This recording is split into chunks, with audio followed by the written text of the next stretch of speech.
Welcome to Fiction Audiobooks. If you enjoy the content, like and subscribing would be greatly appreciated. If you have any recommendations for novels, comment below.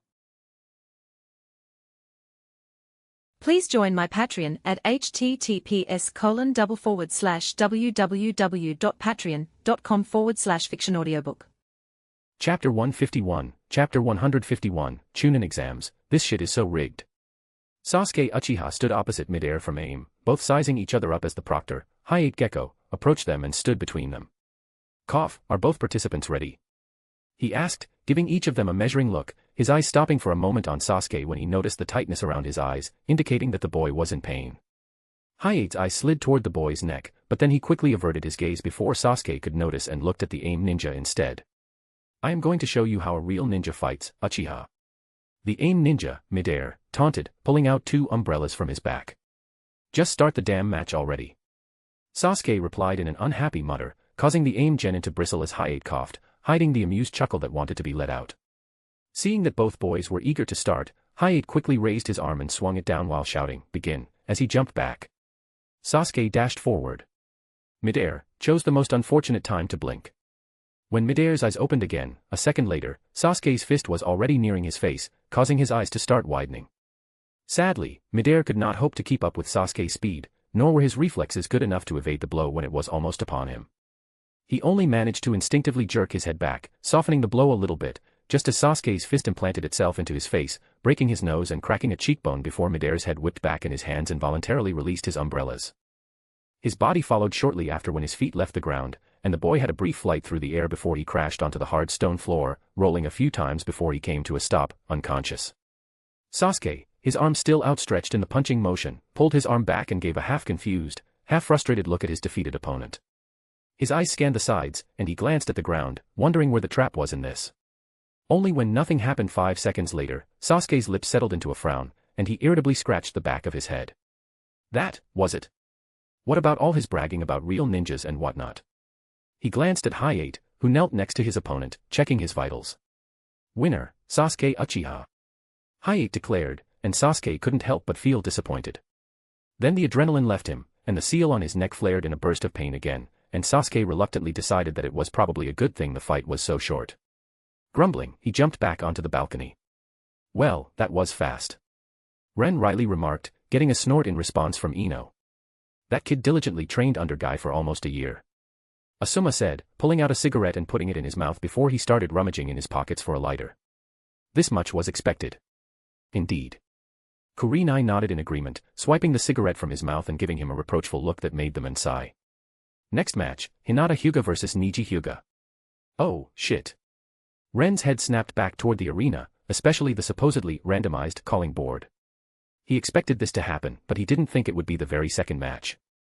Having two Hyugas in the last phase of the Chunin exams would be redundant for the village's image. One was enough. And the prominent one was preferable. So, the solution was easy. Pitting them against each other was always going to happen. What pissed Ren off a bit was that the dipshits making the matchmaking wanted Hinata to use the caged bird seal. The matchmaking practically screamed it. Here you go, Miss Main House Hyuga, why don't you fight the Mr. Branch House Hyuga, whom you can incapacitate with one-hand seal? It's for the village. Having a main branch member in the finals would be much better. Ren inwardly grumbled as he stood by what he had said previously. This shit was rigged as hell. And it would have worked if Hinata hadn't been reluctant to use the caged bird seal. There was no place for equality in the ninja world. With the corner of his eye, Ren noticed Kakashi leading Sasuke out of the room, most likely intending to seal away the cursed seal. But Ren didn't pay much attention to them. Orochimaru was going to interrupt it, and Ren didn't have a plan to mess with that. Orochimaru was going to make sure that Sasuke's cursed seal was fine during that encounter, so Ren opted not to play with it before that could happen, even if it was very tempting for his Sealmaster sensibilities. He will have a lot of time for it later. He doubted Orochimaru would be checking the seal again anytime soon after the first time. For now, Hinata's match was more important than Sasuke's Hiki and the pedo snake who gave it to him. Ren put his hand on Hinata's shoulder and supportively squeezed, go kick his ass as hard as you want. Yeah. Good luck. Ino joined in encouraging the girl. Hinata sighed, I'd prefer not to kick my cousin's ass, though. She mumbled. But thanks, I'll do my best. She flashed Ren and Ino a quick, small smile before she was off to the arena. Ren watched her go, noticing the barely veiled reluctance in her body language. And he was not the only one. She hates this. Ino quietly remarked, looking at Hinata with an understanding look. Not many would enjoy fighting their family. Even if Hinata had more reason to resent hers, Ren knew she disliked the fact that she would have to do it in the future if she wanted to enact any change at all. Feeling Ino slip her hand into his, Ren squeezed it. The worst part was that Niji was a little spoiled shit about the whole thing. He hated Hinata for his fate. But honestly, the kid had free lodging, free meals, loads of training resources others could only dream about, freely available to him, and the seal was not used on him ever since that first time when he was a small child. He had no chores. No responsibilities. His time was pretty much all free time for training, too. The only caveat was that he was expected to be Hinata's protector when they grew up. If there were not so much animosity between him and Hinata, Ren would say that Hayashi was grooming Niji to be Hinata's future husband. Which, yuck. But then again, Hyuga's. The boy was under the protection and care of Hayashi, and Hayashi felt very bad about his brother's sacrifice, so he made sure Niji had a very good life. Frankly, Ren would say that Hinata had it harder than Niji because her father was a total hard-ass to her, putting all the expectations on her shoulders while making her feel as if she was never good enough. The idiot called that parenting. It was easy to look at Hanabi or Niji and say how talented they were when they were allowed to progress at their own pace with no pressure. Without being constantly terrorized by Hayashi who absolutely sucked at this training people thingy. Even when Niji showed off that he learned the main house techniques in canon, and there definitely were elders who loathed that fact, he suffered no repercussions from it because Hayashi protected him. Ren had witnessed it enough during his visits to the Hyuga compound. Hinata gets slapped with random punishments for every misstep because, as the Hyuga heiress, she can't be allowed to make mistakes. Niji. He could mouth off to Hinata. He could even steal the main house techniques. And he would get a pat on the back. Hanabi can complain about this and that, whining like a child that she was, and Hayashi was only going to give her a fond, amused glance. That was fair enough. But sage forbid that Hinata complains about something. That would be the end of the world. Yes. Ren knew he was biased. But he really did not like how Hinata was treated in her own home. If she weren't so stubborn and begged him not to get involved, he would have already given Hayashi a piece of his mind long ago about his blatant favoritism. For any other branch Hyuga member, learning the main house techniques would be a life and death situation where the elders would cry for their blood for daring to steal the techniques of the main house. But for Niji. Nah. It is not that Niji is so extremely talented that he can recreate these techniques. It's simply that he is stupid and arrogant enough to do it. The actual impressive part was that he was capable of recreating them at 14 years of age. Something he was not going to be achieving in this reality, considering the boy is already around 18 now. Even if he did it again, the feat would have been way less impressive by now. Any adult Hyuga would most likely be able to accomplish the same thing. Maybe not as fast as Niji. But give them 5, 10 years. They would eventually get it right. They had Byakugan and free access to observe the training of the main house members without being noticed. They could secretly observe how these techniques were done and what they needed to do with their chakra. The reason nobody was doing it was that they didn't have Hayashi's protection. They knew if they were discovered, they would be in the world of pain. But Ren would bet that there were many branch Hyugas who knew at least bits and pieces of the main house techniques, keeping it on the down low. Shaking his head, Ren decided to stop complaining and refocused on the arena when Niji and Hinata met in the middle, and the usual pre-match trash talk ensued. It was practically a tradition by now. Even Hayate waited for a moment to give the contestants the chance to say something to each other before he started the match. Lady Hinata, looks like fate is smiling upon me today. You were simply unfortunate to be paired against me since we both know the outcome already. Niji uttered in his mock humble tone that oozed casual entitlement. Hinata's expression turned baffled as she gave her cousin a weirded out look. What is that even supposed to mean? With her Byakugan already activated, she could see that even the Hokage's lips twitched in amusement at Niji's declaration because, unfortunate. Really? She was very aware she could end this match literally in a second. There was only one unfortunate person in the arena, and it wasn't her. What floored her was the fact that Niji hadn't seemed to realize it. Please give up. Niji, a bit miffed that Hinata seemed more confused than afraid at facing him, the Hyuga genius, continued speaking. Your fate is to lose here. I have trained long and hard while you were inappropriately playing ninja with your new boyfriend. Right. Hinata deadpanned at him in reply. She knew that nothing she said would reach Niji at the moment, so why bother? Pissed that his words have no effect, Niji decided to get mean with his trash talk. But that relationship is going to end soon anyway. The Hyuga heiress should not be sullying herself by frolicking with some common rabble chunin. Hinata's eye twitched, and Niji almost smiled at finally getting the desired reaction. Back on the balcony, Ren's lips became a thin line as he heard what the boy had just said. He was not surprised. Niji hated him as much as he disliked the boy. But being called common rabble by a slave was very rich. It's disgraceful, Lady Hinata. You had your fun, but the elders are no doubt going to ensure it ends soon. Niji continued. Oh, I am sure they will try. Hinata calmly smiled, raising Niji's hackles even more, but before he could speak up again, she gave Hayate an annoyed look, getting a nod in return. Understanding her intent, Hayate quickly started the match. Niji didn't waste time with useless banter. The second the match started, he rushed at Hinata, sending a flurry of ferocious finger strikes in her direction. Only to be bewildered when his desired outcome didn't come to pass, and Hinata simply blocked every single one of his strikes with seemingly effortless ease without even taking a step. Niji jumped back, creating a small distance between them. This is impossible. You were not this strong the last time we sparred. He exclaimed, making Hinata shake her head at him. I am sorry, Niji, but I was always holding back. The purpose of training is to improve and learn new things. Not to unnecessarily hurt my family to boost my own ego. That made Niji speechless. And Hinata understood. She had not won even one match against him during their sparring sessions. He probably never suspected that she had lost on purpose. Then came the rage as the realization struck him, and Niji's usually calm facade cracked, his expression twisting.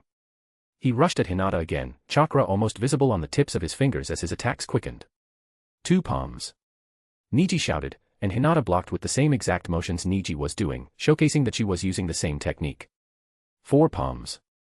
Their chakra-laced fingers clashed and negated each other. 8 palms. Niji's tone gained more urgency while Hinata stayed silent, small air waves rippling through the air whenever their fingers met and their chakra clashed. 16 palms. Niji became frantic, his voice rising when he still hadn't managed to score even a single hit. 32 palms. 64 palms. With gritted teeth, Niji finished his combo, his body slowing down as his chakra network was unable to go further. 64 palms was his current limit. And yet, he couldn't believe he had not hit Hinata's tenketsu even once. But his disbelief turned into dread when Hinata's fingers had not slowed down at 64 strikes. Instead, their speed increased.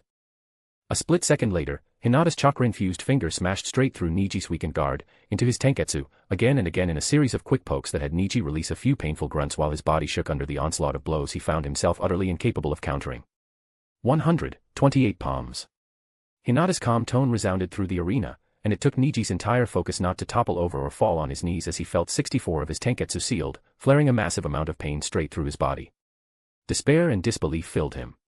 This was not how the battle was supposed to go. He still had Kaiten. He could still. Niji coughed a bit of blood and barely managed to stand on his feet as his vision swayed while he gave Hinata the most hateful look he could pull off. Deep down, he knew that with 64 tenketsu sealed, there was no way he could execute Kaiten. 1, 2, or even 5 tenketsu, he could unblock. But 64. The match was over. He was just too stubborn to give up. Snarling, he pushed himself forward, throwing another finger strike straight at Hinata's heart. Only for his arm to be caught by Hinata before she unceremoniously unrolled his sleeve, showing that his arm was full of red dots, signifying the blocked tenketsu. Please, give up, Niji and Ai-sama. It's over. Hinata's soft voice entered his ears as she gave him such a pitying look that Niji's anger exploded again. His chakra flared, and uncaring about the disastrous consequences of trying to do Kaiten with blocked tenketsu, his vision went black, and he knew no more. Hinata caught the freshly unconscious Niji and carefully put his battered body on the floor, releasing a weary sigh as she was declared the winner. Shutting his body down through the physical contact she had via touching his arm was no big deal for somebody with her medical skills. It was sad, but she knew she could not fix him. Ren made sure to hammer this into her head, and Ino agreed. Hinata didn't want to accept it, but if even the Yamanaka came to that conclusion, it was hard to refute it.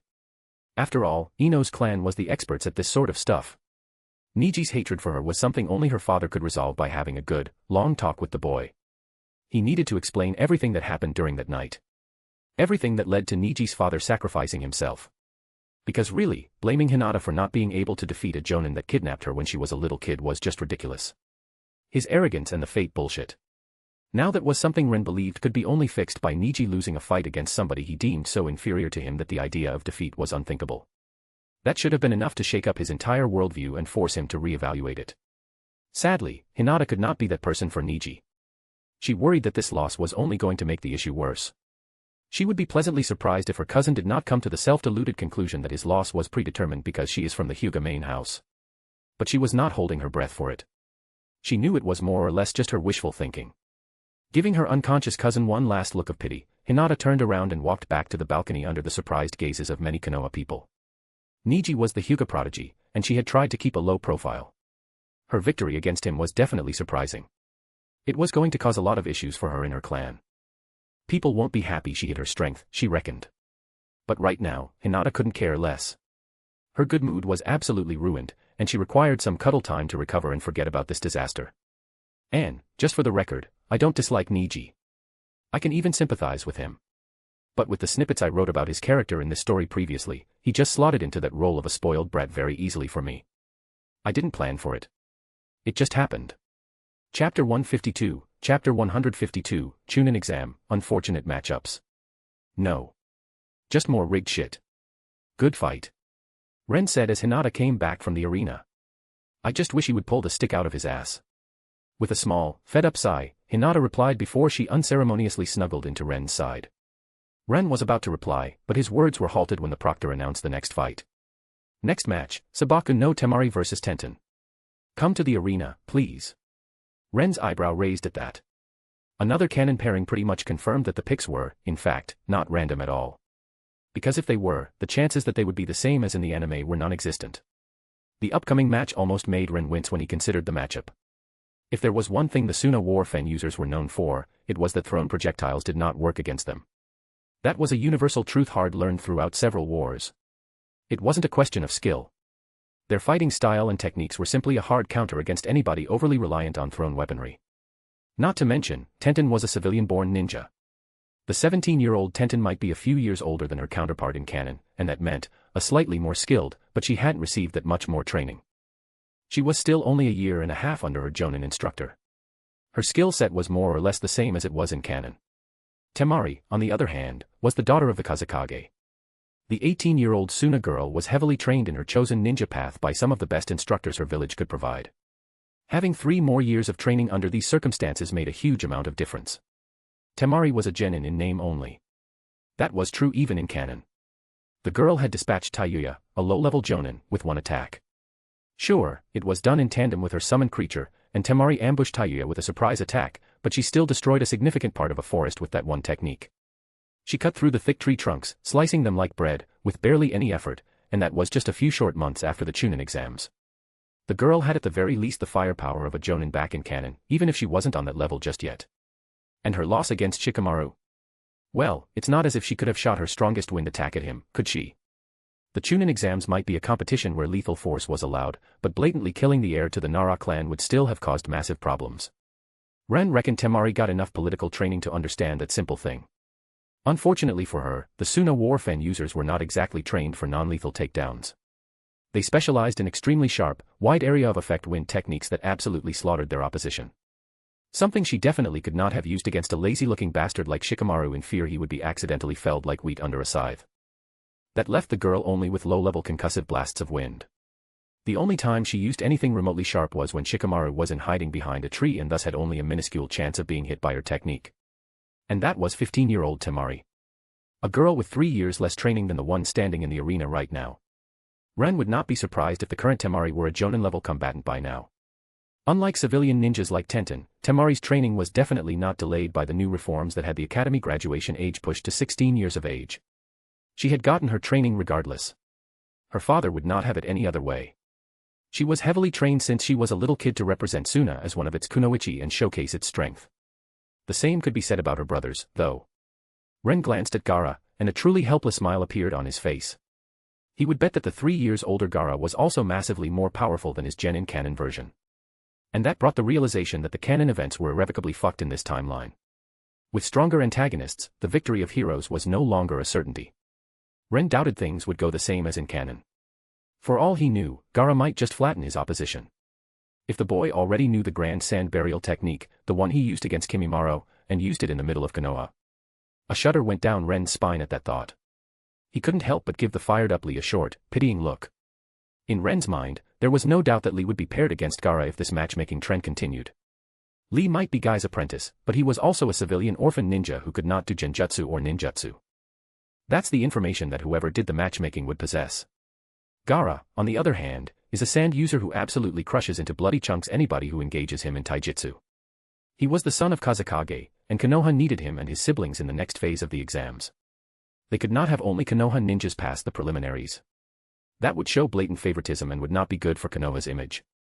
Thinking from that perspective, was it any wonder that the heavily trained Kazekage's children were paired with civilian orphan ninjas whose specialties they heavily countered? The match started, and Tenten predictably opened by throwing several probing kunai at Temari, only for the blonde-haired Kunoichi to position the metal part of her closed fan in front of her body, blocking the projectiles with contemptuous ease before she tauntingly raised her eyebrow at Tenten, an amused smirk playing on her lips. Temari opened her mouth, probably to mock Tenten, when one of the blocked kunai behind Temari, still spinning in the air on its way toward the ground, suddenly sharply changed its trajectory and flew at the girl's back, causing her eyes to widen in alarm as her instincts flared. What the dash? Temari exclaimed as she barely managed to duck under the knife, instinctively lashing out with her massive war fan and swatting it out of the air on reflex, but not before the kunai managed to slice through one of her hair bands, releasing one of her 4 ponytails and making her look silly. Absolutely annoyed as hair fell in her face, Temari was suddenly way more wary of Tenten, causing the naive Konoha Kunoichi to grin as if that was a good thing for her. Ren gently put his hand on Ino's head, calming the surprised girl down when he recognized she was silently getting riled up at Tenten showing her new ability. He was also slightly surprised by Tenten's basic gravity manipulation through the earth release. He didn't think she would have gotten to that point with the training scroll just yet. But it only showed that his investment in the girl was not misguided. She must have sunk countless hours of training into that skill to be even just this good with it. I tweaked the training scroll to focus only on attaining gravity manipulation, Ino. Ren fondly admitted, causing Ino to settle down but still sulking, as he watched Tenten in the arena whip 2 scrolls from her pouch while Temari snarled at her, swiping her hair out of her face before she opened her fan. Most people who could manipulate gravity were masters at earth release because, well, it just made sense to start with basics and work up from there. It's how ninjas were supposed to learn. Start from the basics, learn more advanced stuff as you progress, and get better with your element. But Ren wanted to try a simple experiment. Nowhere was it written that a person can't learn an advanced application first. He removed all parts of earth release training that didn't pertain to the earth chakra coding and gravity manipulation from the training seal he had given Tenten. Ren smirked, enjoying the slight widening of Hokage's eyes when 6 shuriken started to float around Tenten, madly spinning. The old coot recognized what she was doing and how advanced it was. In Tenten's case, mastering the earth release would be redundant. She was not going to use the typical earth techniques often. She needed something to enhance her projectiles since that was the whole focus of her fighting skills. In Ren's opinion, imbuing her earth chakra into her weapons and using that to manipulate the gravity affecting them, moving them around however she willed, was what the girl required. She didn't need to learn how to make soil into mud and then turn it into stone. That would not help her at all with her chosen path. Becoming a master of earth release was unnecessary for her. The reason Ino and the Hokage were surprised was that the number of living people advanced enough with the earth release to affect gravity with it could be counted on one hand with fingers to spare. And thanks to Ren's training scroll, Tenten now belonged to that very limited circle. Sure, her skills with it were shit for now, but the fact she managed to get there without mastering the earth element first, made this experiment a very successful one. Ren could not be more delighted. This proved his training scrolls could make history. Tenten started her attack anew, as a veritable hail of weapons burst from the now open ceiling scroll, and Tenten started hurling them at Temari with practiced ease. At the same time, all 6 spinning shuriken took off in different directions, zooming and looping around the walls, floor, and ceiling of the arena, intent on encircling and shredding the Suna Kunoichi to shreds with a pincer attack while she was preoccupied with blocking the head-on assault of projectiles. The sharp and deadly weapons neared Temari, who had impassively stood in the same place since the start of the match, making her snort. She casually swung her fan with a bored expression, and a blast of heavy wind swept through the arena. Every weapon in the air, alongside the 6 spinning shuriken coming at Temari from her blind spots behind her, was repelled, swatted from the air like flies by the concussive force of wind that blew around the sand Kunoichi. That stopped Tenten short for a moment, her confident grin slipping from her face, as she stared at her opponent in disbelief, her brain trying to comprehend how easily one of her best attacks was countered. Unfortunately, that momentary, split-second distraction cost Tenten heavily. Temari was no longer playing around. She was forced to acknowledge that Tenten could pose a danger to her if she was careless. And that meant she could not act arrogantly, giving the Konoha girl the time to freely show off her skills. Before Tenten managed to get out of her shocked stupor, Temari swung her war fan again, causing a controlled burst of wind to hit Tenten like a truck before the girl could react. Tenten's feet left the ground, and her body, spinning almost as fast as her shurikens had previously, uncontrollably sailed through the air until she hit the wall behind her with a loud snapping crunch, her body nearly flattening against the wall. Ren winced at the crunch coming from Tenten's body, recognizing that the girl was going to have an extended stay in the hospital after this. Only breaking of multiple bones could produce a sound like that, and her landing was quite brutal. In fact, Temari's wind technique was still keeping the body of the already unconscious girl suspended against the wall, pressing into her. A second passed, and the wind technique finally ran its course, causing Tenten's body to start falling toward the ground when Guy appeared under her, catching her in his arms with a conflicted expression as the proctor called the fight, declaring Temari as the winner. Guy looked at Temari, who defiantly stared back, slightly surprised when Guy only gave her a silent, unhappy nod of acknowledgement, before disappearing with Tenten in his arms. Temari's eyebrows furrowed, but then she simply huffed in amusement before she turned around and fastened her fan on her back before she started walking out of the arena with her hands preoccupied with her hair as she started to undo her 3 remaining ponytails, making her sandy blonde hair fall on her shoulders before she quickly bound it in one ponytail. Ren watched her retreating figure. That girl is definitely a Jonin-level combatant. He mumbled to Ino, who nodded. He could even feel Hinata's nod on his shoulder. Temari was no Kakashi or Guy. But the fight was very telling. Despite how easily she lost, Tenten showed Chunin-level potential. These spinning shurikens and a hail of thrown weaponry would have gotten even some experienced Chunin. It was a quick, omnidirectional attack. These were extremely hard to stop. Unfortunately for the girl, the shit was rigged, and she was pitted against her natural counter. Next match, Yamanaka Ino vs Sakura Haruno. The proctor proclaimed, and Ren snorted, putting the previous fight out of his mind. Another important clan heiress against a civilian ninja. Who could have predicted that, right? Chapter 153, Chapter 153, Chunin Exams, Ino vs Sakura, The Power of Friendship. The two girls came to the arena, and Sakura instantly pointed at Ino as she confidently exclaimed, "Give up, Ino pig. You can never defeat me. I trained with Sasuke-kun for over a year now." She proudly raised her nose into the air, making Ino give her a baffled look. But Ino shook her surprise quickly enough and ruefully chuckled in response, "I'll admit that getting through that heavy-duty shield you call your forehead is going to be challenging, Sakura, but I don't foresee anything else being a problem for me." Sakura scoffed, inwardly unhappy that Ino went against the usual script their arguments followed. "I am no longer that little girl who could be cowed by a pathetic insult like that, piggy." She shook her head in pity at the weak attempt of her former friend. Seeing Sakura's reaction, Ino sadly sighed and mournfully spoke, "Sigh. I guess I will have to use that, then." She gave Sakura a pitying look. One that made the pinkette feel a bad premonition. Because of that, she blurted out, that, before she realized it and inwardly cursed, admonishing herself for being swept by Ino's tempo. Ino beamed at the question. The power of friendship, of course. She happily informed Sakura of her master plan, causing the pinkette to deadpan at her while the amused proctor walked to his usual position and raised his arm. Glancing at both girls, he started the match and jumped back. He honestly expected them to banter more. These girls looked like quintessential fangirls, and he didn't expect the fight to be anything spectacular. So, the least they could do would be to make at least the trash talk fun. Sadly, it was not to be as Sakura instantly dashed at Ino, desiring to surprise her with her aggression. She had trained under Guy-sensei. She had trained under Kakashi-sensei. She had trained with Sasuke-kun. She was going to beat Ino senseless. Sakura quickly neared Ino, who was giving her a blank look, clearly shocked at her master plan. She pulled her arm back in preparation to deliver a powerful haymaker straight to the Ino pig's face, a loud Shanaru already on her tongue just as Guy-sensei taught her. She swung her fist, putting her entire weight into it. Only to trip over her own foot. As she was falling down, Ino's fist found itself as an obstacle blocking the path of Sakura's face, causing it to ram straight into it.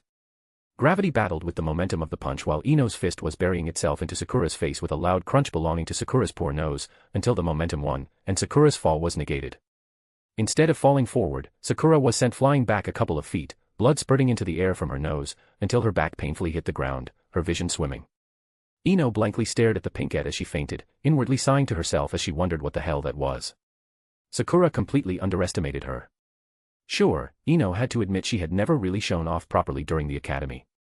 But to not even pull out a kunai. Ino felt somewhat insulted by Sakura, so she decided to humiliate her a bit. She had used a Een clone, implanting it into Sakura's mind, and just for a split second, she had it mess with Sakura's movement to make her trip. The power of friendship. The proctor mirthfully asked with a raised eyebrow after he declared Ino the winner, feeling immensely disappointed at the match that lasted barely 10 seconds. "Hey. I can name my fist however I wish." Ino insisted with an offended tilt to her tone, forcing Hiei to cover his laugh with a small cough. Of course. He sagely nodded in order to placate the girl. Ren, who was watching the interaction from the balcony, face-palmed. He was starting to regret telling Ino the stories about Garp and his fist of love. Especially since everybody was looking at her as if she were insane. Everyone bar Guy and Lee, that is. Those two whipped out notebooks and started furiously scribbling, muttering to themselves between loud exclamations of, such youth, while tears streamed down their cheeks. Ignoring them, Ren turned back to Ino as she appeared next to him with a body flicker. Couldn't you at least let the girl show off a bit? He asked, making sure his tone was light and casual to show he didn't really care. Still, Sakura was Ino's former friend, and he expected Ino to pull her punches somewhat. Ino gave him a weird look at that question. I wanted to. The girl admitted with a small grumble. She just surprised me, all right. Hinata told me how Sakura valiantly fought against these sound chumps in the forest and how she was very helpful in the fight against Kumo Jonins. I thought I should take her seriously. Ino huffed. But she only rushed me as if we were still the same immature girls in the academy. So, you punched her in the face. Hinata nodded in an understanding that went right over Ren's head. So, I punched her in the face. Ino proudly confirmed with her own nod. With the power of friendship. Ren snickered, causing the two girls to grin. It was for her own educational purposes. Ino joked, much to Ren and Hinata's amusement. From the sounds he was hearing, even the remaining members of Ino and Hinata's teams, who were eavesdropping on them, found it funny. Deciding that it was not his business how Ino dealt with her former friend, he turned his gaze back toward the matchmaking randomizer. He wondered what the next rigged match would be like. The matches so far have been fairly quick because, when you pit a clan kid against a civilian-born kid, it's just not fair. At least, in canon, the odds were somewhat evened out because of the fact that the kids were younger, and therefore, the clan kids hadn't gone through so much additional training back then. Here, they had 3 more years of it. The speed at which the matches ended showed plenty enough why that might be a factor. But at the end of the day, it didn't matter. Fairness wasn't the name of the game here. The ninja world was not fair. It never has been and never will be. And the sooner the kids learned that, the better. Ninja fights were not supposed to last long anyway. They usually ended very quickly unless 2 very experienced ninjas fought each other, finding it tricky to dispatch the other. The next match was Shigeru versus Choji, and the Akimichi boy looked a bit nervous going into the arena. But Ino's work was effective, and it was obvious he was ready to give the fight his all despite his misgivings. Ren couldn't help but throw Ino a proud look, one she happily basked in. Then, Shigeru, the AIM ninja, had the brilliant idea to call Choji fat ass to his face. What happened next didn't need a long description. Choji got triggered. The match started. Shigeru threw his umbrellas into the air, causing the needles to rain down just as Choji turned into the meat tank and started rolling his way to Shigeru with shocking speed. The needles harmlessly bounced off of Choji's quickly spinning form, making Shigeru bewildered, staring at Choji like an idiot. Which caused him to fail dodging on time, and so, he experienced how it felt to be run over by Choji's chakra-hardened meaty, spinning ass. His bones went pop. His neck made a crackling sound. One that made it obvious the Omega Kurei ninja would not be walking out of the arena in anything but a coffin. The distraught Akimichi boy was declared a winner when Shigeru's death was confirmed, and the match was over within the first minute. Ino worriedly glanced at Ren, who nudged her while sending her a telepathic message, gesturing at the glum Choji with his head. Go. He needs your help. Nodding, Ino released her hold on Ren and walked off to try and cheer Choji up. The poor boy obviously had not intended to participate in a manslaughter during this nice day, but it was an occupational hazard. The following match was decided. Omoi from Kumo was going to face Kankuro from Suna, and Ren blinked. That was rather smart and devious from the matchmakers. If these two fought Konoha ninjas, there would be a chance that they both could advance to the last part. But now, no matter what, only one of them would be there, and nobody could accuse Konoha of favoritism. It also meant there is a bigger chance for one more Konoha ninja to possibly advance if they won their match. But somehow, Ren didn't think that would be a huge problem. So far, there has not been even one match that hasn't been rigged in some manner in this competition. Clearly, everything went according to somebody's plan. Ren had to admit, he didn't exactly pay much attention to that particular match, too preoccupied with cuddling the overly eager Hinata. Omoi excelled at swordsmanship and lightning release. He coated his sword with lightning chakra and started swinging around in the usual Kumo manner. Kankuro was a puppet user who showed himself to be very tricky. He could already control the 3 puppets he had in canon, each loaded with loads of hidden weaponry. The match lasted the longest so far as the 2 genin fought, Kankuro trying to nail Omoi with at least one of his poisoned hidden weapons while Omoi tried to slice the Suna ninja or his puppets to bits. There was banter. There was ridicule. There was a bit of drama. But Hinata was a very naughty girl, and Ren missed all of that when she decided it was a good time to kiss him now that Ino was busy comforting Choji. Frankly, Ren couldn't care less about the match when he had Hinata's soft lips pressed against his. Chapter 154, Chunin exams, Kiba vs Naruto. In the end, Omoi won the match as he had a significant advantage because his lightning-clad sword was capable of severing Kankuro's chakra threads. But it was close, and at the end of the match, Kankuro sported several gashes and was severely electrocuted while Omoi was heavily poisoned by the few lucky shots of Kankuro's hidden weaponry that did hit him and needed to be carted off to the medics, half dead, the second the match ended. The boy was going to require at least a 2-week stay in the hospital to recover. Hinata was a bit pouty at the result because she wanted to have a showdown of her Mr. Doom versus Kankuro's puppetry, but there was nothing to it now since the boy was out of the contest. The following match was quickly decided and announced, and Kiba excitedly jumped into the arena, followed by Naruto, who also couldn't wait for his own turn. I am going to kick your sorry ass so much that Akamaru will dump you and become my ninkin, dog breath. Naruto teasingly shouted, his exuberant overeagerness overflowing from him. Sadly, his words instantly pissed Kiba off. The hell you are. You couldn't take care of a pet rock without having it die on your watch, loser. If you think you could take care of a dog, you are deluded. What did you say? Naruto returned, a tick mark appearing on his forehead. You hurt me. Or what? You already forgot what happened to Mr. Hardy. Kiba taunted, causing Naruto to gasp. Dragging Mr. Hardy into this is a low blow, Kiba. I told you about him in confidence as a friend. Oi, bastard. You spew shit about taking Akamaru from me, I reveal that you lost your pet rock. Sounds fair to me. Ha. Kiba threw Naruto a menacing look, making Naruto speechlessly cringe in embarrassment. That would have been the end of it, but Naruto and Kiba really were not all that different, so Kiba got the bright idea to mock Naruto some more now that he was ahead in their argument. How the heck do you even lose a pet rock anyway? He just disappeared, okay. Naruto flushed in anger, all his embarrassment turning into fury. Sure, he did. Kiba derisively said, grew legs and swaggered his way right out a door, didn't he? He snorted at Naruto, who narrowed his eyes and glared at Kiba while his clenched fists shook. That pet rock was his first friend. This was not going to be tolerated.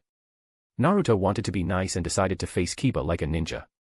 But it seems the dog breath wanted to experience his ultimate technique. Boys.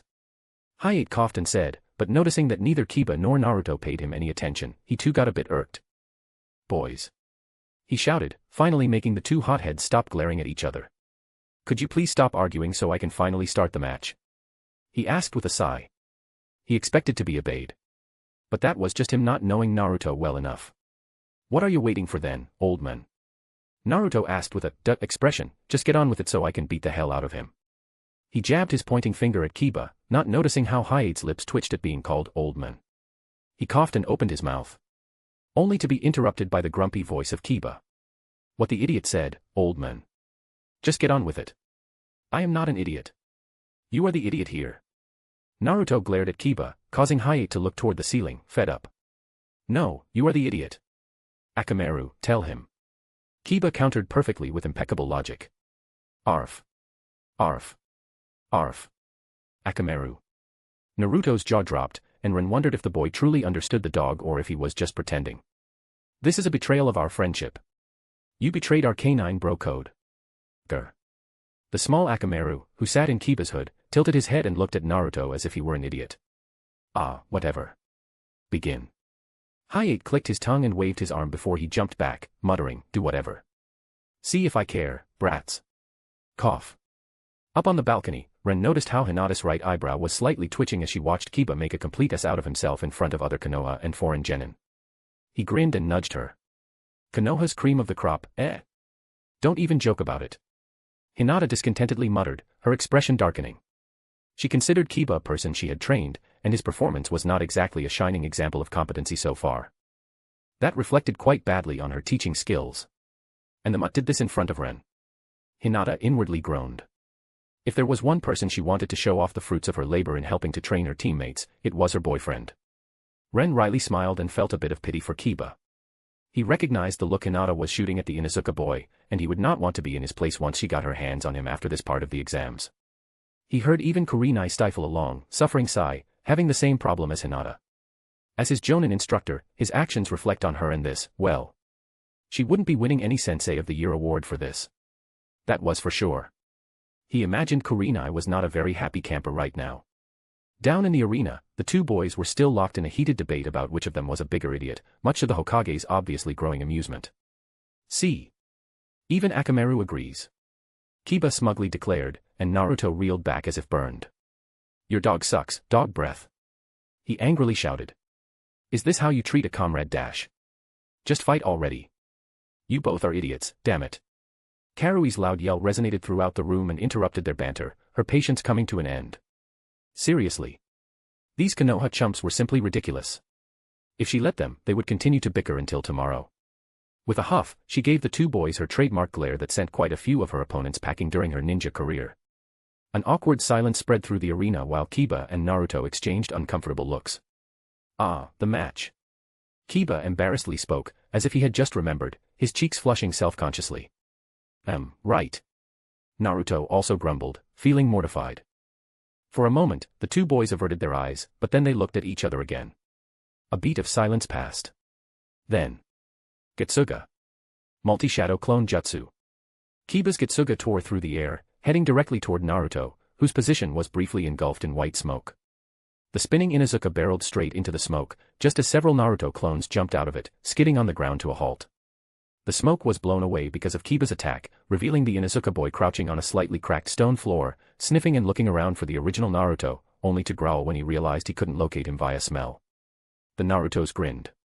A small piece of debris behind Kiba suddenly transformed into Naruto, showing that he used the transformation technique to hide when Kiba attacked, and grabbed the Inuzuka boy in a hold from behind, his arm around Kiba's armpits, locking the boy's arms from doing anything.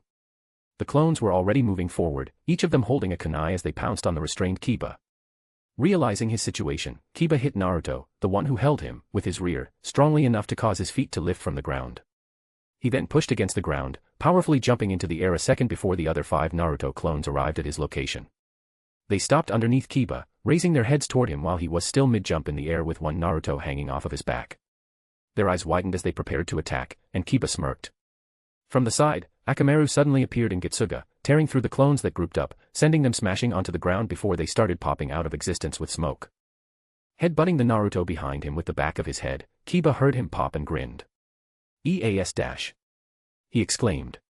Only to eat a haymaker to the jaw a second later because the popping sound was not Naruto's clone ceasing to exist, but Naruto substituting with a clone. Right back at you, dog breed. Naruto started, but Akamaru almost hit him head-on with another Getsuga. He only barely noticed it in time to jump to the side, yet he was still grazed by it and was sent rocketing back until he hit the ground. Ow. Stupid dog.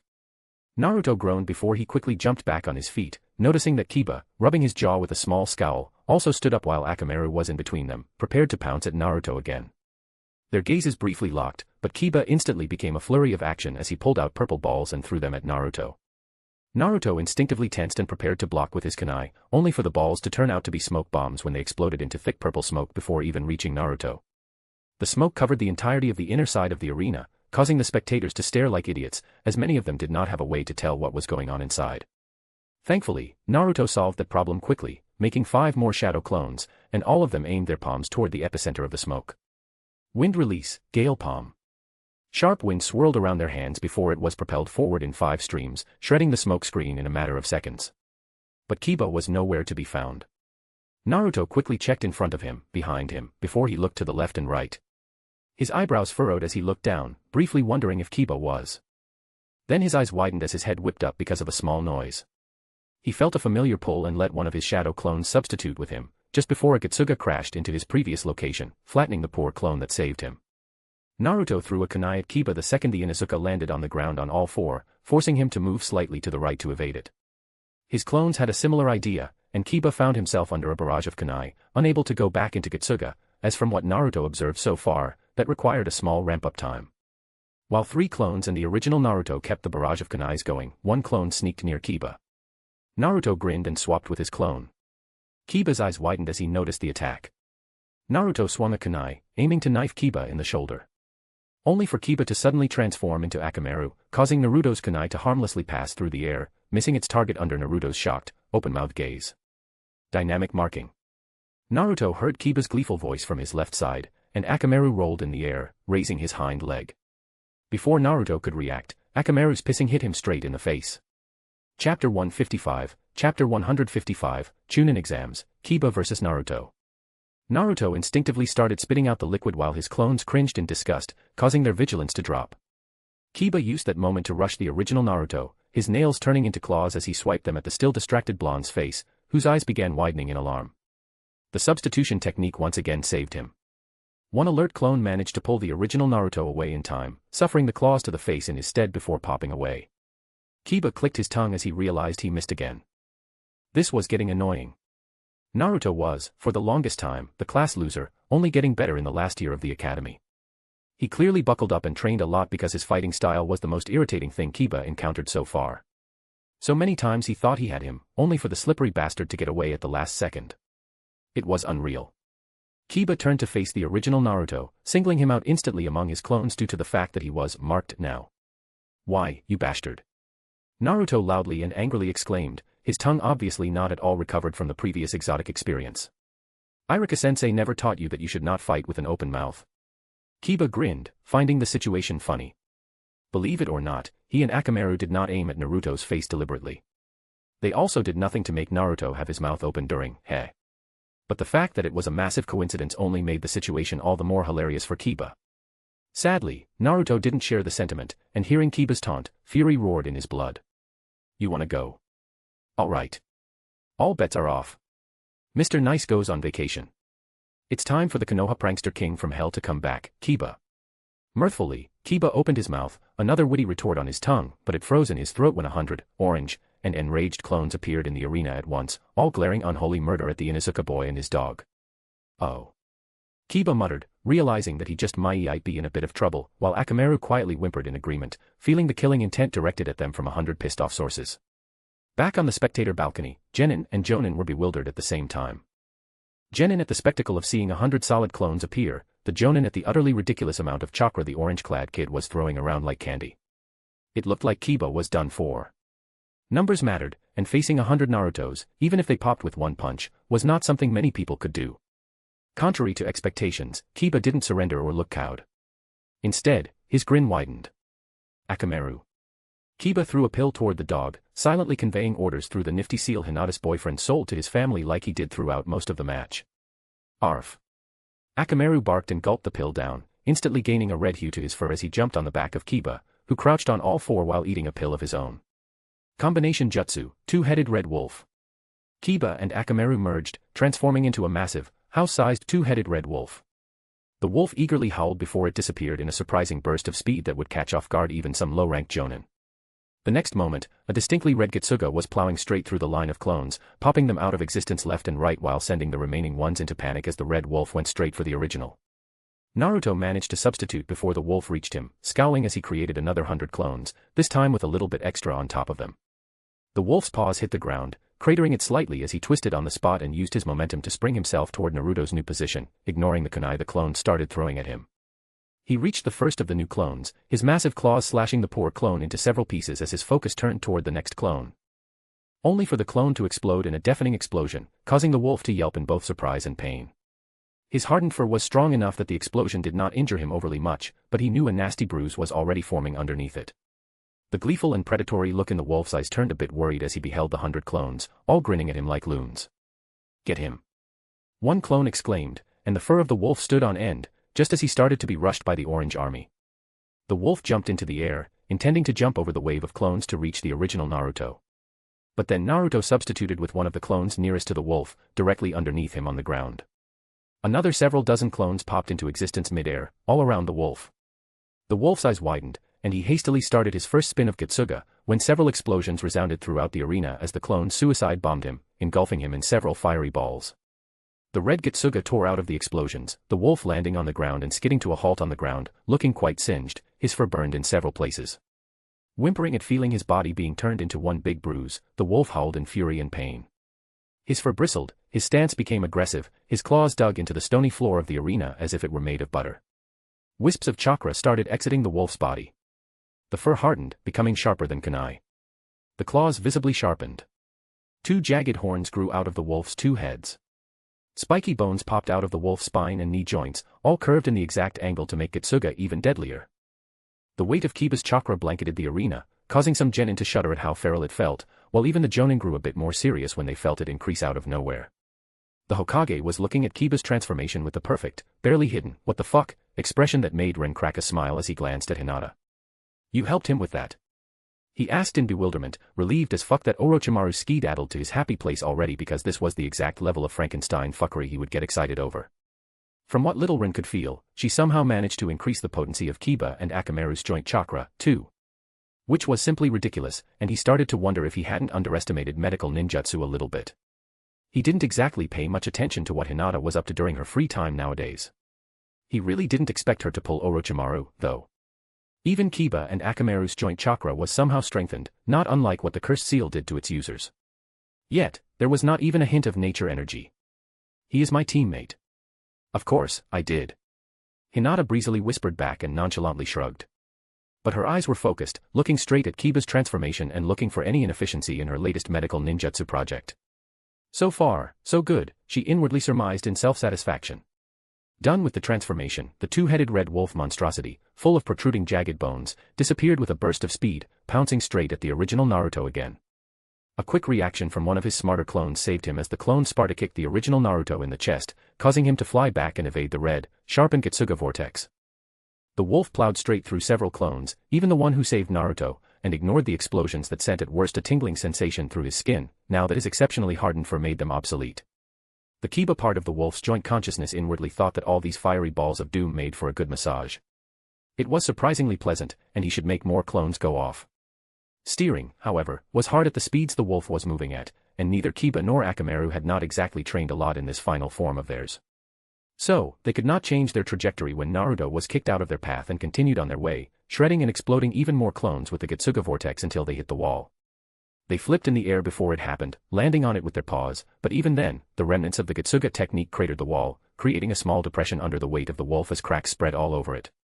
Only the fact that the wall was heavily reinforced prevented it from crumbling.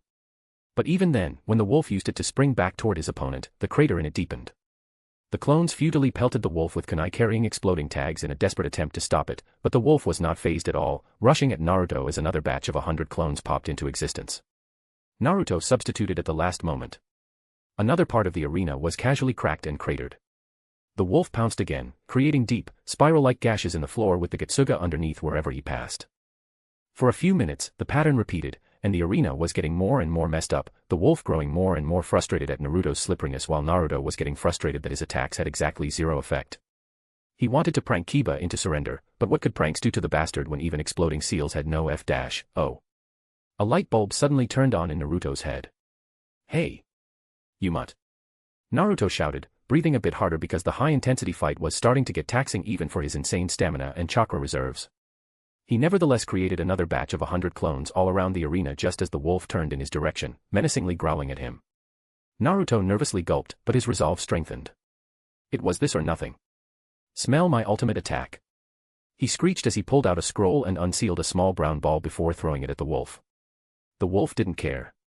Whatever it was, it would not even tickle. He plowed straight through the ball with Getsuga, causing it to explode in musky green mist. The most disgusting smell both Kiba and Akamaru ever smelled entered the wolf's snout, causing him to unexpectedly gag as his Getsuga was interrupted midway. Unbalanced because of that, the wolf fell to the ground in a heap, uncontrollably rolling until his massive body hit a nearby wall and stopped him. Groaning, the wolf shakily stood up, shaking both of his heads in complete disgust at the lingering stench that assaulted his superb sense of smell. But when the wolf looked back at Naruto, he found hundreds of grinning clones, all holding the same bomb. A sudden spike of intense fear flashed through the wolf's mind, his eyes quivering as he realized what was going to happen next. The vindictive grins of Naruto clones widened, and they started pelting the wolf with their ultimate ultra-deluxe stink bombs, TM. The wolf howled, gagged, squirmed, and tried to get away, but each new stink bomb made it only worse and caused him to roll on the ground, trying to cover his two very sensitive snouts with his paws. The fact that he had two heads only made it worse, as the sickening feeling from the stench became exponentially worse with each bomb. Naruto continued to ruthlessly spam the stink bombs until the wolf wobbled for one last time before it puked, and fell unconscious, face first into it under the astonished gazes of the observers. Ren noticed that Hinata had her jaw hanging open in shock, causing him to inwardly chuckle. He had to admit, he did not expect this. The battle should have been a foregone conclusion when Kiba and Akamaru transformed for the second time. Naruto could do nothing to hurt their new form.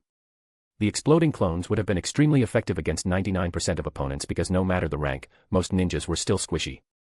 One explosion hitting them was all that was needed. It was a deadly combination, and Ren could see even some experienced Jonin getting seriously injured against Naruto's tactics. But whatever Hinata had done to Kiba and Akamaru to enable them to transform like that made them much harder to injure. Naruto was simply shit out of luck unless he pulled on Kurama's chakra. It was just a question of time. One good hit, and it should have been over. But stink bombs. Ren chuckled again, this time aloud. He didn't expect that. Smart lad. Ren amusedly thought as he pulled the disgruntled Hinata into a comforting one-armed hug while the smug Naruto was declared the winner, giddily dancing in the arena in a celebration of his victory. ko-fi.com/kasakair. Or. And if not, that's totally fine. I hope you will enjoy the story. Have a nice day. Chapter 156, Chapter 156, Chunin Exams, Last Matches. Seeing Naruto celebrate, Ren was happy for the boy. It was only natural. After all, he had a hand in molding him into his current state. He might not have directly taught him much, but he had given a lot of journals to Karen, knowing they would eventually find their way to Naruto's hands. Even the idea to use substitution with the shadow clones or the idea to explode them was something he suggested in one of these journals. Because Naruto was thick. He was good at thinking on his feet during a fight. But when it came to figuring out how to use his skills creatively, he was pretty useless at that. It's why the kid loved swarming people with his clones. It didn't require much thinking. Even now, Ren could see multiple ways to improve the usage of clones beyond what Naruto had shown in the match. More ninjutsu spamming, for example.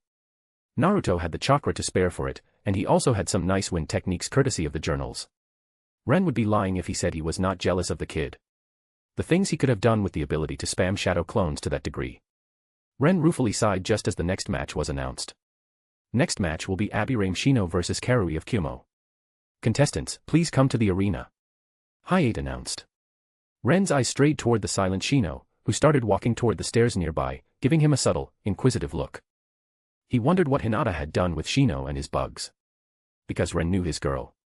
There was no way she would have helped Kiba like that and would not have offered something similar to her other teammate. To be honest, the idea of what she could have done with bugs made Ren a tad bit unsettled. Shino.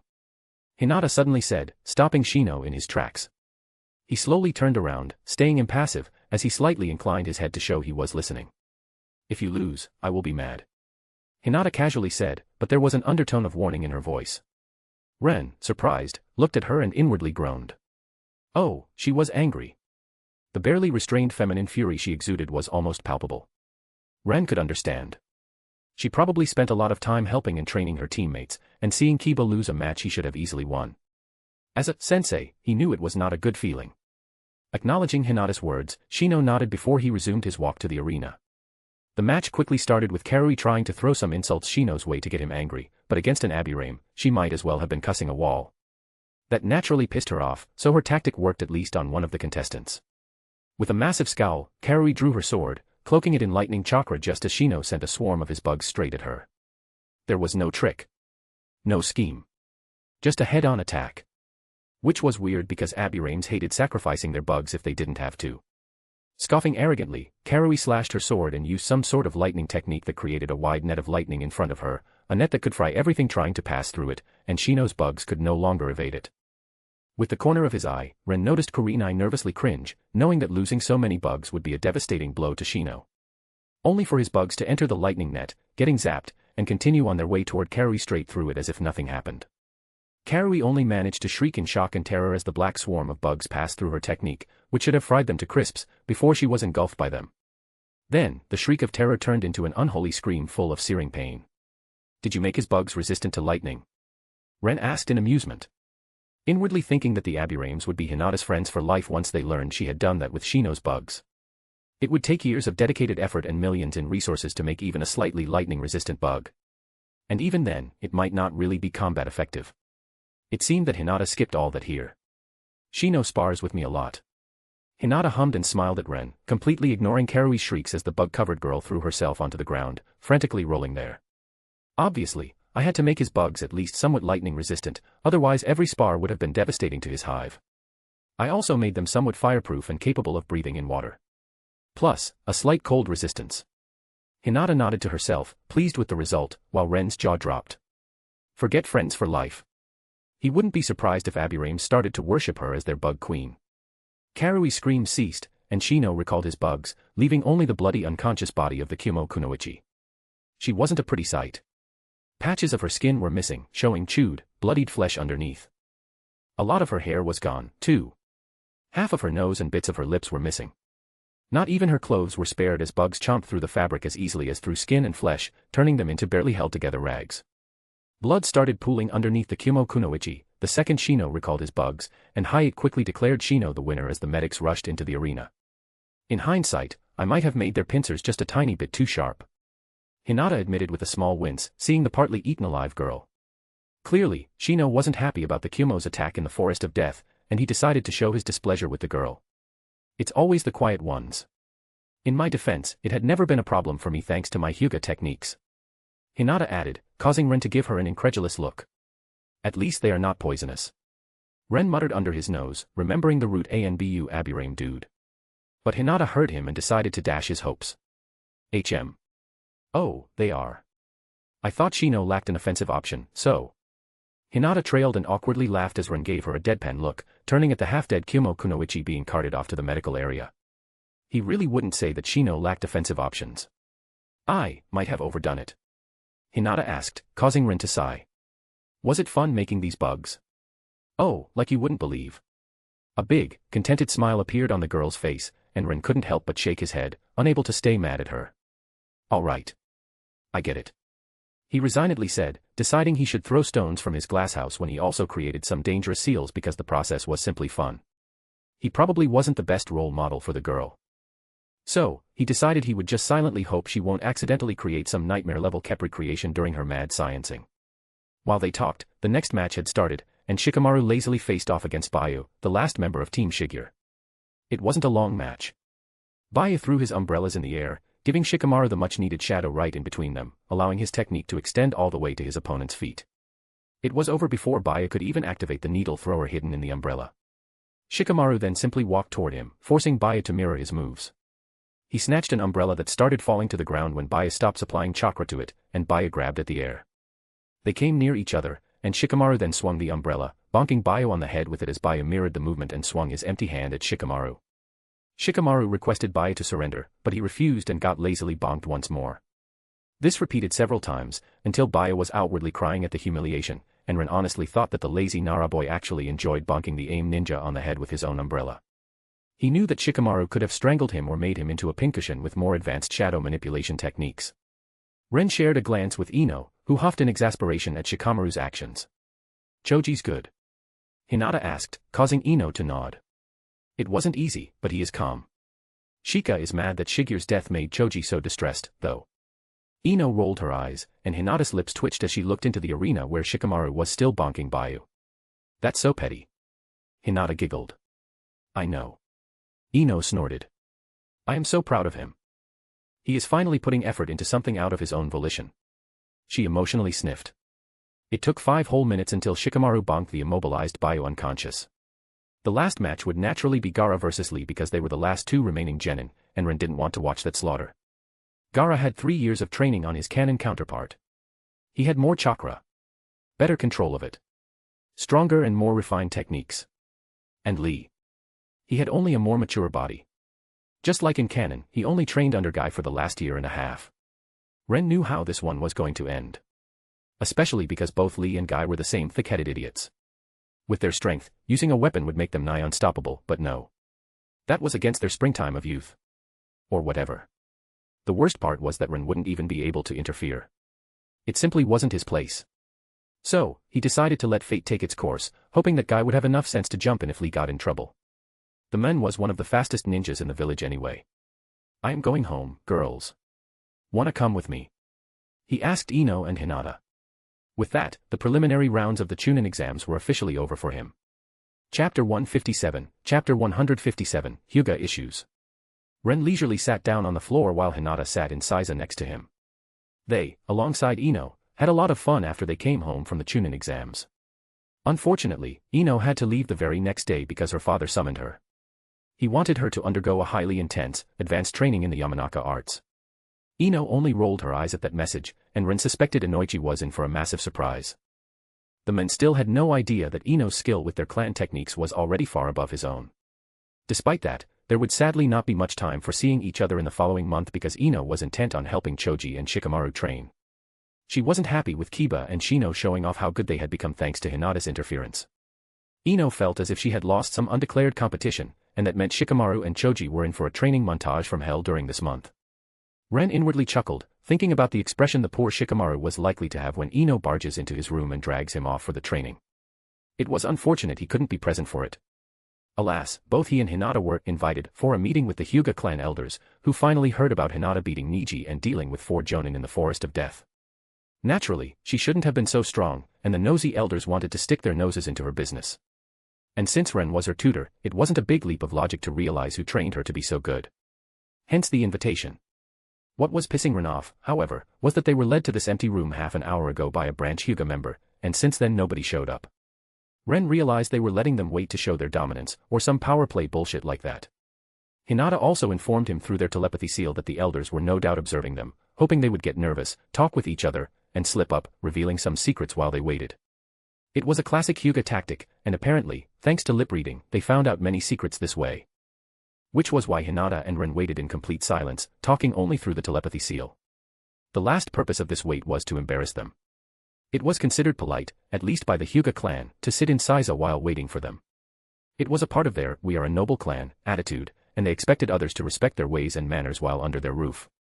No doubt, an elder will come and berate Ren for sitting leisurely instead of killing his legs via a Saiza sitting position, saying something about insulting them with his behavior. The Hyuga main branch members were stuck up like that. Speaking of which, Ren snorted and lay down on the floor, putting his hands casually behind his head. There. If sitting casually was offensive to them, then laying down like this was an ultimate fuck you to the observing pricks. They wanted to let him wait and sweat for half an hour. 2 could play these games. Hinata impassively glanced at Ren, letting him feel a deep sense of amusement through the telepathy seal, but her emotionless facade stayed unmoved outside of a small twitch of her lips. Just as Ren thought, 10 minutes later, an old Hyuga male entered the room. His white eyes first fell on Hinata, and his lips pursed, before he quickly moved his gaze to Ren, who had slowly raised his back from the floor, and once again casually sat up. Ren could see the fury enter the Hyuga elders' eyes as more of them entered the room, some snorting, others sneering, while a few simply ignored Ren and Hinata as they all took their designated seat. Seeing that most elders were seated, the Hyuga elder who entered first opened his mouth. "Do you have no regard for the Hyuga clan, boy?" he asked Ren, rebuking him for his manners. This was the place where most people would feel shame, but Ren only smirked in return. He had an entire half hour to make a plan, after all. "You are very rude," he said straight to their faces, instantly silencing the room as every Hyuga, even Hinata, froze. The silence lasted for a few sweet moments before their brains rebooted, and now, every Hyuga in the room, sans the amused Hinata and exasperated Hayashi, was very, very angry. "We are rude." The first Hyuga, clearly some puffed-up big shot among the elders, spoke in a deathly whisper, his harsh tone showing how utterly offended he felt as his voice started rising. "You dishonor us with your man dash." But Ren didn't let him properly start and cut him off. "No. I was invited here as a guest." It was honestly more of a "we summon you and you shall come" kind of thing, and they all knew it, but Ren was happy to twist the meaning for his own purposes. "I was offered no refreshments, not even a simple glass of water. I was made to wait over an half hour for my supposed hosts to finally get off their asses and show up. And now you, some stranger I don't even know, come here, a basic greeting nowhere in sight, introductions nowhere in sight, and the first thing you do is start to rudely ask questions, accusing me of some bullshit you made up to look more impressive than you actually are." If they were angry before, they were furious now. But Hyuga elders did not erupt. Their faces might have gotten red, but their fury was cold. Ren still thought he made enemies for life right here, right now. But he simply could not find himself to care. He was frustrated with these gits. He hated how they treated Hinata, but the girl didn't want him to do anything about it, so he could only silently watch. A few biting words were the least Ren wanted to do to them, but for now, the words would need to suffice because Hinata wanted to deal with them herself. Gritting his teeth, the leader of the Hyuga elders donned a grave expression. "This is our house, and I will not have your rude attitude. I don't care whose house this is, dude." Ren rolled his eyes, causing the Hyuga elder to bristle while Hayashi groaned, no longer giving a damn as he broke his facade and put his head in his hands. Ren, however, was undeterred and continued speaking. "If you invite somebody to your home, you offer them tea or at least water. That's basic common courtesy. Something you were clearly never taught. If you meet a stranger, you introduce yourself first. Another thing your parents clearly neglected to teach you." Not waiting for the answer, Ren turned toward Hinata. "Hinata, your clan elders have no manners. Whoever raised them has done a bad job." Barely stifling her laughter, Hinata glanced at the highly offended old men and a few old women in the room, before she couldn't hold it in anymore and chuckled. "I've noticed." She nodded. Some of the elders had their eyes widen in disbelief that she dared to agree. Another moment of tense silence spread through the room, but this time, it was interrupted by Hinata. "Elders," she started in a soft voice, and already offended some of them because the proper form of address for them was, "esteemed elders," something she clearly disregarded. "You didn't summon us here to argue. Please, get to the point." After a short while, one woman, Shiori Hyuga, finally spoke, tenderly like a grandma would speak to her granddaughter when she wanted to tell her what she had done wrong. "Hinata-chan, we would like to know how you got so strong." Shiori glanced at Ren. And Hinata deadpanned, "I trained." The woman who asked the question was one of the biggest bitches in the clan. One of those who loved to use the caged bird seal. But she loved to portray herself as a kind and understanding person. She was everything that was wrong with their clan. Hinata had no patience for the two-faced bent. Defeating 4 Jonin, even if our investigations show that they were more along the level of experienced Chunin, is no small feat, Shiori continued in her soft, understanding tone, but her eyes gained a small spark of malice. "You must be very good at gentle fist to accomplish it." "Ah. So that's her angle." Hinata blinked with a realization. "I am better at lightning ninjutsu." Without any further ado, Hinata admitted, fully knowing the fireworks that statement would set off. Shiori's expression triumphantly brightened while the other elders showed clear distaste. But only the leader of the elders spoke with barely restrained vitriol, "A lightning ninjutsu. You betrayed the Hyuga way, girl." He was so angry that he had to gasp for air before continuing. "Our clan practices Hyuga taijutsu. We don't get corrupted by inferior techniques. This is treason. It's grounds for expulsion from the clan. What do you have to say for yourself, child?" Noticing that Shiori was about to speak again, her eyes focused on Ren. Hinata didn't need to be a genius to find out what the next line of questions would be about. But if there was one thing she wouldn't allow even her clansmen to do, it was ridiculing or demeaning the men who gave her a chance and taught her how to enjoy her life. "It's why I am stronger than you while still a teenager, grandfather," Hinata lightly said, causing some of the elders to gasp at her audacity. Even Shiori's jaw stopped, her mouth opening and closing in disbelief. Whatever question she had for Ren was long forgotten. "You dare." Hiroto, Hinata's grandfather, the leader of the Hyuga elders, abruptly stood up from his seat. "Of course, I do." Hinata sighed. "Why not just solve this the proper way? With a battle? Let's not exchange pointless accusations and interrogation veiled as discussion. Our gentle fist can talk in our stead." She was fed up. She could have let the meeting go on, but she knew this was always going to end in blows. So, why not expedite the process? Hiroto pushed his anger back and narrowed his eyes on her. He was taken aback because that honestly wasn't an unreasonable thing to ask for. Sure, the girl had a snowball's chance in hell to beat him, but at least she had enough dignity to challenge him. "Indeed. I see that you know at least some of our ways," Hiroto said. "Fine, then. I will show you why you should respect your elders. And when I win, I will demand that you are to be instantly put into the branch house." Despite being satisfied with her courage, the girl, and especially her teacher, levied some grave insults to the elders and the clan. That couldn't go unpunished in Hiroto's mind. Her teacher clearly poisoned her with his teachings. Their relationship had to be severed. Granddaughter or not, she needed to be subdued, sealed, and then. Hiroto already thought which Hyuga boy was accomplished enough to bed her. He needed somebody with a firm hand and unafraid to discipline his servants, somebody who would teach Hinata that she existed to serve the clan first and foremost. The girl was getting a bit too strong, too. That needed to be nipped in the bud, lest she threaten the authority of the elders. His authority. He didn't spend his whole life building the Hyuga clan to the magnificence it was today, only for his foolish granddaughter to step all over it. "And when I win, you will stop interfering in my life." Hinata shrugged as she also stood up. The middle of the room was quickly vacated as the two combatants took their places. Hayashi, utterly defeated with a haggard expression, was asked to start the match. It brought him visible pain, but he nevertheless nodded his agreement. There was no banter. No bickering or arguing like during the matches in the preliminaries. That was not the proper Hyuga way. From this point onward, might made right. Words didn't matter. Hayashi started the fight, but both Hinata and Hiroto stood in their places, waiting for the other to attack. After all, Hyugas had the biggest advantage when others attacked them first. With a small sigh, Hinata realized she would need to be the one to initiate the exchange. Feeling no need to rush, she walked toward her grandfather, angering him even more because it showed she had no regard for him. When Hinata was at arm's reach, she sent a finger poke at his abdomen. Seeing it, Hiroto inwardly sneered. As if such a lazy move could hurt him. He was the best gentle fist user in the clan. Deciding to show the girl her place, he initiated Kaiten. At this close range, Hinata should be thrown through the room until she hits the wall with such speed that some of her bones would be broken. Kaiten. Chakra became visible around Hiroto, and his footing shifted as he was ready to start spinning. Only for the chakra around Hinata's fingers to intensify. Her blow gained in speed.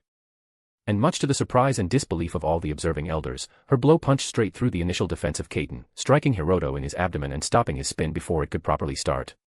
Kaiten, the impenetrable defense, was broken. Did you think I wouldn't devise a way to counter our techniques, grandfather? Hinata amusedly asked as she saw the bewildered expression on her grandfather's face. She wisely took several steps back. Hiroto's face scrunched in fury. She landed a blow on him. And sure, it stung a bit, but there wasn't much damage. A small part of him also acknowledged her talent. Figuring out a way to punch through Kaiten was not easy. Nobody had done that yet. But he felt far too humiliated to give her even small praise. His fists clenched as he noticed the self-satisfied smirk on Hinata's face and a loud farting noise suddenly resounded through the room as Hiroto's eyes goggled, his cheeks becoming pink while his expression changed from absolute fury to mortification full of horror. He quickly put his hands on his mouth, visibly heaving.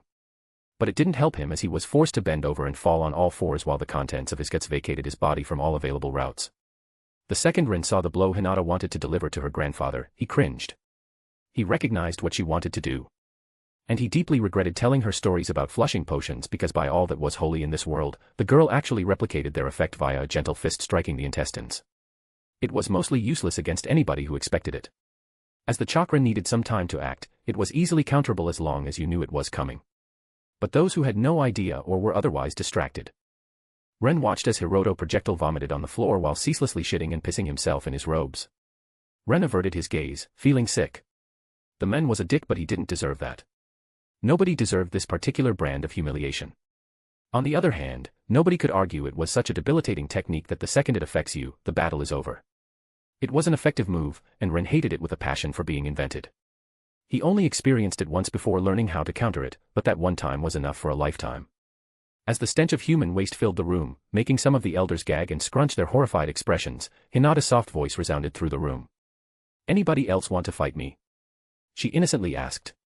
Chapter 158, Chapter 158, Hyuga Issues. Naturally, nobody came forth to challenge Hinata after that display. The elders were too shaken, and none of them wanted to end up like Hiroto, with their dignity destroyed.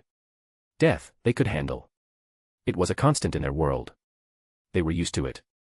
But humiliation like that? How could they live that down? There was no chance Hiroto could hold onto his position as the leader of the Hyuga Elder Council with something like that under his belt. The meeting came quickly to an end, and Hinata smugly left with Ren under the worried, wary gazes of the sickened elders, who were actually happy Hinata didn't insist on fighting more. It couldn't be more obvious to Ren that the matter was far from over, however. The elders were disturbed right now. But that shall pass, and with time, the scheming old foxes will grow courageous once more. Hinata might have defeated one of the best in their clan. But Ren wouldn't be surprised if they came to the conclusion that she had used underhanded means. She had not shown any real proficiency with the gentle fist. Somebody might think she just got lucky. The Hyuga elders looked like people who would come up with a deluded self-justification like that after they had a moment to consider things. This was not the end. No. This was just the beginning of the friction between the Hyuga clan and Hinata. And as he gazed at the back of the humming girl who was skipping in front of him, something told Ren this was content with delaying the inevitable for now. She could have beaten Hiroto in a proper gentle fist match. She could have beaten them all, because they thought the four Jonin were actually Chunin, which made them look down on her and underestimate her. She could have quickly asserted her dominance and forcefully grabbed the authority within the clan. She was strong enough to get her way. But Hinata didn't do that. Ren wondered why.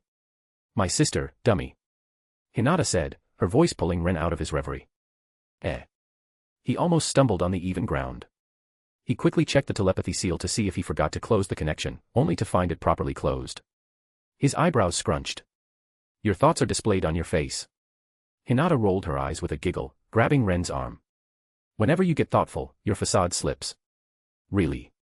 Ren said, surprised. And he thought he was good at it. Maybe that was why Danzo didn't like him. Did he somehow leak his disdain for him during one of their meetings? Did he reveal that he thought him a twat? Hinata nodded. "I live, eat, and sleep with you. And I am Hyuga. We pride ourselves on our observation capabilities. I know you better than you know yourself." she humbly boasted while watching his face expectantly. Realizing what she wanted, Ren grinned. Cheeky girl. Despite knowing that the elders most likely still observed them, Ren pulled Hinata into a heated kiss, sticking his tongue into her mouth. Something she eagerly reciprocated. They made out for a few minutes, right there in the middle of the street, uncaring about the awkward passers-by, the outraged aunties, or the kids who started making gagging noises when they saw them. Ren liked to imagine the Hyuga elders would react similarly to the kids, so he pretended he was hearing them, and it made his day. They pulled away a bit later with smiles on their faces. Grabbing each other's hands, they decided to go back to Ren's apartment. Midway on their way there, Ren finally stopped basking in the aftertaste of the kiss and decided to ask. So, what about your sister? Hinata only uncaringly shrugged. I could have beaten them all into submission. But they would still plot and scheme against me. Being heavy-handed would just show them they couldn't beat me with force. And they would target your family instead. Your sister. Ren nodded as the realization struck him. Nobody could fault him for not coming to that conclusion sooner. He didn't really put much thought into the Hyuga clan affairs. It was Hinata's issue. She spent her days considering every angle. He rightly didn't care that much. This rebellion of mine is far more complicated than it first sounded. Hinata tiredly sighed. I can't move rashly. I can't just take over and abolish the caged bird seal either. She added in a disgruntled voice, showing how much it bothered her. Raising her gaze, her eyes met Ren's and she awkwardly asked, I will need you to make a better seal for our eyes than the caged bird one. Could you please do that? She timidly asked, feeling very embarrassed about it.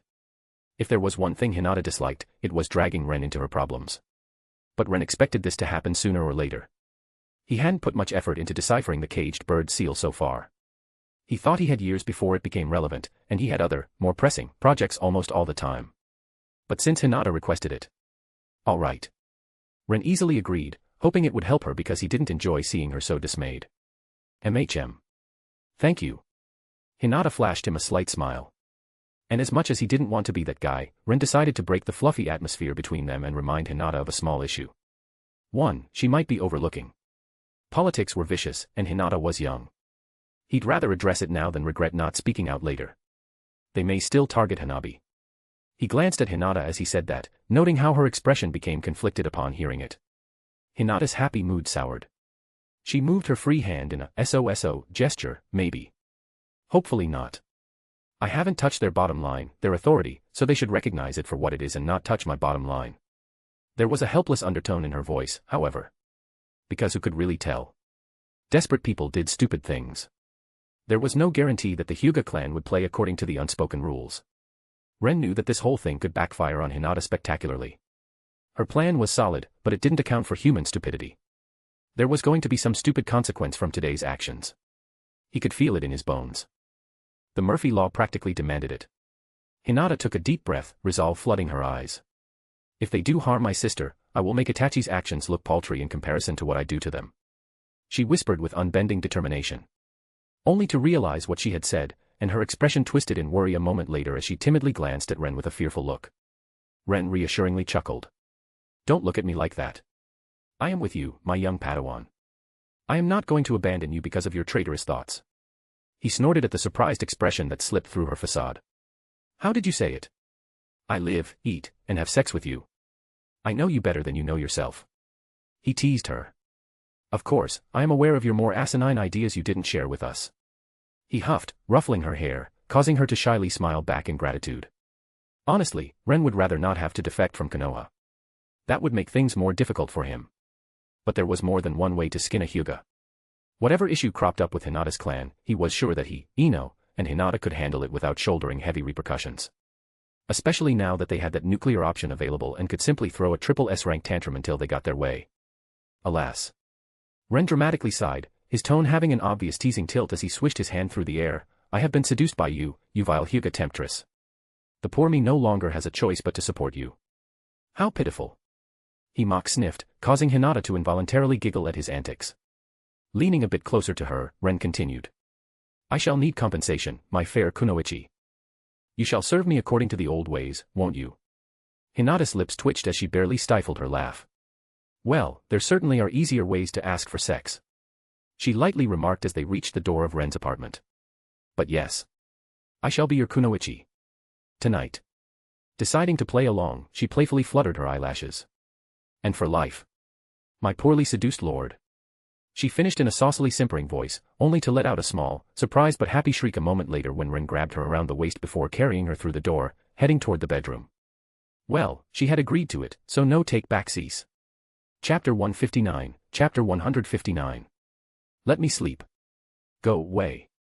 Shikamaru had woken up and almost moaned in comfort, his eyes still happily closed as his cheek lay on the soft pillow, not intending to leave it any time soon. It was his favorite one. He was finally home. No bothersome exams. No troublesome training. No bossy blonde females. No bossy blonde troublesome females. Wasn't this just heaven? The small smile on Shikamaru's face grew into a grin as he peacefully sighed. To think he once considered Ino cute. Truly, how naively misguided of him. He had already sworn off pursuing brunettes because they were troublesome.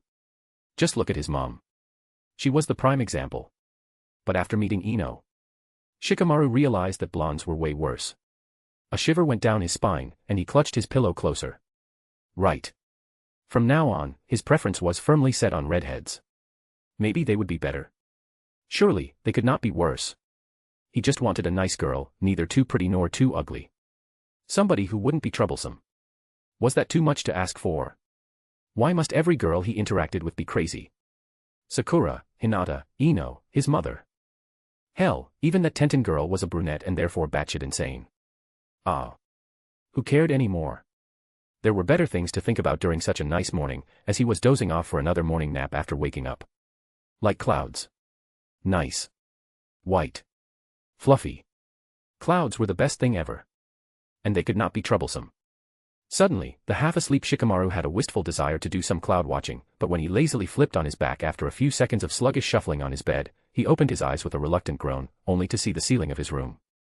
Cue another groan as he realized he was acting silly. Closing his eyes again, he relaxed into the mattress. Yes. This was the life. He had a month to res.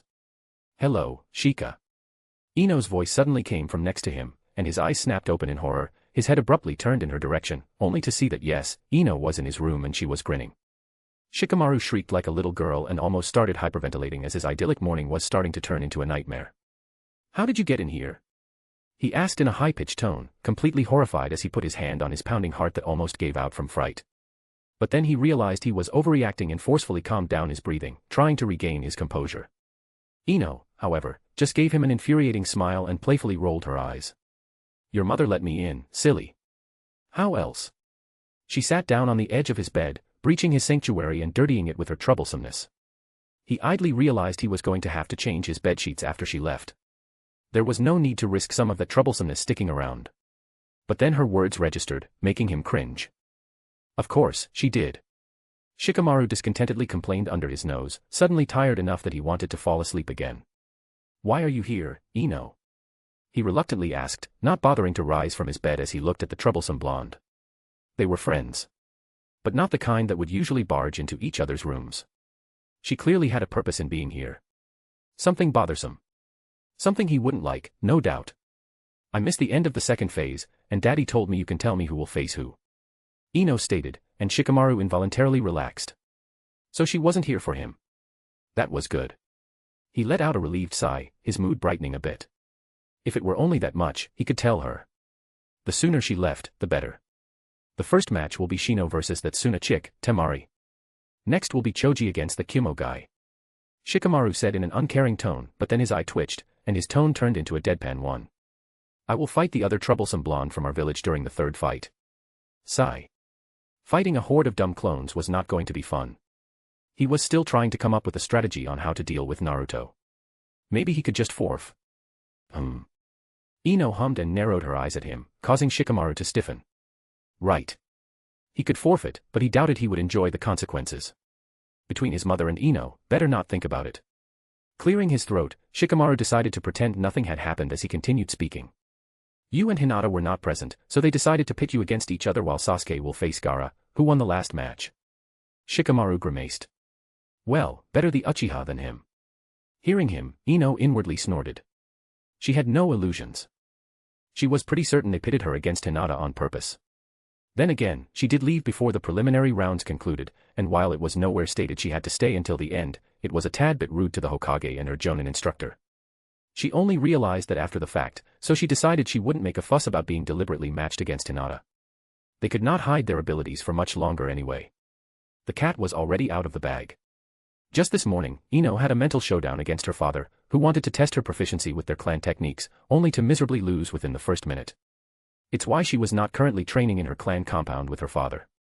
After that showing, he had to admit there was nothing he could teach her anymore. Thinking about his dismayed expression, an amused smile stretched on Ino's lips.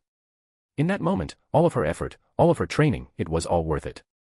Hinata also beat the Kumo dudes, and it will throw suspicion on her prowess.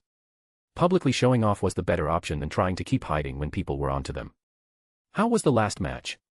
Ino asked, not missing the fact that the unhinged redhead from Suna apparently won. She didn't know Hinata's cousin's team, but she still hoped the loudmouthed, green fashion disaster didn't get himself killed. Brutal. Shikamaru grunted out, his forehead creasing. Gaara is no joke. Lee showed remarkable taijutsu prowess, but he still crushed him with no fuss. He helplessly admitted. Honestly, Shikamaru thought a lot about a plan against Gaara, but it was futile. He couldn't come up with one. Anything he thought of, and some of it was a real convoluted mess, Gaara should be able to counter. Again, he couldn't help but think, better Uchiha than him. Is Lee? Ino asked, her smile turning into a frown. But Shikamaru lazily shook his head. Last I heard, he is in the hospital and will stay there for a long time. His Jonin instructor dash. The other fashion disaster on their team. Ino jokingly interjected, making Shikamaru roll his eyes at her. Yamanaka and their manipulations. But the dour atmosphere in the room definitely lightened. Yeah, that one. He saved Lee at the last moment. I still think he should have jumped in sooner, but it is not my place to comment. He casually shrugged. He had already decided to visit the spandex-wearing kid in the hospital during the month. Even he didn't know why he felt like it. The guy reminded him of Choji a bit. All awkward and with no idea how to properly befriend others. Or so was his impression. It was troublesome, but Shikamaru decided to put in a bit of effort to get to know Lee. Not today. Not even tomorrow. But he will get to it when he gets to it. He needed to sleep on it. For a while. Speaking of sleep. Well, that should answer all your questions, Ino. The exams are done for now. There is still a month for the next part. Let me sleep. Go away. With that, Shikamaru huffed and didn't wait for Ino's answer as he put his pillow over his face after he rolled over, turning his back on the girl. Ino raised an eyebrow at him, but she knew he was not going to reply to anything anymore. He was most likely already counting deer in his head, lulling himself to sleep. Well, the problem was. There is one other thing I came here for, Shika. Ino started, and slowly, a grin started to appear on her face. I have nothing pressing to do during this month, so I have decided to help you with your training. Your mom was very happy hearing that. A deep sense of schadenfreude entered Ino's mind as she watched Shikamaru stiffen. Dread flushed through Shikamaru's body, but nevertheless, he powered through it. He knew he couldn't just silently take this bullying. Lazily half turning around, he half opened one eye and glanced at Ino. No. With everything he wanted to say already spoken, he once again turned around and closed his eyes. There, that should make her go away. Yes. Alas, Ino was not having it. Shikamaru suddenly felt his ankle being grabbed, and before he could react, he was dragged out of his bed, his body abruptly hitting the floor as he was dragged out of his room. Flailing around, he tried to regain his balance and avoid bumping his head on the door frame, when he noticed the mad blonde was dragging him toward. Ino. Wait. Stairs. No. Wait. Stop. There are stay-a. Yoshino, Shikamaru's mother, who was cooking in the kitchen, suddenly heard Shikamaru's yell, followed by a series of loud thumping noises, followed by loud complaints and multiple unkind words aimed at Ino, who was ignoring it and babbling something about a color-coded training schedule. Yoshino smiled and let out a small contented sigh. That lazy boy. He so loved to complain. He was just lucky he had such a friend willing to drag him to training. She shook her head, wishing that her son would become a bit more like Ino. The girl was so cheerful, energetic, and kind all the time. Spending time with her could only help Shika. Humming, she turned back to her cooking, ignoring the pleas and screams of her son as he was, unknowingly to her, literally dragged by his ankle out of the house, followed by another series of bumping noises and loud curses coming from the stairs on the porch. Chapter 160, Chapter 160, Meeting a Sage. Ren walked through Konoha's streets, feeling perplexed. He wanted to study Sasuke's cursed seal, and just a few moments ago, he was on his way to the Uchiha compound when he realized that Sasuke was not there because Kakashi had taken him for training. Honestly, Ren had completely forgotten about that detail. Hence, his frustration. But with everything that was going on right now, it was understandable that he wouldn't remember details like that. Unfortunately, there was no occlumency in the Narutoverse, and he was leery of messing with his mind directly. Telepathy seals. Sure. But making direct alterations to his mind with zero knowledge of how these things work? Nah. There was a reason why nobody tried to copy the Yamanaka clan. Oh, attempts did happen.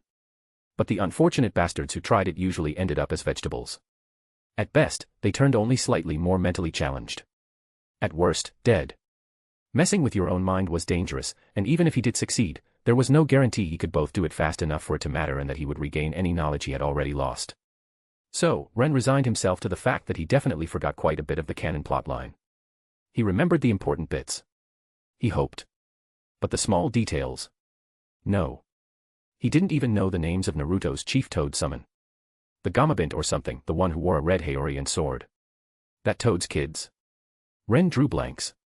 Probably also something with Gamma at the start. There were more instances of this. Kiba blades, for example. Ren knew the wielder was alive. He knew he was called Raiga. Getting that name was easy from the bingo book. But he couldn't freaking remember in which town the man was hiding, and it was inconvenient as hell because these swords would have been godsend for Hinata. Ren knew there was this clan with a forbidden technique on their backs that was practically the Narutoverse version of Nuke. But he couldn't remember their last name either. Once again, that frustrated him because watching out for people who carry a nuke on their back is just common sense. At the very least, he wanted to stay far away from them in case they decided to spontaneously combust. Now that he thought about it, his knowledge of the less important plot points was abysmal. He knew there was something about a clan serving Orochimaru. Then there was that crystal chick, Gyurin. And the boy she adopted whose name Ren couldn't give a bigger shit about. They sealed Isabu during that plotline. That much he remembered. But holy hell, he really could not remember which lake Isobi was hiding in. It would have been nice to know that. Even if he will not be reformed for around 2 more years. Having at least a guess where he would appear next would simply be very nice.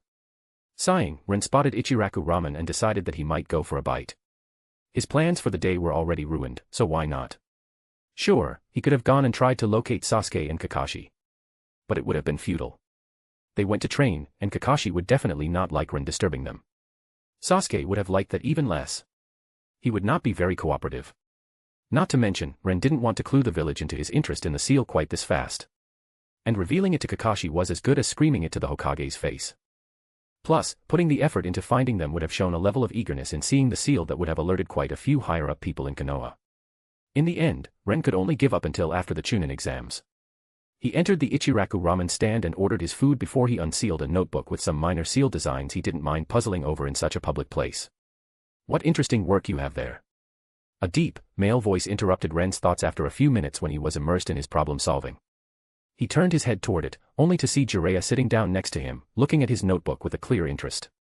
Ren, with a deep sense of satisfaction, one that did not show on his deadpan face, slammed the notebook shut, enjoying how Jiraiya's expression twitched. Okay. Ren dismissively said, before turning away, drumming his fingers on the closed notebook as an awkward atmosphere formed around them. Jiraiya coughed after a moment of silence. Right. He forced a grin on his face. You probably don't know who I am. You are too young to recognize a legend like me.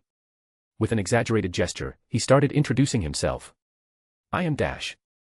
I know who you are. Ren interrupted him and turned toward him again while looking him straight in the eyes. You are the SOS. SOS. Jiraiya's face scrunched. He felt really awkward about having his introduction interrupted. That was not a reaction he expected. Ren nodded and elaborated. Sexual offender sage. Aghast, Jiraiya vehemently protested, that's slander. I am a perfect gentleman. Ladies love me. Yeah.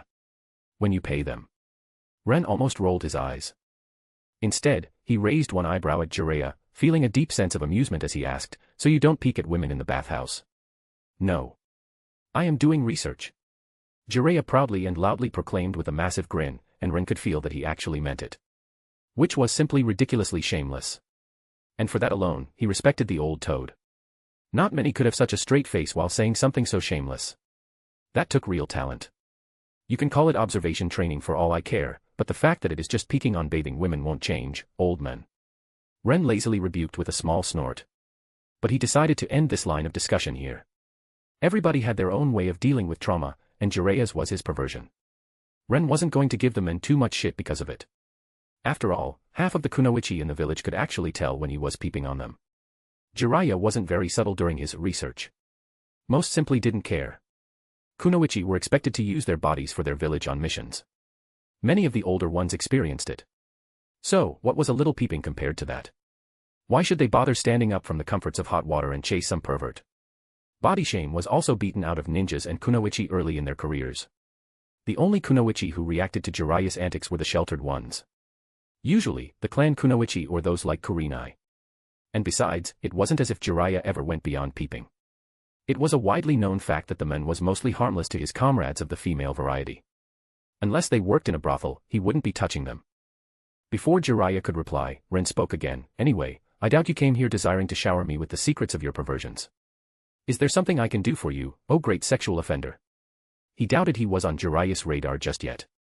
So, the men definitely wanted something. I am looking for Naruto. Jiraiya blandly admitted, not liking his new nickname at all. But for the sake of getting the desired intel, he held his tongue. And you are asking me? Ren chuckled, only to smile at Ayam as she put a bowl of steaming hot ramen in front of him. I was told there is a chance you know where the brat is. Jiraiya spoke, a hint of seriousness seeping into his tone. That was fair enough, in Ren's opinion. He indeed knew where Naruto was. The boy was in his house, studying seals and most likely loudly complaining while whining under the strict supervision of Karen, who dragged him there by his ear just this morning. Funnily enough, Ren did notice that Naruto was a bit sulkier than usual, but he didn't ask why or make the connection with Kakashi refusing to train him at that moment. And to be fair, Ren was on Kakashi's side in this argument. First, Jiraiya had been in the village for a few days already, so Kakashi most likely knew the Toad Sage wanted to seek out Naruto to train him in his inheritance a bit. Giving the boy to Ebisu for a few days before Jiraiya found the time was reasonable. Especially when Naruto mostly lacked in basics, and Ebisu was good at training people in them. Well, that was in canon. Right now, Kakashi has left Naruto to Karen's tender mercies. Ebisu didn't make an appearance. Ren didn't think that Kakashi was particularly favoring Sasuke. Naruto was going to fight Shikamaru, a fellow Konoha ninja. The chances of that match turning deadly were minuscule. Win or lose, it didn't really matter. Sasuke, on the other hand. In Kakashi's position, Ren would give him specialized training, too, because holy shit, even with that, there is a chance the kid would be squashed in a short order. From Kakashi's perspective, he probably thought he had several years to train Naruto and Sakura as his genin team. Because that's usually the norm. But Sasuke simply needed him now, and he needed him a lot. Ren still disliked Kakashi, though. He was a bastard. As for Jiraiya. Oh. Finally decided to act like a godfather and give the kid the time of your day. Ren lightly asked, but his undertone was completely vicious. He wanted it to hurt, and judging by how Jiraiya bristled, he was successful. Jiraiya was the Narutoverse Dumbledore. Seriously, how hard would it be to check on the kid even once during all his childhood years? He is the best spy master in Konoha, but he can't find out that his godson is being mistreated literally in his home turf. Was Ren seriously supposed to believe that bullshit? At the very least, Jiraiya was a negligent asshole. How do you know that? Jiraiya dangerously asked, his killing intent subtly spiked as the atmosphere in the ramen stand turned tense enough even for Ayam and Tucci to notice and start sweating. Ren, however, just loudly slurped on his noodles, taking his time while Jiraiya glared at him. To be honest, he had forgotten that this was supposed to be secret. But whatever. Gulping the noodles down, Ren wiped his mouth with a napkin before he spoke. Please. Did you think his parentage was a secret? Half of the important people in the village know. I wouldn't be surprised if other ninja villages already knew, too. Just stroll through Konoha in Henge and try starting a discussion about the demon brat. Ren rolled his eyes, making Jiraiya's intimidating posture fall as he turned uncomfortable. The man grimaced and looked at his hands in a small show of shame. I was busy. He sullenly admitted in a quiet voice. You could have at least sent birthday presents or postcards. Ren hummed, putting more noodles into his mouth with his chopsticks. Learning to eat with these infernal wooden sticks was a journey. 0 out of 10, totally not recommended if you don't want more of your food to end up on the floor rather than in your mouth. Hey. I totally did. I sent him presents and letters, too. Jiraiya indignantly defended himself, his shame forgotten in the face of Ren's accusation. Ren found that very interesting. Funny. Naruto never received them. He informed Jiraiya, and his lips quirked because that meant there was interference, and now Jiraiya realized it as well, considering how his expression darkened. That was a plot point Ren hadn't expected. Maybe the toad botherer of Narutoverse was not as bad as the goat botherer of Potterverse, after all. Look. Can you just tell me where the kid is? Jiraiya tiredly asked, letting out a fed-up sigh. Ren almost wanted to tell him, no, but fortunately for him, he had already relocated any sensitive seal work research to his house in his secluded training place by the ocean. The one where he could only enter through space-time seals. He even managed to make a variant of his transportation seal, so that Ino and Hinata could use it without him. The 20-second usage time was still there, but now the girls no longer needed him, or his clone, to access their home. Naturally, he wouldn't be revealing such a thing to Konoha anytime soon because it was pretty much similar to a waypoint system in games. If properly set up, it could give Konoha a massive military advantage. Which meant, if the higher-ups knew about it, they would never stop bothering Ren about it until he caved and gave it to them. Noticing how haggard Jiraiya suddenly seemed when he realized at least some of the depth of his mistakes concerning Naruto, Ren decided to cut him some slack. Sure.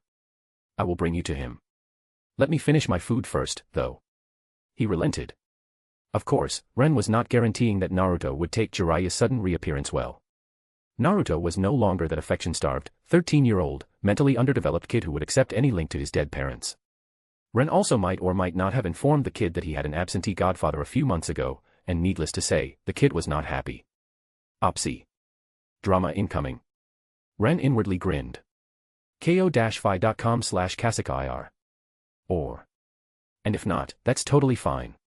I hope you will enjoy the story. Have a nice day. Chapter 161, Chapter 161. The Reunion. Quite average defenses. Jiraiya commented while looking around, while Ren started to unlock the front door leading to his apartment. Hearing him, Ren inwardly rolled his eyes at the jab at his seal expertise. Maybe. But don't try to meddle with them. They are rigged to go off if somebody messes with the setup. He casually admitted, causing Jiraiya's eye to twitch as he took a cautious step back from where he had seen a small, concealed seal on the wall. Average defenses or not, some of them were still quite deadly, and his curiosity was not enough to risk setting them off on top of him. Seeing Jiraiya's reaction, Ren chuckled and opened the door. Honestly, he had already dismantled the better defenses, leaving only very old, bare-bones defenses, one still written in kanji, which showed just how long ago he inscribed them. They were practically from the time when he was still somewhat of a novice. But they were enough. With his space-time seals, he only needed the seal defenses to prevent people from getting into his house while he slept. These old defenses were good enough to alert him of any intrusion and slow the intruders for a bit. From there, Ren could simply teleport away. Keeping up better defenses was redundant with his current prowess. The maintenance time necessary for it was simply not worth it. Especially when he didn't even live in this apartment anymore.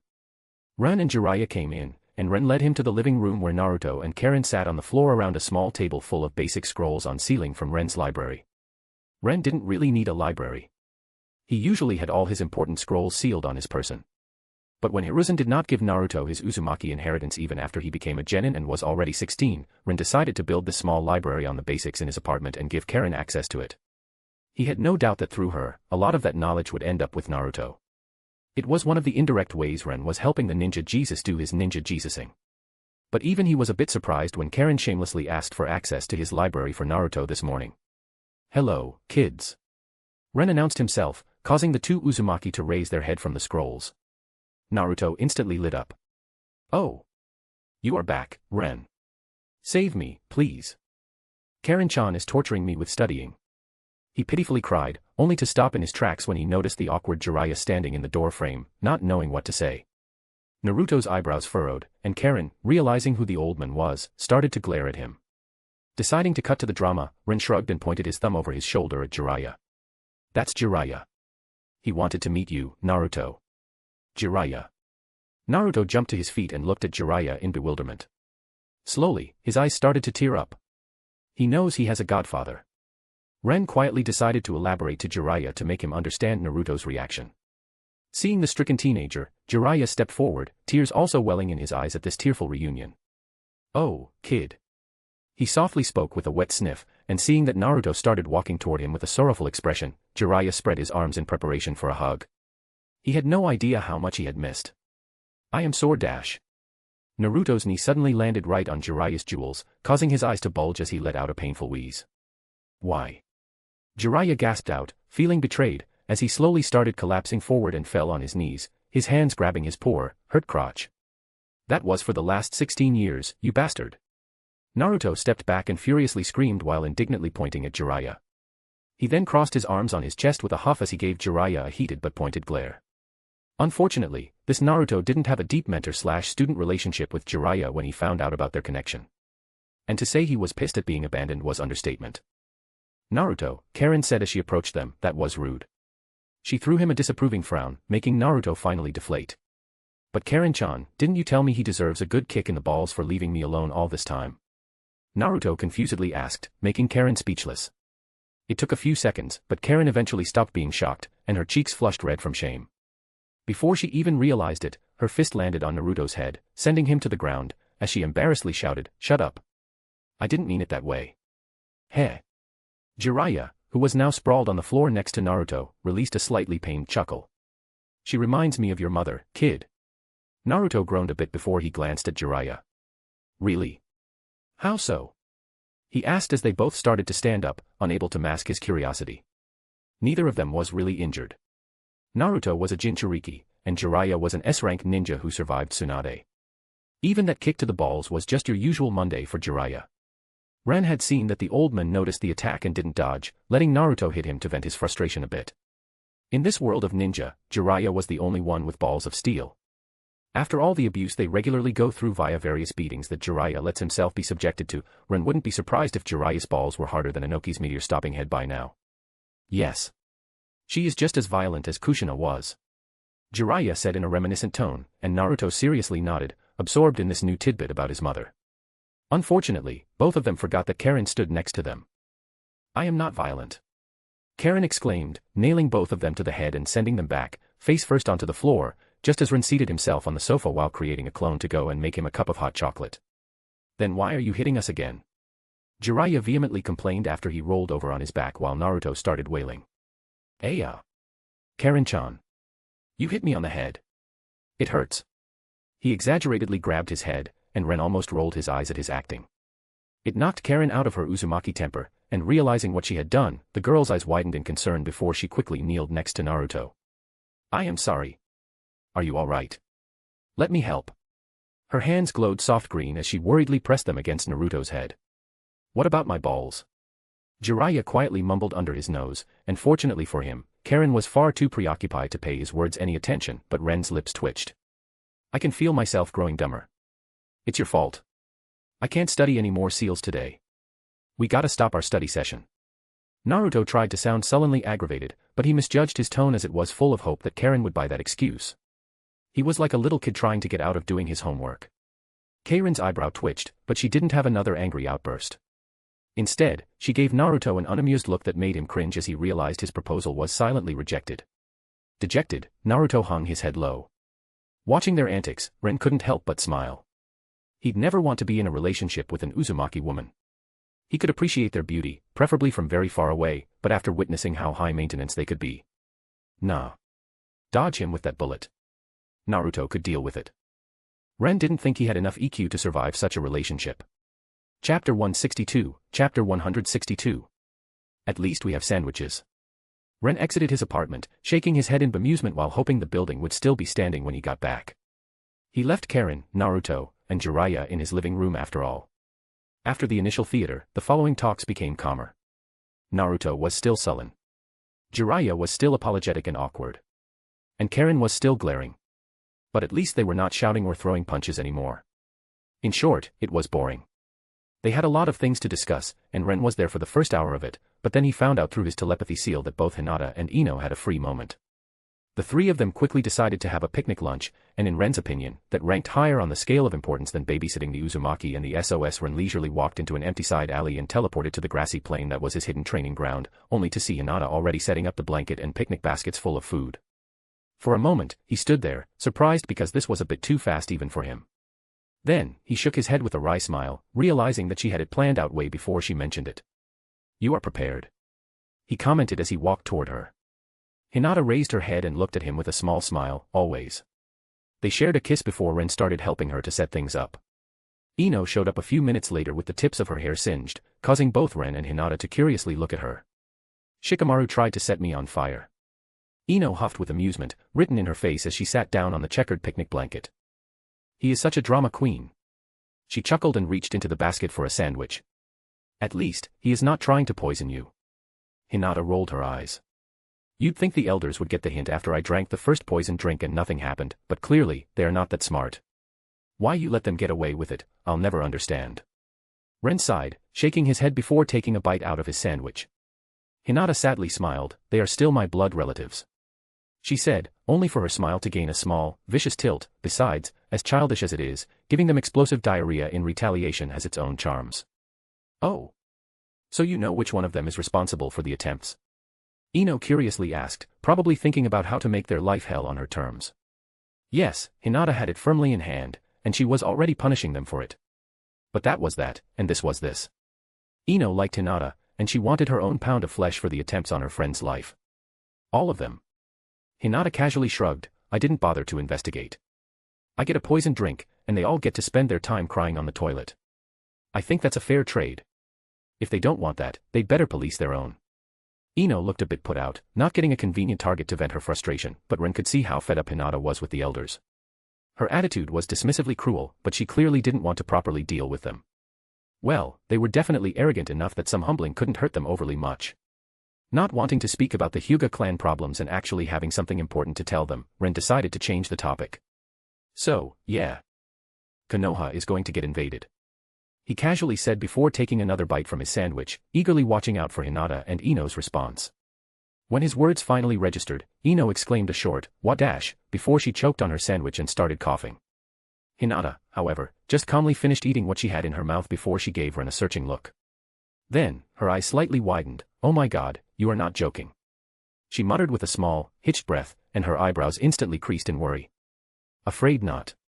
Ren wryly admitted. Ino finally recovered from her coughing fit and sprang onto her feet in alarm. Invaded. By whom? When? How? She started asking, and Ren was mildly surprised she didn't start pacing from all the stressful energy she exuded. Calm down. Ren sighed, but Ino didn't seem to listen, her freak-out continuing. Getting annoyed, Ren kicked his leg at her shin, causing her instincts to flare out in warning as she snapped back to attention and sidestepped the attack. Hey! She indignantly protested, but Ren gave her an unamused look. Are you calm now? He dryly asked. Yes. Ino reluctantly huffed as she plopped down on her backside. It was obvious she was still nervous and wanted to freak out some more, but she realized that was not going to help in this situation. Seeing that everybody was finally on the same page, Hinata calmly nodded, "Does the village know?" She asked, looking at Ren. "I am reasonably sure they do." He admitted, "Jiraiya is in the village." That in itself would not be a reason for worry. It was the next part that was worrying. And it looks like he will be staying in here for some time, too. Make no mistake, he was not in Konoha for Naruto. He only came to Konoha whenever something major happened. And he never stayed for long. The fact he planned to stay long enough to actually give some meaningful training to Naruto meant the shit was going to hit the fan. Anybody who had any idea how Jiraiya operated would realize that. His position as Konoha's spymaster was not well known. It was one of the village's biggest secrets. Sure, every anime fan in Ren's previous world knew that.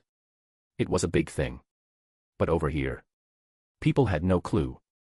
Jiraiya was this big, hard-to-miss, goofy pervert who didn't have a subtle bone in his body, currently on his grand tour of every brothel and bathhouse in the elemental nations in order to write his next smut book. That's what was known about him. He wouldn't be a very good spymaster if everybody knew, now, would he? Nobody had any idea he was using his perversion as a cover to do his spymaster job. In fact, most people would laugh you right out of the room if you told them that Jiraiya had the position. His public persona was simply the furthest thing from suited for it. Ino sputtered in disbelief for 10 minutes when Ren told her about Jiraiya's job, and even then, she had a hard time believing it. Jiraiya was a master at taking refuge in audacity. And as a spymaster, he had to spend the majority of his time outside of Konoha. There were no cars or phones in this world. If he wanted to check up on something, he actually had to walk all the way there. If information needed to be sent somewhere, it had to be physically carried to that place by a courier or by a summoned animal. But summoning contracts were rare. Jiraiya had to walk all over the elemental nations to get to the main hubs of Konoha's spy network, which were usually placed in brothels. He had a nice, fun night with the girls there, secretly received the intel from the area, and then he had to go back to his hotel room to compile it. He had to personally verify the important bits. Only then could he send a report back to Konoha. After that, he could walk to a different area and repeat the whole process. This took a massive amount of time. Checking all the major hubs of Konoha's spy network could take him 2 to 3 years, and that was when he didn't have clues on Orochimaru's whereabouts to check. The second he finishes his first round, he might as well start his second because he is already behind. Of course, Jiraiya was not the only person relaying the information to Konoha from these hubs. He was simply the most reliable one and also somebody who could verify things properly. Because of this, it was not surprising that in the last 16 years, the man was barely in Konoha for a few short visits. Missing critical information could cost Konoha a lot. It could cause a war. Jiraiya had a lot of responsibility on his shoulders despite acting like an irresponsible lout. Anybody who understood that fact would freak out the second the man decided it was time to put all these responsibilities on hold and come back to Konoha. His training for Naruto. That was a cover. As cold as that sounds, it was what it was. Orochimaru was definitely going to pay attention to what Jiraiya was doing in Konoha. And seeing him play ninja with his neglected godson was not going to raise many flags. Ren had no idea what Jiraiya was truly doing back in the village, but he wouldn't be surprised if Konoha had an inkling that something was up. Mobilizing an army was not an easy thing. Doing it in secret was pretty much impossible. Konoha might not know that they are the target. They might not know how or when. But they had to be aware that Suna was up to something. And the movements from Otogekure were definitely not missed either. Who will attack? Hinata asked, still calm and focused. From what I know. Suna and Oto. Ren said. Hinata nodded. So, what do you want us to do? Ren only shook his head. Nothing. I am only warning you so that you can make your own preparations. If we are going to be invaded, it will be during the last part of the Chunin exams. Right. Because that makes so much sense. Ino said with a snort, her words practically made out of sarcasm. And she wasn't wrong. With all the nobles and important people in the village, the patrols will be quadrupled, the wall defenses bolstered, the ANBU will be all on duty, and Jonin will be on high alert. It's the stupidest and hardest time to strike. Ren smiled. And that was why it was going to work so well, too. The village will be on high alert during the event. Ino continued, only to notice Ren smile and furrow her eyebrows. She paused for a moment. Wait. Is this going to be an inside job? She almost reeled back as she realized that, and her voice rose. Because that was really the only explanation why an invasion at this time would pose a problem. Ren was happy that Ino caught on to what he was not saying. Even Hinata flinched, her eyes snapping toward Ren in shock. These games of intrigue were not her specialty. She didn't care for them. So, she didn't instantly put 2 and 2 together and needed Ino to spell it for her. Let's just say that there are some forces in Konoha's government that will covertly help the invaders and try to use the invasion for their own goals. Ren freely admitted. There was no reason to keep that secret. The girls knew Konoha was corrupt, but deep down, they still wanted to believe it farted rainbows and sunshine. This was a good, practical example. And these forces, their plan is counting on the invasion to fail, right? Ino asked, tense. Her tension only alleviated when Ren assured her that it was the case. It wouldn't make much sense otherwise. After all, Konoha being destroyed would not suit any Konoha politician. Can we stop it before it starts? Hinata instantly asked, really not liking the prospect of her village being attacked. Even if they won, people were going to die regardless. Not unless you want to go on a massacre of high-level ninjas and Konoha officials, only to be branded an S-rank traitor on the same level as Itachi. Ren casually informed her, causing her face to fall. Many root operatives had genuine ranks in Konoha's military, and they were not low on the totem pole either. Killing them would weaken Konoha on the same level as the Uchiha massacre did, and good luck explaining it to the higher-ups. Even if nobody found out, the village would still be in major trouble, and other villages just might pounce because of that. Damn it. Ino let out a sigh. This is one of these political bullshit plays you warned us to not get involved in, isn't it? Pretty much. Ren nodded, his lips quirking. There was a whole lot more going on in the background of the upcoming invasion than the anime had shown. Sticking their nose into it might not be too dangerous, considering they were all S-rank ninjas, but Ren would still rather not risk it. The Konoha ninjas and Jiraiya were already suspecting something, and he decided to hope for the best. Hell, he would love to send a letter to Jiraiya, giving him a warning. But Orochimaru was one of those unpredictable chucklefucks who could easily decide to call off the invasion the second he sees any unnatural movement from Konoha. Ren didn't want to lose his chance at taking the snake Sannin out of the game because of some careless butterfly effect he witlessly created with rash actions. It felt crippling. And he didn't like to do nothing. But with all the effort he had already put into this plan, the sunk cost fallacy hit him hard. He didn't know what the best course of action was. We will get through this together. Hinata pulled Ren out of his thoughts as she reached for his and Ino's hands, holding them tightly. Ren and Ino exchanged a glance, only to smile and join their free hands. Yeah. Together. Ino agreed with an uneasy smile, making the gloomy atmosphere around them brighten a bit. It could have been worse. Ren breezily shrugged, taking it in stride as he supportively squeezed the girl's hands. He knew it was going to get worse. Compared to the Fourth Ninja War, this little Konoha invasion was going to be a picnic. At least we have sandwiches. He added with a grin, making the girls collectively roll their eyes at him. Chapter 163, Chapter 163, Butterfly Effect. Time passed, and the day of the last part of the Chunin exams quickly came. Ren leisurely entered the arena and showed his ticket to be let in. Honestly, nothing truly important happened during the past month. Kids trained. Ino bullied Shikamaru and Choji into becoming stronger. Hinata spent her month in her clan, learning more about gentle fists while helping Hanabi practice. The Akatsuki were calm despite tensions starting to rise up among them. Nagata was still discreetly looking into Tobi's background, and the poor sucker started to realize he didn't have that many people in the Akatsuki he could trust. He especially started to be suspicious of Zetsu, much to Ren's surprise. And Ren. He spent this past month enjoying the momentary peace. He played with seals. Had dates with Ino and Hinata. Enjoyed long, passionate nights with them. Occasionally, he went to a Megakure for some Conan watching. There was nothing he could do to prevent the Konoha invasion, so he decided to simply enjoy his life while it was calm. Walking through the gates into the inner parts of the arena, Ren noticed all the stands and shops. He chuckled. Konoha was properly milking this event. And with so many merchants and nobles in the village, it was understandable. The prices of food and drinks have risen sharply in the last week, and the shops selling toys and various tourist merchandise seemed to pop into existence overnight. There were even small plushie dolls with the likeness of the participants. Naturally, Ren bought two, one of Ino and one of Hinata. They would be a great addition to their bedroom, and Ren was sure the girls would have a kick out of it. The tickets themselves were not that costly, but with the number of spectators. Konoha was still making a massive amount of money with them. Climbing the stairs, Ren finally entered the spectator area and looked around. People were starting to fill up the seats, forming groups. Ren noticed Kurenai and Asuma among a few other Jonin instructors with their students, who did not qualify, sitting near them. Hyugas had their own area. Ino Shikacho clan members were all around the place, not bothering to group up. Same with the Inuzukas.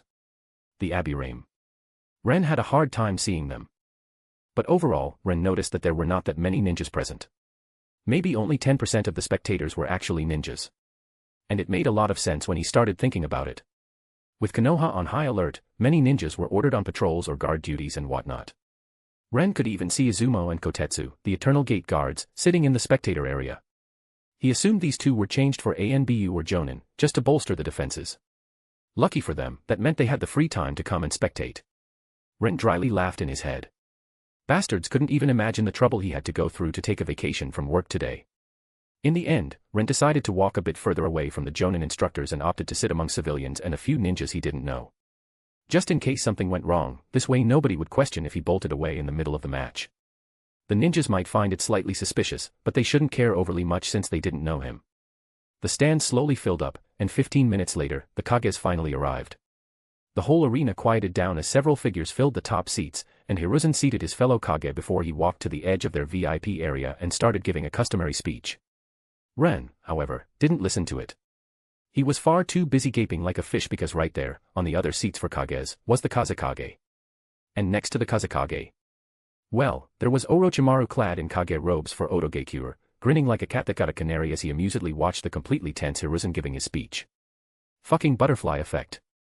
With a groan, Ren rubbed his eyes. He had heard there was some commotion at the gates earlier today, but he wasn't interested enough to investigate it. Commotions like that were common. With so many foreign ninjas in the village, something was bound to happen eventually. Clearly, this time that was a mistake. Orochimaru really had the balls to walk into Konoha through the main gate. Technically, Otogekure had no contestants in the last part of the exams, so he shouldn't be here. But also technically, any Kage of a village that participated in these exams is invited by default. His sound ninjas were in the second part, hence, he was invited, and Konoha had to accept his presence. Most Kages don't show up unless they have several genin in the final part. For example, the Reikage didn't bother coming despite Omoi participating. That was not a slight against Omoi. Kages were simply busy. Putting all of his responsibilities down to cheer on one genin would be irresponsible. Unless there was some important deal to discuss, the Kages usually did not go to foreign Chunin exams. The funny part?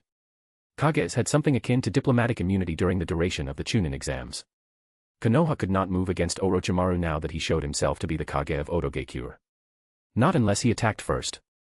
Sure, the second these exams end, Konoha would instantly become enemies with Oto. But Ren doubted the men cared. He didn't need the ceasefire to last that long. Behind Orochimaru, Ren spotted Guren and Kimimaro, making him dejectedly sigh. Now that complicated everything. It meant that Hiruzen would be facing not only Orochimaru, but also Guren and Kimimaro, while Raza would either also join or he would go and make trouble for the Konoha ninjas in the arena. Ren had no idea which course of events would be worse, but both were horrible. On one hand, if Raza went after Hiruzen, then the old men would be facing 4 S-rank ninjas. Alright, Kimimaro was not there just yet, but still. The result would probably be R.I.P. Hiruzen. On the other hand, if Raza went to make himself a nuisance in the village, he could cause a hell of a lot of damage with his sand abilities. If nobody stopped him in time. R.I.P., a large part of Konoha. Ren resisted the urge to put his face into his hands. He had only killed Kabuto. One death and the butterfly effect was this. Orochimaru practically majorly revamped the plan for his final showdown with his teacher. Now that just wasn't fair. Why couldn't he get the incompetent antagonists? With his telepathy seal, Ren contacted his clones who were deep in work in the building underneath the VIP area and sighed in relief when he was reassured the preparations were going along just fine. At least something is not going tits up today. Ren thought, still feeling nervous from Orochimaru's presence. If the showdown happened according to the canon, and he really hoped that would be the case, then the final fight should be happening on the massive rooftop behind the VIP area. Ren was counting on that. So, if they, for some asinine reason, decided to fight somewhere else, his plan would be fucked beyond belief. Right now, a bunch of his clones were inscribing a complicated sealing array on the ceilings of the rooms directly underneath that rooftop. Its purpose? To block summoning jutsu. Sure, this would make it impossible for Hiruzen to use Enma. The old man would simply have to deal with his wayward student without having his diamond hard rod firmly in his hands. Reaper Death Seal would also not work, so no easy suicide for him either. But this small nerf to Hiruzen was necessary. Ren didn't figure out a way to make exceptions for certain people in the array, so he will simply have to suck it up. The important part was this. No summoning, no Edo Tensei. Orochimaru would be unable to summon the coffins with pre-prepared Edo Tensei bodies.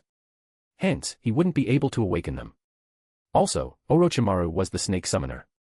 Every time he uses a technique with snakes, it is at least partly based on summoning. His 1,000 snake hands. Summoning. Anything where a snake bursts from his sleeves or his mouth. Summoning. The way snakes burst from his body parts when he is bisected and rejoin them. That starts with summoning, too. These are his favorite and most dangerous techniques. And now, they will all be restricted. He would be left with Kenjutsu, Elemental Ninjutsu, and Taijutsu. Sure, he was still a deadly S-rank ninja even with just that. But the nerf was going to hit him far harder than Hiruzen. The only usable snake Orochimaru will have left is the one in his pants, and Ren very much doubted he could beat Hiruzen to death with it. Ren hoped it would be enough. When he entered the arena today, he felt smug. He thought this would be a piece of cake. With no Edo Tensei, Orochimaru was going to fight Hiruzen alone. How was he to know that the paranoid snake would bring his cavalry with him? Fucking butterfly effect. Chapter 164, Chapter 164, Ino's Mission. Hinata and Ino entered the arena, glancing at the gathered contestants standing in the middle, with only Naruto and Sasuke still missing, and then exchanged a meaningful glance. Ready? Ino mentally asked through the telepathy seal as they walked to take their place. Sure. Hinata nonchalantly replied with a shrug. Giving a small nod back, Ino raised her voice in outrage. What did you just say? I am not fat. Hinata experienced a mental eye roll upon hearing that. Really? Couldn't she have chosen a better topic for their argument? Nevertheless, with a small inward sigh, Hinata scrunched her nose at Ino in a small gesture of disdain. I didn't say you are fat. I said that if you are going to eat like a pig, you will get fat like one. Eating the whole bucket of ice cream by yourself was not nice. Ino couldn't help but sputter at that because that actually did happen. This was supposed to be a feigned argument, but Hinata clearly went straight for the jugular. The tips of Ino's ears reddened. Don't be like that, bitch. She whined while wildly flailing with her arms. It was just ice cream. Hinata snorted. It wasn't just ice cream, bimbo. It was my ice cream. She gave Ino a narrow-eyed glare, and Ino's expression froze because she couldn't really say if Hinata was just pretending anymore or if she was truly mad that she ate her deluxe bucket of premium vanilla ice cream. Well, she shouldn't have left it in the freezer for 2 weeks without touching it. The bickering girls were passing around Gaara and Temari as Hinata's attention subtly turned their way, her lips twitching with a suppressed smirk as she followed her last statement with harshly bumping into Ino's shoulder. Ino lost her balance, and as she tried to regain it, she tripped over her own foot, crashing onto the ground and partly on Gaara's feet. Gaara's eyes twitched. Temari's breath hitched. And Ino, whose head lay practically between Gaara's feet on the ground, looking at him from below, shyly smiled, Hello. She let out a nervous laugh. Gaara looked at her as if she were some kind of new life form, and for a few tense moments, nobody moved. Everybody, even the proctor, waited to see what would happen next, expecting more drama. Only Shikamaru, who knew what kind of psycho Gaara was, looked grave and was preparing for a life-and-death battle. Temari, on the other hand, gave her brother a deeply worried look, hoping this would not set him off. Get lost. Gaara eventually uttered in his disinterested, even voice. Right. Ino squeaked, and she hastily started standing up. In her haste, her hand slipped, and instead of putting it on the ground to push herself back on her feet, she put it on Gaara's sandals, making the Tsunaboy truly not amused. Ino gave him a quick, silly smile after standing back up, utterly ignoring the piercing stare full of killing intent he leveled at her. The atmosphere became even tenser, and Temari clutched Gaara's sleeve, with her eyes gesturing at Ino to quickly leave. But how could Ino leave without having the last say? Without mentally screwing with them? That wasn't in her personality. She did a small awe at Gaara's cold look, before cheerily exclaiming straight to his face, "Well, aren't you one impressionable chucklefuck?" The entire stadium quieted down for a second. Temari was gaping at Ino as if she were crazy. Even Gaara had his mouth slightly opened in befuddlement. Then, the booming laughter from the audience began as the sound-emitting seals were already installed, ensuring that the audience could clearly hear what the contestants in the arena were saying. Back in the spectator area, Ren covered his face with his hand as he groaned. He had given Ino a mission, and she was supposed to do it discreetly with no one noticing. Of course, he sighed, it wouldn't be Ino if she didn't do it in the flashiest way possible. Still, not even his hand could hide the massive smile he was sporting. Being laughed at was an entirely new experience for Gaara, and he had no idea how to handle it. His expression shifted through surprise, confusion, and bewilderment several times until he decided it was not important to think about it. His usual approach would suffice. He was about to attack the blonde girl with his sand and make her into a bloody paste. Naturally, Ino noticed his shift of emotions almost immediately and knew exactly when to strike next. When the confusion turned into a small anger mixed with intent to kill, she promptly reached forward with her hand. So adorable. She cooed as she pinched Gaara's cheek, making him mentally freeze in wide-eyed shock. Ino didn't wait for him to regain his mental balance and, flashing him another small, cheeky smile, she decided to skedaddle before he started throwing a sandy tantrum around. Inwardly, she was grinning like a loon, dubbing Gaara a panda boy in her mind. She decided she should totally tease him more in the future. The expression when he realized she touched him without his automatic defense triggering was pure gold. She wanted to try this from the moment Ren told her about Gaara's automatic defense. Obviously, he was not guarded against all touch. His siblings and Jonin instructor could touch him just fine. So, Ino decided to try touching him without any hostile intent. It probably wasn't that easy. She reckoned the technique was both subconscious and conscious. Gaara was just mentally shocked at the moment, which prevented his conscious defense, and Ino's lack of harmful intent allowed her to go through the subconscious defense. At least, that was her guess. Who knows? Maybe there was more to it. She didn't exactly have the time to study how it worked. Feeling the heavy stares on her back, Ino didn't look back. She only straightened her back and preened under all that attention as she walked toward Hinata as if nothing had happened. The Kazekage is glaring at you. Hinata's amused thoughts seeped through the telepathy seal, and Ino inwardly giggled. Oh pooh, the big bad man is angry that his untouchable secret weapon was touched. Whatever am I gonna do? When Ren told them Gaara's backstory, both she and Hinata couldn't help but pity him. Their regard for Raza also suffered, and Ino couldn't be bothered to care that she made them mad. He better not encounter her during the invasion because Ino was already resolved to unkazekage Suna if that happened. Hell. It would be for their own good, too. Before Raza took the hat, the village functioned just fine. The second he ascended. Economic crisis after economic crisis. Seriously, Ino agreed with Ren that the man was absolutely incompetent at management and administration. He might be a dangerous S-rank ninja, but a good leader he was not. If every enemy Kage were like him, Konoha would dominate within 10 years. The mission? Hinata asked, sending the impression of an eye roll to Ino. All good. Ino gave her a mental thumbs up. The seal is on his sandal. She finally arrived next to Hinata and quietly stood there while gently humming, waiting for the third phase to start. Ren had given her a seal that could discreetly put another seal on things she touched. She had no idea what the seal was supposed to do. She didn't ask, and he didn't volunteer the information either. All she knew was that it was his precaution to an unleashed Jinchuriki or Bijou rampaging through Konoha.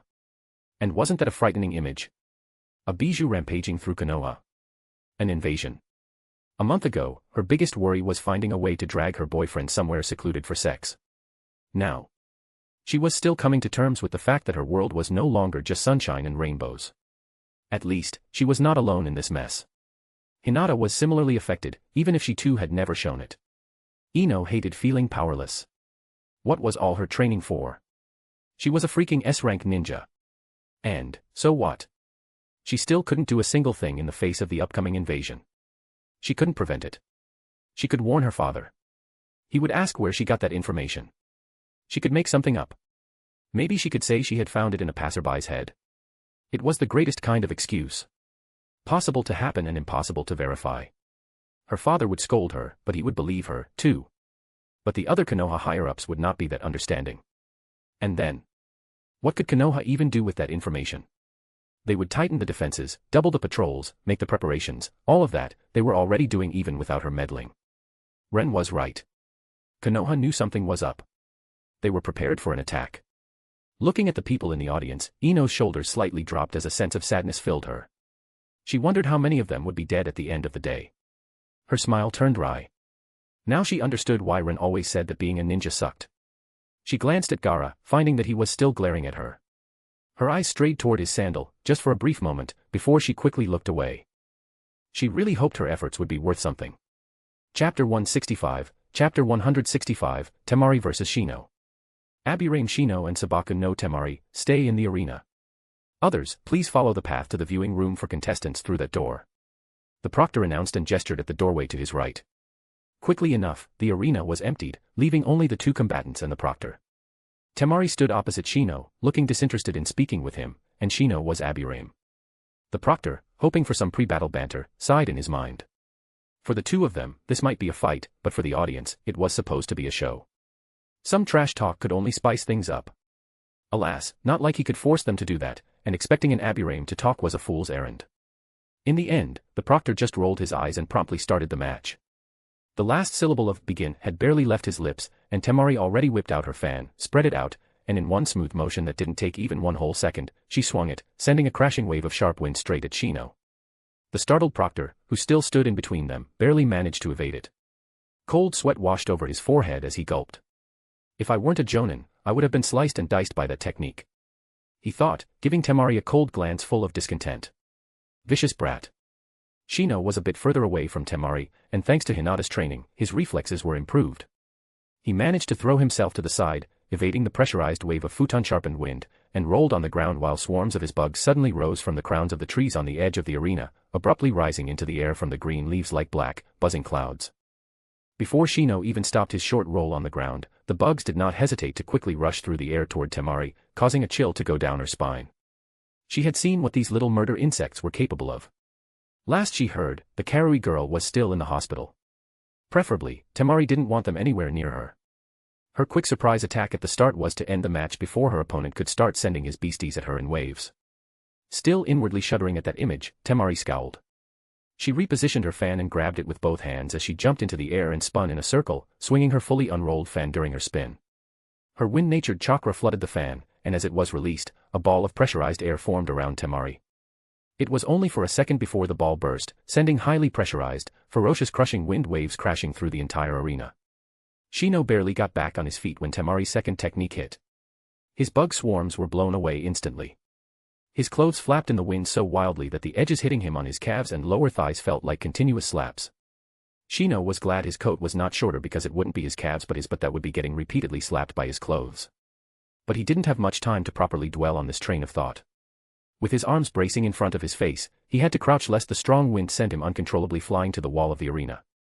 Small tears started appearing on his clothes, and the left lens of his sunglasses gained a small crack as the sharpness of the wind started affecting him. A second passed, and finally, the heavy wind flow of the technique passed Shino, giving him a moment of reprieve, allowing him to flicker away under the cover of a nearby tree. He didn't hesitate to take it, knowing that another heavy wave of winds was already on its way as the Sunakunoichi he was facing was still spinning in the air with her fan, sending more and more airwaves throughout the entire arena even as she was slowly dropping down toward the ground. The trees loudly creaked and shook, their thinner branches breaking under the pressure as the wind screamed. Not even the audience was spared from getting slightly airbrushed despite the protective measures. Shino's back hit the tree he was using for cover as he staggered and gasped before slowly sitting down. That second, under the pressure of his opponent's winds, he felt as if the sky fell on him and he had to hold it up. Breathing hard, he checked the connection with his hive, only to wince in pain. He had already lost 20% of his bugs. That made him grimace. His bugs were much tougher to kill thanks to Hinata, and Temari's technique was not all that effective against them. But his swarms didn't make it in time to Temari and were caught head-on in her makeshift hurricane. From the relayed information, Shino understood that quite a few of his bugs couldn't handle the pressure and died. A few were also cut by the sharpened winds, but that wasn't much of an issue. The hardened carapace stopped most of that. Some unlucky ones were even carried by the wind straight to the wall of the arena, where they ended up splattered all over it. Looking to his left, Shino's breathing finally stabilized, and he regained some of his strength, as he noticed that the winds were still bellowing in the arena. His eye twitched, and he rubbed the bridge of his nose. I thought I was supposed to fight a genin. He dryly thought. What the hell is this man-made disaster?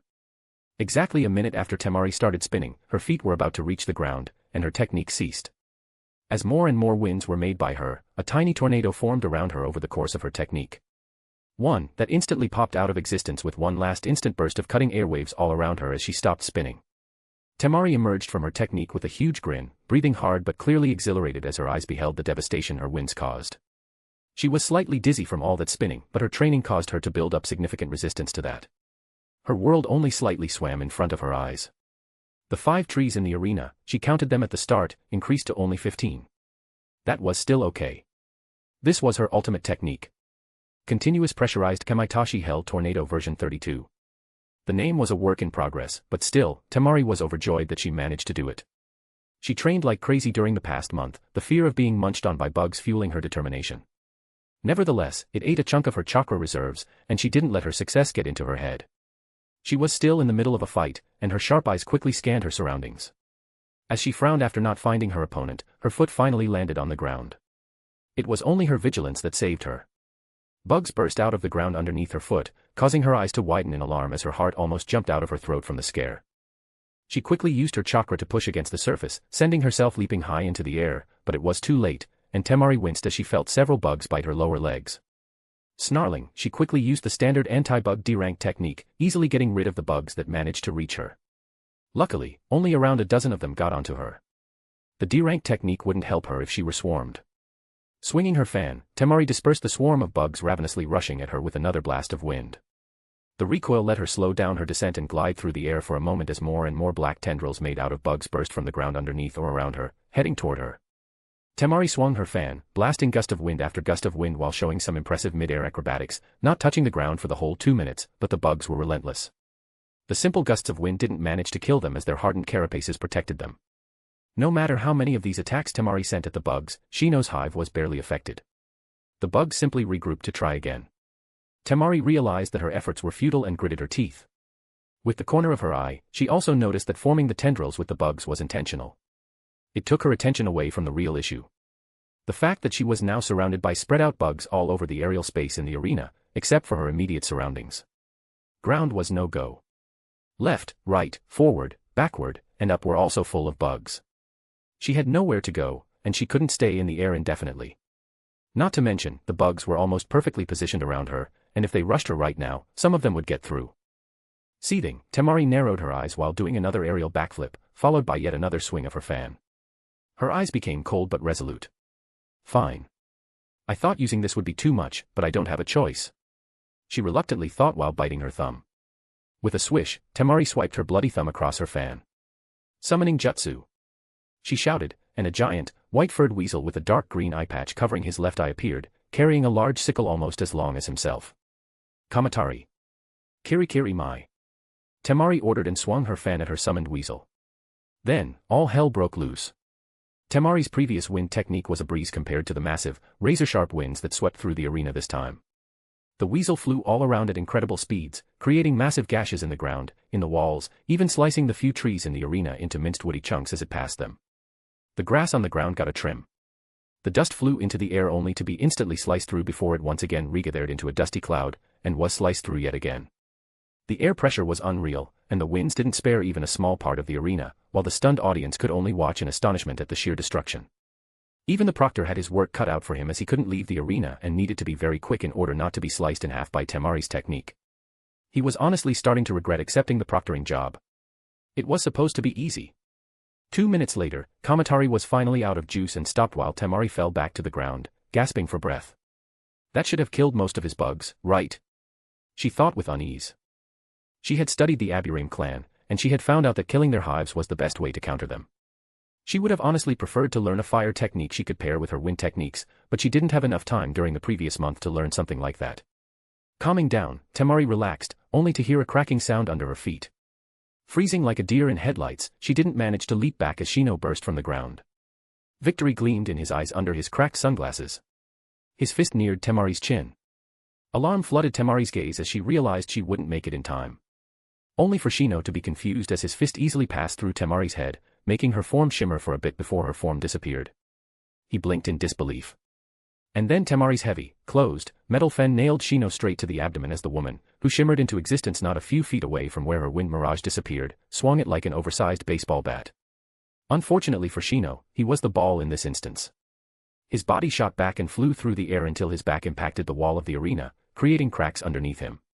Temari inwardly rejoiced, half expecting to hit a bug clone or something. But no.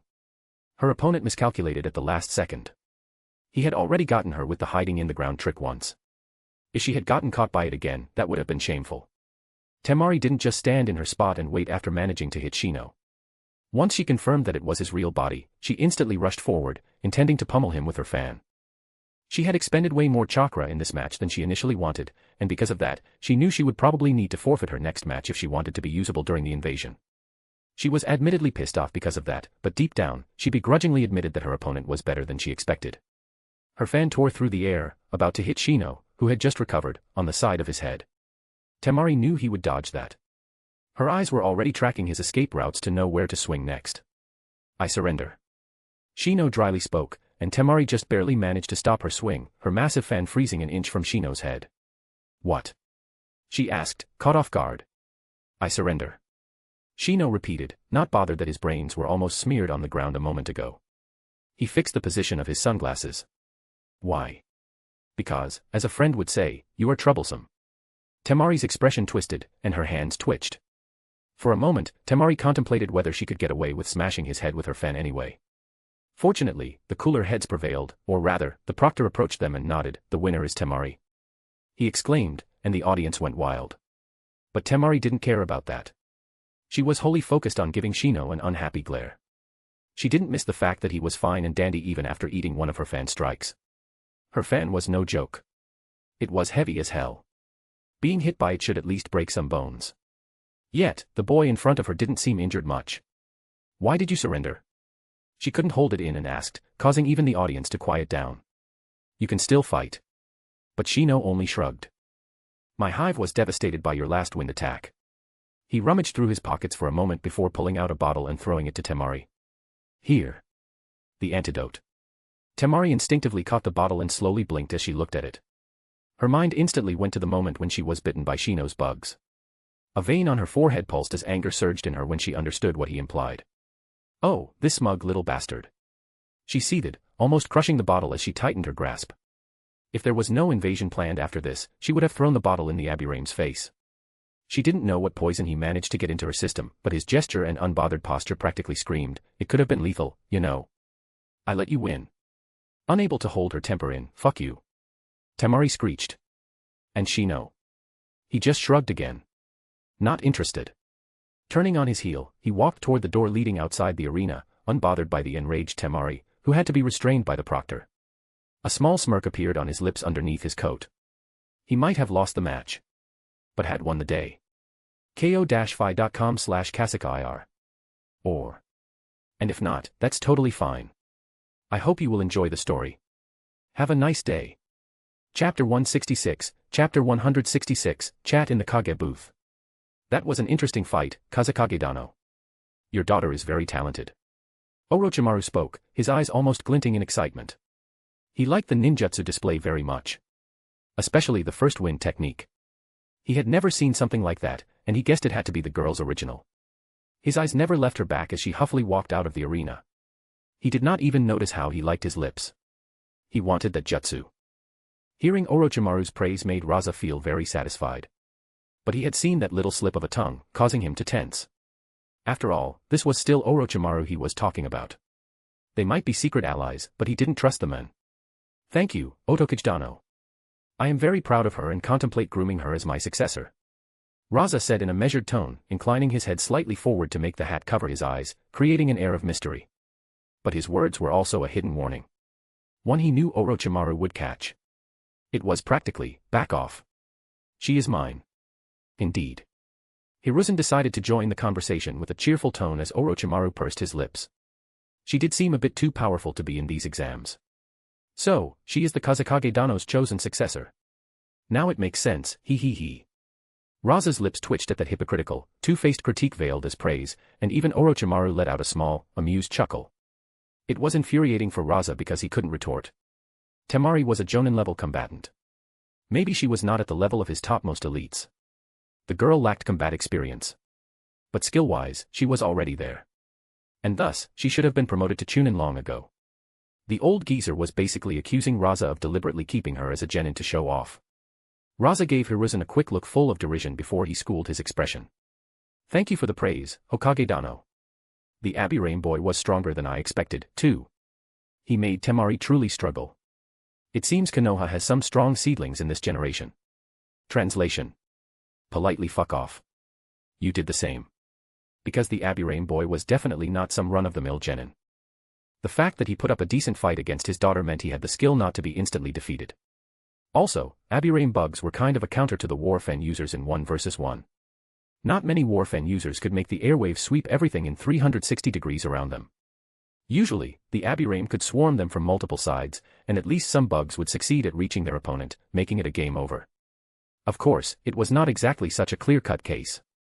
The Warfen ninjas had their own advantages in the matchup, but overall, the Abirame should have had the upper hand. And Raza did not doubt the matchup was deliberate. Of course, it was the children who randomly drew their opponents, right? He inwardly rolled his eyes with a snort. As if there were not 100 ways to manipulate such a draw. In Raza's opinion, Hiruzen was just butthurt that his Konoha genin lost despite having all advantages stacked in his favor. Yes. Shino had shown remarkable strategic thinking during that short match. Hiruzen nodded, barely suppressing his lips from twitching. As an old hand at politics, he naturally understood the hidden meaning behind Raza's words. Taking a leisurely drag from his pipe, Hiruzen continued, I guess he is simply too young and inexperienced to truly match somebody trained as Kazekage-dano's successor. Such a pity. His lips slightly curved up at how Raza briefly stiffened. Everybody knew that overtraining was bad for kids. And looking at that Temari girl, Hiruzen felt a twinge of pity for her. Because no child could get to that level without being trained to the breaking point. Especially since she did not possess an active bloodline or any special physique. While other kids her age were enjoying their childhood, the girl was most likely kissing the ground of her training ground, physically exhausted and on the verge of chakra exhaustion. Hiruzen could only mentally shake his head. Alas, that was the nature of their world. Hiruzen understood it better than most. He also understood Tsunagekire's not-so-recent financial struggles. He really hoped that Raza would open diplomatic talks with him about these issues after the matches were concluded. Unfortunately, Hiruzen couldn't do that himself. It would have been overstepping his bounds, and bringing up their problems without them asking for help first was a big no-no. As much as Hiruzen disliked it, that's how the game was played. It wasn't as if such a thing was happening for the first time in history either. Konoha had a similar situation with Kirigakure after the Second War. Thankfully, the third Mizukage was a reasonable man. They sat down. They talked. They argued. They negotiated. And in the end, they made a solution that made both of them dissatisfied, but they could agree on it for the greater good of their respective villages. Crisis solved. Well, not really. Kiri still got screwed. But that was because of their internal issues. Some idiots in high positions did not like that their Kage reached a diplomatic resolution with Konoha. The third Mizukage was exchanged for the fourth, and we all know how that ended. Not that he could throw stones from his glass house about idiots in high positions.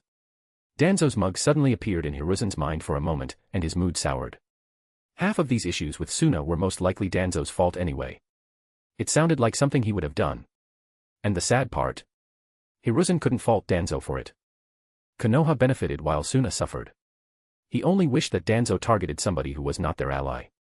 With how strong the girl was, I wonder what kind of display your son will show us, Kazekage Dano.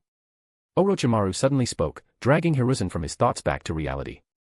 I heard the boy is extremely dangerous. So much so that he was never, even once, hurt during his career. He chuckled in that usual, sinister way of his that made Hiruzen's skin crawl. Raza slightly shifted in his seat in a rare show of discomfort, but it was gone as soon as it happened, and Raza regained his stone-faced exterior. Yes.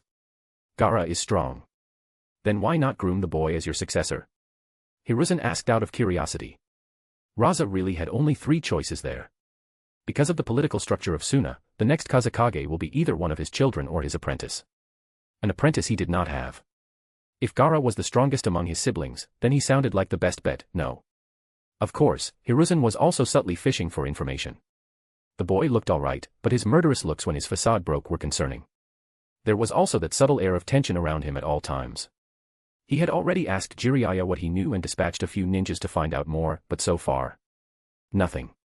Other than the boy having a massive talent with his clan's sand manipulation bloodline and being a deranged murderer from an early age due to Raza's screwed-up attempts to turn him into a weapon, nothing of importance was uncovered. Suna had locked the boy's information very tightly. That in itself was suspicious. Hiruzen even suspected the boy of being a Jinchuriki. It would all fit. Except, Bunpuku, the previous Jinchuriki, should still be alive. Not much intel about that could be reached, as Suna loved to lock their Jinchuriki in prison for some unfathomable reason. Gaara is not suited for the job. He is a good ninja. Nothing more. Raza succinctly spoke, giving away nothing, but his tone made it obvious he wished this conversation to be over. Hiruzen could prod more. Maybe about his other son. But he decided to stop while he was ahead. Honestly, the whole idea of a female Kazekage was rubbing him the wrong way. There was a reason why he never considered Tsunade for his successor while she was still in Konoha. Really? A female Kage? What a concept. Or was it? Hiruzen's face scrunched as he for the very first time seriously considered that option. Maybe it wouldn't be so bad. Your son is going to fight Sasuke Uchiha, right? Orochimaru asked, diverting the topic and not truly expecting an answer as he continued speaking. But the boy is not here yet. What are we going to do if the Uchiha doesn't show up on time? Seeing that he had gotten the attention of both Kages, Orochimaru's eyes gleamed. Shall we disqualify him then? He asked, an amused slyness dripping from his tone, and Hiruzen quietly snorted. The bastard knew that Konoha used the Uchiha name for advertisement. Many nobles and merchants were here specifically to see Sasuke fight. Disqualifying the boy would hit Konoha's reputation. But at the same time, Hiruzen knew Orochimaru was also most likely here for Sasuke.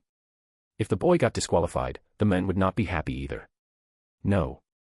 He brought the issue up to screw with Hiruzen. Alas, you are still 100 years behind the apes to mess with me, brat. Hiruzen grimly thought as he glanced at Orochimaru. Yes. If Sasuke Uchiha does not show up on time, he will be disqualified. Such are the rules.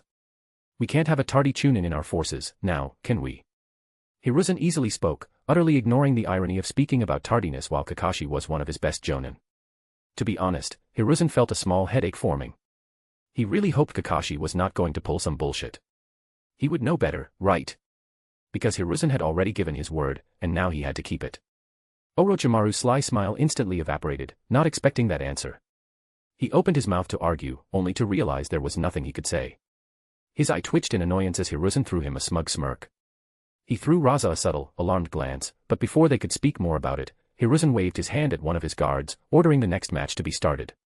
Chapter 167, Chapter 167, Omoi vs. Choji. After his match, Shino leisurely walked back to the contestant area with his hands in the pockets of his coat. Noticing that Hinata was near Ino and Choji, he walked toward them with a subtle, slightly smug swagger that most people who did not spend considerable time near an Aburame clan member would not notice. Reaching the group, Shino inclined his head and looked at Hinata over his sunglasses, locking his eyes with her. Next to them, Ino's lips involuntarily curved into an amused smirk. He was acting so cool. She inwardly giggled. Some unattached girl might even swoon. Of course, looking cool was the furthest thing from Shino's mind. He simply didn't want to look at her through the cracks in his sunglasses. You were right. He spoke in his usual measured manner, his tone completely serious and even a bit grave. Why? Because my hive found over 500 ninja hiding among the audience. Ino and Hinata tensed at that, while Choji just cluelessly frowned and stopped eating his chips for a second, the implication flying over his head. Hinata frowned. I see. That is concerning. She nodded at Shino in gratitude. Thank you for your effort. She had put him up to this, and she felt a bit apologetic because it meant that during his match with Temari, a quarter of his hive was focused on this reconnaissance mission of hers. But it was the best option. Even if somebody detected his bugs, they would be at worst mistaken for some Aburaim ANBU patrolling. Something completely normal for an event like this. No problem. You are welcome. Shino nodded back, outwardly completely unbothered. But inwardly, he was very worried. He had come to the same conclusion as Ino and Hinata. 500 hidden ninjas in the audience were too many. Konoha could at most spare 50 ANBU, and maybe another 50 to 100 ninjas, either in a civilian disguise for some added protection or on a vacation watching the matches. Given the heightened defenses of the village right now, there was simply no way there could be 500 disguised ninjas viewing the matches in the arena. Not to mention, 500 ninjas disguised as civilians would be a massive overkill and mismanagement of human resources. They could be used for patrols or to man the walls. There was always somewhere more ninjas were needed. Putting this many of them to guard the arena? Not very likely. Something was up, and Shino did not like the implications. Now then, I will be on my way. Shino said, stoically announcing his departure. Why? Because I need to speak with my father about my match. Sharing one more parting nod with Ino and Hinata, Shino turned around and started walking toward the door leading outside the room. Hinata let out a relieved breath. Informing Shibi Aburaim about the situation was a good call. She didn't really have an idea what to do about it. Maybe the Aburaim clan head could deal with it. And even if not, he could always inform somebody who could. This would get the ball rolling without alerting their enemies. That guy is definitely getting promoted, isn't he? Ino Riley said and shook her head with a rueful sigh. She then glanced at the still confused Choji and playfully punched him in the shoulder. Don't embarrass me, big man. I have faith in you. She told him in a friendly tone. Right. Choji gave her a weird look but nodded as he resumed his snacking. I will do my best. He mumbled as the next match was announced and Choji was called into the arena. What he didn't know was that Ino and Hinata were competing to see whose teammates would perform better. It was why Ino took so much time during the past month to train Choji and Shikamaru.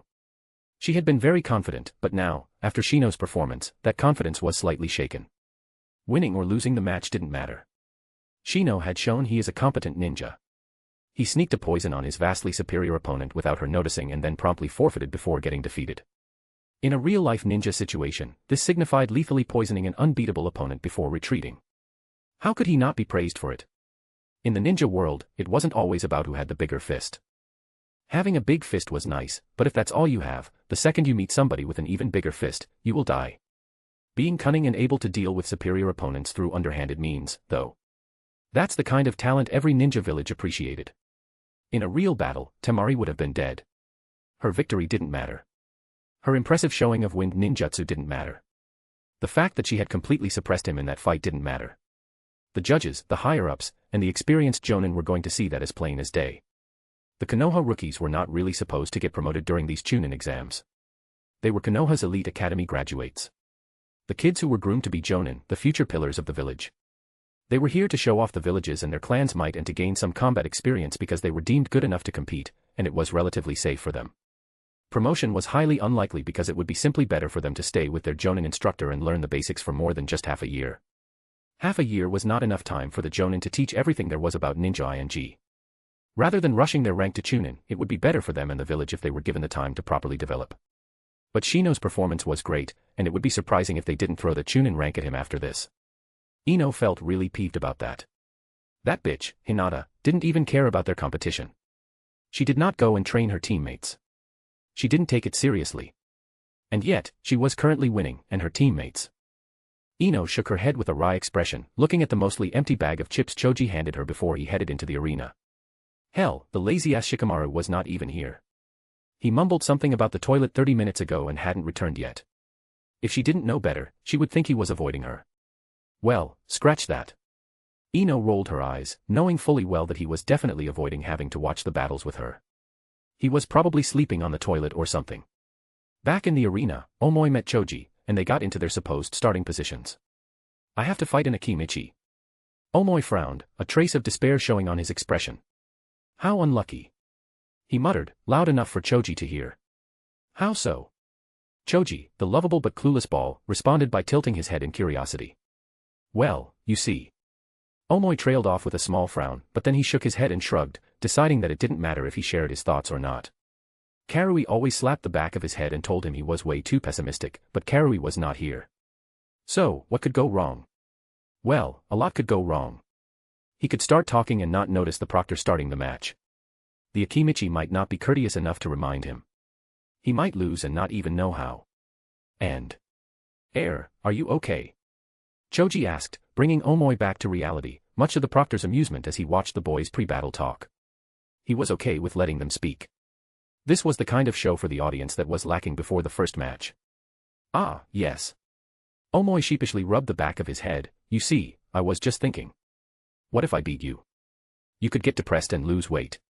Then the Akimichi clan would blame me. They will ask Konoha to request reparations from Kyumo. But Kyumo will not agree. It could turn into a conflict. Maybe even the next war. Would fighting you mean that I will be responsible for the next ninja war? And what if I am held responsible, and Kyumo decides the way to resolve this is to give me to the Akimichi clan?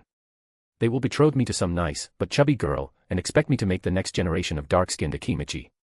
But I don't want to marry a chubby girl. I prefer Bustiwani-samus. Wouldn't I be very unhappy if that happened? Or what if you beat me? Wouldn't I be instantly marked as a failure who lost to some fat ass? Choji's eye twitched, but after his training with Ino, where she called him that practically every 5 minutes, his reaction to such insults was no longer extreme.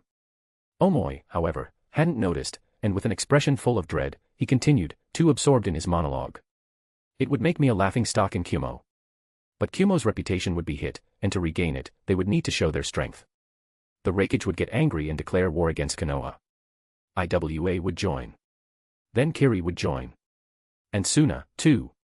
Before we know it, we could be at war, and after a prolonged conflict, to make peace, as the reason for its start, I would be given to Konoha and will have to marry some chubby Akimichi girl as a show of trust. Pale, Omoi looked at Choji with an expression that was screaming he was on the brink of self-induced despair due to his overthinking. Won't I be responsible for the next ninja war regardless of the outcome? And I still don't want to marry some chubby Akimichi girl either. Isn't this match a lose-lose scenario for me? What should I do? My dream of marrying a Bustiwani-sama would be forever lost. Omoi exclaimed and almost fell to his knees under the exasperated and silent stares of the audience. Nobody had any idea how to react to that. Why not forfeit? Choji suggested while innocently blinking. Omoi opened his mouth, about to agree, but then he stopped himself, and his expression grew dark as he realized what the most likely reaction of the Raikage would be if the men heard he forfeited without fighting. His face paled even more, and he frantically shook his head before pulling out his sword from its sheath. He could do without a Bustiwani-sama in his life. But he absolutely could not forfeit this match. Better not. He mumbled while audibly gulping. Looking at Choji with a determined expression, he proclaimed with bitter tears streaming down his cheeks. I am going to beat you, and I am also resolved to marry a chubby Akimichi girl. Choji gave him a strange look, but decided to simply shrug. He didn't have a female cousin around Omoi's age anyway. The closest was Chika, who was like 7 right now, and he doubted his clan would be willing to engage her with a Kyumo ninja. Especially one as weird as his opponent. Good luck with that. Choji responded, scratching the back of his head, quite a bit confused about what was even going on anymore. Chapter 168, Chapter 168, Omoi vs. Choji. Alright, kids. The match begins. The proctor exclaimed while stifling his chuckling and swung his arm before jumping back. Personally, he wouldn't have minded if they kept on bantering. The Omoi kid had some wild ideas. Unfortunately, they did not have infinite time.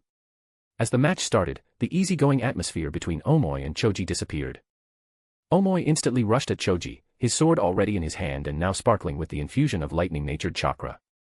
Choji, however, instantly snapped out of his sheepish state as his eyes narrowed into slits and he hyper-focused on the fight. If there was one thing combat lessons with Ino taught him, it was to pay proper attention in a fight. Anything less leads to pain and loss, which is bad. Distraction was evil. And evil was punished by Ino eating his snacks in front of him while he was tied against a tree by a rope. Fire burned in Choji's eyes as Omoi neared him. For the sake of his poor sacred snacks, he could not get distracted. They shall all end in his belly. He settled into a defensive stance, his hands joining together in a hand seal while his voice rumbled, Goma Goma no. Omoi came to the slashing distance of Choji, and the lightning around his sword changed, lightning dragon slash. He exclaimed as the lightning solidified into a dragon's head, its potency and threat increasing while he swung his blade at Choji's torso. Balloon. Choji finished his technique, and the following actions happened in a flash. Choji's body expanded like a balloon in all directions, kind of like during his preparation for the meat tank technique, only several times bigger. It happened so fast that Omoi could not react as he was slapped away by Choji's fat, his sword, and the lightning around it pushed back. Omoi regained his wits only when his sore body was already flying through the air. A moment later, he impacted the ground, hard, and mostly on instinct. He rolled with the momentum for a few seconds until he managed to use it to push himself back on his feet. Breathing hard as a bruise started forming on his left cheek, Omoi frantically put his sword in front of him in preparation for a follow-up attack, but much to his surprise, it was unnecessary. Back in the audience area, Ino was shouting and cheering up on Choji from the contestant booth, and Ren almost facepalmed when he heard her scream, "Yes! Show them the power of One Piece. Whoa! Bounce, my boy, bounce." He started to wonder what the girl was teaching him and Shikamaru during their training. But somehow, as he stared at the big expanded ball that was Choji, standing in the arena on his stubby legs, he couldn't help but smile. He didn't regret telling Ino and Hinata tales about One Piece. He even wondered how far Ino went with transforming Choji into a Luffy cosplayer. Back in the arena, wisps of blue chakra started to seep from Choji's rotund frame. He scrunched his face, disliking how he could barely move his small arms and legs. But unfortunately, for what he was about to do next, expanding them was a pointless waste of chakra. Only by becoming a ball could he roll over his enemies. Gomu Gomu no bouncing ball. Choji muttered and let himself fall back as he felt his invisible chakra wrapped around his body like a blanket. His enlarged posterior hit the ground, and instantly made his whole body slightly bounce into the air. Similarly to his meat tank technique, Choji's arms and legs retracted into his ball-like body, gently bouncing on the ground. He was ready. His beady eyes fell on Omoi, who had just finished calming his breathing and was now cautiously waiting for Choji's next attack, looking for a weakness to exploit. Choji inwardly snorted and focused his chakra. As he was about to bounce against the floor again, his round frame was suddenly catapulted forward with force and speed that many could not catch. Omoi's eyes widened, and if he wasn't channeling a small amount of lightning chakra through his system, he would have been unable to react. But he was and managed to throw himself to the left, barely evading the human wrecking ball passing by him. Choji flew until he impacted the wall of the arena, creating several cracks on it from the force of the impact. But Choji didn't feel a thing as his body jiggled, squishing against the wall like a spring, before it bounced back straight at Omoi at the same astonishing speed. Omoi, already on his feet, turned solemn. He sidestepped to the right, but caught off guard, he knew it would not be enough. So, he gripped his sword in both of his hands in a guarded position and braced himself for the impact. Choji slammed him, sending him violently crashing back as if he had just experienced a meeting with a speeding truck. Fortunately for Omoi, it was not a head-on blow. Only a glancing one. The Kumo boy managed to land on his feet, sliding a few meters back, and winced as he felt the whole left side of his body becoming one big bruise. But he didn't have the time for a pity party. Lightning chakra surged on his sword and inside of him, even more violently than before, as he hastily turned around. And indeed, Choji was once again barreling straight toward him after bouncing off another surface. For the next several minutes, Choji bounced around the whole arena like a meaty human pinball, creating small indents and cracks wherever he landed while Omoi at first struggled to evade, but eventually, he started to get better and better at it under the cheerful encouragement of the audience. Ren had to admit that it was an impressive technique, but its biggest flaw was that it could go only in a straight line. Feeling his confidence return after several successful high-speed dodges, Omoi decided it was time for an offensive again. He hoped his opponent expended a considerable amount of chakra with this technique, and now that he had gotten the rhythm of his attacks, he had enough time to consider other things than dodging. Sidestepping yet another wrecking ball of an Akimichi, Omoi slashed with his sword, but despite it being clad in lightning, his eyes widened in mild surprise when his sword just bounced away from Choji's body without piercing it. He even had to stabilize his footing because of the recoil from that bounce. Omoi's brows furrowed, but his focus did not waver. Choji quickly bounced back toward him and used to his ridiculous speed, Omoi once again jumped to the side. This time, instead of slashing, he concentrated as much lightning chakra as he could into the tip of his blade and stabbed at Choji as he was flying by. With bated breath, Omoi watched as the side of Choji's belly dented inward, the tip of his sword sinking into his folds. Omoi pushed with all his might for that stab. But a moment passed, and despite Omoi's best efforts, the sword was repelled, springing back with considerable counterforce. After adding to that the momentum of Choji's speedy flight, Omoi was actually launched into the air with a loud hoo-hoo before he landed on his back and slid several feet on the ground until he came to a stop with a groan and feeling as if somebody tanned his hide. For a second, he just lay there staring incomprehensibly at the clouds with a blank face, but then reality rushed back to the forefront of his mind. Quickly flipping over, he pushed himself to the side, evading being flattened by Choji, who descended on top of his previous position with the weight of an elephant, creating a small crater underneath him before he bounced away once more. A bead of cold sweat rolled down Omoi's temple, and he gulped as he saw the crater, realizing that he could have been squished into a paste right there and then. His lips pursed. The previous stab was not for nothing. It uncovered that Choji had a thick layer of powerful chakra, most likely a yang-aligned one, condensed in his expanded fat. Omoi still had a hard time believing the insane defense Choji had thanks to that despite experiencing it himself. But he had to admit, despite being strong, he was still a genin. His combat prowess was maybe low chunin level. His lightning coating technique was great among his peers, but to the true elite, he was lacking. There was only one technique in his repertoire that just might do the job of penetrating his opponent's defenses, however. Deciding to try one last thing, Omoi, feeling like an exhausted and abused horse, sidestepped Choji's bouncing body again. His fingers quickly started weaving hand seals for the strongest lightning technique in his repertoire. One that was so draining for the current him, Omoi felt very reluctant to resort to it. Lightning release, false darkness. Omoi exclaimed just as Choji was coming back at him after bouncing against the arena wall. The gathered lightning chakra around his hand suddenly condensed into a thick lightning before it shot straight toward the incoming Choji. The audience went quiet, anticipating the hit. Omoi's breath quickened. There was no escape. Choji showed he could only bounce in a straight line and was about to clash with the B-rank lightning technique, specializing in piercing through defenses, head-on. Gotcha. Omoi rejoiced, his lips curving into an expectant smirk. Choji and the false darkness technique neared each other and were about to collide. When Choji seemingly bounced against the air underneath him and completely changing the trajectory of his flight. He was propelled upward, the false darkness technique harmlessly passing underneath him as he once again bounced against the air behind him, launching himself straight at the bewildered Omoi, who stared at him with his jaw hanging wide open. Omoi's eyes widened even further as he realized he was in danger. He barely managed to scramble into an uncontrolled body flicker, ending up doing somersaults on the ground a bit further from his previous position as the technique ended.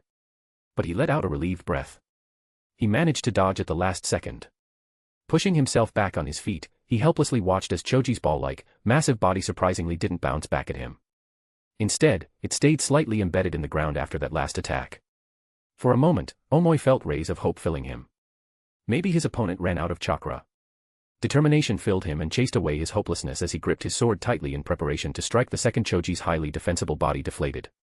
Suddenly, Choji's body started spinning in place in resemblance to his meat tank technique, and Omoi's determined look froze on his face, transforming into an incredulous grimace. You got to be shitting me. He involuntarily whispered, fright seeping into his eyes as the spinning ball of doom started releasing screeching sounds from its friction against the ground underneath it. Then, it sprang forth, rolling toward Omoi like a tank. Realizing the threat, Omoi didn't hesitate to turn around and run as fast as his legs could carry him. The rolling ball was gaining on him, and even if he turned or changed direction, it actually followed him. This was ridiculous. It was not fair. How was he supposed to fight this? Omoi jumped and landed with his feet on the wall of the arena, running on it, hoping that Choji wouldn't be able to follow, only for his hopes to be dashed when Choji simply started rolling on the wall as if it were the ground. Omoi jumped down, landing in a crouch and rolling with the momentum back to his feet. But Choji, still madly spinning, bounced against the wall and changed his trajectory to fly straight at him. Omoi's eyes bulged out, and he started running all around the arena, followed by Choji's wrecking ball of doom no jutsu while screaming like a little girl. No. Stop. I give up, you freak. You hear me? I give up. I'll happily marry a chubby Akimichi girl. Just stop chasing me. Unfortunately for him, if there was one issue with the technique Ino helped Choji develop, it was that, in this state, he perceived the world via chakra, and thus, he could not hear Omoi's surrender. Chapter 169, Chapter 169, Naruto vs Shikamaru. After a while, the proctor finally managed to stop Choji from trying to roll over Omoi, who, by then, was gasping for breath as Choji gave him a shy, apologetic smile when he was told he had won.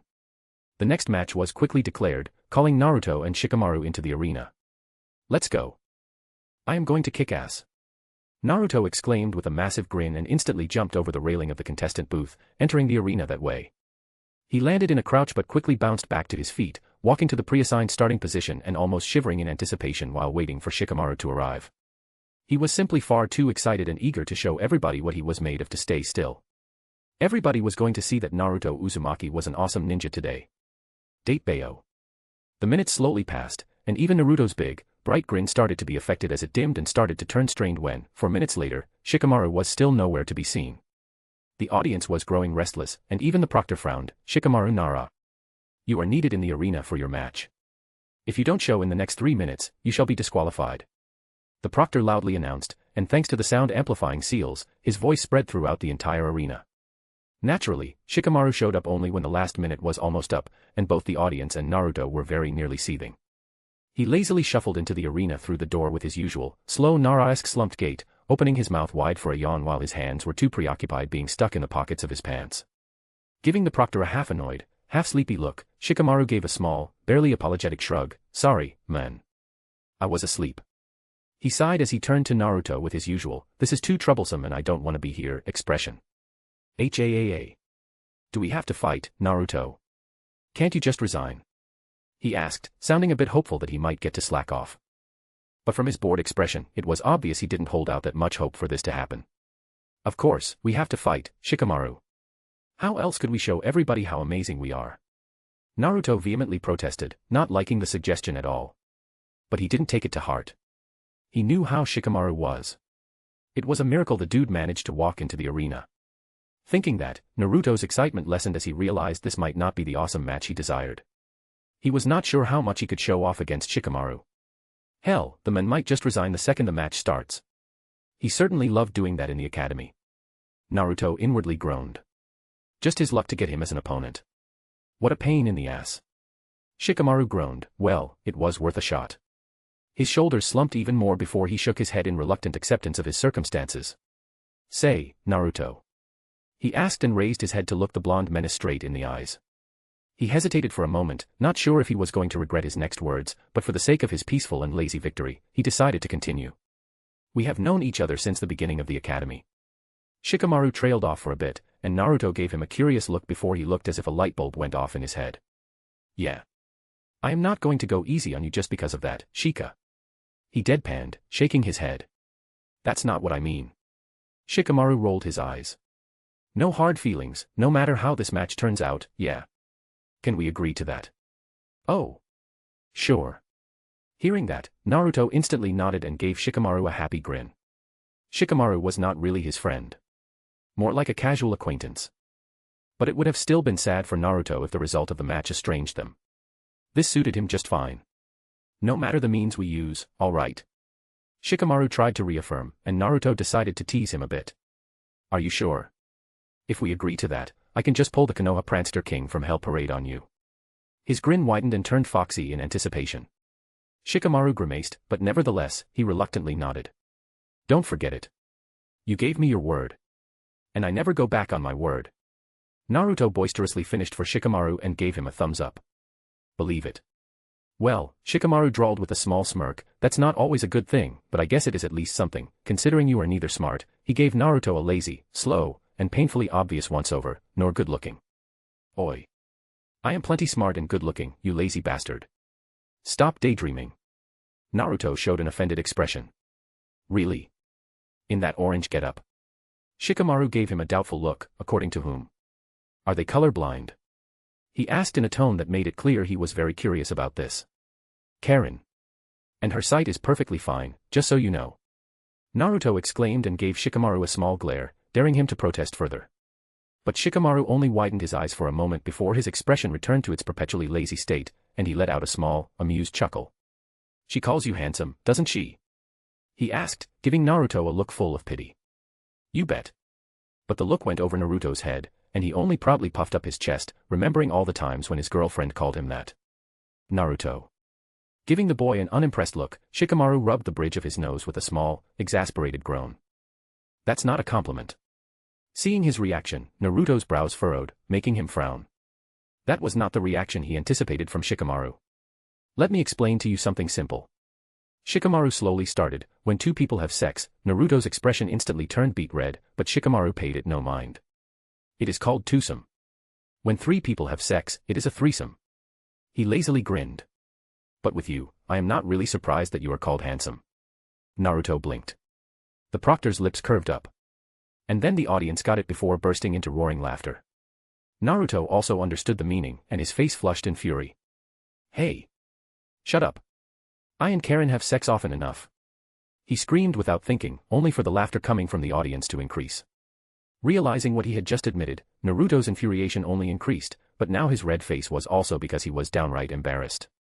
Somebody had to take pity on you. Shikamaru shrugged in an unbothered manner, practically screaming with his body language that he didn't believe Naruto. That was the last straw. Naruto gritted his teeth. You bastard. Seeing red, he rushed at Shikamaru, his fist prepared to swing. Only for the proctor to body flicker into his path, blocking it. Uzumaki, return to the starting position. The match hasn't started yet. He casually reminded the boy. For a second, it looked as if Naruto was going to stay defiant, but then he threw Shikamaru a stink eye and immediately turned around with a huff, walking back to where he stood a moment ago with a massive scowl adorning his face. Man, you are fast. Shikamaru admitted with a bit of admiration in his tone. And despite the situation, Naruto couldn't help but grin a bit at the praise. But he was still angry at Shikamaru, so he tried to stifle it and give him a glare instead. Nevertheless, Shikamaru noticed. His lips twitching in amusement, he continued, I guess being chased by wit for your whole life was a good training for you.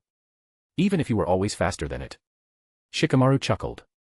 It took a moment, but the dying laughter from the audience slowly reignited as the people started to get the meaning of Shikamaru's words. And even if Naruto didn't instantly get it, he understood from the audience's reaction that he was insulted. Then, he figured out what Shikamaru meant, and his eyes twitched. Highly annoyed at being called stupid, Naruto turned toward the proctor and pointed at him. You. Start the match already. I am going to beat him so badly that his mom won't recognize him. He angrily shouted, knowing full well that in a battle of words, he had no advantage. Not against Shikamaru. That would be the day. Shikamaru quietly muttered under his nose, but because of the seals, everybody heard his remark, and the audience laughed once again. With his lips twitching in amusement, the proctor nodded. He looked toward Shikamaru, who shrugged, showing he didn't mind. Since both contestants are ready. He raised his arm into the air, and Naruto turned back toward Shikamaru, getting ready to rush him. He could already see it. He was going to pummel him well, he was going to think of something later. He was too angry to think straight right now. Let the match begin. The proctor shouted and jumped back. Feeling the rush of adrenaline, Naruto sprang forth. Except, no, he didn't. Freezing in a place the second the match started, he tried to force his body to move, but no matter how much he tried, he couldn't budge even an inch. What the hell is going on? He screamed, half in panic. Shikamaru snickered. Leaving the opponents able to talk was a strategic thing. Not to mention, it was funny. It was a Nara thing. Let me show you. Shikamaru said and inclined his head down. Naruto's body mimicked his movement, and he also looked down, only for his eyes to widen when he noticed the small hole in the ground between his legs from where a thin tendril of shadow stretched, connecting to his feet. His mouth opening and closing in disbelief, Naruto's body once again mimicked Shikamaru's, and his hand reached into his kunai pouch, pulling one out. Conveniently, and fully deliberately, Shikamaru and the other Naras usually did not wear their pouches in the same position as most ninjas unless a plan required it, so even though he did the same motions, Shikamaru was only grasping air. Bringing his hand toward his neck, Naruto put the sharp blade of the kunai to his throat with a bewildered expression. Seeing that, the proctor sighed in exasperation. Winner, Shikamaru Nara. He declared, giving Shikamaru a look that screamed, seriously, kid. He realized that all that trash talk was just a setup for this. Couldn't you at least pretend to fight for a bit? He asked, annoyed. How do you expect to earn a promotion like this? But Shikamaru just gave him a lazy grin back. If I had to move or pull my hands from my pockets, it would have been troublesome. He nonchalantly shrugged. Besides, drilling through the earth with only his shadows was a very hard thing. He might not look like it, but it took him considerable effort. With the end of the shadow possession, Naruto fell on his butt, still in a small shock. But he was slowly recovering. Suddenly, he snapped back into reality and jumped back on his feet, pointing at Shikamaru with an indignant expression. You cheated. He exclaimed. No, I didn't. Shikamaru smirked. No, he didn't. The proctor said at the same time. The two looked at each other, and Shikamaru decided to let the proctor explain. Less effort for him that way. But the match hadn't started, and he was already doing something. Naruto protested. When he rushed at Shikamaru, he was stopped, but using a technique was fine. What a load of crap. Was that still fair? Attacking your opponent before the match starts is forbidden. Preparing the battlefield, however, is not. The proctor explained. Seriously, kid, we gave you the rulebook. Did you not read it? Naruto's expression said it all, and the proctor's eye twitched. He indeed did not bother reading it. Shikamaru, looking at the clouds, chuckled. Naruto. He said, getting the sullen blonde's attention. No hard feelings. He reminded him, making the scowl on Naruto's face bigger, but the boy reluctantly nodded in agreement. Shikamaru did feel a bit bad. He knew how much Naruto wanted to show off to the crowd, and his strategy pretty much took that away from him. But life was not fair. If it were, he wouldn't have to deal with Ino. And since he couldn't take his frustration out on one blonde, messing with this one would suffice for now. I am going back to sleep. With that, Shikamaru flickered away from the arena. In the end, all went according to his plan. Now he could finally go hug his pillow. Chapter 170, Chapter 170, Ino and Hinata's bet. That absolute bastard. Ino exclaimed, seething so much that even the Shikamaru down there subconsciously shivered as he was leaving the arena.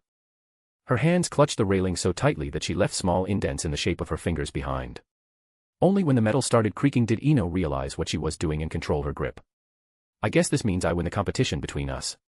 Hinata mirthfully said, covering her light smile with her hand as small giggles burst out of her after seeing Ino nearly growl. I guess. Ino muttered in a tone full of unwillingness and with a stormy expression. She was pissed beyond belief at Shikamaru. For the past month, she had spent 3 to 4 hours of her life training him and Choji. Every single day. She could have spent it with Ren. Sex, dates, cuddling, or even just being in one room together, doing their own things. It would have been enjoyable. But Ino put that to the side and decided to help her teammates. In her humble opinion, the fact that her help was unwanted was a trivial thing. She had helped Choji with his bouncing techniques. She had helped him figure out how to navigate and steer better in his meat tank technique. Her training had made him truly dangerous. And Choji, bless his heart, was a simple boy. He was thankful for it. And he had shown he could be a good frontal assault ninja during today's Chunin exams. But it was Shikamaru whom Ino had put her bets on. It was Shikamaru who was supposed to beat Shino's performance. It was Shikamaru who was supposed to help her win the competition with Hinata. And the bastard knew it. She had told him. This was no doubt some sort of sick Nara-esque revenge on her for waking him early in the morning and then pushing him to train for hours. Ino's eyes darkened. But the boy miscalculated. Oh, how he miscalculated. If he thought she was going to leave it like this, he was a fool. Sure, come are you? So, you hate being woken up in the morning, right? You love to sleep, right? Just you wait. I am going to stack so many mental debuffs on you that you shall turn into an insomniac for this. Ino let out a small growl through her gritted teeth. She had helped him practice and refine a magnificent taijutsu style that mixed close-quarters combat with his shadow possession techniques. Such a thing was nearly unbeatable for your everyday Chunin-level ninjas. His skill with shadow manipulation increased, and through a lot of exercise and sparring, she had bullied him into getting very good at throwing hands. Usually, the Naras didn't even dream of going this route because their shadow manipulation techniques required a massive amount of focus. And fighting with taijutsu meant their focus could easily be interrupted. Ino came up with a small mental technique that split the thought processes into 2 streams, and one could focus on taijutsu while the other could do the necessary mental mumbo-jumbo for the shadow possession. It was an invaluable thing. Even Ren and Hinata praised her for it and tried to learn it. All she wanted in return from Shikamaru was a good show. A proper fight where he would do a performance worthy of her training. Yes. He has shown he is an exceptionally capable and dangerous ninja. But he did it in such an underwhelming style that even Ino would say that insisting that his performance was better than Shino's would be simply shameless. Say it. Hinata suddenly spoke in a teasing way and bumped Ino with her elbow. Ino pursed her lips, lowering her head to hide her horrified expression. She had totally forgotten but dash. Go on. You promised, didn't you? Hinata giggled in schadenfreude, her smiling eyes squinting so hard that they turned into a crescent shape. Ino let out a small whimper. She did boast that she would say something if she lost. But. That was only because there was supposed to be no way for her to lose. Hinata did not train Shino. She spent nearly 100 hours training her boys this past month. This was not supposed to happen. Ino glanced with the corner of her eye at Hinata, finding that she was expectantly grinning at her like a fox, waiting for her to deliver on her words. Her face scrunched in heavy displeasure. Sister Hinata. Ino slowly started, her tone betraying her immense reluctance. You are truly the better trainer and the most awesome kunoichi between the two of us. I bow before your superior abilities. Ino gritted out. Are you? How come I am not seeing it? Hinata sent Ino a teasing message through the telepathy seal, and Ino's fury flared. Don't push your luck. Ino mentally bit back so strongly that it could have been classified as a mental attack, but Hinata just playfully mentally swatted it away and sent Ino the impression of a casual shrug. Can't blame a girl for trying. Hinata mentally smirked. Outwardly, however, Hinata leaned closer and gave Ino a meaningful look, and she led on. And Ino took a deep, shaky breath. Yes. Hinata gleefully pressed on. Fine. I lost. Ino loudly exclaimed, her tone full of exasperation as she threw Hinata a glare before continuing quietly, you can have 3 nights alone with Ren. Have fun fucking, you insufferable bitch. She muttered with an unhappy huff. Hinata happily nodded in acknowledgement, not minding Ino's cursing. She didn't care about the competition. She didn't make a bet with Ino. It was Ino who had a big mouth that wrote checks she was unwilling to pay. Hinata was simply a great friend who pushed Ino to pay them according to her previous boasting, now that she had lost. And it felt so great. I hope you choke on it. Ino's dry, mental voice resounded in Hinata's mind, making the Hyuga girl smile sweetly. Don't worry. I will, as you put it, have fun fucking, my dunderhead blonde bimbo. Hinata patted Ino's shoulder with a low-key smug expression that was veiled in a deceptive humbleness. Ino's eye twitched. Oh, don't you worry. Hinata's victorious and playful mental voice appeared in Ino's mind. I will be happily choking, all right. Stay humbled in the corner, accompanied by your jealousy as you listen to it, bimbo. Hearing Ino's mental gasp was a delight to Hinata's ears, and it made her day. She glanced at her silently seething blonde bimbo, and her small smile widened into a small grin when she noticed Ino was restraining herself from making a scene outside their minds.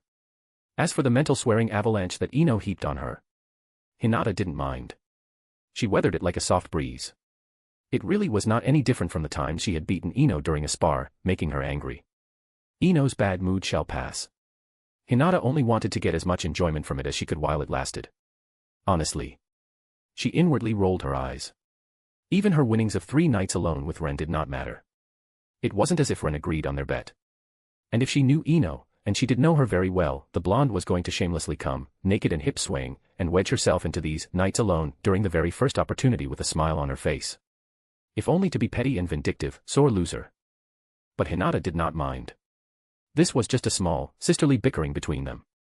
She even came to enjoy verbally sniping at each other. It certainly was something she could not experience with Hanabi. Oh, stop sulking already. Hinata easily said, nudging Ino. Both of your teammates did great. You have nothing to be ashamed of. You trained them well. She sincerely admitted, visibly improving Ino's mood. Flattered, Ino hummed. But she was not going to show how satisfied that acknowledgement made her. No way. She cleared her throat and pushed down the blush creeping on her cheeks. I guess they were passable. She admitted with a small nod, feeling very pleased. You reduced the flaws in Choji's fighting style and made him into a truly dangerous melee fighter.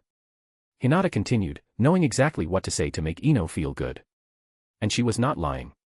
Helping the Akimichi learn how to maneuver with such versatility in his meat tank state, even giving him that bounciness, which practically increased his defenses manifold. It was nothing short of exceptional. Ino had single-handedly outdone their Jonin instructor and their clans, and she had done it in 1 single month. That was the simple truth, and Hinata was not going to try to take that achievement from Ino. Unfortunately, a frontal fighter is all Choji will ever be. He lacked the mental flexibility to be anything else. This was not a bad thing. But it pretty much made it impossible for him to win their little personal contest. Which was why Ino put all her bets on Shikamaru. Even Shikamaru had shown that he was exceptional. So, don't be sad. Be happy for your teammates, Ino. Hinata continued. Frankly, she had no idea how to praise Shikamaru's performance without making Ino angrier, so she had decided to steer away from discussing it. To be fair, as a ninja, Shikamaru did better than Shino, in Hinata's opinion. He failed to show that he was a good combatant, letting Shino win, but his performance was exactly what these Chunin exams were made for. There were many small intentional loopholes in the rules. And the rule book was given to the contestants to find these loopholes. For example, Naruto could have easily flooded the arena with his shadow clones before the match started, giving the proctor and his opponent a smug, clever smile, just daring them to say something. And it would have been allowed. Sure, the audience would call him a cheater. It would make people disdain him. And even ninjas would deadpan at him for being so blatant about it. But according to the rules, it was fair play. He should have recognized that. Filling the arena with traps. Allowed. Filling it with pranks. Allowed. Bringing thousands of bugs and hiding them in the crowns of the trees as Shino had done. Allowed. Casting techniques before the match even started. Also allowed as long as it does not affect the opponent. The caveat being that it should really be sneaky. Being blatant about it would do the contestant no good. Ninjas were supposed to be subtle. Doing it subtly would show potential in their profession. Doing it blatantly would show you are an idiot. Naruto could have easily sent a clone to the arena while his real body could have been hidden underground underneath Shikamaru's feet, jumping him the second the proctor started the match. And that, too, would have been allowed. Even praised. Cheating was not only expected. It was subtly encouraged. Being a good combatant was great. But there was more to being a ninja. Winning because you are stronger is fine. But winning because you are smarter and sneakier? That's exactly what the judges are looking for. That kind of talent has the potential to confront a stronger foe and not necessarily lose. Shikamaru's decisiveness was also spot on. It was something Ino should be praised for, but Hinata deliberately refrained from it to not give the blonde bimbo a big head. She knew Ino beat the mindset of, end it before it starts into Shikamaru. It took blood and tears, his blood and tears, but he had clearly learned it well. And sure. Naruto-kun was a strong ninja, Hinata inwardly admitted. He could have broken the shadow possession jutsu if given enough time. He could have done it easily, too. His chakra was extremely potent. Shikamaru got much better with Ino's training, but he still could not properly compete with the density of Naruto's chakra. Hinata's Byakugan could see that as plain as day. Shikamaru would eventually lose the war of tug between their chakra. So, Shikamaru simply did not give Naruto the necessary time. While he was still shocked from being caught, he put that knife to his neck. Somebody might think the proctor called the match too early. What if Naruto in the arena was a clone, right? But he wasn't. Hinata's Byakugan might not be able to distinguish between the real Naruto and a shadow clone, but such a thing didn't matter when there is only one chakra signature. The same could be said about the proctor, who was certainly a sensor ninja himself. He knew, so he called it. Naruto lost the second he let Shikamaru put a kunai to his throat. It didn't even matter that he was a Jinchuriki, and the proctor knew it. These matches are meant to simulate real combat in a semi-safe way. A knife put to the neck here. That signified a knife inside the neck in real combat. Nobody should ever get close enough to do that. Even for a moment. Naruto was tough. He was resourceful. He might have gotten out of that situation. He might have struggled and eventually won. But, so what? In a real situation, his throat would have been slit right there. He had lost. No ifs or buts. The proctor could not give Naruto preferential treatment just because he was a boisterous boy who would not quit even when he had a kunai pressed against his neck. Acknowledging all these points, Hinata gently shook her head, feeling a bit bad for Naruto. He was so happy to be in the finals. She let out a small sigh for his sake. Sadly, Hinata did not have the time to go and cheer him up with a few words. After all, her white eyes locked with Ino's blue ones, her match with Ino was next. ko-fi.com/kasakair. Or. And if not, that's totally fine. I hope you will enjoy the story. Have a nice day. Chapter 171, Chapter 171, Ino vs Hinata. The proctor swiftly declared the next match, calling Ino and Hinata into the arena. The two of them stopped talking and exchanged a quick glance, before they silently disappeared from their positions, startling the other contestants who didn't even get a glimpse of them moving. By the time they whipped their heads back to the arena, the two girls were standing in the prearranged starting positions, silently staring at each other with blank, serious expressions. Only their eyes betrayed the eagerness they both felt. Ino was lightly gripping her sword that appeared in her hand out of nowhere, no smoke or chakra fluctuation at all. While Hinata was simpler, not holding any obvious weapon, her hands hidden in her long sleeves. She looked like a gentle, noble girl having leisure time. Neither intended to hold back. Sort of. They have discussed this fight at length at home. With the upcoming invasion, they had almost decided to simply forfeit, saving their strength for the real fight. After all, these Chunin exams were not really all that important to them. The problem was, they knew these exams were going to happen for almost a year now. They knew they were going to clash here. And they even made a promise to hide their prowess until then. This was supposed to be the time when they finally stopped hiding. The time when they could proudly display their progress, and beat each other up in front of an audience. They trained hard for it. They never revealed all their tricks during their spars with each other because of this. They created their own techniques and strategies based on what they knew of each other's prowess. They had put hundreds, thousands of hours of effort, and they were supposed to give it all up because some uppity fool from Suna, and some snake-faced pedophile from Oda wanted to stage an invasion of Konoha due to their inferiority complexes and incompetence. Fuck that. Fuck them. Fuck this. They shared that sentiment with Ren. Calmly. Patiently. Very reasonably. No. They were not whining. Well, Hinata would say that Ino was most definitely whining like a child who was refused her most desired candy. No. They were not throwing a pity party. Well, Ino would say that Hinata most definitely had that, oh, woe is me. Pity me air around her when they talked about this issue. No. They were not throwing a tantrum. Ren could confirm it. Except, he had to actually live through the experience of these two females pouring all their complaints on the poor him, and his mother, from a different life, always taught him that lying was bad, so. Ahem. After a very level-headed debate, followed by a whole lot of cuddling and comforting by Ren, they came to a simple solution. They were going to fight anyway. But it wouldn't be smart to show all their cards right before the invasion started.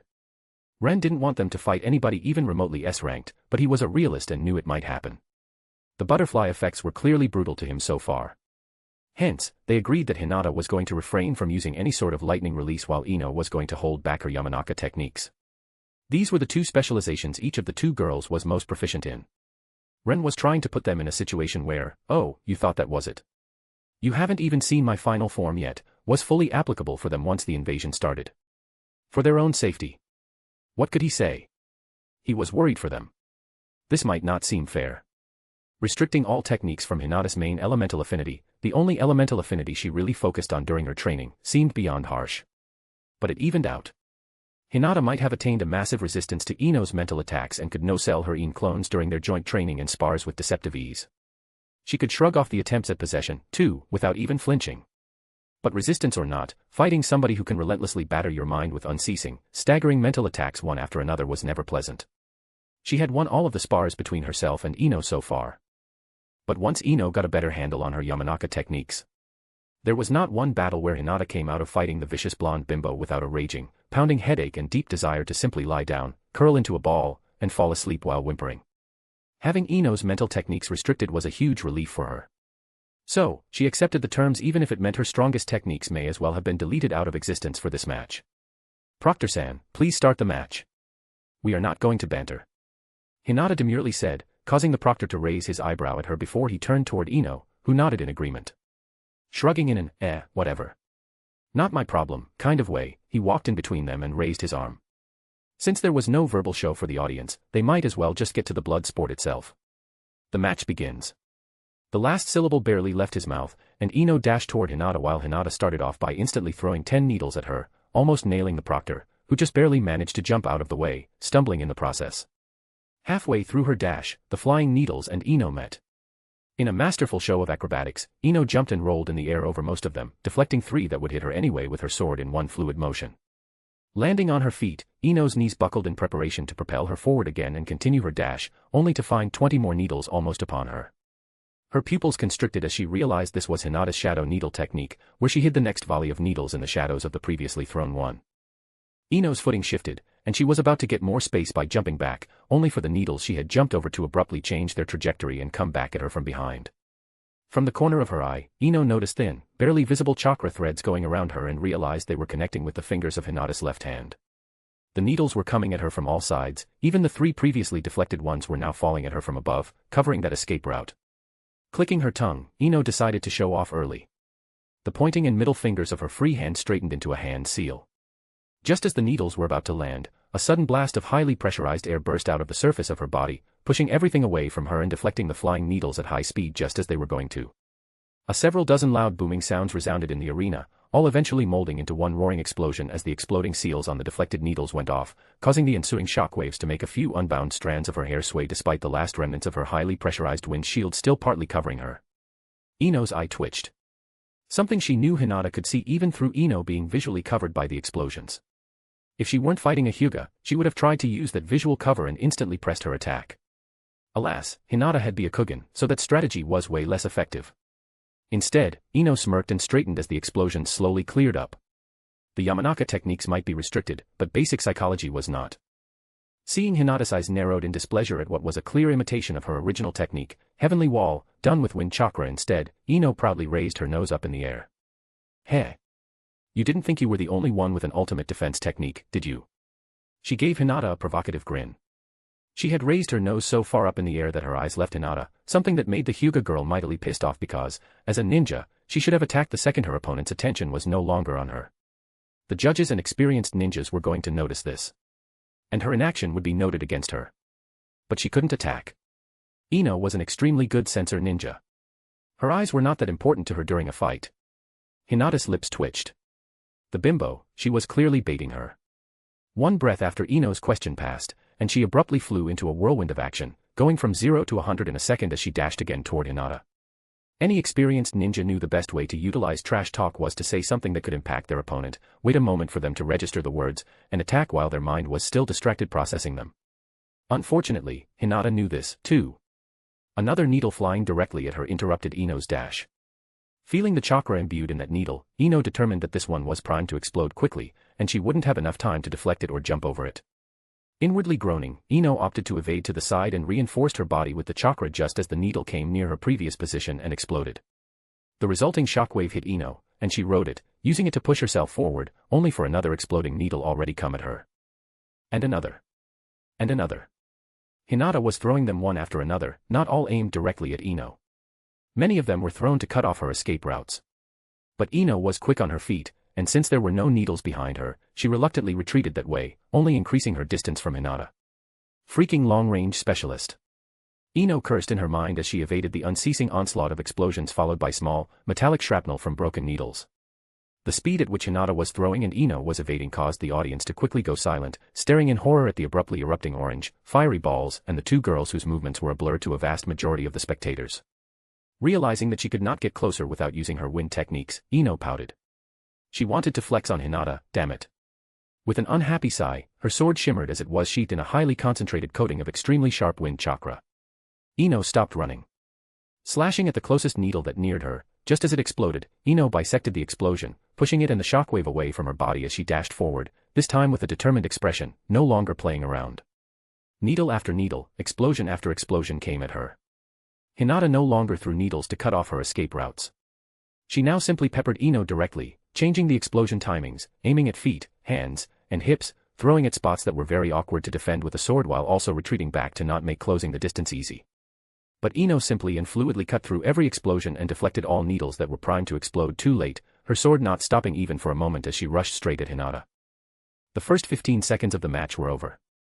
Half of the ground of the arena was littered with small craters and cracks due to Hinata's high-speed exploding needles that made even some experienced jonin in the audience have cold sweat because they were sure they would have been killed by now if they were in Ino's place. And Ino finally closed the distance between her and Hinata. Triumphantly swinging her sword, the audience collectively held their breath as the long-range specialist had clearly nowhere to run now. Only for a faint, blue covering of chakra to appear around Hinata's dainty hand, and with a loud thump, Ino's chakra-coated blade was stopped by Hinata's finger. Ino's eyes bulged out in disbelief, her jaw slightly dropping. Hinata gently smiled with amusement written in her eyes. Pulsing more chakra out of the tenketsu on her hand, Hinata pushed the wind-coated blade back, forcefully deflecting it to the side and causing the shocked Ino to take a step back. Heh. Hinata slowly chuckled, raising her eyebrow at Ino with an innocent smile. You didn't think I wouldn't improve my ultimate defense technique, did you? Chapter 172, Chapter 172, Ino vs Hinata. Hearing her own remark be thrown back in her face, Ino's expression darkened. She decided that there was nothing to it.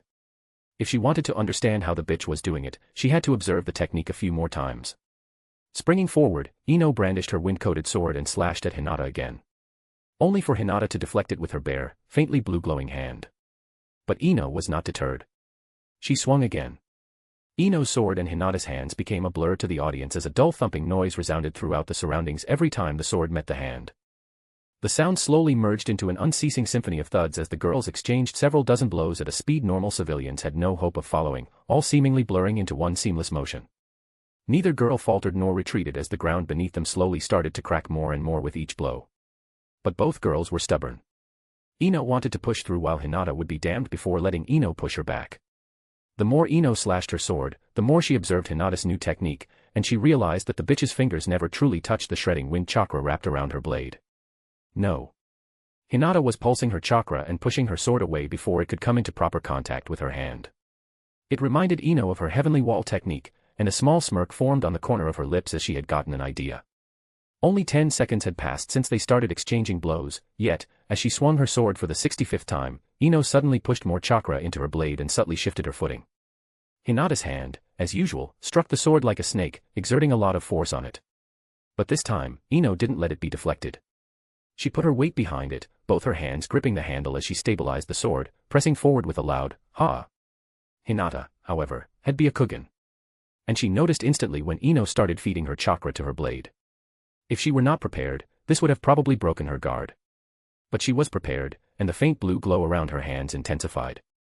Chakra-coated hands pressed against the wind-coated sword, both vying for supremacy as they came to a halt, unable to push through. You've managed to minimize your heavenly wall and stabilize it around your hand. Ino grunted out, a bead of sweat flowing down her temple from the effort she was exerting. Yet, her voice contained an undeniable trace of awe. She knew how hard such a feat would have been. The heavenly wall needed all tenketsu of the body to be used. Minimizing that to only the tenketsu on the hand. A good comparison would be a lightning user creating the lightning armor from scratch and with no instructions, just because they are both based on lightning release. Ino wryly smiled in her head. Now with this technique, the bitch had perfect offense and perfect defense in her hands. And it was so unfair. She usually had to dodge her sword swings or use the heavenly wall. Neat, isn't it? Hinata calmly replied, looking Ino in the eyes. But that calm was forced, and her expression showed a hint of strain as the muscles of her arms shook. Only the fact that Ino's arms were shaking just the same brought her the determination to hold on. I call it Heavenly Shield. It takes around 1/100th of the energy necessary for the heavenly wall. Ino's eye twitched at that. If she wasn't lying, that meant she could use it for hours with no problem. Feeling her own slowly dwindling chakra reserves, Ino's expression became grave. She realized she wasn't going to win in the battle of endurance. Knowing each other rather well, both girls realized that something had changed. And as if rehearsed, they reacted at the same time. Hinata flooded her body and mainly her arms with unbelievably refined, layered, and very precise chakra enhancements, gaining a monumental increase in her physical prowess. Ino created torrents of wind chakra with a thought, infusing it into her body, causing it to become incredibly light and gain a sharp increase in agility and speed, while her other physical attributes were also enhanced to a lesser degree. Hinata's chakra burst from her hands as she used her newfound strength to boldly press against the sword. Ino's chakra intensified around the blade and burst forth, impacting the hands. Both girls were forced to take over a dozen steps back as the momentum of their attacks clashed. Their feet slid on the ground, eventually coming to a stop. But the calm didn't last even for a moment as Hinata quickly threw several needles at Ino. Ino swung her sword, sending a wind blade at the needles before vanishing from her place in a burst of speed. Hinata substituted with one needle, casually using Heavenly Shield to disperse the incoming wind blade as she kicked to the left. Ino blurred into existence as she was caught by the kick in the abdomen. She involuntarily spat out a bit of saliva and folded around Hinata's foot before her body was flung into the wall, where it created a small crater. Then, it dispersed into a puff of smoke, showing it was only a shadow clone. It served its purpose and bought some time for Ino, however. 2 more shadow clones of Ino appeared out of nowhere, directly behind Hinata, in the imitation of the dance of the crescent moon that Gecko Hyate taught her. Because of the distraction, Hinata was a bit late noticing them and was forced to use Heavenly Wall, pushing her chakra out of all her tenketsu, creating a pressure wave of chakra that stopped the blades short and smashed into the clones, instantly dispersing them. Yet, the Hyuga girl couldn't help but feel irritated at the unnecessary chakra expenditure. If she had noticed earlier, she could have just dodged. Unlike Hinata, Ino's attack did not cost too much chakra.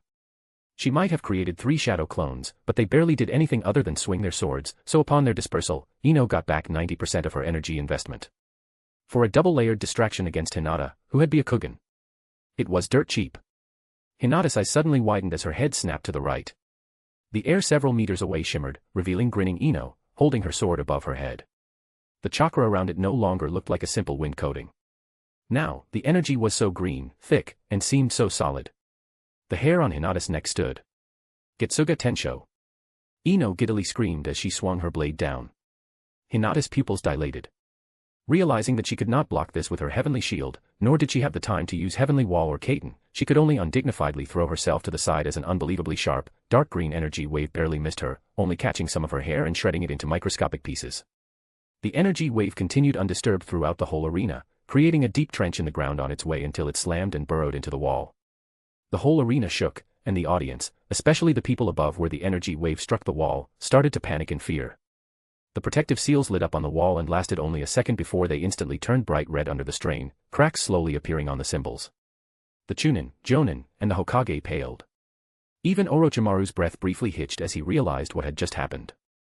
If not for the protective seals, Ino's attack would most likely have continued straight through the wall, cleaving through several houses and streets with the energy it contained. These seals could easily contain anything A-ranked and below. That meant Ino's attack had the potency of an S-rank technique. And not an ordinary S-rank one either. Orochimaru gulped in intense interest while Hiruzen's hand slightly shook in worry. He almost instinctively barked in order to stop the match, only managing to bite his tongue at the last second, throwing a worried glance at the deep gash in the arena wall now that the energy had finally dispersed.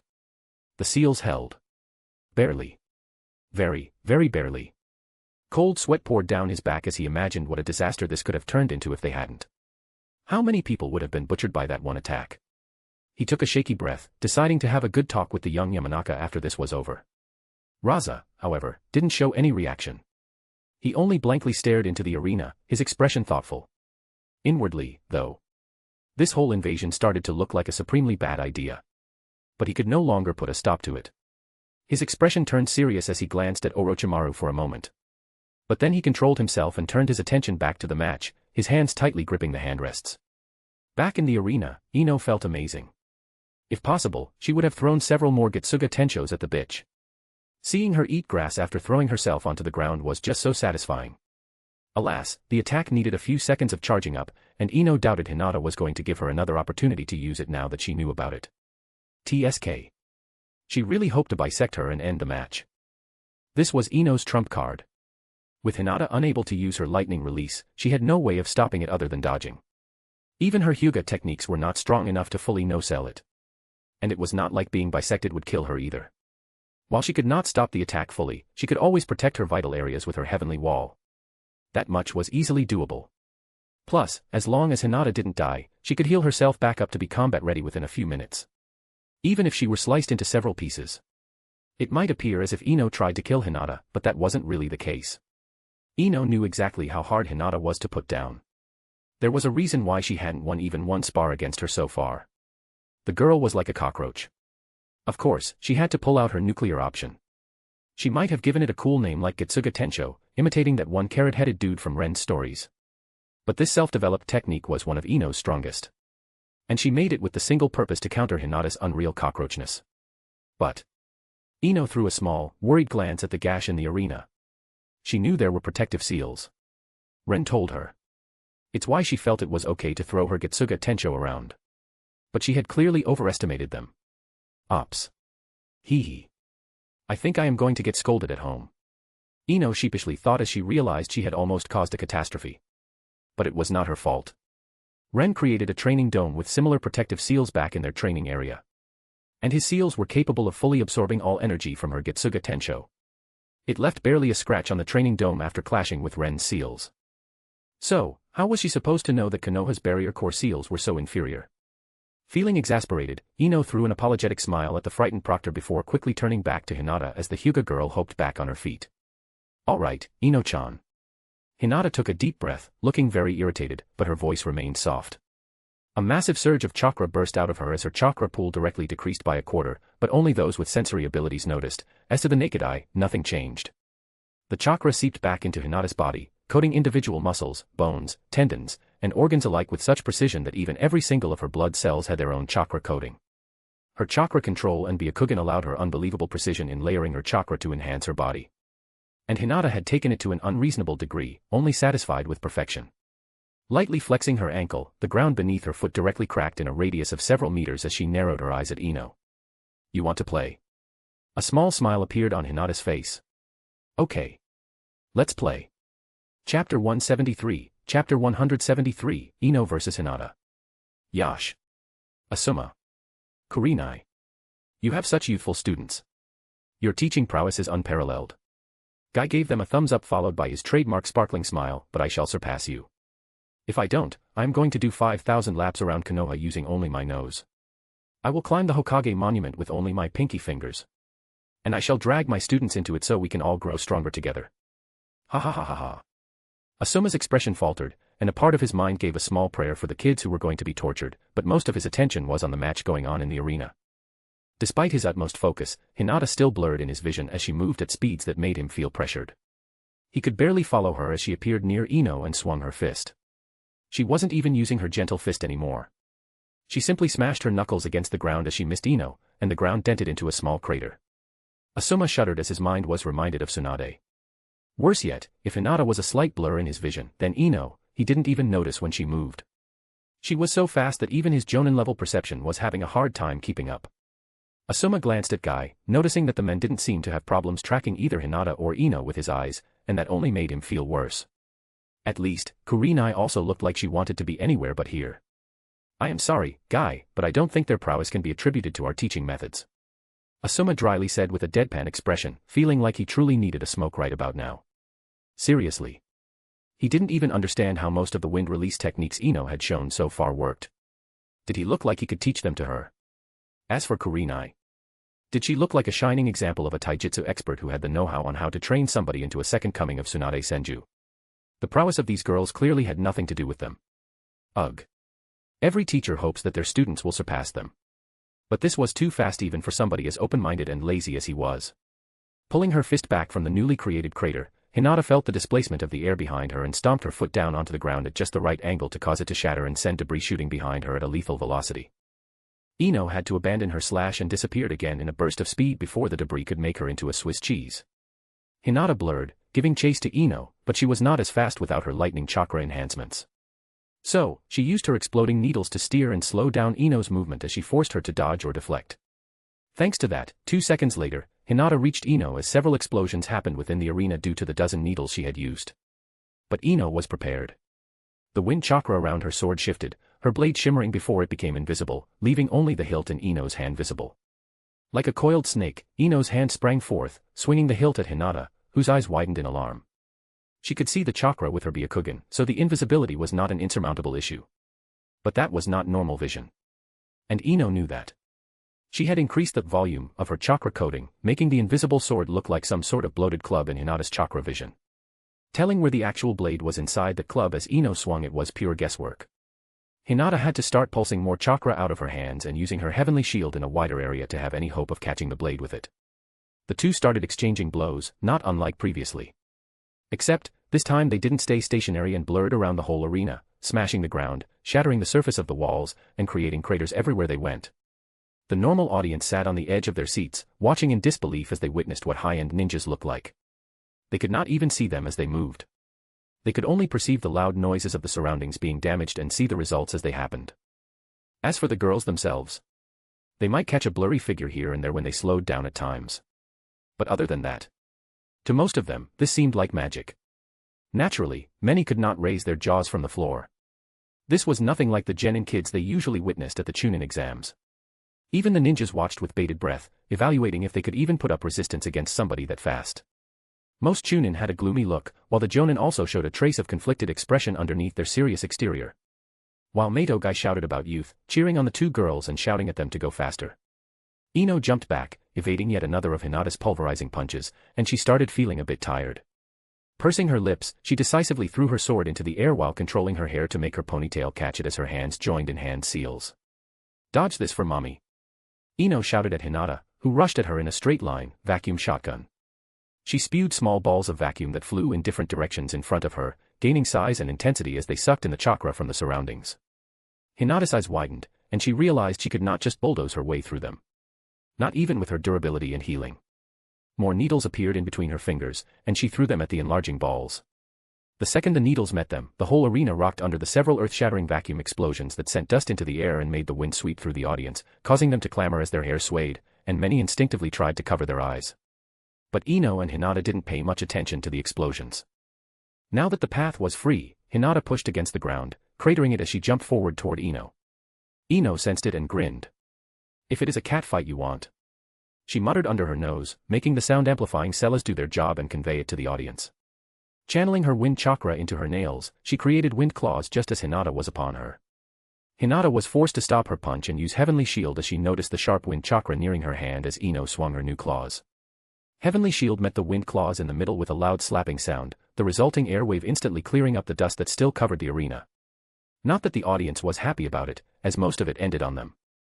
The sword versus hands turned into hands versus hands as the two girls exchanged more high-speed blows, creating intense air waves with every clash. Many spectators already regretted coming to see the matches as they were constantly airbrushed. But Hinata had it harder.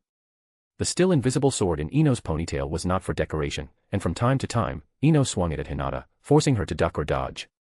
Slowly but surely, Ino started getting the advantage because of her superior speed. Narrowing her eyes, Hinata channeled a chakra scalpel into her hands as they were about to come into contact with Ino's. Like a scalded cat, Ino leapt back at the last moment, hissing at Hinata, who couldn't help but chuckle, smirking back at Ino. One thing was for sure. Ino was not going to engage in close-quarters hand-to-hand combat with her anymore. Hinata inwardly sighed. It was just a pity she hadn't fallen for that trick. Seeing the molding of chakra inside of Ino, Hinata realized what the bimbo was going to use next and didn't hesitate. Ino's next technique was more or less instantaneous. She started to mold the seals, and another, much faster, ball of vacuum flew at Hinata so quickly, evading was not an option. Vacuum blitz. Ino gleefully sent the name of the technique to Hinata through the telepathy seal, attempting to distract her. But Hinata was already mid-spin as triple-layered chitin formed around her a split second before the vacuum ball crashed into it. The audience was instantly deafened as the noise akin to lightning striking near them flooded the arena. The ground around the chitin was instantly pushed away, creating a massive crater for a dozen meters. Everywhere but where Hinata was spinning. The shockwave from the vacuum blast and chitin meeting swept through the arena and caused a dome of chakra to form above it as the seals registered the need for it, shielding the audience from harm. Otherwise, many of them would no doubt suffer ruptured organs because of it. The vacuum and chitin battled only for 2 seconds, but it made the arena walls look like a spiderweb due to the following shockwaves cracking them in the process. Quickly enough, Hinata's chitin prevailed as the chakra from the vacuum technique was partly deflected into itself, causing it to collapse with one last booming explosion. Hinata stopped spinning, and instantly several shuriken flew in Ino's direction to prevent her from using the small window of vulnerability after chitin to her advantage. Rolling her eyes, Ino casually flexed her ponytail and swept her sword across the air, deflecting the shuriken with apparent ease while huffing in annoyance at Hinata. If they had her lightning coating. Yes, these shurikens would have been a threat even for somebody as fast as her. But without it, they were useless. Using them was kind of insulting. As Ino thought that, Hinata suddenly substituted with one of the shurikens. Her fist was already mid-swing at Ino. Ino's pupils constricted, and her breath hitched, but she was already mid-motion to evade when a chakra string from Hinata's free hand suddenly connected with her abdomen, and she felt herself be flung forward, straight toward Hinata. Ino's life flashed in front of her eyes, and her eyes widened as Hinata's fist was about to ram into her. Only for one of the leaves slowly falling to the ground behind Hinata to quickly transform back into Ino's shadow clone and use the substitution technique with her original, swapping places. Hinata's punch landed. But it was not a normal one. For the first time in the match, Hinata used her own version of Tsunade's enhanced strength alongside her chakra enhancements and physical prowess. Her punch smashed the clone into a puff of smoke before sending a crashing shockwave through the air. It swept the ground, making a ravine before impacting the walls with such a force that the protective seals flared to the surface again. And while they didn't go red, the impacted area was way bigger than during Ino's Getsuga Tensho. Naturally, the arena shook from the impact, and the audience experienced what it felt like to hold on for dear life as they were rocked alongside their seats. Ino swayed on her feet as she landed on the ground, barely preventing herself from dropping onto her butt. She let out a few hard breaths as she calmed herself, and a forced smile appeared on her lips. Heh. The bitch meant that last attack. Hinata straightened up and turned around, giving Ino an innocent smile as her clearly broken arm in several places cracked and the bones realigned themselves before healing in real time. They tensed, about to continue with their increasingly more serious showdown, when suddenly, feathers started to fall down in the arena, stopping them in their tracks. Chapter 174, Chapter 174. You should have expected this. A few moments prior, in the Kage booth. Vacuum style and physical prowess similar to Tsunade. I must say that these exams are turning out to be rather interesting, wouldn't you say, Kazekage Dano? Orochimaru spoke with apparent, perverse glee, not expecting any answer. Sure, these two S-rank kunoichi were a massive surprise for him. But they were not a reason for worry. Heh. At least, not for him. Orochimaru gave a side glance at Raza, who looked very grave, and his grin widened. His goal here was to kill Sarutobi. Anything else was simply a bonus. And with his prearranged barrier, there would be no interference. The one to face these two would be Raza, Suna ninjas, and the Oto ninjas. But Orochimaru didn't really care about his ninja forces. They were barely a good distraction. Whether they faced Jonin or S-rank ninjas did not matter. They would fulfill their role and die anyway. Not killing Raza was clearly the correct choice. Seeing the proud men with ambitions beyond him have such a grave expression as he realized he fucked up. Orochimaru couldn't get enough of it. But Raza could not back away now. It was far too late for that. He had no way to call off his forces. That just made the entire situation more hilarious in Orochimaru's opinion. He really wondered how many Suna ninjas would die today. Would Suna be able to even retain their position as one of the Great Five? Even without two unexpected S-rank kunoichi, that was a massive maybe. With them. Hee. It is going to be a massacre. Orochimaru genuinely felt proud of orchestrating this masterpiece. He never really cared about the destruction of Konoha. Danzo would not have helped him if that was his goal. Say what you want about the old warhawk, but the prosperity of Konoha was always at the forefront of his mind. Or at least, his idea of its prosperity. Konoha was never going to be destroyed by the Suna and Oto alliance. Orochimaru knew that. He served the village long enough to determine this. Only Raza would be foolish enough to think this plan was going to work. But what did that have to do with him? No matter how many Oto or Suna ninjas die today, as long as Sarutobi dies, Orochimaru would count the invasion as a success. His revenge would be fulfilled. But for now, he was satisfied with seeing Hiruzen Sarutobi looking constipated as he watched the two S-rank kunoichi duke it out in the competition for genin. Right in front of many important nobles, merchants, and more importantly, envoys of other hidden villages who probably would have a lot to say about letting S-rank kunoichi attend chunin exams this blatantly. Heh. Ha. Ha ha ha ha. Orochimaru cackled in his mind. Konoha's righteous image was finished. A decade of effort to sabotage it didn't have the same effect as these two foolish girls. Wasn't that just great? And better yet, Sarutobi had no idea. Orochimaru could tell from his expression. This was getting better and better by the second. He almost contemplated not killing the old monkey just to let him experience the absolute diplomatic fallout from this level of fuck-up. Sure. The chunin exams were made into a joke many times in the past. Villages making low-level jonin compete under the guise of genin rank was nothing unheard of. Delaying promotions of genin that deserved them just so the village could send them to the chunin exams and show off to potential clients was practically a normal thing. Most of the participants who managed to get to the last part of the exams are already chunin, if not more, ability-wise. Not just in the current exams, but in all chunin exams. But appearances need to be maintained for the sake of politics. It was fine if Sabaku no Temari was revealed to be a jonin-level combatant but still ranked as a genin. She was Tsunagekire's princess. She was expected to be trained since she left the crib. She was one of the Kazekage's possible successors. But if some no-name orphan kid was revealed to have jonin-level prowess, what message would that send? What would the other villages think? They would certainly see it as a setup. It was all about excuses. There was a line of propriety that should not be crossed. An image that a village needed to uphold. If these two girls were low jonin-ranked combatants, the other villages would not be happy. Not at all. But they would have no other choice but to reluctantly swallow their complaints. The girls were the heirs of their clans. It could be argued that they received relentless training and were held back for safety reasons. But S-rank?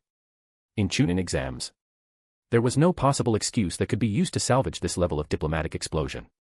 Not even Kumo with their audacity would have the brass balls to send an S-rank ninja to compete with genin. Because this was a political and social suicide of the highest order for Konoha. It was simply unreasonable. Yes. Chunin exams existed to show off the village's prowess and to attract clients. But it had to be done in a way that would not piss everybody else off. In a way that would not touch their pride and bottom line. Wars were started for less. Hiruzen looked pale as if death warmed him over, while Orochimaru was over the moon. This day couldn't possibly get any better. What about you, Hokage Dano? This is a very bold move on Konoha's part. Since Raza decided to stay silent, Orochimaru changed his target and decided to annoy Hiruzen instead. Hearing his question, Hiruzen's mood soured even more. What had he done to deserve this? Not only did he have an upcoming disaster on his shoulders, but even his traitorous disciple sat to his left, mocking him. Inwardly sighing, Hiruzen ruefully wished he could take a long drag from his pipe. At least that piece of polished wood was still loyal, unlike his students. It is what it is. Hiruzen softly responded, giving Orochimaru a glance full of contempt. We have two very young S-rank kunoichi. What's wrong with showing them off? Anyone who complains is just jealous. He proudly declared and did a small victory dance in his mind when he noticed that even Orochimaru became speechless at his audacity. Raza's jaw actually dropped for a split second before he gathered his wits. Hiruzen smirked. These kids were 100 years too early to compete with him. This was a diplomatic disaster, but to hell with it. He was too old for this shit, and he knew how to take his wins with his losses. Konoha was going to lose some business and agreements with other ninja villages and countries. Fortunately, the village had a very good relationship with their daimyo, who could and would happily bankroll their financial losses. It didn't matter. Konoha could take the consequences head-on. What did matter was the fact that Konoha now had two new S-rank ninjas. And that was going to make the other villages wary of starting any serious trouble. The thing that gave Hiruzen his headache was that he could already foresee all the pointless meetings he would have to attend because of this. This will practically double his paperwork for the foreseeable future. Somebody was going to get caned for this with his favorite staff. And unfortunately for the poor seal-obsessed chap, Hiruzen knew exactly who to blame for this clusterfuck. Oh, he probably didn't understand all the intricacies of intervillage politics and diplomacy when he greenlit his students to do this stunt. But as a kind and generous elder, Hiruzen was going to take it as his duty to educate the youngster about his mistakes. Enma was going to get a real workout very soon. Is that your stance, Hokage? Raza, with a very dark expression, asked in a frigid tone, gritting his teeth in outrage. This is blatant cheating. We are ninja. Hiruzen chuckled. Besides, as a man who let his Jonin-level daughter compete here, you have no right to give me a lecture about cheating, do you, Kazekage-dano? As Hiruzen asked that, his tone was light and amused, which only made Raza angrier because he had no good way of refuting it. Orochimaru opened his mouth to speak, only for the entire arena to suddenly shake. The heads of the three Kages instantly whipped back toward the fight, noticing that the pressure from Hinata's punch had shattered several reinforced layers of the wall, causing the protective seals to show up for the second time during the match. Seeing the audience panic in fear, Hiruzen's lips pursed. I am afraid this can't be allowed to continue, he said with a frown. I am sorry, Otokage, Kazekage-dano, but in these circumstances, I am forced to interrupt the current fight and postpone the remaining ones for safety reasons. Hiruzen reluctantly shook his head. The walls of the arena will be rebuilt and reinforced with better seals in 3 days. We can continue then. Naturally, Hinata and Ino will be disqualified for the destruction of the arena. Hiruzen added after a brief pause. This was more or less to appease the anger of other villages and Raza. Honestly, it was an empty gesture to maintain a proper image.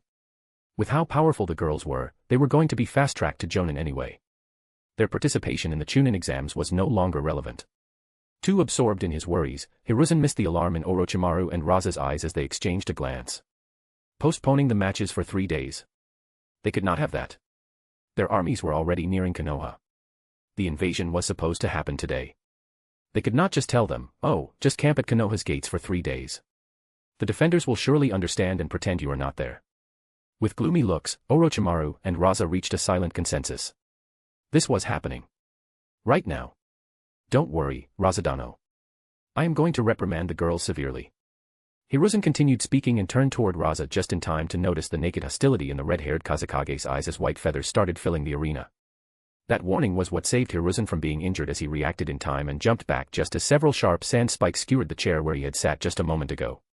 Kazekage. What is the meaning of th-? Hiruzen exclaimed, his hands already joined in the middle of hand seals, when suddenly, he felt a nudge of substitution. But it was not forceful. The chakra belonged to one of his bodyguards, so Hiruzen let it whisk him away as he was substituted with Gecko Hayate. Only to witness Orochimaru's sword exit Hayate's chest as it pierced him straight through the heart from behind.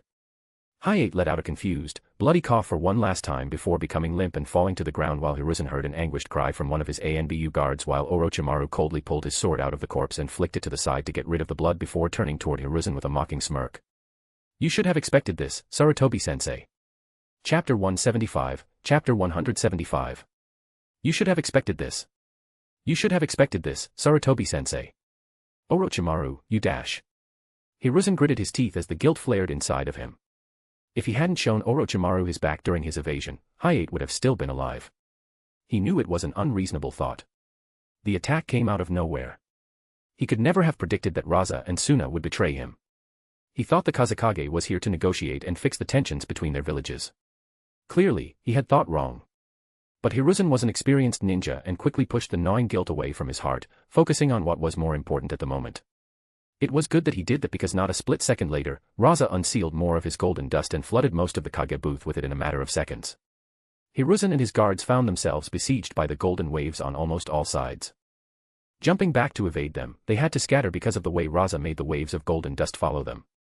After several jumps, Hiruzen found himself on a massive rooftop behind the Kage booth, and frowned as he noticed that the tendrils of the golden dust managed to isolate him from his guards. Nonetheless, this was a good location. He didn't want to start a fight between S-rank ninjas too close to the civilians of his village. Hence why he let himself be herded over here.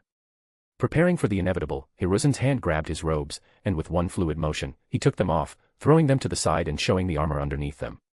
Oh, I see you were prepared, sensei. Orochimaru's slick voice entered Hiruzen's ears as the men appeared in front of him with a body flicker, his 2 bodyguards dutifully standing behind him. Hiruzen could feel that the woman was definitely very dangerous. Probably a weaker S-class kunoichi or an elite jonin. He honestly hoped she was an elite jonin. And the sickly-looking boy. Hiruzen hoped to meet a member of the famous but supposedly extinct Kagaya clan without having to fight him to the death. But unfortunately, that turned out to be just wishful thinking. Prepared is a strong word. Ever since you showed up at the gates of my village, I had a bad feeling this is how your short stay would end, Orochimaru. Hiruzen spoke, a wave of disappointment obvious in his tone as he raised his eyebrow. Raza is not joining us. He frowned. He expected the Kazekage to press his advantage, and yet, there was not even a speck of golden dust nearby. That was not good. Hiruzen's expression turned grave at the implications. Fighting alone against 4 ninjas, 2 of whom are definitely S-rank ninjas, was a very unpleasant outcome. But Hiruzen would have taken it rather than have an S-rank ninja focused on wide-area destruction roaming free in his village, doing who knows what. Now, he could only hope somebody from his ninjas would stop Raza before he caused too much damage. I am afraid this little reunion is only between the 2 of us, sensei. Kazekage Dano is too preoccupied with your guards and ninja. Orochimaru answered in a sly tone, a smirk plastered on his face as he enjoyed Hiruzen's grave expression. Heh. Orochimaru inwardly scoffed. As if he would give Raza a chance to interrupt his revenge. Hearing his words, Hiruzen looked at Kyurin and Kimimaro for a brief moment before giving Orochimaru a deadpan look. He was stalling. Hoping that his guards would come and reinforce him. Because even without Raza here, the odds of 1 versus 3 were still not very good. Orochimaru smirked. Kyurin and Kimimaro are just my moral support. I am sure you understand. As he finished saying that, a massive purple barrier rose around them, encasing the rooftop and trapping them inside. Startled, Hiruzen cautiously looked around, his heart sinking as he recognized the technique. He realized that his desired reinforcements would not be coming anymore. There was no way they could get through the barrier. The heavy atmosphere intensified as Hiruzen and Orochimaru stared at each other. Hiruzen put his hand on the hem of his hat and covered his eyes with it as he released a heavy sigh. Why are you doing this, Orochimaru? Revenge, why else? Orochimaru mockingly answered, but let me tell you, sensei, stalling won't do you much good. If you are waiting for Jiraiya to come and save you, then that is not happening. I made sure the little toady is preoccupied. He chuckled with a wide grin, taunting Hiruzen. The feeling of having the professor trapped and helpless. Orochimaru could not get enough of it. Finally, after all these years, he was about to prevail. With these odds and his meticulous preparation, the victory was practically assured. Hiruzen Sarutobi was going to die here today. What have you done to Jiraiya? Hiruzen gritted out, his tone growing dark as he still hesitated to attack first. The most logical thing in this situation for him would be to rush them and try to surprise kill one or both of Orochimaru's bodyguards before they could react. The problem was, Orochimaru knew that. He was surely prepared for it. He wanted it to happen. Hiruzen would know. He trained the boy. All these theatrics. That was Orochimaru enjoying the situation. It was his style. A way to make his enemy make mistakes. But it suited Hiruzen just fine to let him talk. Especially so, when he noticed something peculiar. The purple barrier, it was slowly but surely getting subverted by somebody. A small seed of hope bloomed in Hiruzen's chest. Don't worry, sensei. I just gave the pervert a big snake to play with. Orochimaru spoke with a smirk. But enough of this nonsense. It is time for you to die. Ever so slowly and deliberately, Orochimaru made several hand seals right in front of Hiruzen before he slammed his hand on the rooftop. Suddenly, as if the switch was flipped, his killing intent poured out with a massive momentum. I want to see your despair, sensei. Summoning jutsu. He shouted, and the surroundings were engulfed in white smoke, causing Hiruzen's eyes to narrow as he prepared for the attack, lowering his stance and adjusting his posture while a kunai appeared in his hand as if out of nowhere. The pointing and middle fingers of his right hand were already outstretched, and his lungs were prepared to send a fireball at anything Orochimaru cooked up for him. Only for the smoke to clear out a second later, revealing nothing. The flummoxed Orochimaru awkwardly stared at the ground, blinking in incomprehension when his technique didn't do what it was supposed to. There were supposed to be 3 coffins rising from the rooftops in front of him, and yet, they were not there. His sly smile freezing on his face, Orochimaru's eye twitched as he slowly and woodenly looked back at Hiruzen, who was slowly realizing that his student's technique had failed. He truly could not help the small, honest chuckle that came out of his throat. Orochimaru's expression darkened as he straightened up, trying to appear nonchalant, but his annoyance was obvious to Hiruzen, who had spent years teaching him. Right there, in the corner of his right eye. That small twitch. It told Hiruzen everything he needed to know about Orochimaru's state of mind. And boy was he furious. If the situation were not so dire for him, Hiruzen would be inclined to burst into joyful laughter. I should have expected that you would be prepared for this technique. Orochimaru loudly whispered with a menacing tone. He was very unhappy. This was supposed to be his grand finale. Summoning the Hokages of the past to deal with his sensei. A very poetic end for the man who gave his entire life to the Hokage seat in Konoha. But he didn't think. Well, it made sense, now that he considered it. Why would Konoha have something like Edo Tensei and not develop a way to prevent it from being used against them? Orochimaru suspected that Sarutobi had done something that made it unusable. Hiruzen, however, was utterly clueless about what Orochimaru was talking about. He had no idea what technique his wayward student was attempting. Alas, it didn't matter. He needed to take the initiative, and for that, it was better to look as if he knew exactly what was going on. Naturally. Hiruzen sagely nodded with a small smile, covering his eyes with the hem of his hat once again to add a mysterious feeling to his bluffing. Do you think I would face you without being prepared for your worst? He spoke as if lecturing a little kid. You are underestimating me and Konoha too much. Orochimaru took a deep breath to calm his nerves. Never mind. He muttered, I wanted this to be something the history books would never forget. But since you can block Edo Tensei. Hiruzen almost experienced a very violent flinch, and his back was suddenly drenched in cold sweat as he heard what technique his student tried to use. Only his years of experience allowed him to suppress the flare of searing hot fear that flushed through him. He knew Orochimaru's flair for dramatics, and he could imagine just who his student wanted to temporarily bring back from the dead under his control. As sweat poured down his brow and his throat suddenly became dry, Hiruzen realized he had somehow dodged a lethal kunai. He couldn't thank the sage enough for that. We will just have to kill you the normal way. Orochimaru finished with a half-shout as his arms sprang up, his palms aimed toward Hiruzen, hidden shadow snake hands. Only for the expected dozens of snakes with swords coming from their mouth to not burst out of his sleeves. Nothing had happened. The technique had failed. Gyurin, next to Orochimaru, released an awkward cough as she averted her eyes from her master while Kimimaro looked at him in concern. Orochimaru furrowed his brows as his hands fell down next to his sides. He was slowly starting to realize what was going on. Opening his mouth to ask Hiruzen, he realized they were enemies and promptly closed it. Quickly, his hand blurred through several seals, and as expected, his summoning technique had failed once more. Somehow. This was infuriating. But also, oh, so very brilliant. Orochimaru was angry. But he was also excited and very, very curious about how somebody could accomplish this. But he had his priorities straight. Giving the amused Hiruzen a withering glare, Orochimaru spoke, it does not matter. If I cannot use the summoning, I can still use ninjutsu and kenjutsu. He was about to summon his Kusanagi sword, only to awkwardly stop in his tracks when he realized he could not summon his snake techniques, his sword, his Rashomon. It was all unusable. Orochimaru's eye twitched. Kimimaro. He hesitantly turned to the right, his eyes landing on the bony spine sword in his subordinate's hands. Falling silent, Orochimaru gave it a contemplative look for a moment, but then he abruptly turned toward Gyurin. Never mind. Kimimaro instantly looked as if somebody had kicked his puppy. Gyurin, please make me a crystal sword. He asked, almost politely and with a lot of awkwardness, in his driest tone possible, taking a very deep breath in the process to not lash out as Gyurin involuntarily chuckled. Orochimaru-sama. Sakan suddenly shouted in alarm from the nearest corner of the purple barrier. What now? Orochimaru exclaimed, his frustration finally showing on his face as he half-turned toward his subordinate while still keeping a wary eye on Sarutobi. We can't move. The barrier is no longer under our control. The others can't even speak. Sakan shouted in panic. Only his special situation of being co-joined with Yukon, who was in control of their part of the barrier, allowed him some leeway under the paralysis. He could not move either. But he could at least speak and warn his master. Can at least something go right today? Orochimaru murmured as his eyes darkened and narrowed while he scanned the barrier.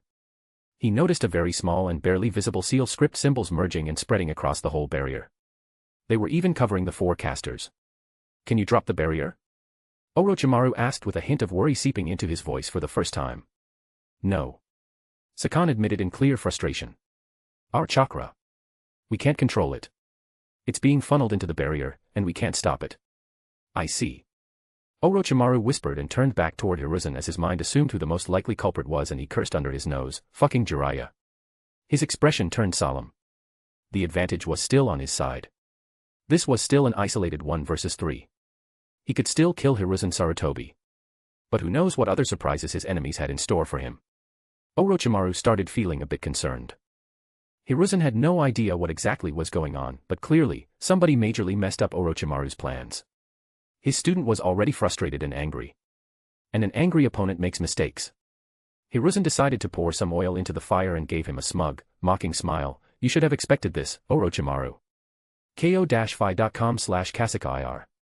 Or. And if not, that's totally fine. I hope you will enjoy the story. Have a nice day. Chapter 176, Chapter 176. A 5-minute job gone wrong. As the white feathers filled the arena and the enemy ninjas suddenly sprang into action, Ren was caught flat-footed. This was too soon. They were supposed to start their invasion during Sasuke and Gaara's match. Whipping out a kunai, he deflected a shuriken aimed at his head, causing it to fly at a sleeping civilian girl who sat in the row in front of him. Some other Konoha ninja might have panicked upon seeing that, but Ren inwardly smiled. Instead of injuring the girl, the shuriken bounced against a faint chakra barrier covering her. Catching the shuriken with a chakra string, Ren absent-mindedly sent it back at its unprepared sender, giving him a new, gushing gash across his neck. This happened in at most 2 seconds as Ren scanned the spectator area of the arena, which turned into a battlefield as ninjas started clashing, trying to fervently kill each other. Some fool from Konoha was even throwing kunai with exploding tags around like confetti. Ren wryly smiled and shook his head, glancing back toward the girl sleeping in front of him and the barrier that slowly shimmered into invisibility. At least, the civilians were protected. It was the least he could have done with so much time to prepare. Nevertheless, creating something that could cover only the civilians in such a large space was hard. He had to create several new seals and then figure out how to join them together into a sealing array barrier without it all going up in flames. Fortunately, he had the time and several clones to figure it out. This sealing array of his created a chakra barrier around anybody who had less than a genin-level chakra reserve. Hence, the civilians in the arena should be fine. At least for now. A stronger jonin could no doubt breach the chakra barrier with some effort. But those jonin were too preoccupied fighting other jonin right now. They could not give it an honest try, so the civilians were safe. As Ren threw another kunai at a nearby enemy ninja, aiming to distract him during his fight and give his opponent a chance to strike, Ren had this strange feeling that something was missing. He blinked, and suddenly it came to him. His eyes full of concern whipped toward the contestant booth, and his throat squeezed. Oh, shit. Ren whispered under his nose as he noticed that he missed Gaara disappearing. For a moment, Ren panicked before he remembered the precaution he had asked Ino to put on the Tanuki boy.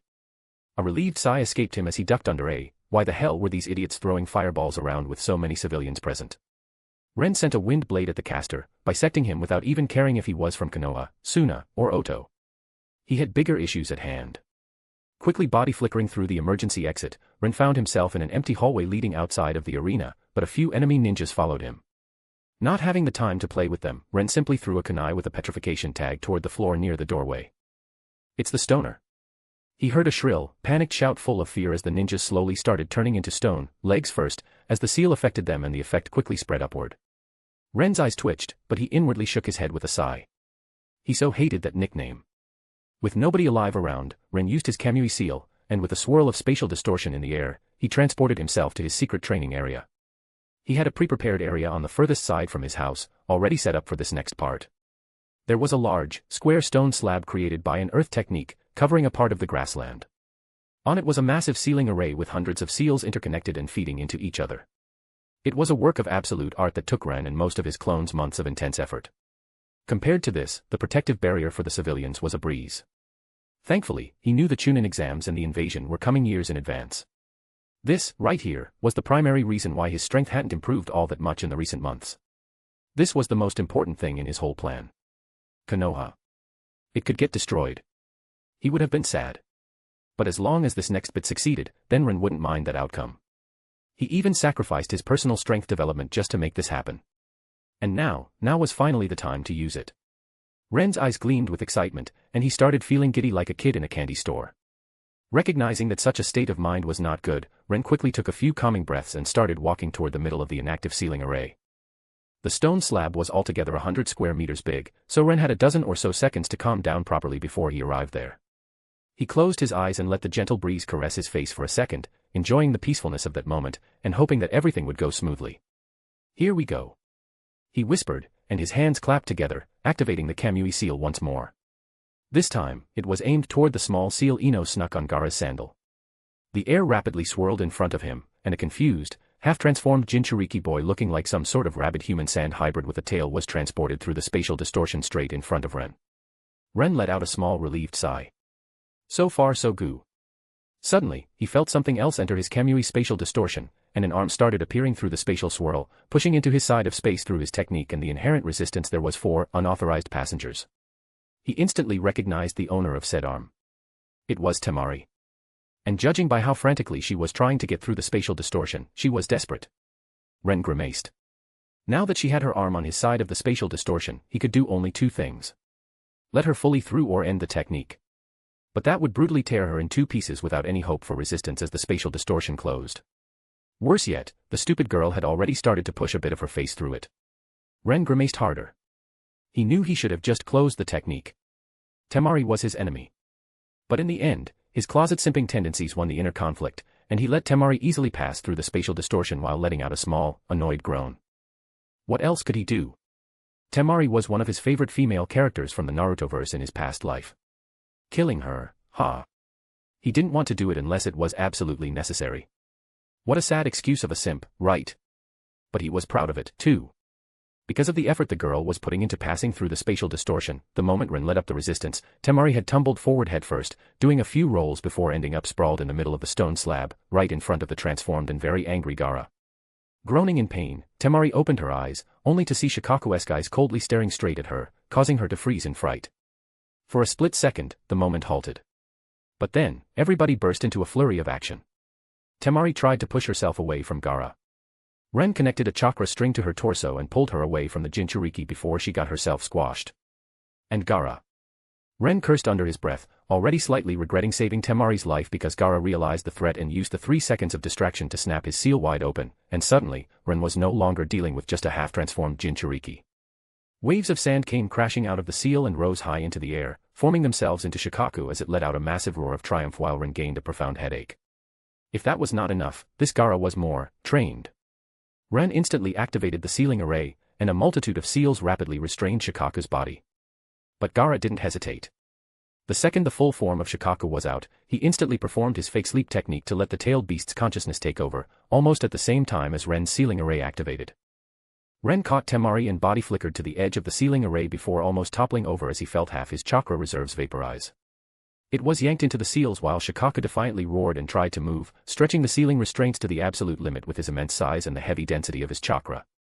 Ren was not prepared to deal with a freaking mostly free bijou. He thought he would be restraining Gaara. Not Shikaku. This was so not going according to his plans. But it was too late to complain now. Glancing at the reason this whole thing went tits up, he had to admit that at least she was pretty before he snuck paralysis and silencing seals onto her and threw her on the grass beside him. He didn't need Temari to distract him or try to stop him. It was in the best interest of both of them, unless they wanted to get torn apart by rampaging Shikaku, for her to stay still while he did his job. But she most likely wouldn't realize that and would only see some stranger from Konoha trying to put unknown seals on her brother. Then came the fun part. The chakra tug-of-war with a freaking bijou. Ren groaned as sweat poured down his forehead, washing over him and making him feel as if he was showering in it. Soon enough, in just 30 seconds, his chakra storage seal kicked in when his reserves depleted to barely 10% as Shikaku tried to wildly thrash around. Feeling his chakra reserves topped up once more as the chakra storage seal emptied was a very invigorating feeling, and it gave Ren the second wind he needed to exert his will on the bijou. Fortunately for him, seals were a natural weakness for bijou, and Shikaku was the weakest of their lot.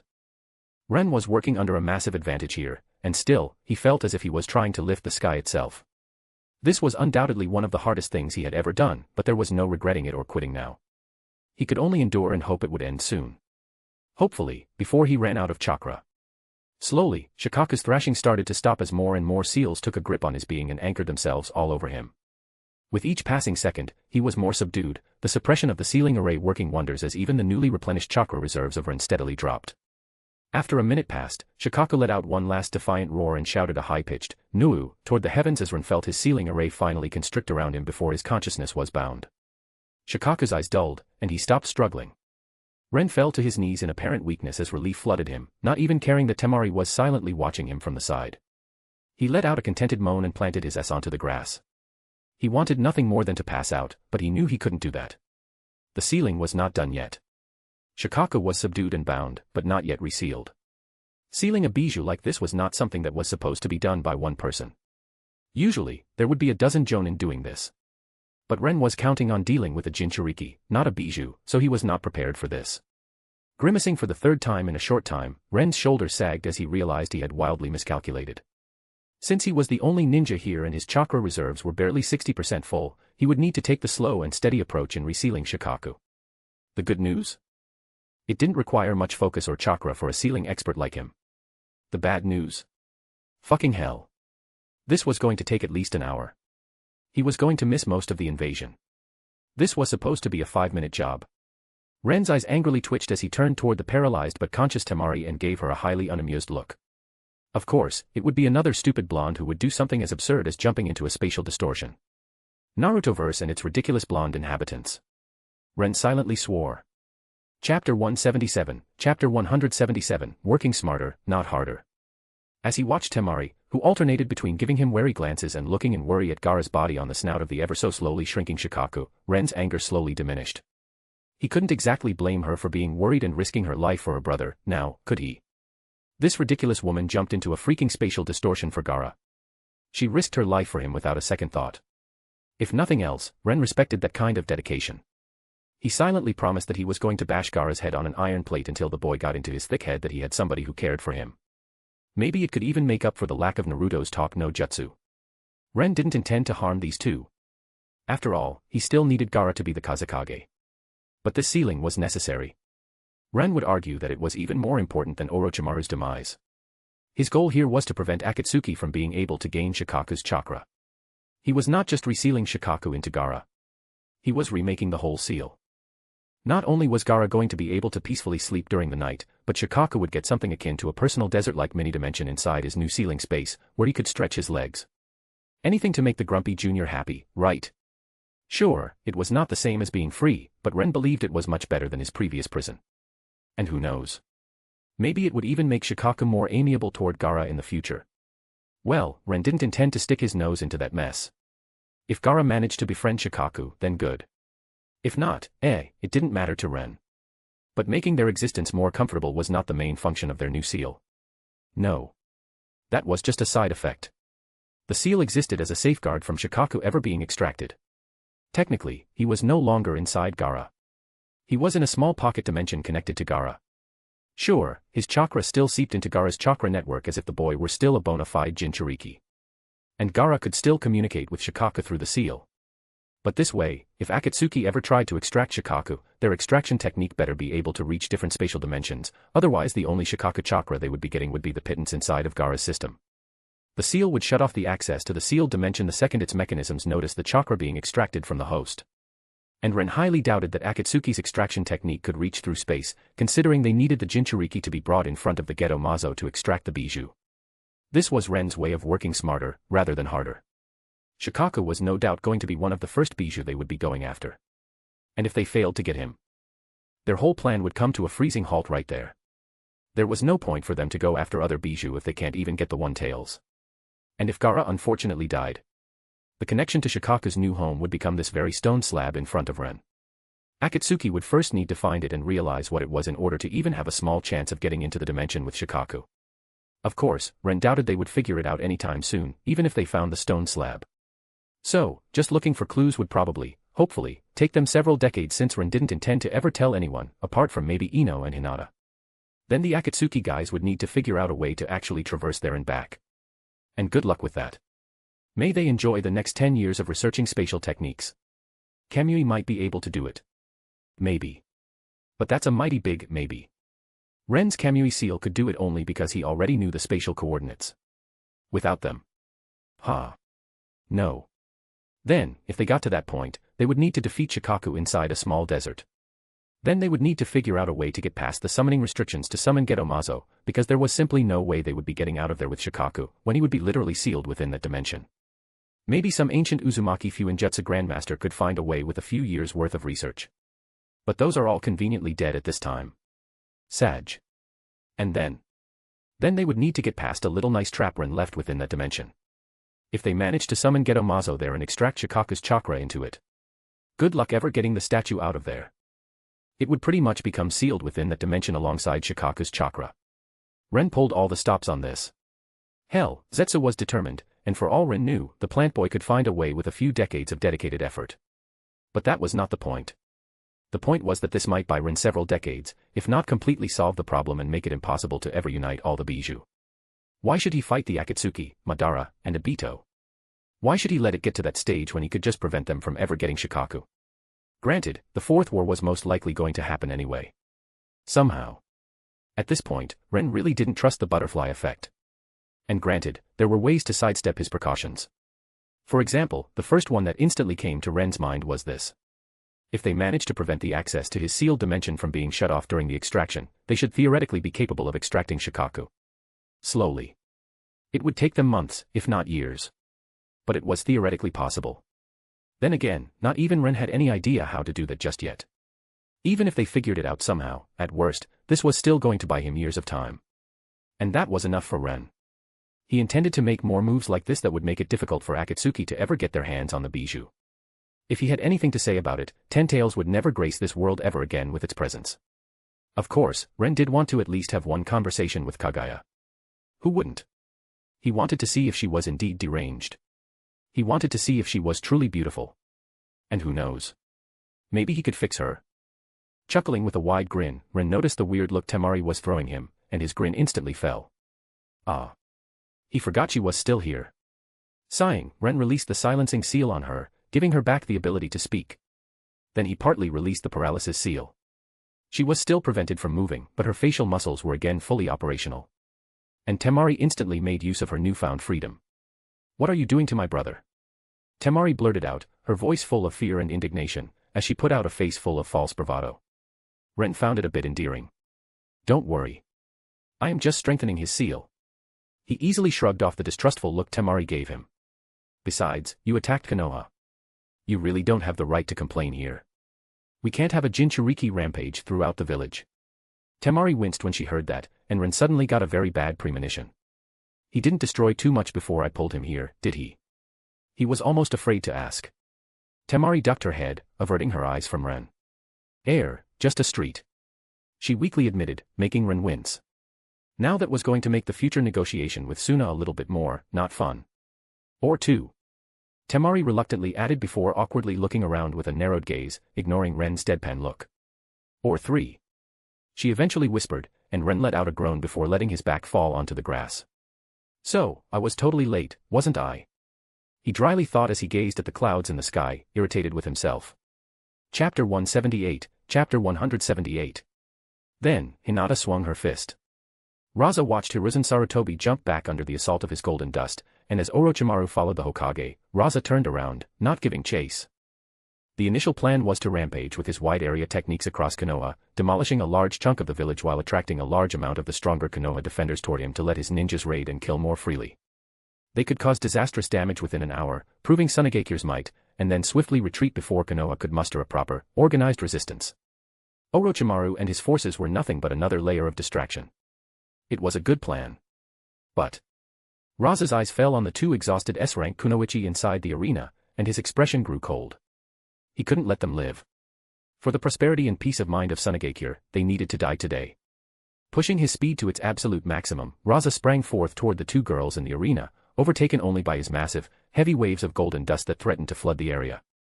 It had been barely 5 seconds since the white feathers filled the arena and the chaos started. Hinata and Ino had their own plans. But before they could start helping the defense, a massive shadow covered them. Looking up, their eyes widened as a small mountain of golden dust was about to drop on them. The girls quickly exchanged a glance, mentally communicating before Hinata gained a displeased look when she lost the mental rock-paper-scissors game, and dealing with the attack fell to her. But their match was over. As such, their restrictions no longer mattered. Now it was time to put on the big girl pants. Hinata closed her eyes and her eyebrows furrowed in intense focus as lightning chakra flooded her body, sending arcs of lightning connecting various body parts with the ground as they slithered like snakes.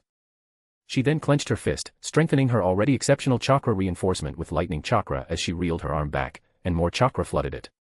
The chakra pressure she exuded in that moment of preparation gave even Ino shivers and made her hair stand as she recognized a minor, bastardized application of Hinata's railgun. Then, Hinata swung her fist. On the outskirts of Konoha, a certain jonin was happily humming under his mask while hopping on tree branches while reading a certain innocent orange book. What a nice day they were having. The world could not get more peaceful. Bastard. Let me go. The broody boy, tightly tied with a rope and bent over his shoulder like a particularly loud sack of potatoes, let out a shrill scream. You hear me? I am going to stick a kunai so far up your lazy ass you will be vomiting steel for a month. Just then, the said certain jonin jumped just a teensy bit too high, and if the tide boy hadn't quickly wiggled and ducked down, the top of his head would have been bashed against a thick branch. Opsy. Oi! Kakashi! Sasuke madly barked, seething so much that it was a small wonder he was not frothing at the mouth. The now-named Jonin, Kakashi, blinked and slightly tilted his head. You said something, Sasuke-chan. He cheerfully asked with an eye smile as Sasuke had to wiggle to the right to evade being face-planted into a tree trunk. My match. I am late. Sasuke screeched, pushing against the chakra-reinforced ropes as he tried to escape. Kakashi sagely nodded. That's a problem, isn't it? He nonchalantly quipped before leaving a small pause. Only then did he shrug, very coincidentally throwing Sasuke's body slightly up. Sasuke didn't manage to react in time and was whipped by a thin branch straight in the middle of his face, causing him to howl in pain. Nothing we can do about that, I guess. Kakashi added as he caught Sasuke's body with his shoulder again, digging deep into Sasuke's stomach with it. That would teach the boy coming to his training in green spandex. The Chunin exams. Sasuke wheezed, gritting his teeth through the pain as tears filled his eyes. Didn't you say we are already late, Sasuke-chan? You were probably already disqualified. Why not let it go? There will be the next exams, too. Kakashi lazily said, waving his orange book in the air to add some flair to that statement. Let's just go eat some ramen instead. Your treat. Fuck no. Sasuke vehemently protested with a pain-filled squeak. Let me go. I am going to fight that Suna freak. He stubbornly insisted, making Kakashi wearily blink. You sure? Yes. Sigh. Kids nowadays. Kakashi grumpily drawled as they neared the village, but he did slightly change the direction of his tree hopping. To be honest, he didn't want Sasuke to fight Gaara. That Suna boy was a trouble. Plus, with Orochimaru lurking in the shadows. Kakashi's mission for this month was to protect Sasuke. Surprisingly, nothing really happened during their training.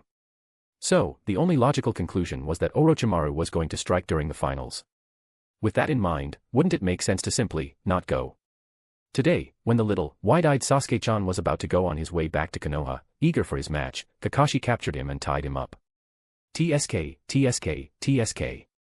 The boy stood no chance. Unfortunately, as a ninja of Konoha, he had to toe the line. Being late can be somewhat acceptable. Especially with Kakashi being Sasuke's Jonin instructor. He could shoulder the blame for it. No biggie. But not showing up at all? Now, that would cause a lot of trouble. Therefore, Kakashi's plan was to come to the exams with Sasuke near the end. The kid would be told he was disqualified. He would cry. He would complain. He would scream. And Kakashi would pat him on the head. Then, they could go back to their ordinary lives of killers for hire. They would leave the arena, dodging any nefarious scheme from Orochimaru, and maybe go for a ramen together with Naruto and Sakura. His plan was impeccable. Nothing could go wrong. Kakashi burst from the tree line and landed on a nearby rooftop with the practice tees before he started hopping through the village, heading toward the arena. He was halfway there when massive waves of golden dust burst into the air out of nowhere above the arena, and Kakashi instantly recognized the technique. The Kazekage was attacking somebody. Chill went down Kakashi's spine, and his good mood instantly evaporated. His soul eye tracked the massive waves as they started crashing down. And Kakashi's mood dimmed even more as he realized many spectators and ninjas would be crushed if it were not prevented. This was no defensive move. No. The Kazekage was attacking. And that meant the Suna was also attacking Konoha. Sasuke's continuous struggle and shouts brought no more joy to Kakashi as he noticed with the corner of his eye a massive purple barrier spring up on a rooftop near where the Kage booth was located. Just seeing its purple color gave him another bad premonition as he recognized the technique. He quietly and gravely sped up toward the arena with solemn determination, hoping he would not be too late. Just as the waves of golden dust halfway disappeared under the walls of the arena, about to crush whatever poor bastard was inside, and Kakashi dearly hoped it was not Naruto, suddenly, a deafening thunderclap resounded throughout the entire village. To Kakashi and anybody else, it sounded as if lightning struck right next to them. Kakashi stumbled as his eyes widened upon seeing the thick, mountain-sized waves of heavy golden dust being instantly blown apart, leaving only small glittering grains of gold sprayed high in the air across the clear sky above Konoha. And in between them, a pulsing pillar of highly condensed lightning chakra shone, rising from the arena toward the sky and piercing one of the clouds. So, that caused the thunderclap. Kakashi idly thought with a baffled expression under his mask, honestly speechless at how good at lightning release somebody would have to be to do something like that. He had a hard time looking away from the slowly dispersing cloud around the still present, but slowly disappearing pillar of lightning chakra. Kakashi's instincts suddenly flared. Danger. His eyes widened, and he just barely managed to brace himself with his chakra while crouching down, covering Sasuke with his body as the shockwave from the technique swept past them, almost blowing them back with its force, while their organs slightly rattled alongside the nearby windows. Then, the air wave followed and their hair flayed wildly alongside their flapping clothes, but Kakashi straightened up despite that, recognizing that the dangerous part had passed. What the hell is going on over there? He silently asked himself as he gazed toward the arena with trepidation. His fists clenched. One thing was for certain. Something was very, very wrong. He needed to hurry up and get there. Chapter 179, Chapter 179, Raza joins the fray. After Hinata finished her attack, she didn't get to relish in self-satisfaction or inwardly gloat and preen. Her body was not yet ready for something that powerful. The second she released that amount of chakra, the bones in her broke again, and it was only thanks to using Heavenly Shield as a buffer that her injuries were not more severe. The first time she had used this kind of thing during her training, stacking multiple of her strength enhancements and using them to empower a lightning technique, her bones shattered, and her muscles were torn apart from the recoil. Even her nerves burnt out from the surge of violent lightning chakra, causing her to drop to the ground and scream herself hoarse for the next several minutes. Just remembering it was enough to make her shudder. Nowadays, she has improved upon it massively. She learned her lesson and knew to deaden her nerves around her shoulder area while also using her lightning chakra to coat the nerves in her arm, partially shielding them from the violent surge of lightning necessary to unleash this technique. And she had also developed the Heavenly Shield to deal with the recoil. Hinata wondered what kind of face Ino would show when she learned that this amazing defensive technique of hers was developed for that purpose. The fact that it could be used standalone to a great effect. That was just a happy coincidence. One that made Hinata very delighted. She wasn't like Ino. She wasn't a prodigy at making ninjutsu techniques who could pull out some new bullshit out of her as every other week while acting as if it was nothing special. She had worked on this for months. Practically ever since she was taught railgun. The fact that it turned out so well, Hinata considered it a great accomplishment. Yet, it was far from finished. Still. Hinata winced in pain as her bones snapped back together with a quick application of her medical chakra, and she subconsciously frowned. This thing, she called it lightning armament. It was her attempt to make a variant of Ren's railgun that could be cast instantly, without the need to carefully channel her lightning chakra for several seconds. But so far, it was no good as it still damaged her body upon use. It made Hinata marvel at how well balanced the railgun technique was. It was so powerful, yet it didn't cause any damage to the user. She felt a bit inferior when she realized that. Lightning release was not even Ren's thing, but he was able to casually make the railgun jutsu while she had spent months on her lightning armament, and the result.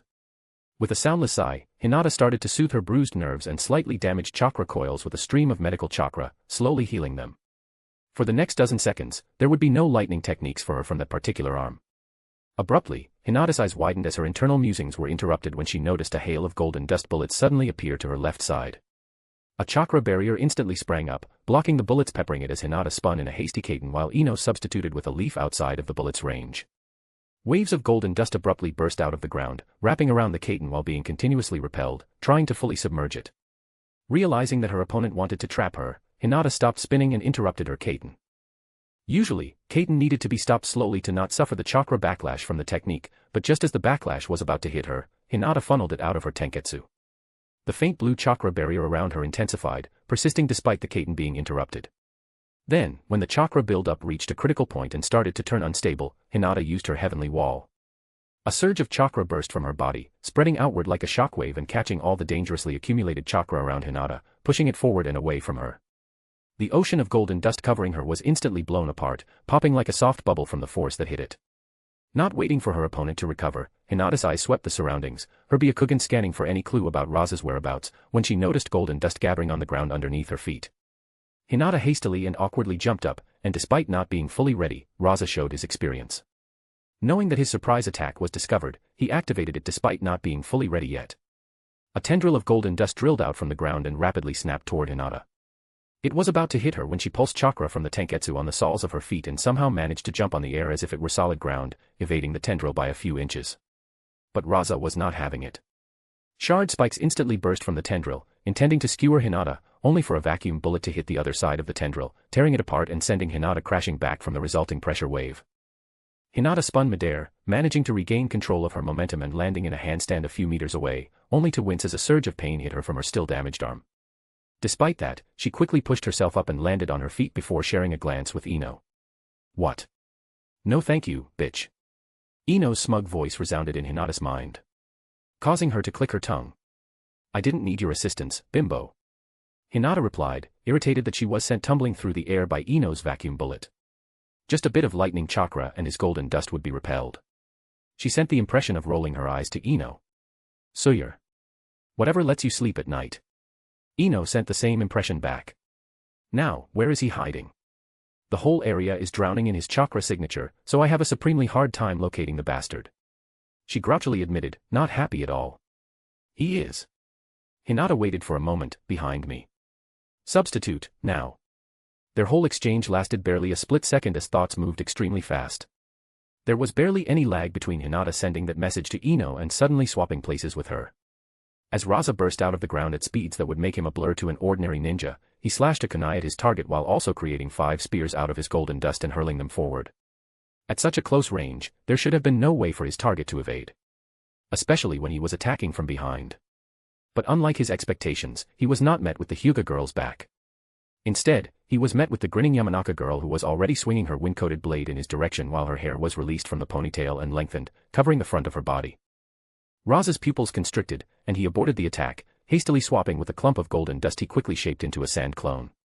Ino's sword hit true, cleaving through Raza, who quickly dissolved into golden dust just as the 5 spears rammed into Ino's body, but their sharp tips could not penetrate Ino's extremely durable and chakra-hardened hair. Upon impact, half of the spears were dispersed back into golden dust due to the force of the attack. Ino hissed like an angry cat as the dust got into her hair. But Raza did not make a sand clone while substituting for fun. Using the moment when Ino thought she had him cornered, he suddenly appeared a few meters away from Ino and raised his arm while pointing his palm at her. Golden dust around Ino's feet sprang up and started to coil around her body like a snake as it wrapped around it. Raza was about to close his hand when he noticed several needles flying at him. His eyes widened, realizing what kind of an attack this was. He remembered the explosions that happened in the previous match and didn't want to be hit by them. But too invested in his current offensive, he didn't dodge or substitute away. Instead, golden dust sprang up around him, covering him in an armored layer just as the needles hit and sank halfway into the hardened golden dust. Burial. Raza finished the technique, and the golden dust around Ino constricted just as the explosion seals on the needles detonated with a deafening explosion. Raza's organs rattled from the pressure of the explosions around him, and a small trail of blood leaked from the corner of his lips, but his shield of golden dust held, protecting him from most of it as he triumphantly watched the blonde Yamanaka be crushed with a grave satisfaction in his eyes. But then he noticed something was wrong. He noticed pieces of wood. A sword penetrated through the back of his golden shield, the wind coating allowing it to go through it like a knife through butter, and Raza's eyes widened as the blade exited out of his chest. He didn't manage to react as Ino slashed the sword across his chest and abdomen, going through as many vital organs as the sword's position allowed her. Raza's golden shield abruptly softened, turning back into golden dust, but Ino's grim satisfaction suddenly froze when she felt the Raza inside of it also dissolve into golden dust. Alarm bells rang in her head. The massive amount of golden dust right in front of her shifted, and Ino was almost skewered by numerous spikes that extended out of it. She had managed to evade. In her previous position, only a small leaf slowly floated down toward the ground amidst several crisscrossed spikes. Raza didn't get even a second of respite as he appeared on a floating platform made out of his golden dust. Hinata was already prepared, and with a zapping sound, she appeared behind him, nearly instantly after his substitution. Raza managed to make half of the platform surge up and harden in time, creating a very hard golden wall just as the fist of Hinata's undamaged arm smashed into it. The air shook from the force, and the platform barely managed to stay floating as the golden wall cracked. Raza gritted his teeth. Hinata clenched her fist tighter and pulled it an inch back. She then delivered a short punch. Despite the power of the punch being weakened, under the second strike from Tsunade's strength-enhancing technique, the already cracked golden wall partly shattered, and Raza was peppered by shrapnel made out of his own defensive technique. The shrapnel's velocity was so great that it went straight through his body without stopping, making him into a bloody Swiss cheese, before he again dissolved into more golden dust, showing he managed to get away in time once more. But this time, his trap was finally prepared. All over the massive arena, golden dust burst from the ground and started to fill the arena en masse. Ino had to jump up as the golden dust burst underneath her and tried to skewer her yet again, but since she could not do Hinata's trick of kicking with her chakra against the air very well, she had to land on the nearest surface, which was yet more of Raza's flowing golden dust. It was trying to flow upward and above her, most likely to eventually collapse on her. But Ino was not having it. She quickly ran up on it, barely evading the golden dust spikes surfacing from it, hot on her heels while covering her soles and wind chakra to prevent herself from being tripped up. Hinata was forced to jump off the floating platform as it tried to grab her ankle, and when she noticed what was going on inside the arena, she realized she could not land on the ground. Both girls, for the first time, felt the pressure of fighting a Kage as their options were quickly dwindling while the amount of golden dust, now majorly mixed with sand, started to increase. Narrowing her eyes, Ino reached the top of the rising golden dust in a second and jumped off into the air. She put her palm against her stomach and channeled the earth nature chakra through it into her body, using a technique that took an unreal amount of effort to learn, and she regarded it as useless, but Ren vehemently pushed her to master it. Now she knew why as she started gently floating in the air. Ren wasn't happy with half-assing their training, and he tried to prepare them for any eventuality, so Hinata also wasn't left completely helpless when she needed to stay in the air. Channeling her lightning chakra into her soles, she created a layer of halfway solidified air. Hinata honestly had no idea. She only knew it worked, and she could shakily stand on the air with it.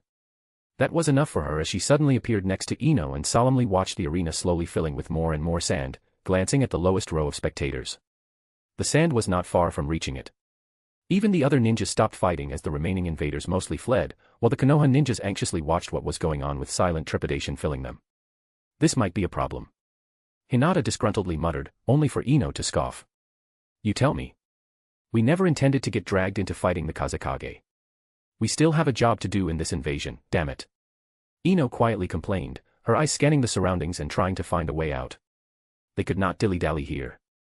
Even though the fight so far had lasted barely over a minute, they did not have much time to spare if they wanted to be on time. This was so not going according to plan. It was time to improvise. Chapter 180, Chapter 180.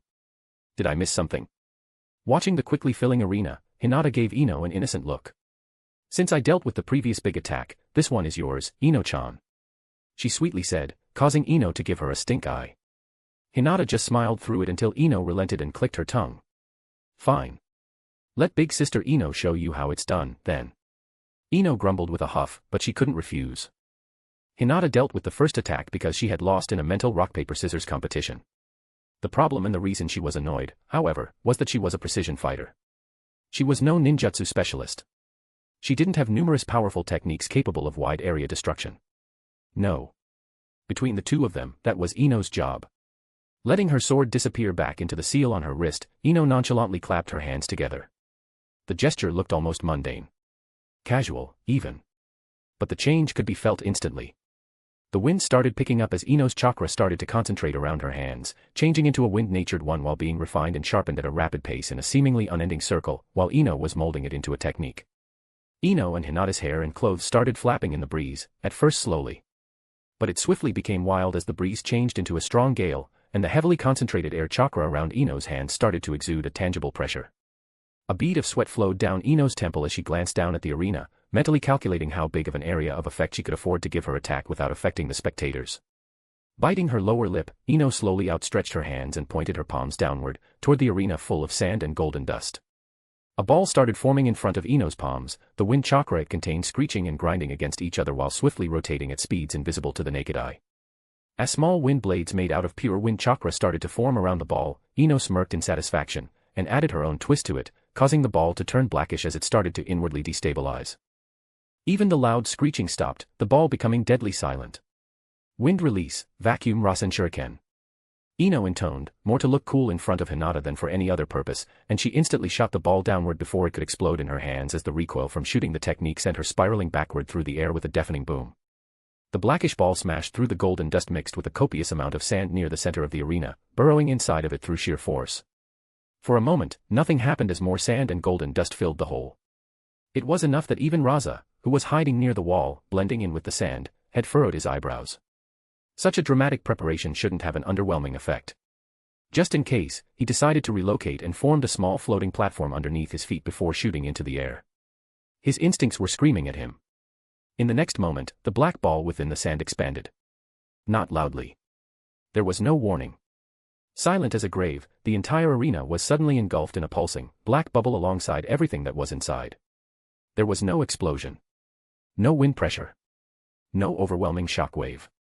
The black bubble lasted barely a moment before it quietly dissipated, leaving only a massive, bowl-like crater within the arena bordering exactly with the walls, showing that Ino's calculations and control over the technique reached pinpoint precision. Raza could only stare in disbelief as most of his golden dust was deleted out of existence before he could even blink. As for Hinata and Ino. Hey! How did you like that? Ino proudly shouted at Hinata with a smug grin. But Hinata furrowed her eyebrows with a small wince, and shouted back, "What?" While the technique itself was silent, the shooting was positively deafening, and both Ino and Hinata were right next to it. In fact, Ino had used her wind chakra to prevent her eardrums from rupturing. Hinata was not so lucky. "I asked how you like that." Ino loudly shouted. "What? Your technique deafened me. Speak louder." Hinata's lips twitched as she stifled a laugh. They both knew Hinata could read lips superbly. But there was no snowball chance in hell she would give the bimbo the satisfaction she sought. Screw her for not warning her. "I said you are a bitch." Ino scowled and crossed her arms under her chest. "I heard that." Hinata shouted back with an amused grin, causing Ino to roll her eyes at her as the two of them slowly neared the ground inside the crater. Their options for flight were both very energy-intensive. Preferably, they didn't want to stay in the air when they didn't have to. Their feet hit the ground, and Ino slumped. "Sage, that took a lot of chakra." "MHM. My lightning armament wasn't a walk in the park either." Hinata nodded in sympathy. Throwing around these S-rank techniques was definitely badass. But they were not free. After all the fighting today, their chakra pools were almost running dry. "Hey, Hinata." Ino wryly smiled, feeling a bit down. "We are not really prepared to duke it out with a proper S-rank ninja, are we?" Ino felt quite arrogant prior to this fight. She thought she could handle something like this easily after all her training. But her pride had taken a hit during this fight. The fact that Raza was still alive was damning proof. It was 2 versus 1, and both of them were truly trying to kill him. They were not playing around. Yet, he had evaded every attempt while returning them with zeal. Hinata glanced at Ino and shrugged, sending her the mental impression of a SOSO gesture. She honestly didn't care about Ino's inner turmoil. It was childish. They were properly trained for less than 2 years, and they were already at this stage. What was there to complain about? In her heart, she scoffed at Ino's attitude. Ren had prepared them well. They could fight on this level. They were fast enough to react and keep up the pace with Raza. They could easily flee whenever the fancy struck them. That wasn't the problem. No. The actual problem was that, unlike the ninjas who had reached S-rank after years of effort and hard-won life and death experience, they did not have enough set experience against S-class opponents. Raza did. And it gave him a noticeable edge. Raza slowly controlled his floating platform made out of the golden dust and hopped onto the ground opposite Ino and Hinata with a solemn expression. He had only one more seal filled with golden dust. The dust from the remaining 3. He gave the 2 girls a disgruntled look. They were children. Wet behind the ears, barely out of the academy, brats. And they pushed me this far. Raza thought in cold anger aimed at himself, mixed with an immense disbelief. This was disgraceful. His pride took a severe beating. When he jumped them, he knew they would be strong. Maybe even on the precipice of S-rank. But they should still not be as good in an actual combat as a hardened and experienced S-rank veteran. The fact that they could keep up with him. Raza's face darkened, and he only reaffirmed that these 2 girls needed to die and they needed to die now. If he didn't feel that both of them were running on a near empty, he would have fled by now, pride be damned. With only 1 scroll of golden dust left, his combat effectiveness was extremely weakened. Fortunately, the 2 Konoha girls were on the verge of chakra exhaustion, and as a Kazekage, he had to finish them. Hinata and Ino stared at Raza, who was clenching his fists while glaring at them with narrowed eyes. They were in that awkward stage of a fight where both sides were severely weakened and tried to find a weakness in each other to exploit. Or so it probably appeared to Raza. Ino almost cracked up, and even Hinata's eyes narrowed in mirth. Unfortunately for the Kazekage, who thought they were weakened, they had a sugar daddy. With amused expressions, both Ino and Hinata activated the chakra storage seal on their bodies and emptied them in one go, feeling their chakra networks flooded with chakra. Hinata's breath hitched, and Ino visibly shuddered from the pleasant, invigorating feeling that filled them. Raza's solemn expression and calculating eyes froze as he felt the surge of chakra from his opponents. He subconsciously gulped as, right in front of his very eyes, the impossible had happened. From near chakra exhaustion, his opponents had their chakra refilled to its full capacity in an instant. Recognizing what this meant for his chances of not only winning, but even just surviving this battle, Raza's expression almost sank. For the first time, he started having some regrets regarding this invasion. He only hoped Gaara could cause enough damage before the Suna forces retreated. The tension filled the air as Ino and Hinata stared at Raza with the savage glee of a hunter watching its prey, while Raza had decided to try and run away from this lost fight. And just as the 2 parties were about to move, a burst of smoke appeared between them and quickly dissipated, revealing Kakashi idly standing in his usual slightly slumped position with his nose buried in an orange book. Yo. Sorry, I am late. A black cat crow dash, He raised his free hand before stopping. Casually looking around in confusion, his sole visible eye slowly blinked, and he tilted his head. Did I miss something? ko-fi.com/kasakair. Or. And if not, that's totally fine. I hope you will enjoy the story. Have a nice day. Chapter 181, Chapter 181, Invasion. Underneath his casual attitude, Kakashi was warily observing the situation and looking for any weakness in Raza. He, in fact, arrived a bit earlier and wanted to surprise attack Raza in the back, but unfortunately, the Kazekage was way too guarded for that. It was important to know one's limits. The problem with ambushing S-class ninja was that they expected it. The paranoid bastards were prepared for it, and it was for the best to assume they always had a counter ready. Right now, Raza seemed to be at his weakest with no golden dust around him. His biggest attack was repelled. His shoulders were slightly slumped, showing a hint of weakness.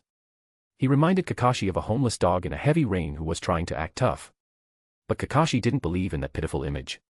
He called bullshit. If Raza was truly that weakened, he would have no doubt already run for the hills. S-rank ninjas did not stay and fight losing battles. They would not have survived long enough to become S-ranks if they did. These were the people who were the most dangerous when they appeared to be at their weakest. Kakashi would bet that there was some sort of trap.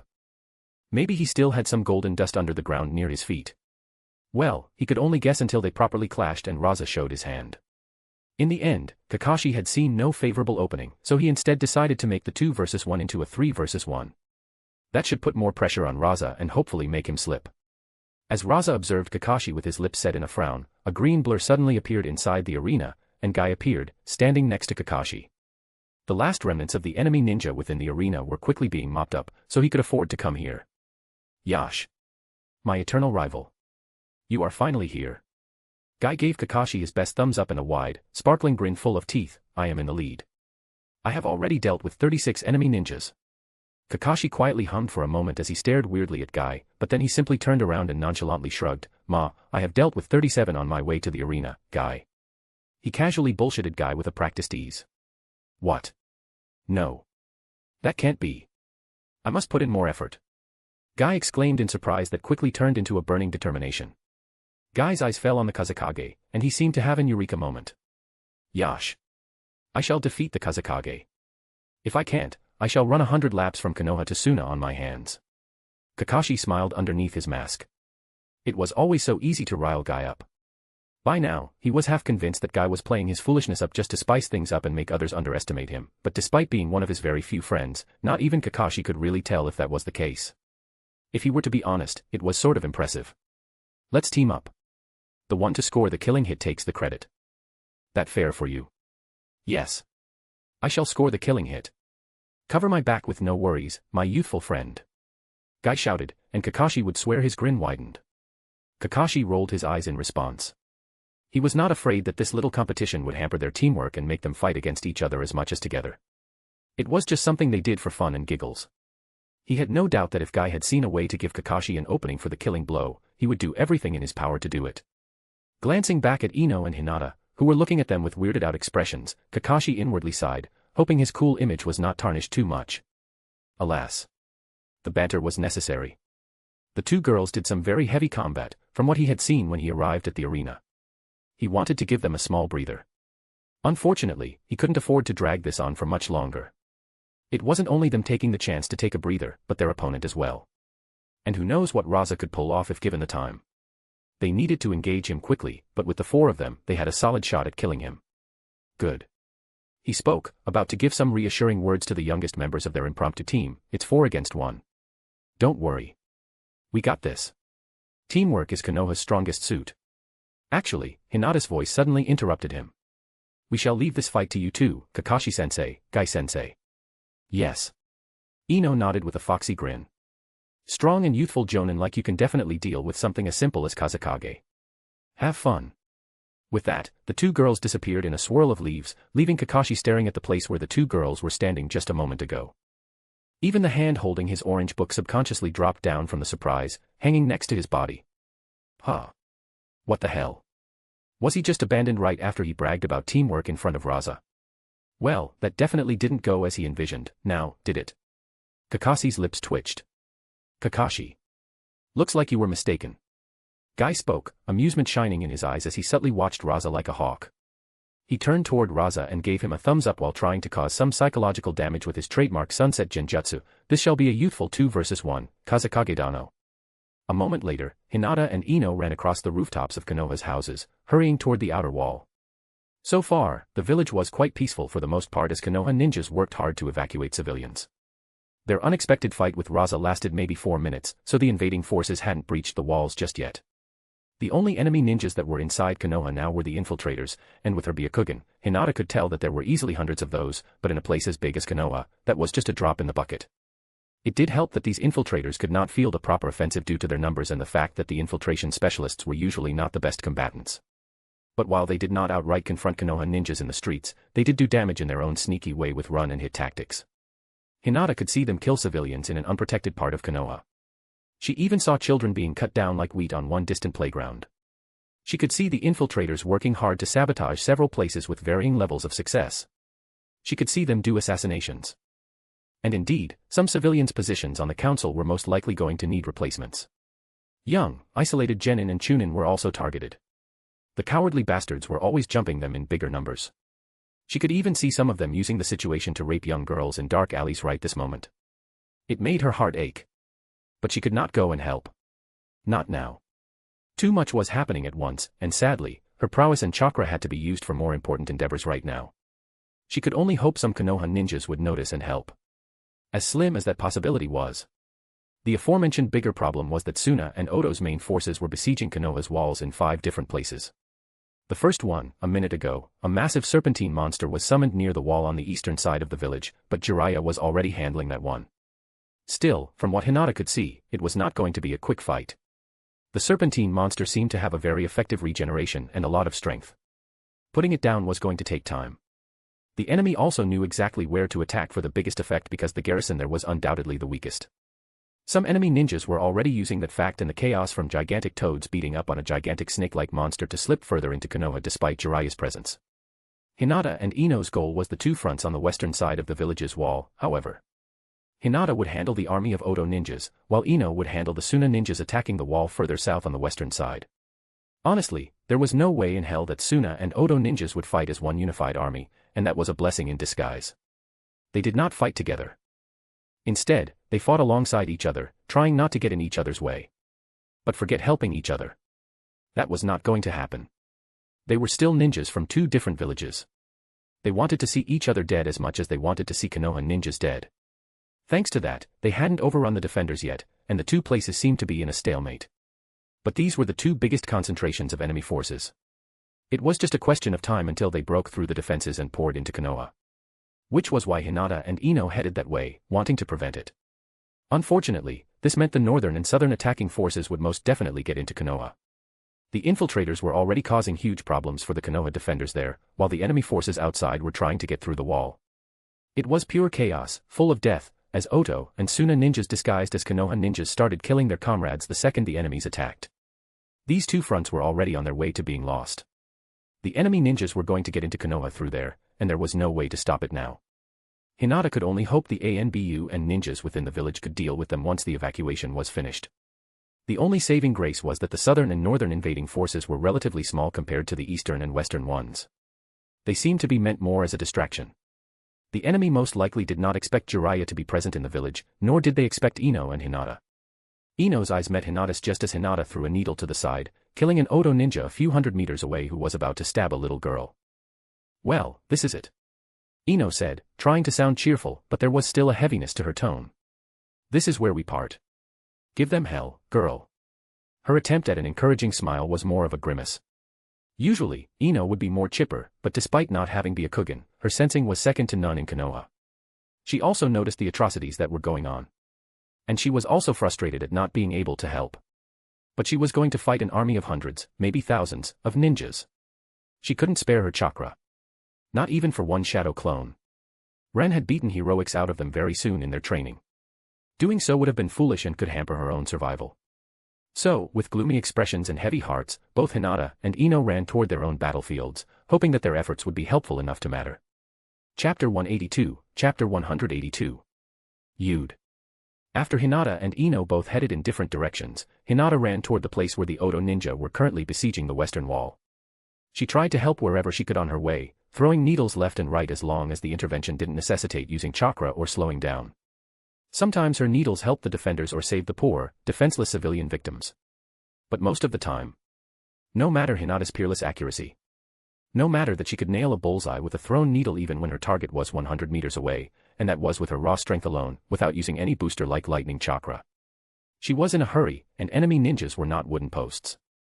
Oh, she would have still managed to hit wherever she wanted, but real ninjas had this pesky ability to dodge or block. Very annoying. Capable of causing emotional damage to the thrower. Because of that, her interventions helped far less than she would have liked, and she could only grit her teeth whenever a ninja dodged or blocked her long-range attack before proceeding to kill his victim anyway. But it had to do for now. The evacuation was progressing, and that meant more and more Konoha ninjas started to appear on the streets after their assigned locations were cleared of civilians. They started helping their comrades or the civilian stragglers who were still not evacuated, slowly pushing the invaders back. Without fast reinforcements, the invaders would have a very hard time very soon. And it was Hinata's job to ensure these reinforcements would not arrive. With determination in her eyes, she slightly sped up as she ran across the rooftops until she started hearing screams, explosions, and cries of despair, pain, and suffering as she neared the wall. Hinata's eyes narrowed. Even on Konoha's side of the wall, there were some Odo ninjas, most likely the stronger infiltrators, engaging Konoha ninjas in an attempt to help their comrades on the other side of the wall to cross it. Pulsing her chakra, Hinata instantly held 10 needles between her fingers, and since she was finally at the wall, she no longer decided to limit her chakra usage. Mopping these saboteur wannabes was going to help anyway. Konoha ninjas had to split their attention both ways, outside and inside, because of them. And while Hinata knew it was likely that more of these infiltrated Odo ninjas would show up later from within the walls, she decided that was a problem for later. For now. Small arcs of electricity zapped between the needles and Hinata's fingers, giving the needles a slight coating of lightning chakra before she threw all 10 of them at once. Like 10 extremely fast, blue shooting stars, the needles zoomed through the air and hit 10 Odo ninjas locked in combat with Konoha ninjas, nailing them mostly in the necks, backs, and one Odo ninja even had great instincts and managed to jump as he realized the threat. Unfortunately for him, Hinata aimed at his back, and as he jumped up, the needle nailed him in the ass, which still gave his opponent the necessary distraction to finish the poor sod. This time, Hinata was less than 30 meters away from her targets, and she used lightning chakra. This time, she hadn't missed even once, and even those hit in the back died as the lightning-clad needles burned through their bodies, creating small holes straight through them. As the 10 Odo ninjas suddenly died, the Konoha defenders became startled, but they quickly snapped out of it as Hinata threw another 10 needles, killing 10 more Odo ninjas. That should do the trick. Hinata thought as she ran through the battlefield, passing several Konoha Chunin at speeds that made it difficult for them to react. She arrived at the base of the wall and, without slowing down, she started running up. The 20 dead Odo ninjas gave the 50-ish Konoha defenders a distinct numerical advantage over the last 30-ish Odo infiltrators. Hinata deemed that good enough of an assist for the Konoha ninjas to quickly mop up the remainder. She had a bigger fish to fry. Hopping over the stone railing, Hinata landed on the top of the wall and instantly had to duck under a stray shuriken that wasn't even thrown at her. She simply happened to accidentally be in its path. Instantly straightening after the kunai flew over her, a nearby Odo ninja instantly jumped at her, swinging a kunai at her neck. But Hinata was faster. With a smooth half-step, she invaded the man's guard, and her palm slammed into his chest.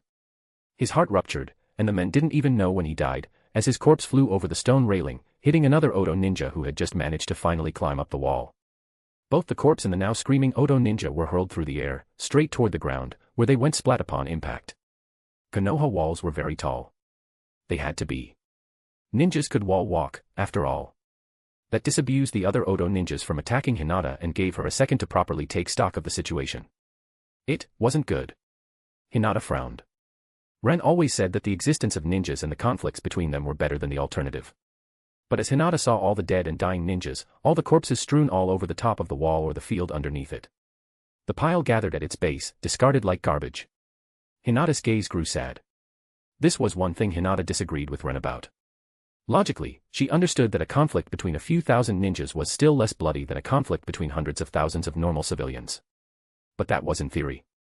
On paper. The killing around her. That was very much real. And she didn't see anything better in all the death around her. It was still death. There were over 1,700 Odo ninjas still alive from the initial 2,000. Hinata didn't rightly know.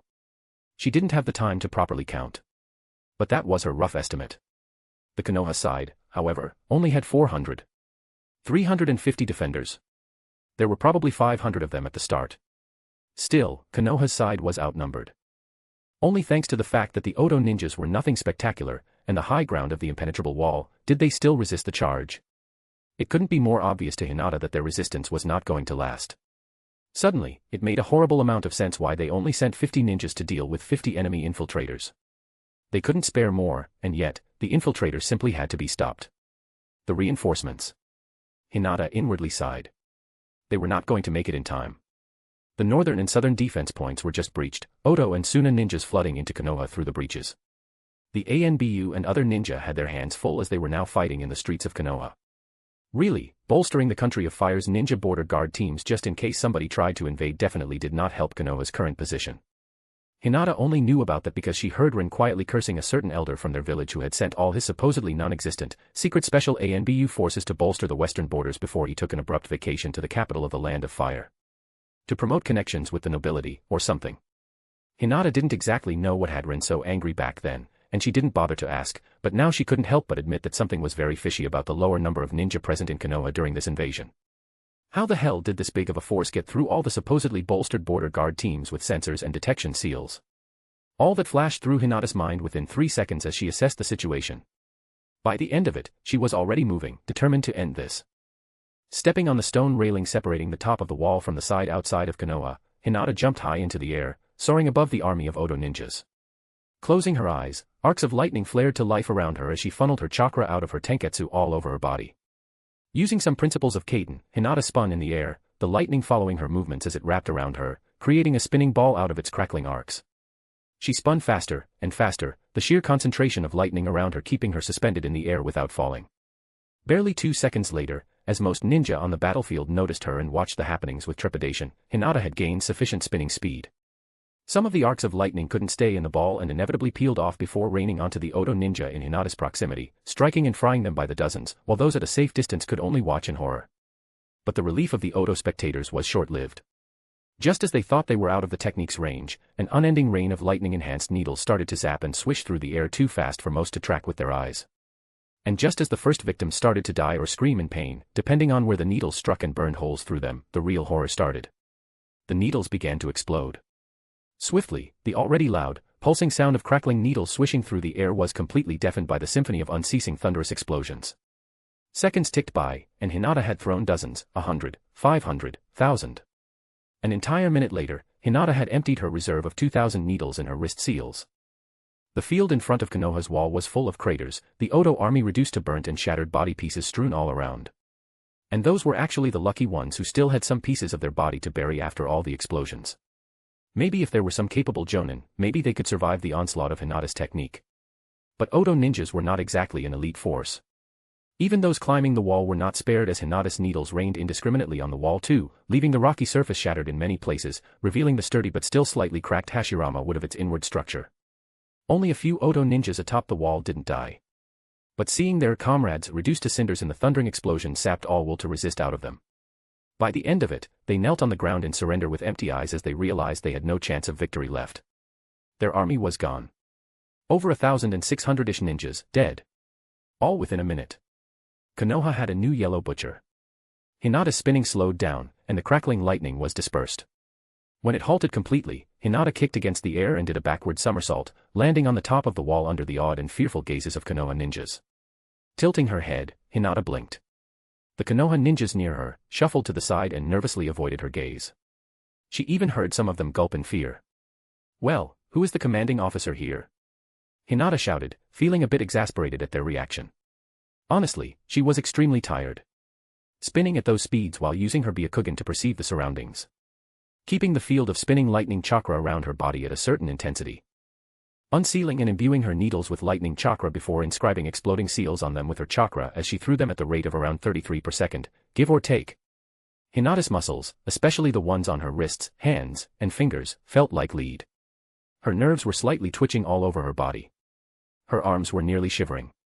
And for that first second when she landed on her feet, she felt as if she was going to fall down before she regained her balance and supported her body with her chakra. She was fine. Nothing was damaged. But this technique was brutal on her body. Even Kaiten spun barely at a third of the speed of that technique.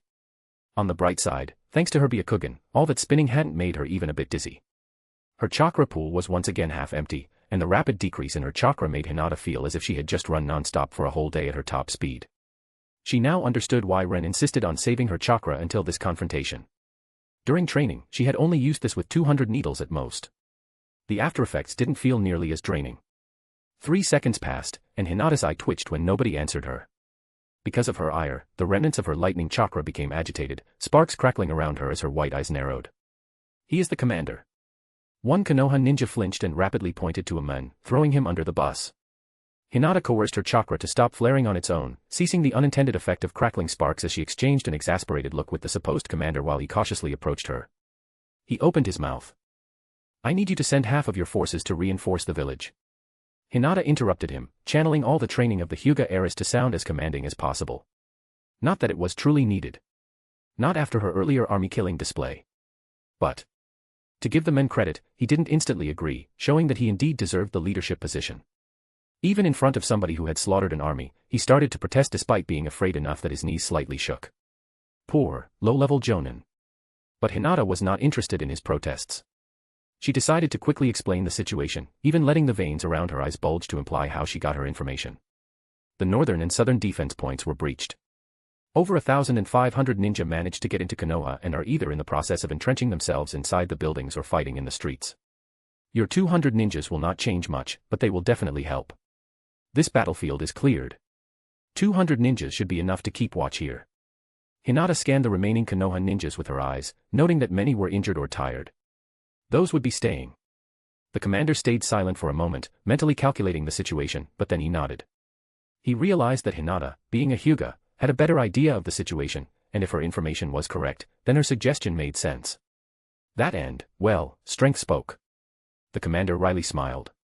He would have liked to see which low Jonin would have the brass balls to say no to an army killer S-rank ninja staring him down while demanding something. He inwardly shook his head with a relieved sigh. His arm was messed up, and as a commander, he had to stay guarding this war anyway. This invasion was more or less over for him. With that, he turned around and went to organize the 200 men who would reinforce the ninjas within the village. Seeing that her suggestion would be followed, Hinata's shoulders slumped in relief. With amusement, she noticed how such a human gesture lessened the fear of many nearby Konoha ninjas. She decided to take a look at her family members now that she had a moment of respite. While her father was undoubtedly fighting, her sister should be asleep in the arena, under Ren's safety mees.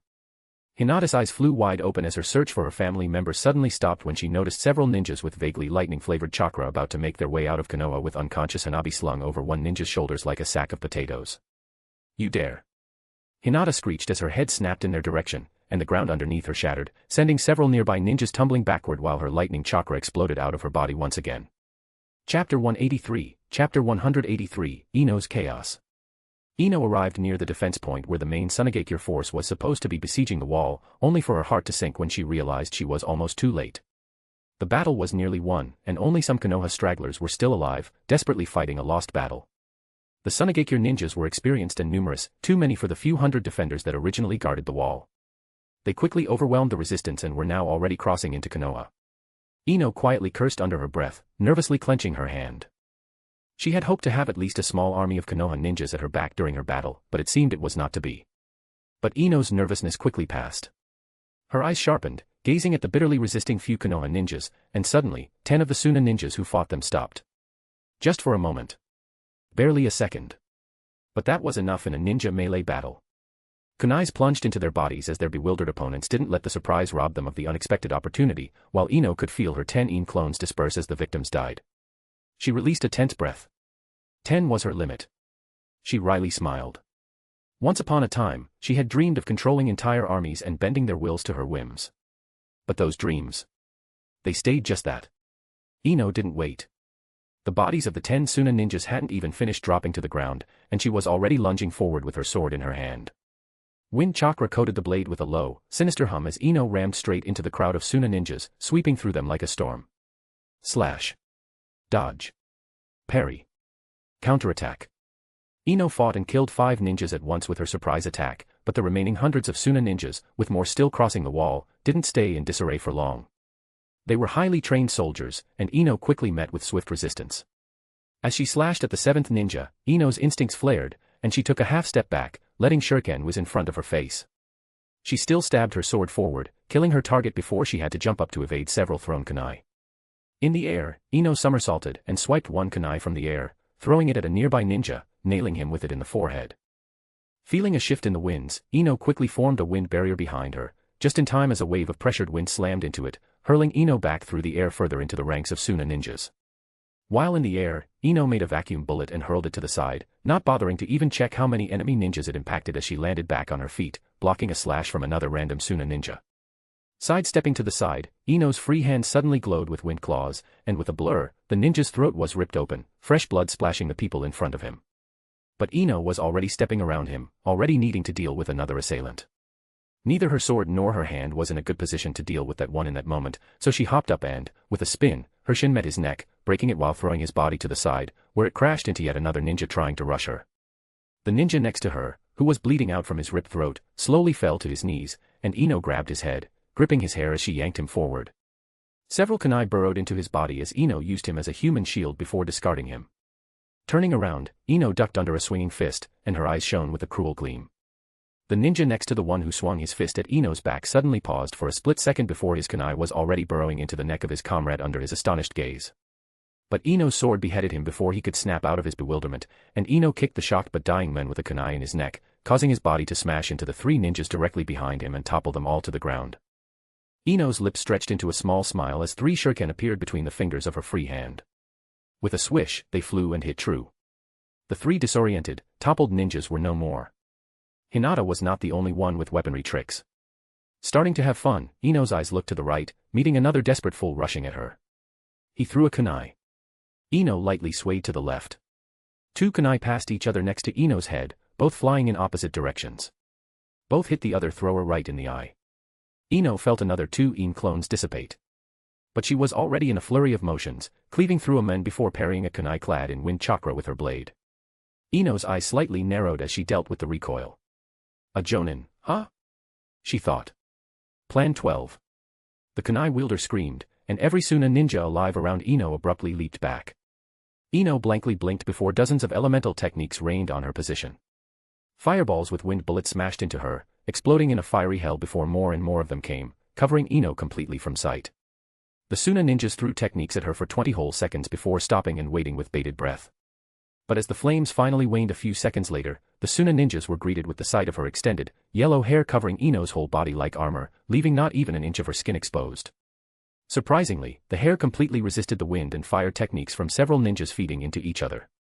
The hair suddenly bristled and hardened before shooting all around Ino in the form of extremely hard hair needles, decimating the Suna ninjas near her. But hiding in her hairy cover, Ino's eyebrows furrowed as she felt a massive spike of Hinata's chakra further north. She then sensed the chakra signatures of invading forces there disappearing so quickly that it was honestly kind of impressive. Ino chuckled. She still remembered how adorably distraught little Hinata was after her first kill. And look at her now. Butchering an entire army. Ino felt a bit jealous. A twinge of irritation entered her chest. If she could, she would have dropped a Rasen shuriken into the midst of these Suna cretins and be done with it. Alas, she was sent to confront the Suna forces for a reason.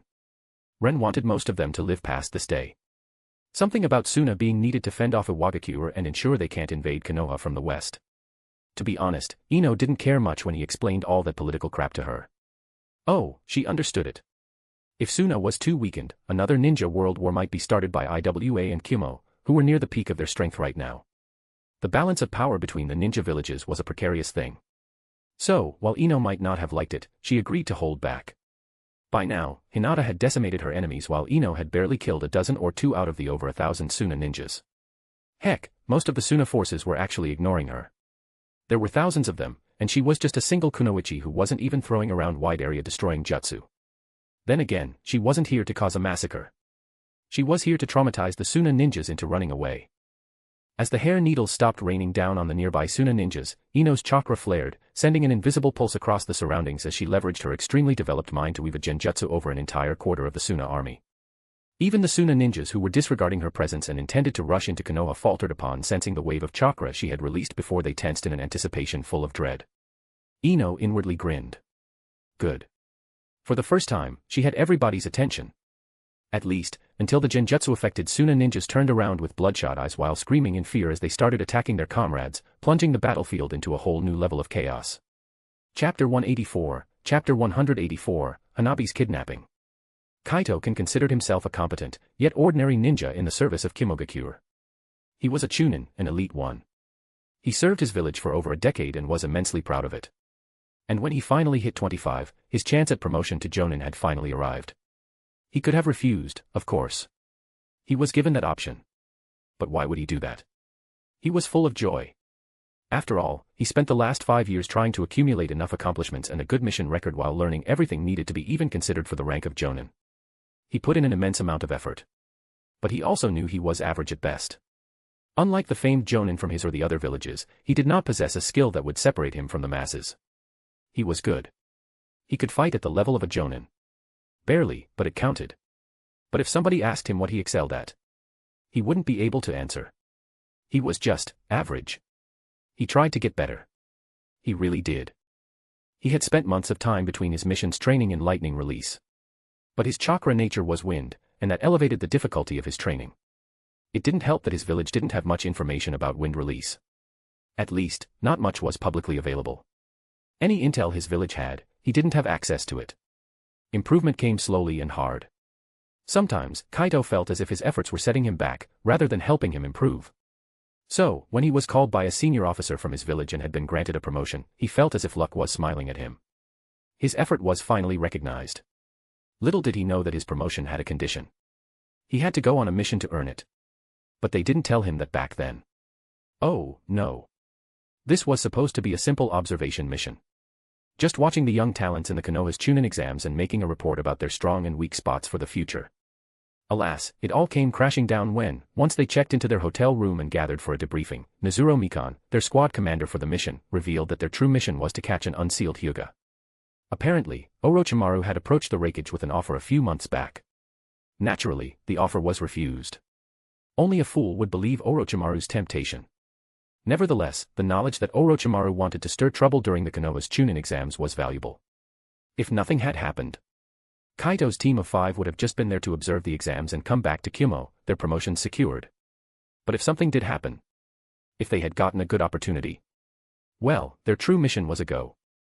And Kaito had no illusions. For this was nothing short of a suicide mission. Kumo had tried to kidnap or get their hands on an unsealed Hyuga for decades now. And their attempts had never succeeded.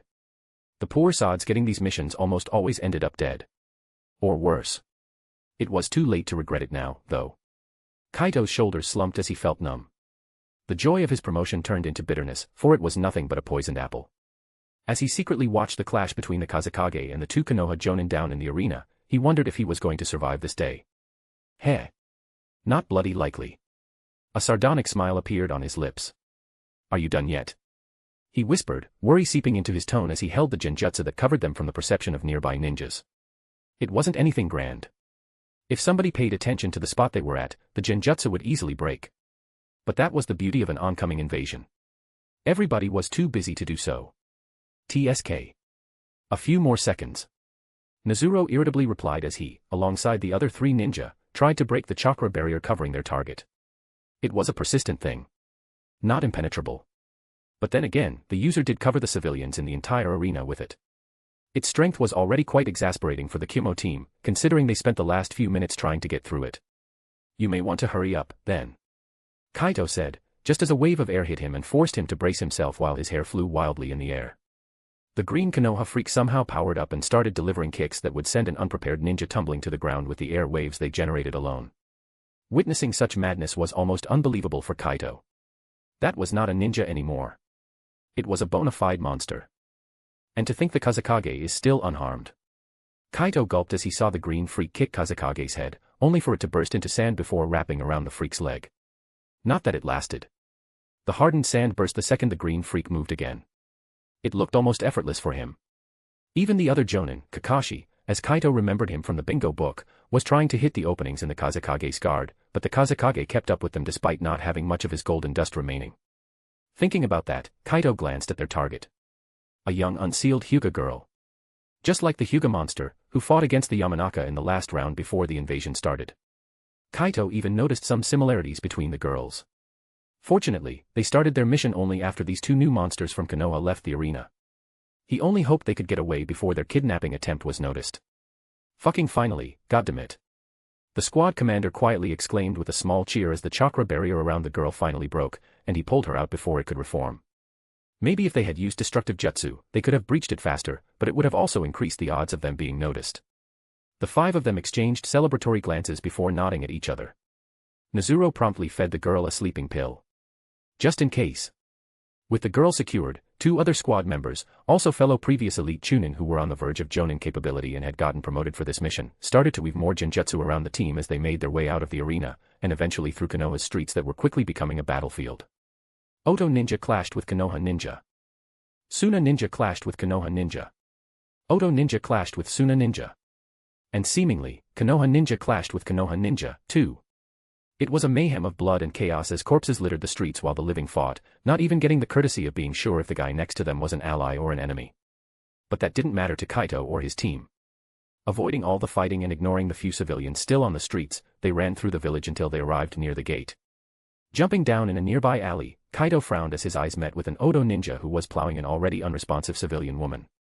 There was a bag of spilled groceries thrown near the wall of the alley, and two corpses of boys with slit throats, both definitely younger than 10 years old. It didn't take a second for Kaito to put together the situation. Feelings of disgust filled him, but he just snorted in disdain before turning on his heel, following his squad commander toward the gate. Whatever was happening in the alley, it was not his business. Kumo and his mission came first. Even if he hated himself just a little bit more for it. It was hypocrisy, and he knew it. The girl they captured was going to live her entire life with the only purpose of birthing Hyuga children for the village. Whether she liked it or not. He once wanted to be a hero. But now he could only console himself with the fact that his actions were for the greater good of his village. The gate was long ago breached by the invading forces. As one of the stronger members of the team, Nezuro passed the girl to Kaito, who slung her across his shoulder. They rammed straight through the Oto squad guarding the gate, making short work of the inexperienced lot. Calling them Chunin would be pretty generous. And the Kumo team did not stop as they ran out of Konoha and leaped into the treetops along the road, running further into the forest. Kaito let out a small sigh of relief as the tension finally left his shoulders. A small smile appeared on his lips. They did it. Now they only needed to get to the board dash. A massive, deafening explosion disrupted the relieved atmosphere among the Kumo team, and Kaito instantly felt himself uncontrollably thrown off his feet. Tumbling through the air, didn't even know when the kidnapped girl slipped from his shoulder. But he had more pressing problems as his body hit the ground with a rapid momentum, and he felt several of his bones break. Pain flooded his mind as he rolled until his back hit a tree, stopping him with a loud smash that broke the bark. Kaito let out a groan. He could feel the wet and warm blood flowing down his forehead. Feeling confusedly disoriented, he opened his eyes, wrangling with the dizziness for a moment before he saw the horrifying situation in front of him. His teammates, or at least, the torn, bloody pieces of their bodies, were strewn all across the forest floor in front of him. And straight in the position where their squad was just a moment ago, the Hyuga monster clad in lightning armor stood in a small crater. Seeing it drove Kaito into further despair as his stomach sank.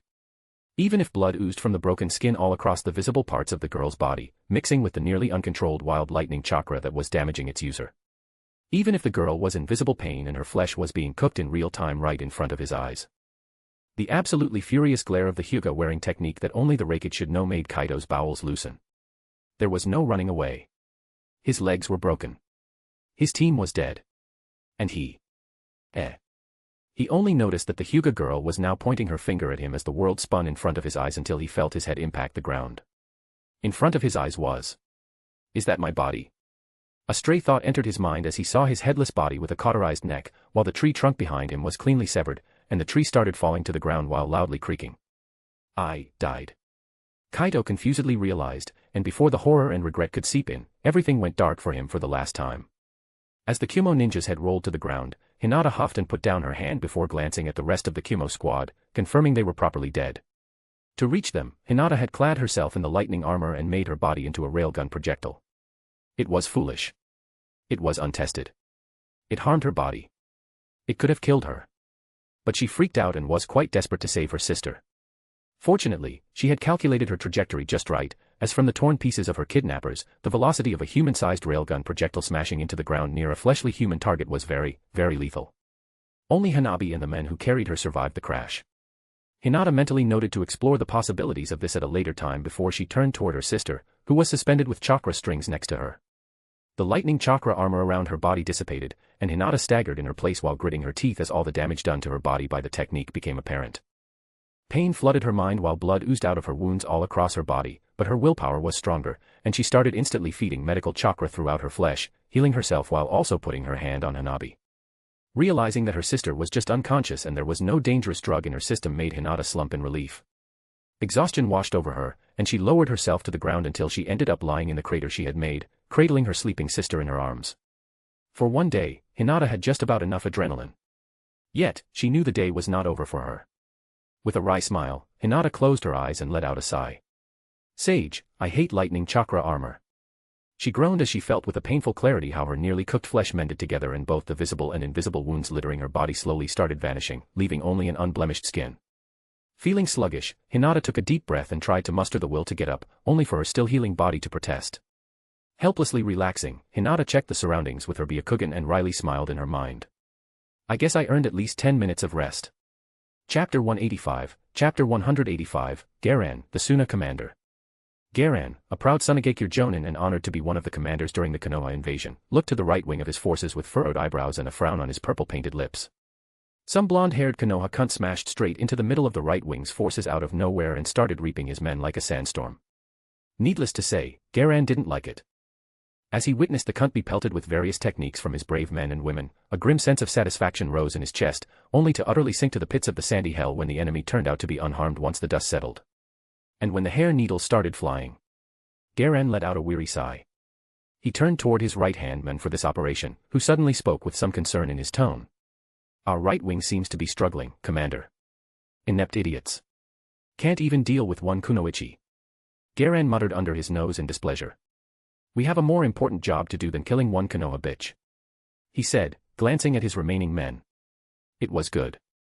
They were almost all inside Konoha now. Only a few remaining stragglers still needed to cross the wall. Unlike his right wing, the center and the left wing of his forces had no problems. Leave 200 men to deal with the kunoichi. The rest of us are going to march deeper into Konoha. Garan commanded and turned around, intent on starting to advance with a grudge-filled, narrowed look and the majority of his forces at his back. The Kazekage trusted him to cause as much destruction across Konoha as possible as fast as possible, and Garan the Sand Rat was not one to fail.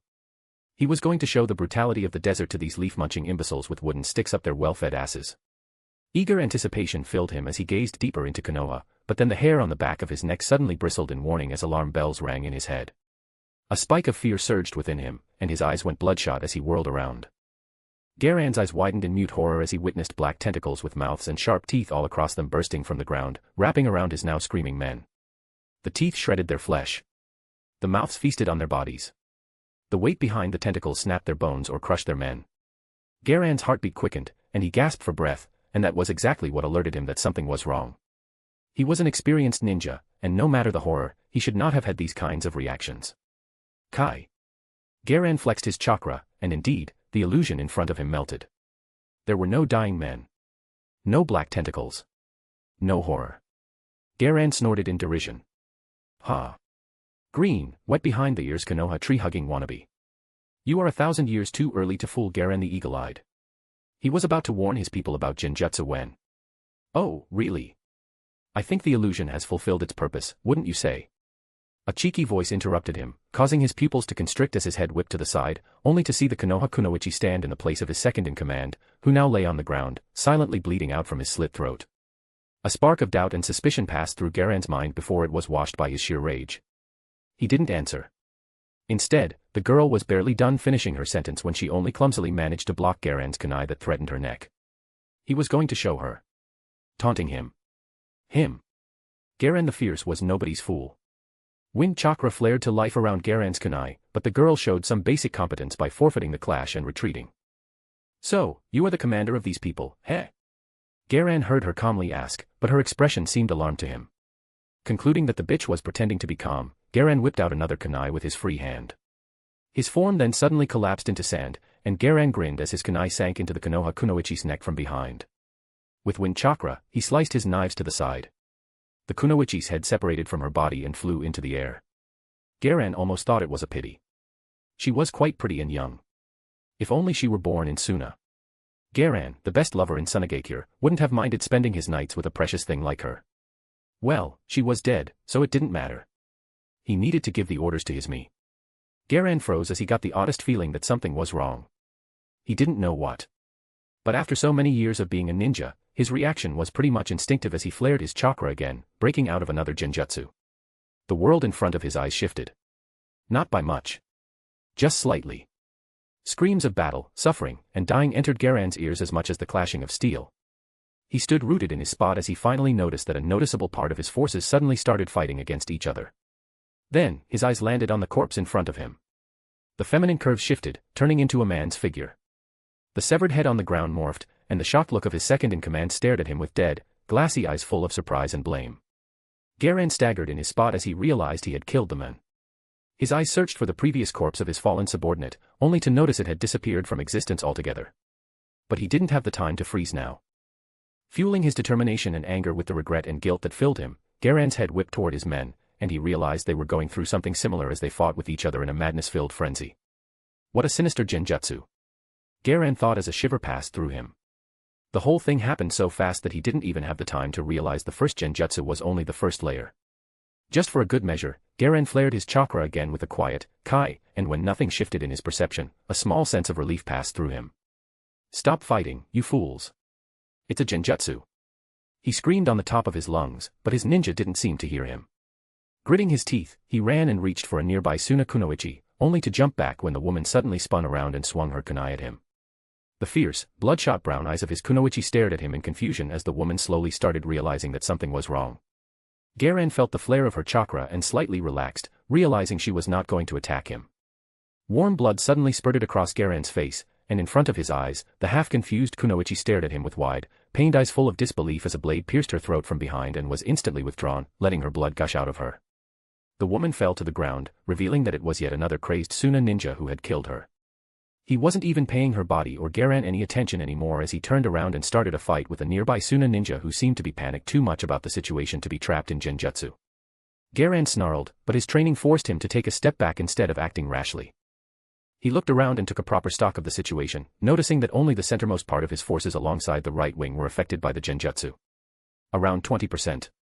A quarter of his forces at most, maybe. The ninja further away from the Konoha bitch were left unaffected and stood around like idiots, not knowing what to do. Deep inside, Garen understood. He, too, had no idea how to deal with his comrades suddenly going into a frenzy and starting to attack their own side. But emotions were not rational, and because of that, he was also absolutely furious at these incompetent fucks. Honestly, the situation was not as bad as it seemed at first glance from his position. Many of the corpses on the ground were just injured ninjas. The stronger ones from his forces broke free from the genjutsu relatively quickly, so it was mostly the bulk of Chunin-level combatants who were still rabid. Fortunately, Chunins were not that fast, experienced, or good at killing. While people were dying, most of the fights among Chunin ended up in severe injuries rather than death. Garen took a steadying breath. Screw the Ichibi for the small mercies. He mentally grumbled. Unfortunately, the fact that the situation was not as bad as he initially feared didn't mean it was good. No. It was still bad. And he had to do something about it. Preferably before more Konoha ninjas arrived and took advantage of the mayhem among his forces. Garen's eyes wandered until he found the Konoha kunoichi who was most likely responsible for the genjutsu. She was still cocooned in her hairy blonde shell, seemingly ignored in the chaos. But no more. Garen the Avenger was going to smack the bitch. Just as he was about to body flicker toward her, she suddenly disappeared from his vision. His instincts flared. Garen hastily stepped back, barely evading a kunai swung at the side of his head. Seeing the smug face of the Konoha kunoichi, he was instantly seething with cold anger mixed with grave glee. She had overextended. Cocking his kunai-wielding hand, he aimed the tip of his blade toward her throat and funneled his chakra into it. Wind chakra instantly shaped itself into a blade around the kunai before extending forward, aiming to pierce through the kunoichi's neck. Her eyes widened in fear as she tried to get away, but her body was obviously not fast enough. Garen got a bad feeling. At the very last second, he tilted his hand, letting the wind chakra only graze the side of the woman's neck before it dissipated. He didn't hit the artery, so it wasn't a life-threatening injury. Not letting the kunoichi regain her balance, Garen quickly grabbed her by the clothes and threw her over his shoulder to the ground. Her back hit the ground, pushing all the air from her lungs as she breathlessly gasped, finished for the moment. Garen's eyes narrowed as he broke the flow of his chakra. And indeed, his bad feeling was confirmed as the body of the Konoha kunoichi shifted, revealing another frenzied Suna kunoichi. He had noticed that his opponent was far slower than even his now-dead right-hand man. Clearly, this was a visual and auditory genjutsu, but it wouldn't make a chunin into a jonin. Still, as far as weaknesses went, it was a pretty shit one. Garen clicked his tongue. It was good that he noticed. He had almost killed another Suna ninja. He was about to turn back toward his target when black tentacles with mouths full of razor-sharp teeth burst from the ground again, and with irritation, Garen flared his chakra, dissipating the genjutsu before it could fully manifest. Seriously, at least she could pull something new. Garen mentally grumbled as he glanced back toward where the Konoha Kunoichi was supposed to be cocooned, only for his eyebrows to furrow when he didn't find her there. From the corner of his eyes, he soon noticed yet another blonde-haired cunt wearing a Konoha headband rushing at him, and his eye twitched. Because they were again only as fast as Chunin, and there was no way this was the bitch.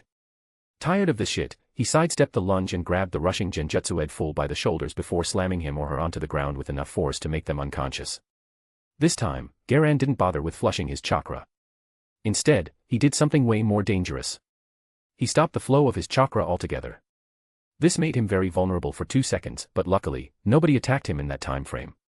That broke all layers of genjutsu placed upon him, and with satisfaction, he now saw the blonde cocoon of hair where it was supposed to be. A grin appeared on his face.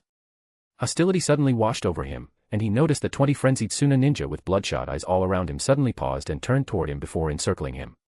Garen's grin vanished as he grimaced. You gotta be shitting me. ko-fi.com/kasakair. Or. And if not, that's totally fine. I hope you will enjoy the story. Have a nice day.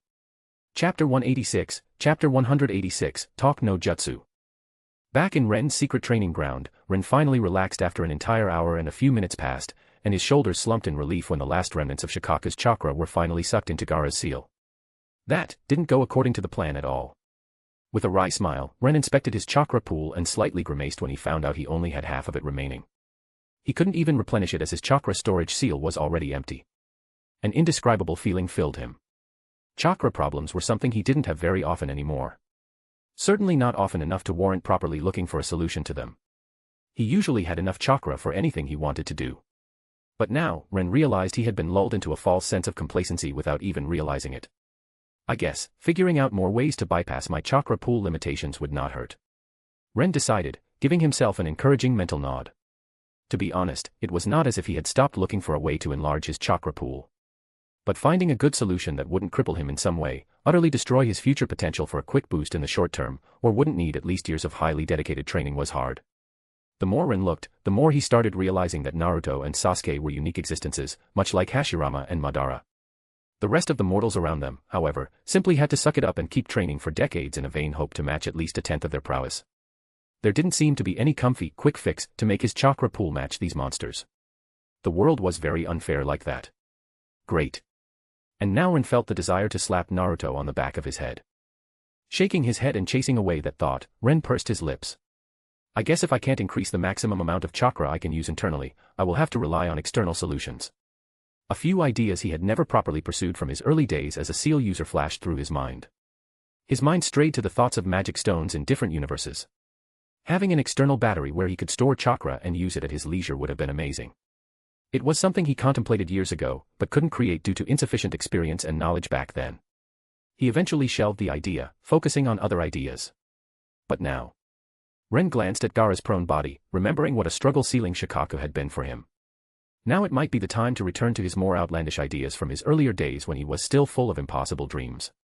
Unfortunately, just as he started thinking about how to put together a base for such a thing, Ren was interrupted by a growling noise suddenly coming from next to him and flinched. In bewilderment, he turned toward it, only to see the bound Temari struggling in vain as she tried to flex her chakra, trying to break the seals that were restricting her. Oh, I have forgotten about you. Ren breezily said, getting only a few frustrated grunts from the girl who was now glaring at him. Her hands were bound by a ninja wire behind her back, and her feet were also bound together at her ankles. The reason she was letting out these growly noises, however, was the cloth that was stuffed in her mouth and tied around her head. She even had a cat-eared headband sitting on the top of her head. Clearly, his clone had been bored. She was lying on the ground, looking like a squirming worm as she slightly moved. Ren found it a bit amusing. If nothing else, the girl was determined and wasn't a quitter. Even if, in this situation, her efforts were meaningless. The restricting seal on her was designed to give her a slight leeway of movement if she struggled enough and would harm herself. It was not enough to break free. In fact, the more leeway the seals gave her, the more absolute their binding effect would become. That feature was purely made to give the prisoner a measure of comfort while tightening the cage around them, so to speak. Temari simply misinterpreted it, thinking that her ability to slightly move now meant she was close to breaking the seals. With a groan, Ren stood up and stretched. Sitting down for so long while having to channel his chakra so much made his muscles a bit stiff. Temari, on the other hand, pushed herself up with a great effort and managed to get on her knees in a show of defiance and an attempt to preserve her dignity as Ren walked toward her. Ren reached out with his hand, and the girl stiffened. She tried to lean away, but there was not much she could do with so many restricting seals on her after Ren tightened them back up once she was sitting on her knees. Ren's hand landed on her bare shoulder and slid down her arm until he reached the fallen neckline of her kimono. As she struggled to sit up with her ankles and hands bound, she had ruffled her clothes. Her right shoulder was now bare, and her kimono had fallen to around the middle of her upper arm, revealing the right side of her chest. Not enough to be scandalous, but definitely enough to look indecent. Ren couldn't help but chuckle as he felt the glaring girl use the small amount of chakra allowed to her by the seals to desperately stick the edges of her kimono to her body. And now, there was also a bit of fear in her eyes. Rolling his eyes in a way that made Temari see it, Ren grabbed the cloth of her kimono and overpowered her chakra before he dragged it up her arm, properly covering her bare shoulder and chest with it. Sorry, girl. As pretty as you are, I must refuse your attempts at seducing me. Ren proudly said with a teasing tone to her before patronizingly patting her head. We are not meant to be. He shook his head, giving her a mock-sad look. For a moment, Temari stared at him with befuddlement. But then she registered what he said and that he was still patting her head as if she were a cat, and fury rose in her chest. She growled and tried to shake Ren's hand off her head while her glare turned defiant with a small measure of promised threat in the future. I know. Ren continued, no pretty girl would be happy after being rejected. But try to look at it from my perspective, too.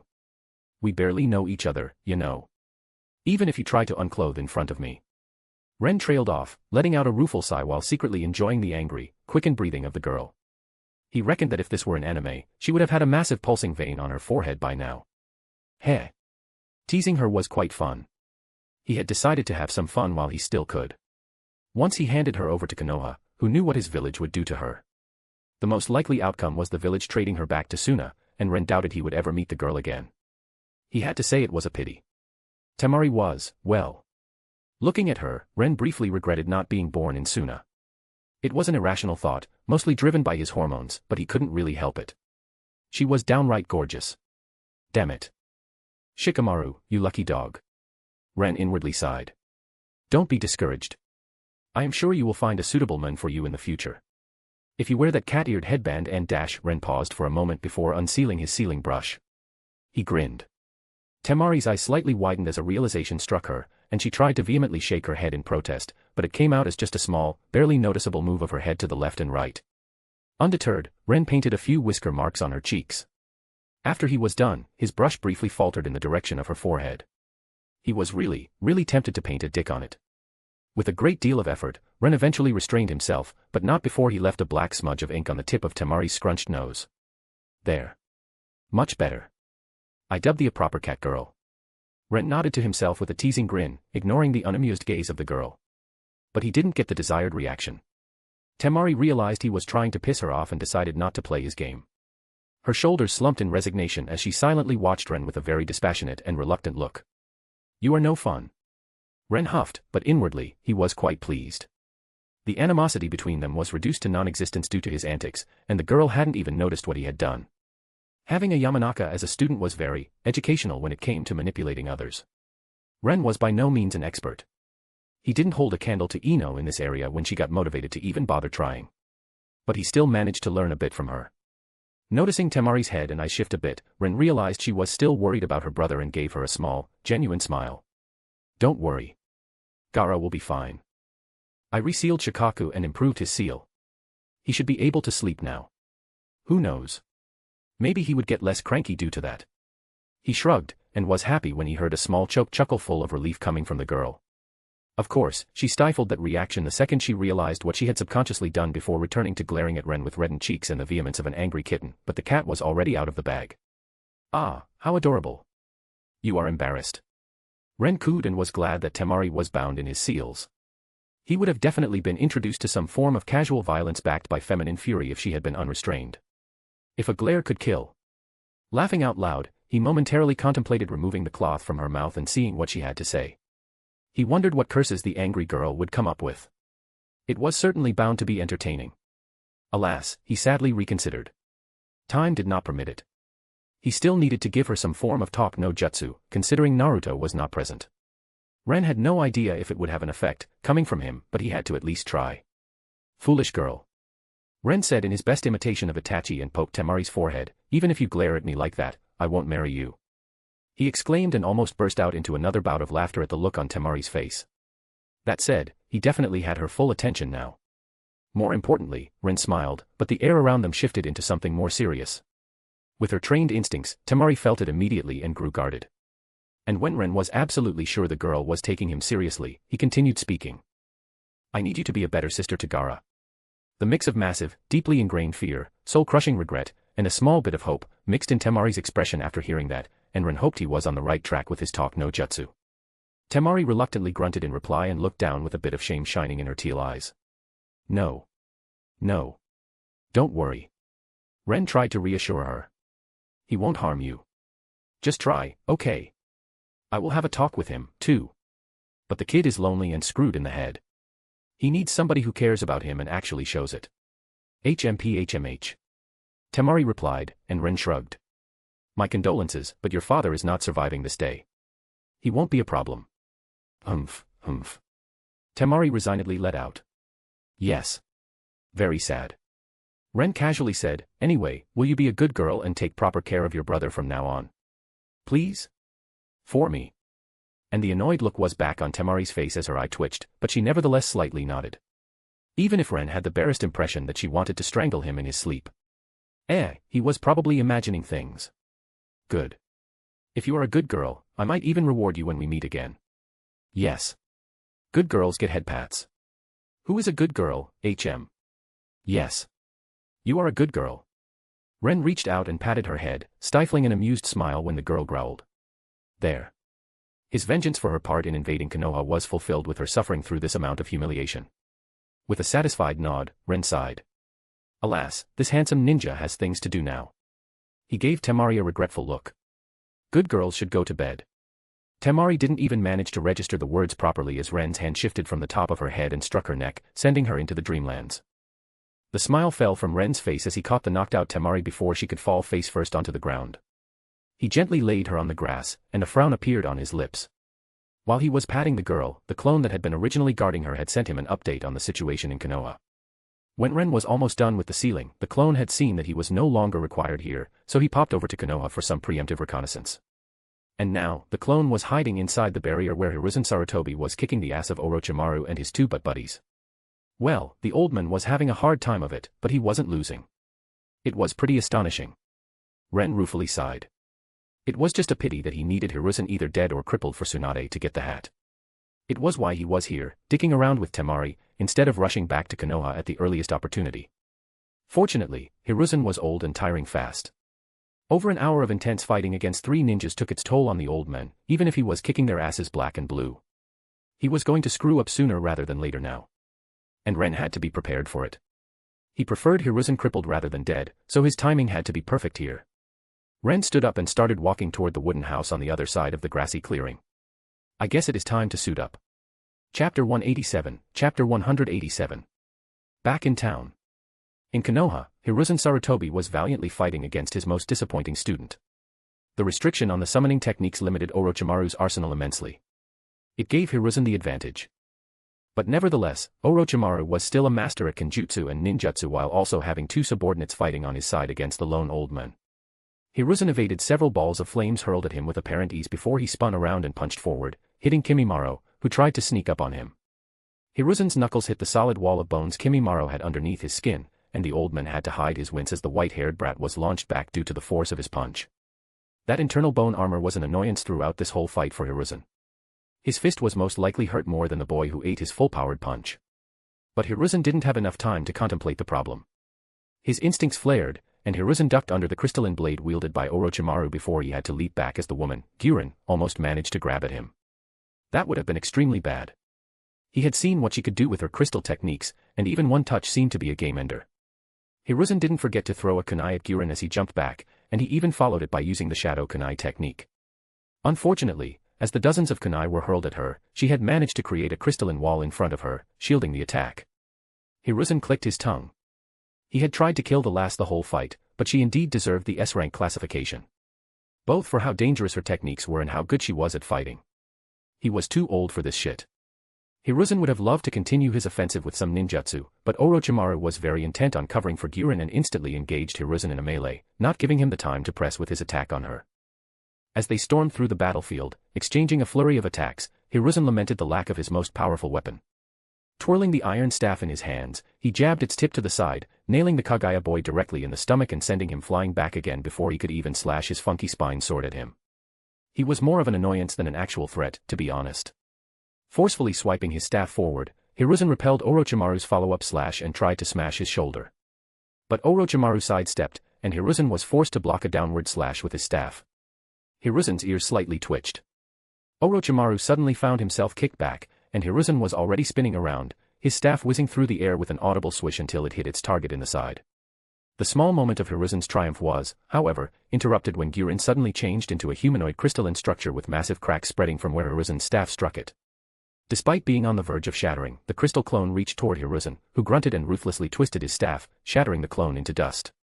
Taking a deep breath before he refocused again on Orochimaru, the biggest threat present, Hiruzen noticed with the corner of his eye how his staff was slowly starting to crystallize. Annoyed, he found Guren crouching at a distance with his eyes.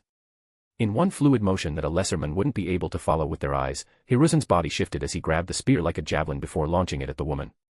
But not before he added an unhealthy amount of lightning chakra into it. Guren's eyes widened. But she was too slow to dodge. Only Orochimaru, appearing in front of her and with a great effort, blocking the spear with a wind-coated crystal sword, saved her life. How cruel, sensei. Targeting a woman first. What would your ninja think? Orochimaru spewed some utter bullshit, enough that it made Hiruzen actually chuckle. No. Hiruzen surmised that this wasn't Orochimaru trying to make him angry. It was just a casual conversation. And an attempt to buy a bit of time to control his breathing before engaging again. You have no room to criticize me. You are trying to strike an elderly. Hiruzen dryly replied as he unsealed another iron staff. He didn't forget to give Orochimaru a subtle, smug look, too. Honestly, not having a backup sword. TSK, TSK. He taught the boy better than that. Orochimaru understood the gesture, and his smile became slightly strained. But a split second later, he was once again charging at Hiruzen. Throwing a blast of fire in front of him, Hiruzen forced Orochimaru to retreat before the ground shifted behind him and tried to engulf Kimimaro. The bone boy sprouted spiky bones all around his body, destabilizing the earth technique, and got out of it before he backed away. Hiruzen let out a weary breath. A blast of wind abruptly dispersed the fire in front of him, but Hiruzen was prepared as Orochimaru burst through the created hole in the wall of flames. Staff and sword clashed. But something was wrong. Out of nowhere, all the resistance against his staff disappeared, and Hiruzen instinctively swung it downward. The staff hit Orochimaru's shoulder, causing him to grimace in pain, something his student would not have done. He would have snarled. Alarm bells rang in Hiruzen's mind, but it was too late. Orochimaru's hand gripped Hiruzen's wrist. The first thing that alerted Hiruzen that something was wrong was the pain. Then he noticed that the flesh around his wrist started crystallizing. Only then did Orochimaru's visage in front of him shatter into sparkling dust, revealing Guren's face as she tried to hold Hiruzen's wrist while suffering immense pain from the shattered bones in her right shoulder area. Hiruzen reacted. Before he could even blink, the crystallization reached up to his elbow. His hand was not recoverable. With a precise application of wind chakra, his arm was severed a bit above his elbow, and the wound was instantly cauterized with a bit of controlled fire chakra. Gritting his teeth in pain and regret at losing a hand, Hiruzen didn't hesitate to hurl a wind bullet from his mouth at Guren, point blank. But Orochimaru was there, waiting for it. He grabbed Guren's undamaged shoulder and threw her back, allowing her to survive Hiruzen's attack. Then, he slashed at the injured old man, intent on taking his head right there and then. But even exhausted, injured, and with only one hand, Hiruzen Sarutobi was not called the god of shinobi for nothing. Kicking his left foot up, he hardened the soles of his sandals with earth chakra, and ignoring the subtle, almost invisible wind coating on Orochimaru's blade, he kicked it away. Even Orochimaru's eyes widened in surprise at that feat, but Hiruzen's ferocious attack continued, and a torrent of highly concentrated flames burst out of Hiruzen's mouth, straight at Orochimaru, just as a pillar of stone rose from the ground behind Hiruzen, blocking all bone bullets shot at him by Kimimaro. The fire dispersed a moment later, showing only a pile of burned mud in Orochimaru's previous position. A mud clone. Hiruzen frowned, regretting that he had taught the boy this trick. He had perfected it to an unbelievable degree and had become annoyingly slippery with it. Heh. Looks like the stalemate was finally broken, sensei. Orochimaru appeared a bit further away from Hiruzen, to the left side. Hiruzen inclined his head, noticing that Kimimaro was still positioned behind him, and the crystal user was mirroring Orochimaru's position to his right side. They had him surrounded and wounded. Hiruzen recognized the formation and tactics. After all, it was something he taught the Sannin. How infuriating. He hollowly chuckled in his mind, wondering if this was it. Dying in the defense of his beloved village. He could accept that. He didn't mind. But he wasn't going to make it easy for Orochimaru. Determined to struggle to the bitter end, Hiruzen was about to act. Halt in the name of cake and other sugary sweets, villains. An unknown voice suddenly bellowed out from behind Hiruzen, causing everybody to abruptly turn toward it, only to see a man in a black cloak with red clouds made of paper duct taped to it while his face was covered by an ANBU mask painted so brightly orange that it gave Hiruzen a headache. For a moment, he wondered if it wasn't Naruto doing some asinine prank, but then he noticed the black hair of the newly arrived ninja and regarded that thought as silly. The new ninja slowly raised his arm and pointed a finger gun at Kimimaro, who stood only a few meters from his position. Kimimaro grew guarded and was prepared for an attack, but when nothing happened after 2 seconds, he only furrowed his eyebrows and gave the new man a confused, if a bit blank, look. Hiruzen noticed that Orochimaru, for some reason, seemed to be a bit nervous. Face the justice of whipped cream. The ninja suddenly shouted and made a shooting gesture with his hand. Hiruzen almost missed it because of his focus on Orochimaru, but in that moment, the space in front of Kimimaro's face swirled. Just for a split second. And before the boy could react, a cake crashed into his face with such momentum that he was thrown back before landing on his back, absolutely bewildered and with a mouth full of whipped cream. Kakegan no Jutsu. The masked ninja proudly announced before letting his arm fall back next to his body. Hiruzen got the oddest impression that he was smirking at them underneath his mask. Oh, yeah, scrubs. Sheriff Toby is back in town. Chapter 188, Chapter 188, versus Orochimaru. Ren, in his guise of Toby, preened under the wary looks the other ninjas threw at him. It was a part of his act, and in his humble opinion, he was starting to get somewhat good at acting childishly. It was unexpectedly a lot of fun, too. He thought long and hard about this encounter against Orochimaru. At first, he wanted to appear as himself. That would have allowed him to use some heavy-duty, destructive seals to completely raise his ass into oblivion. It would enable him not to hold back, as he couldn't really use those in his guise of Toby. The moment this Toby persona started using Ren's personal seals, everybody would start having suspicions. And suspicions were a dangerous thing in the world of ninjas. But as Toby, Ren didn't have the necessary firepower to give Orochimaru a finishing blow. The man was far too slippery and would no doubt run away. Except. Underneath his mask, Ren's eyes gleamed as he glanced at the purplish barrier that was subverted by his seals. He couldn't help but smirk a bit from the pride that filled him in the moment. There would be no running for Orochimaru this day. Hi, guys. Howdy. I saw that you were having lots of fun over here, so I came to join you. Ren exclaimed and waved his hand at them while the voice-changing seal on his neck made his voice sound perfectly boyish and high-pitched. Orochimaru's eyes were scanning Ren's figure with diamond-hard focus. Especially the cloak with red clouds that seemed as if it was put together by a 5-year-old. Akatsuki?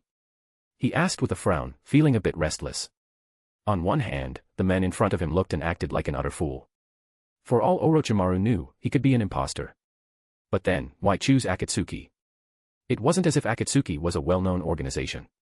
The only one who knew about their true face and strength here was he, and if this weird man wanted to strike a fear into him, he should have worked harder to make his outfit look more authentic. On the other hand, it could be a diversion tactic aimed at lowering his guard. And that made it dangerous.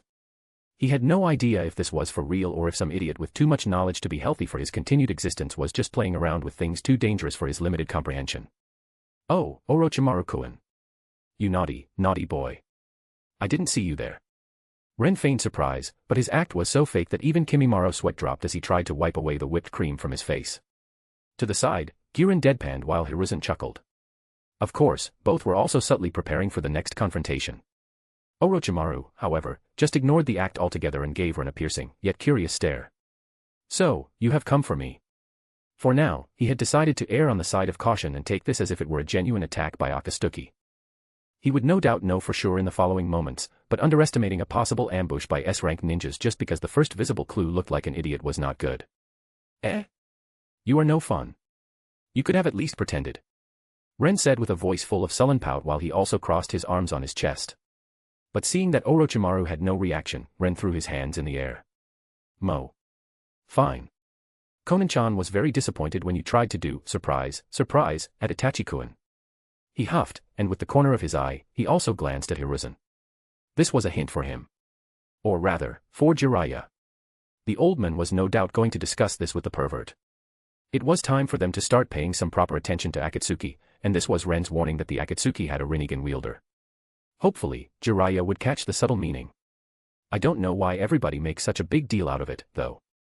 Outwardly, Ren continued with his act and tilted his head while making sure the confusion in his voice was obvious to all. Then, his lips quirked up underneath his mask and with a very fake innocence, he declared, "It is not as if you managed to even scratch him." For the first time, Orochimaru reacted. Not much. He was still staring at Ren with stone-cold calculation and wariness. But his eyes narrowed. Ren's lips stretched into a small smile. There. That one hit the spot. Couldn't you just apologize and make up? Oh, I know. Why don't you offer him a yummy roasted snake? He brightened up and perked up as if he had gotten a great idea, but then he suddenly deflated and pretended to look around with confused body language. Orochimaru-kun. Where are your snakes? You look way less impressive without them, you know. Orochimaru didn't react as Ren hoped. He simply raised his eyebrow at Ren, and a smile returned to his face. I am going to kill you. He casually said as if commenting on the weather. Ren hummed, thinking that it was fair enough. Orochimaru was too experienced to react to subpar taunts like this. Why do it, then? Well, it was fun seeing the irritation on Orochimaru's face. Not to mention that Hiruzen regained some of his strength and was raring to go again. But that was definitely just a coincidence. Since the negotiation has failed, Ren's tone deepened and gained a more sinister tone as a puff of smoke appeared on his hand. Then behold. My secret weapon. Everybody tensed at the sudden change in his tone, only to deadpan when the smoke dispersed and Ren snapped the weapon in his hands with a resounding twang. A belt. Hiruzen asked, looking mightily amused while Orochimaru's face was starting to get full of impatient disgust. Ren was absolutely certain that the man would have attacked him by now if he weren't so cautious about falling into a trap.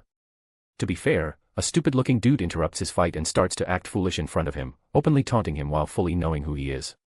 It totally looked like a trap. One that wasn't even trying to be disguised. No. Its name is the belt. Ren proudly proclaimed, inwardly giddy, that even Hiruzen Sarutobi did not notice the hidden, invisible seals inscribed across the belt. Orochimaru let out a long-suffering sigh. And it was then that crystal spikes suddenly sprang from the ground underneath Ren, skewering him. The reactions of the onlookers were varied. Hiruzen's stomach sank as the only possible ally was now killed. Guren faintly smirked in victory. Kimimaro. Anyway, Orochimaru stayed wary. Because he knew Akatsuki were freaks of nature. His premonition came true as the skewered Ren suddenly raised his free hand under the disbelieving stares of the spectators and scratched the back of his head. That was rude, Crystal-chan. He said in a disappointed tone and turned his head toward Guren before he casually started to walk forward, letting the crystal spikes pass through his body. Hiruzen's eyes widened in surprise while Orochimaru slightly pursed his lips, signifying that he had realized that Ren was going to pose a real threat. Ren had the impression that the snake Sannin didn't like this situation one bit. Guren was pale and sweaty. The bones in her shoulder were still broken, and she was in pain. But she fought on. And as Ren started walking toward her, she began to mold her chakra and throw one crystal release attack after another at him. Crystal bullets passed through him. He didn't even bother sidestepping the following crystal spikes and leisurely walked through them. In her desperation, Guren decided to go all out and tried fully encasing him in a crystal, but he just walked out of that, too. Guren felt as if an invisible weight pressed on her, and she racked her mind, trying to figure out something that would work against him. She was too injured to fight in taijutsu. She could not hit him with ninjutsu. And she wasn't good at genjutsu. It was looking very bleak for her, and she started slightly hyperventilating as he got closer, straight through her attacks. Suddenly, Ren stopped and looked to the side. Kimimaro leaped at him, slashing his sword and sprouting several bone spikes across his entire body, but he just passed through Ren, too. Ren chuckled. Bad boys get punished. Hacha. The belt in his hand whooshed through the air and smacked Kimimaro straight on his butt with a loud whack a moment after he passed through Ren. Kimimaro let out a subconscious yowl, and his eyes widened in shock and pain as he hopped forward while his hands involuntarily covered his posterior. He had experienced much violence under Orochimaru, but never, not once, was he smacked on the butt like a child. The pain and humiliation burned in him, surprisingly affecting even somebody as emotionless as him. Ren inwardly snickered. That reaction told him his pain seals worked as intended. Most ninjas had an unreal amount of pain tolerance, and his belt wouldn't be his secret weapon if it couldn't dish out some painful humiliation even to these people. Not to mention. With his mind, he subtly probed, and indeed. His design worked as intended. There was a small, hidden marking seal on Kimimara's posterior now. One that would allow Ren to commute straight at it, even from half of the continent away. But that wasn't all. As Kimimara was about to turn around and continue with his attack, his posterior suddenly exploded, sending him face first into the tiles of the roof. Only the bone armor underneath his skin saved the boy from serious injuries, but nevertheless, he would be down for the count for a few moments. Satisfied, Ren turned back toward Guren, continuing on her walk toward the injured Kunoichi, not noticing how Orochimaru's eyes narrowed in contemplation the second he attacked Kimimaro. Guren whipped out a kunai, refusing to make it easy on her attacker as Ren approached her while playfully swinging the belt around his body. She tried to jump back and did manage it. Once. The intense pain that hit her as she landed made her outright kneel while gritting her teeth as she stared at Ren in stubborn defiance. "Accept your punishment." Ren suddenly shouted and disappeared from Guren's sight. The air at the back of her neck stood in alarm, and she realized he was behind her. The belt whooshed through the air. She tried to turn around. The belt hit her on the ass. Pain flared through her. The fear of having her butt exploded filled her mind. And the next thing she knew, Orochimaru's crystal sword was piercing the masked ninja straight through his chest. And there was blood. Guren was abruptly filled with immense relief. "Why you figure, ugh." Ren gurgled. "Heh. I told you I would kill you." Orochimaru gloated with deep satisfaction as he brutally twisted his sword, shredding the heart it was piercing. Only to be smacked away when his skull caved in upon Hiruzen's staff smashing into the side of his head. The battlefield froze for a moment, and then Ren puffed into smoke. A shadow clone. Hiruzen muttered with a wary wonder as Orochimaru proved his freakishness when the new him crawled from the mouth of his injured body, shedding it like skin. Snarling, Orochimaru glared at Hiruzen, but he suddenly tensed as Ren's cheery voice sounded from behind him. You didn't think it would be that easy, did you?" Chapter 189 versus Orochimaru. Ren's belt swished through the air toward Orochimaru, but unfortunately, the snake Sannin managed to twist his body and evade the strike as he leaped away with some inhumanly flexible movements. Silently clicking his tongue, Ren glanced at Guren. "Oh, well. You win some and you lose some," he decided, as he activated the seal put on her back, that his clone put on her with his belt. A quick explosion rang out through the rooftop, followed by a pain-filled female screech as flesh, blood, and pieces of bone covered the ground underneath Guren before she collapsed. The seal was on her lower back, and as the smoke from the explosion dissipated, it became clear that Guren's spine in that area was irreparably shattered, with her flesh torn to shreds. The big, bloody hole on her lower back made seeing it easy. Unfortunately for her, she didn't have Kimimara's bone armor underneath her skin, so it was properly deadly. Ren inwardly grimaced a bit at the sight. He didn't really mind the violence anymore. He was born in the Narutoverse. It was what it was. He got used to it. But killing this gruesomely still made him a bit uneasy. He recognized that it was irrational. But he couldn't help it. It was a pity that Guren had to die like this. The woman was pretty enough, and more importantly, she was the only one in existence to have a crystal release. Her death was a massive waste. But killing Orochimaru was more important to Ren, and she stood in his way. He turned away from the dying woman on the rooftop in front of him and looked at Orochimaru, who watched him with furrowed eyebrows as if he were trying to solve a puzzle. He didn't spare Guren even a single glance.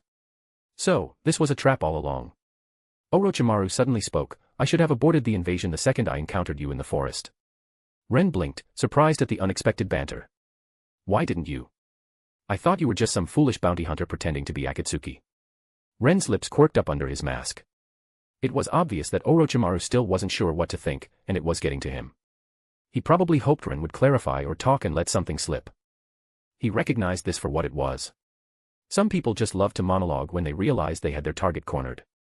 Orochimaru was probably hoping Ren would be like that. And to be fair, with all the theatrics and taunting, it was not a baseless assumption. "Yeah, well Ren rolled his shoulders as Hiruzen nonchalantly walked next to him before facing Orochimaru with a disarming smile. They exchanged a short glance before they burst into a flurry of movement, rushing at Orochimaru together. As he swung his belt, hoping to hit Orochimaru and put a seal on him, Ren lamented the fact that the barrier around them also went underground, so he couldn't use his favorite hiding like a mole technique. Alas. Knowing the danger of Ren's belt by now, Orochimaru showcased his flexibility and agility by cleanly evading every single swing while also dancing around Hiruzen's staff moves with a familiar ease.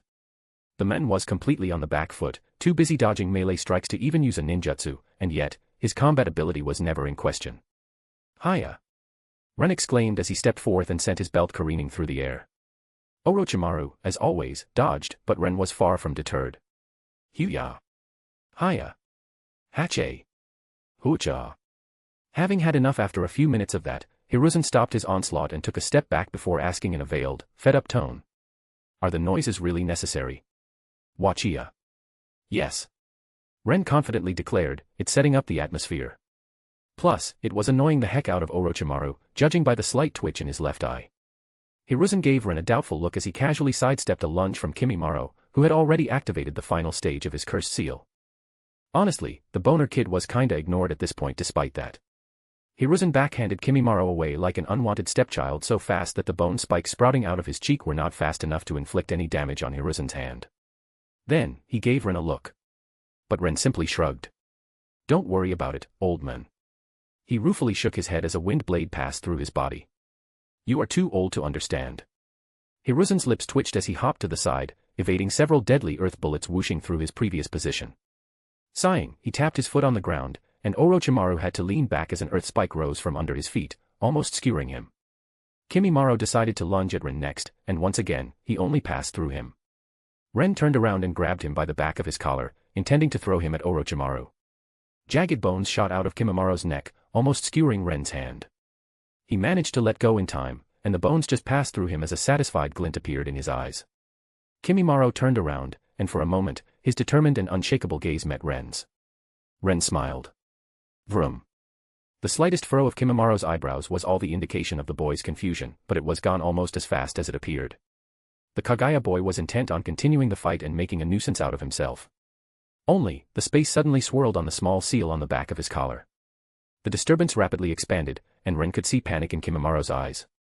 Bye-bye. Ren waved at him before he snapped the portal shut with Kimimaro's head in the way. Blood spurted up from the now headless body of the boy. It looked confused for a few moments before the realization that it was dead struck, and the body fell to the ground, forming a puddle of blood underneath it. Ren remembered the dance of. Well, he forgot its unimportant name, but it was the last hooray attack Kimimaro had used against Gaara. The one where he could create a forest of bones. He didn't want that to happen.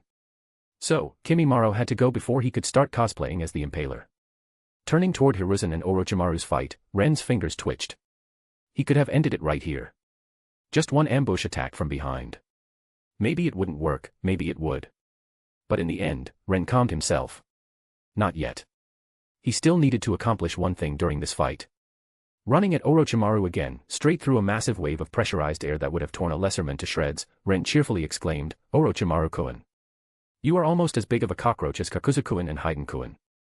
He loudly yelled as he swung his belt at the irritated Snake Sannin. The fight continued, and as time passed, Orochimaru's fighting style started becoming more desperate.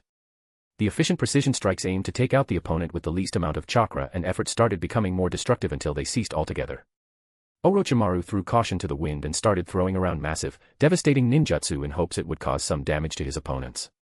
Shockwaves, waves of pressurized air, a freaking firestorm, earth spikes rising across the entire rooftop, and even what looked like an entire river was dropped onto them. But it was when Orochimaru used a small application of fire chakra, and with a deafening sound, the place where he and Hiruzen stood violently exploded. Ren just passed through it, but Hiruzen took all these attacks like a champ, blocking every single one of them.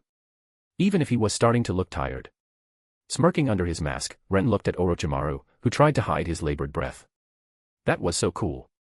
He childishly exclaimed and hopped up and down. Daidara-kun always says that the art is an explosion. Nah, ne, Orochimaru-kun. Do you also believe that? Sasori-kun always said it was bullshit. What do you think? Can you throw another explosion like that? Please? Pretty please. With each sentence, Orochimaru looked more and more as if he wanted to strangle Ren. His exhaustion was starting to show, and seeing Ren's exuberant behavior was definitely not helping Orochimaru's mental state. There. That should do it. Ren inwardly hummed. Sharing the names of the 4 Akatsuki members was very important. Sure, Konoha had Itachi, which was why he didn't bother mentioning him or Kisame, but one never knew. This was to make sure that Konoha would know exactly who to prepare for. These names probably didn't mean much to Hiruzen right now, but Ren was going to change that by the end of the day. Hiruzen also noticed Orochimaru's falter in composure and didn't hesitate to attack. His staff flew toward Orochimaru's shoulder, but Hiruzen miscalculated. Orochimaru let the staff smash against his shoulder. But because Hiruzen only had one arm left, the strike was not as devastating as against Guren. It still broke Orochimaru's bones, but the injury was manageable. He instantly used his sword in his other hand to stab at Hiruzen. The old man managed to twist at the last moment, but the blade of the crystal sword still bit into his side. The two men glared at each other with stubborn determination to end the other. Except, Hiruzen's eyes suddenly widened as Ren used his exhausted and wounded state to force a substitution on him and appeared right in front of Orochimaru when he least expected it. This is Sparta. Ren giddily shouted and kicked Orochimaru in the abdomen. He had always wanted to do that. Orochimaru's body was sent back, straight into the purple barrier behind him. He had been vaporized before he could have let even a single whimper. Surprise Kawarimi for the win. Praise the log. Worship the morning wood. Ren added in his mind with a grin as he carefully scanned the surroundings for any sign of Orochimaru's survival. The man was way too fond of using mud clones to trust seeing his body vaporized. But it seemed Ren was in luck because he had not found anything out of the ordinary within the barrier. It seemed Orochimaru was really dead. Well, as much as some Voldemort wannabe could be dead. Ren was still suspecting that the men could pop up out of nowhere in the future, making his day highly unpleasant. But he hoped killing him once would be enough. And so ends my traitorous student. Hiruzen approached with a weary sigh. And as nonchalant as he looked, Ren did notice that he was on guard against him. I must thank you, Sarutobi. Ren chuckled and beamed at him. Men. You are so nice. Thank you. Hiruzen gave him his trademark grandfatherly smile, and Ren was 100% certain some sort of recruitment speech was going to follow. Well, he didn't have the time for that, and he still needed to make Hiruzen pay more attention to Akatsuki. Here we go. He cackled in his mind as he gave Hiruzen a nod. I almost regret that my brother from another mother killed your wife and then released the Kyuubi. He. Ren blurted out like a child, pretending not to notice how Hiruzen froze. Gasping as if he just realized he said something bad, he instantly exclaimed, but it was an accident. I swear. I am not lying. He waved his hands around. What? Hiruzen reeled back and quietly whispered with a tone cold as an Arctic winter. If it makes you feel better, he is adopted. Ren said in a placating tone before he pretended to look at his non-existent watch. Oh. Look at the time. I gotta go. Bye. With that, he disappeared in a swirl of space before the stupefied Hiruzen could react. Chapter 190, Chapter 190, End of Invasion. Ren teleported back to the grassy plain of his secret training ground and instantly fell down in laughter as he unstrapped the orange mask and pulled it away from his face. Part of it was the relief at Orochimaru's demise. Part of it was the relief that the invasion was almost over and Konoha was still standing. Part of it was the delight that his goals were met. But he would be lying if he said that Hiruzen's expression was not another major part of why he was laughing like a hyena. He knew it wasn't very nice to laugh at this. Especially not when he threw the death of his wife and the partial decimation of his village in his face. But Ren couldn't help it. He was now certain that Konoha was not going to be overlooking Akatsuki even one bit. He kinda felt bad for Konan and that he would be throwing obstacles under the feet of her organization, but as much as he found her beautiful, Ren also kept in mind that she was currently his enemy. He wasn't going to hold back on her account. Anybody he could make pissed at the twerps desiring to end the world where he lived was an objective win in his book. It just prickled at him that he couldn't reveal the whole truth. If the movers and shakers knew about Zetsu's plan and took it seriously, this whole apocalypse scenario could have been avoided. But it was too dangerous. Pain, Tobi, Zetsu. These three would certainly not take kindly to their identities and ploys being uncovered. Honestly, it would have been funny. If Pain learned that Tobi was manipulating him, and Tobi learned that Zetsu was manipulating him, they would have some exquisite reactions. The problem was that these three would instantly turn the situation volatile, and chaos would ensue. They were too unpredictable to throw such a massive wench in their way. Nagato could decide to forsake his plan of uniting the Bijou. Or he could decide to do it anyway because obviously, he is the one dude who knows best, right? After all, it takes a special kind of arrogance to proclaim oneself a god, specialize or not. Tobi could turn petulant and start assassinating Kages or important council members of various villages.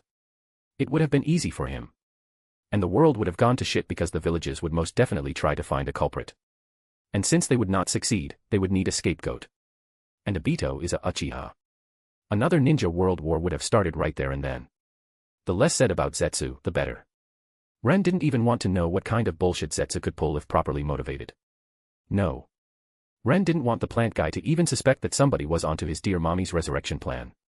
And those were just the first ideas of how things could go wrong that flashed through Ren's mind.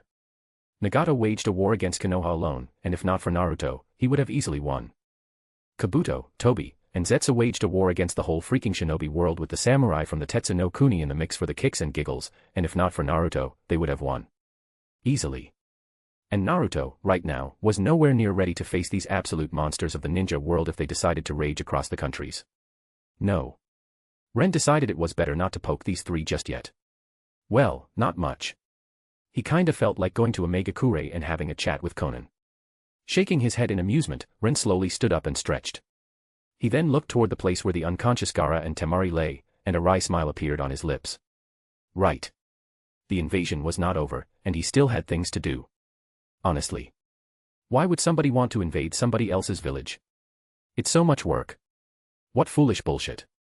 It was not as if Konoha had a vast territory with rich natural resources. All it would mean is that there would be one less ninja village. But there would still be 4 more villages that would all try to fill the power vacuum. Rather than trying to destroy Konoha, Raza should have made some proper industry in his village and improved his relationship with his daimyo. Then again, most Kages were absolute morons. Ren neared Temari and looked at her peaceful visage. His lips mischievously twitched. He previously restrained himself. But he was in too much of a good mood. It was stronger than him. His hand reached toward his pants. And he pulled out his sealing brush. Ren grinned. Hinata Hyuga caressed her sister's hair while lying on the ground in a crater, looking at the blue sky with her eyes closed. She had said she would take a 10-minute break. An hour and then some ago.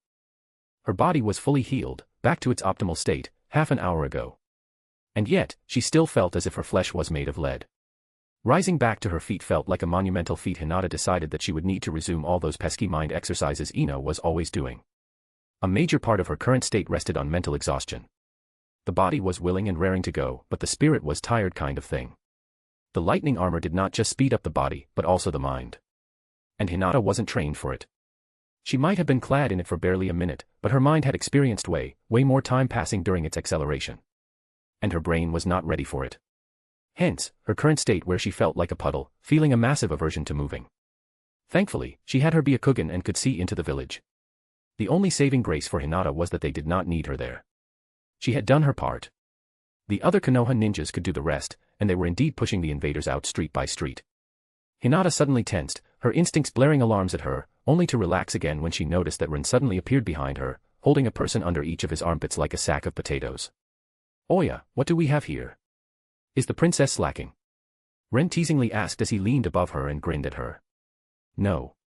This princess is doing a very important job. Hinata inclined her head back and lazily smiled at Ren. He raised his eyebrow at her, and she smugly smirked. I am overseeing the peasants as they fight. Well, let me tell you a secret, then, Miss Overseer. If you look toward the western part of the village, there is this tall white building, you see. Ren started, and Hinata nodded. There are a lot of peasants just lying around. All doing nothing. Slacking. Oh. Hinata feigned interest and pursed her lips. You mean the one named hospital? But the corner of her lips still betrayed her amusement as it twitched. Yes. Exactly that one. Ren nodded with an expression full of mock derision. Tisk, TSK. All these slackers should be sent to the front lines as a punishment. Even those who are missing a leg. Hinata curiously asked, only for Ren to huff. Especially those. How dare they skip the leg day? They stared at each other for a long, silent moment before they both burst into laughter. All the tension from the invasion bled out of them as Hinata closed her eyes in bliss, her smile widening as she looked over Ren's prisoners. Why does that blonde girl have a dick painted in the middle of her forehead? She offhandedly asked, trying not to giggle. It's probably a new fashion trend in Suna. Even Panda-chan has one for some reason. Ren casually shrugged, and Hinata had the impression that one blonde girl was going to be very, very angry once she woke up and looked into the mirror. But she was a Suna kunoichi, so in Hinata's opinion, fuck her. I see. Hinata sagely nodded as if that explained everything. And I assume the dicks painted on her cheeks are the same.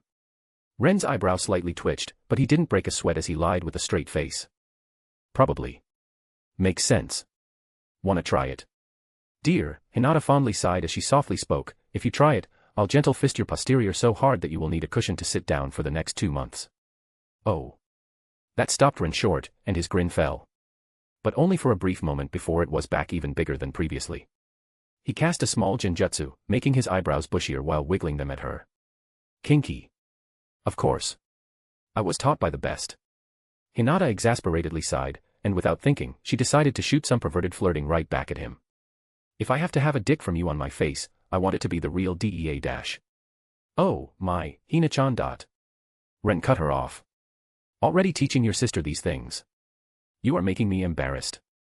I'll blush. He teased her, but his eyes beckoned toward Hanabi. Hinata froze for a moment before she woodenly turned toward her sister, who was held in her arms. The same sister who looked to be peacefully asleep if one didn't look closer. But Hinata was a Hyuga and Hanabi knew the gig was up. She slowly opened her eyes and tried to look innocent. Alas, her reddened cheeks were betraying her. Wani-chan. Hanabi whined under the flat stare Hinata graced her with. Ugh. Hinata let out a helpless breath and muttered under her nose. Fuck me. Only to cringe when she realized that, too, wasn't setting a very good example for her sister. She blamed the bimbo. It was she who infected her with various curse words. The source of all evil. And she was a blonde, too, so it all fit. If you insist. Ren cheerfully decided to interject and break Hinata from her brooding. Maybe in the evening, sweetheart. That only earned him an even more indignant squawk from Hinata and a scandalized, but in reality intrigued, gasp from her sister, who stared expectantly at both of them with wide eyes and clearly wanting to hear more. Needless to say, Ren might have still been in his Toby persona a little bit because he found the way Hinata was floundering in that moment, while blushing beet red, extremely hilarious. ko-fi.com/kasakair. Or. And if not, that's totally fine. I hope you will enjoy the story. Have a nice day. Chapter 191, Chapter 191, End of Invasion. Ren and Hinata walked side by side at a slow, relaxed pace toward Konoha's gate in good cheer. Hanabi refused to leave Hinata's arms, so with a massively exaggerated sigh, Hinata eventually agreed to carry her. But not before she teased her sister a bit about acting like a child. Honestly, Ren imagined that Hinata was certainly happy about it. She was just too shy to show it. Of course, like a proper boyfriend, he teased her about it through their telepathy seal, and when she gave him a stink eye, he cheerfully ignored it. They were almost at their destination when a group of ninjas, both from Suna and Odo, intercepted them as they were fleeing the village in a hurry. The group stopped dead in their tracks, and their eyes met. Ren raised his eyebrow. One Odo ninja couldn't handle the situation, and with a loud shout, he whipped out a kunai, running at Ren and Hinata, who had both their hands occupied. Before the others could react, a clone burst into existence in front of the attacker and barred his path toward Ren. Naturally, the attacker was a somewhat experienced ninja and barely slowed down as he stabbed the clone, intending to barrel through it and continue with his offensive. The clone burst into smoke, but the attacker didn't come rushing out of it. When the smoke dispersed, the Odo ninja was still in the middle of a stabbing motion, petrified into stone with a fierce, self-assured expression on his face. The men didn't even register when he died. Ren slowly turned toward the rest of the group, hearing them mutter something about stoner this or stoner that, and his eye involuntarily twitched, making the ninjas tense. Hinata's stifled giggles made his mood only worse. One of these days, he was going to find out who came up with that stupid nickname and kick their ass until they regret being born. He wasn't even angry that Kimo put a significant bounty on his head or tried to assassinate him. But that nickname. Oh, that was practically a declaration of war. Ren clicked his tongue and motioned with his head to the side, go on. Fuck off. He blandly told the stupefied group of ninjas in front of him. They looked at him warily, but soon enough, the first of them decided to risk it and cautiously circled around Ren and Hinata, taking a long way around them. Only when the men got fully around them and started running away did the rest start moving. Ren rolled his eyes. Now he understood why these people survived. They were cowards. Not that he wanted to mock them because of it. After all, the brave fools were most likely dead. Yet, these cowards lived. It was pretty obvious who got the better end of the deal here.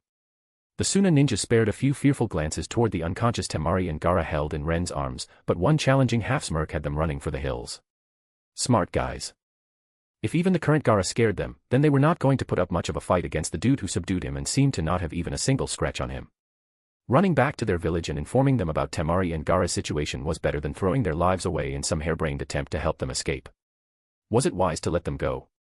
Hinata asked, and as Ren turned toward her, he found himself being stared at by two sets of curious white eyes. Probably not. He smiled. But I am just a chunin. It's not my job to hunt them down. Ren self-righteously proclaimed and lifted his chin with a grin that made both Hyuga girls deadpan at him. Even if Hinata's lips were slowly twitching into an amused smile. Hanabi, however, frowned.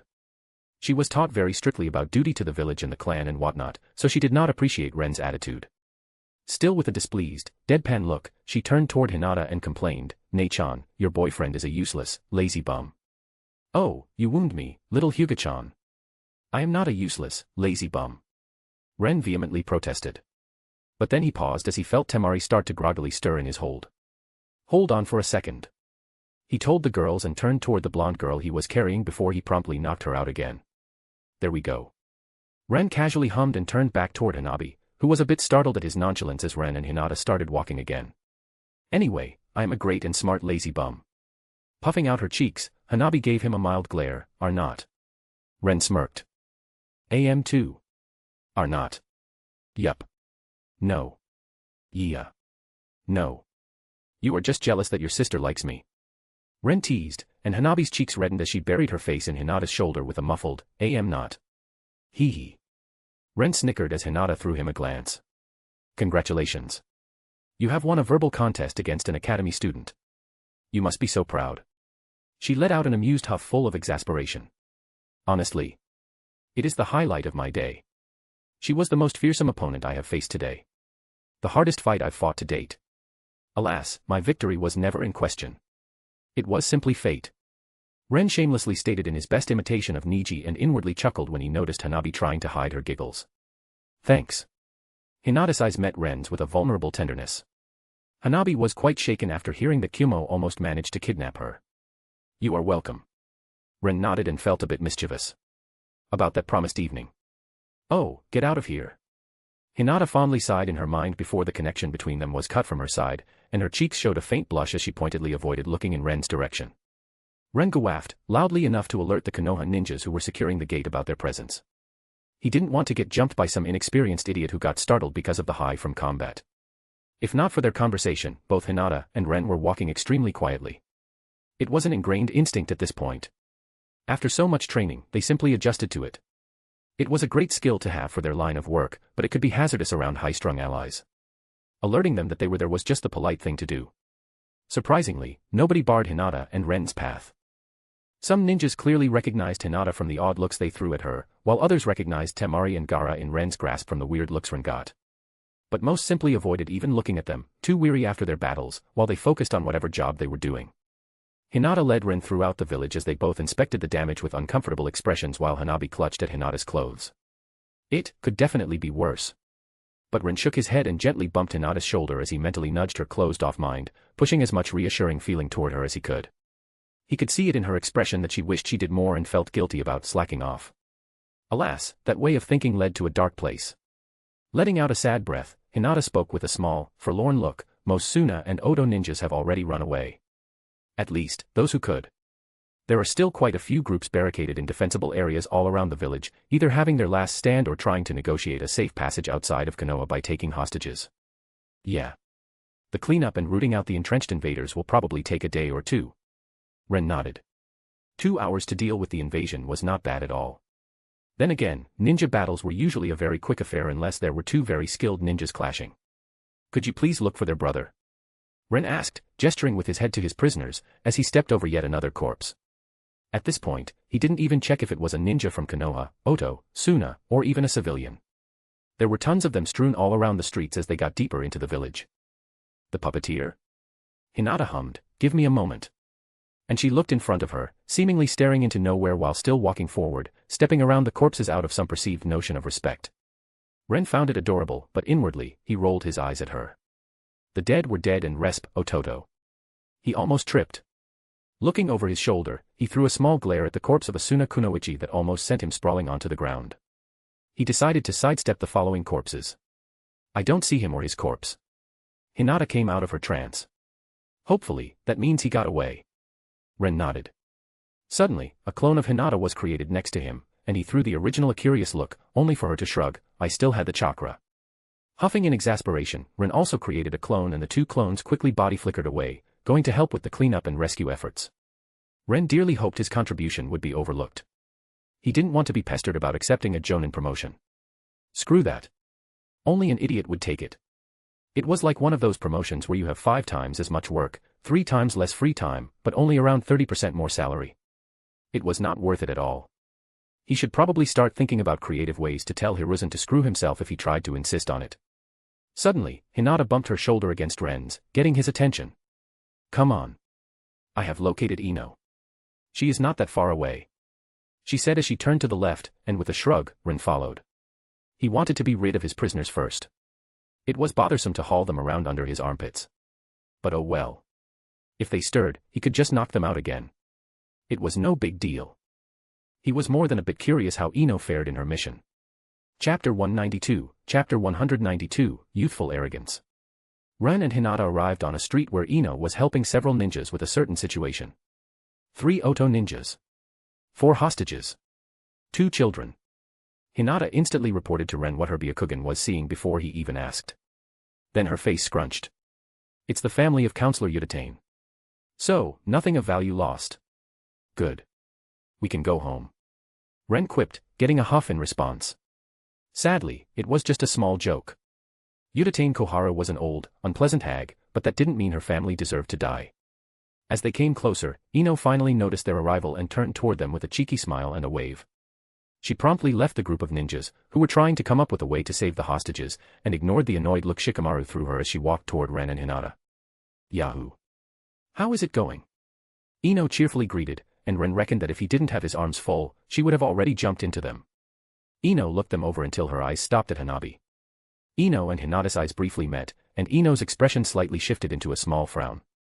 It lasted only a split second, and if Ren didn't pay attention, he would have most likely missed it as Ino's lips stretched into a smile again when she abruptly turned toward him. I hear everything went according to the plan except a small case of attempted kidnapping. She teasingly hummed, putting her right hand on her hip, her eyes glancing at Temari and Gaara. Especially Temari, who was definitely not a part of the plan. Ren did share the info about Akatsuki with Ino and Hinata. They knew he wanted to use this opportunity to reseal the one-tailed beast. Neither of them was happy about it, deeming it too risky. But Ren wouldn't budge, so they eventually grudgingly accepted it. But that didn't mean they didn't have several complaints. Yup. I caught myself a panda, and as a bonus, I summoned a stray blonde. Lucky, right? Maybe I should try my hand at gambling. Ren nonchalantly spoke, already aware that Hinata most likely informed Ino through the telepathy seal when their eyes met. Fortunately, he never shared with Hinata how close Shikaku was to breaking free. He wasn't interested in hearing Ino's, I told you so. And I cooked a snake. Ren mentally added through the telepathy seal in an attempt to divert Ino's attention. So, Orochimaru is dead? Ino asked while sending Ren a sense of smugness through their mental link, to make him know she knew what he was doing. But Ren didn't mind. She could have her small victory. Happy girl, happy relationship, and all that. No idea. That man is like a cockroach. But he was vaporized in front of my eyes, so one can hope, right? Ren shared his genuine thoughts about the situation. Well, if he survived, we will simply have to kill him again. Ino casually said. Ren was a bit envious of how easygoing she could be about the issue. He definitely did not feel that confident about it. That moment when Orochimaru managed to get a jump on his clone and pierce his chest just as he attacked. Ren flinched back then. He remembered that his throat went dry because, fuck. He was lucky he sent a clone. That could have easily been him. By all means, that should have been him. Only his caution toward S-rank threats saved his ass. If he were a bit more arrogant and disregarded Orochimaru because he had intangibility now, he would have been a corpse. It kinda put things into perspective for Ren, and he realized he was nowhere strong enough to be too arrogant. In hindsight, confronting Akatsuki was foolish. At least, if Orochimaru survived, he would be looking for Tobi of Akatsuki and not Ren of Konoha. That was yet another reason why Ren hadn't confronted him in his normal identity. As strong as he, Ino, and Hinata were, they were not invincible. How about you? Any issues with your battle? You all right? Ren asked Ino, a bit of concern seeping into his tone. Yeah. Sure. I am fine. Why? Ino was giving Ren a confused look before she suddenly exclaimed and brightened as an idea struck her. Ah. She fondly chuckled, indulgently smiling at Ren. I know what you are doing. She mentally sent Ren an impression of playfully pecking his cheek. It's sweet. Really? But I don't need consoling or comforting, darling. Her eyes darted toward Hinata for a moment, and her smile became more pleased at what she was seeing. You did a good job with Hinata, though. I guess killing so many took its toll on her mind far more than she would like to show. Ren stifled a grimace and sent the impression of a displeased nod to Ino. And while she did send an apologetic feeling back, he shrugged it off because he knew she didn't feel sorry at all. The thing was, the two girls deliberately misinterpreted his orders. It wasn't just Ino who was supposed not to kill too many Suna ninjas. He told that to both Ino and Hinata because he knew they could run through the ranks of ordinary Suna ninjas like a scythe through wheat. But important was what he didn't tell them. He never freaking told them to go and face a freaking army on their own. For freak's sake. He almost had a heart attack when he heard what they had done. No. Going straight to the epicenter of fighting was a decision they made for themselves. Hinata facing the main Oto forces, while Ino took on the main Suna forces, was not his design. How could it be? He didn't know Oto and Suna's invasion plans. He would have never risked them like that. He was already uncomfortable with them participating, even if he knew it was unavoidable. He certainly wouldn't throw them against thousands of ninjas by their lonesome. He thought they would help with fighting small groups of ninja in the village. With their skill sets, they could have made a massive difference and helped push Oto and Suna ninjas out of Konoha fast. But nope. The girls wanted to show off. And Ren didn't need to be a genius to realize the initial spark came from Ino. Giving the blonde a deadpan look, Ren replied. Yeah. Who would have thought, right?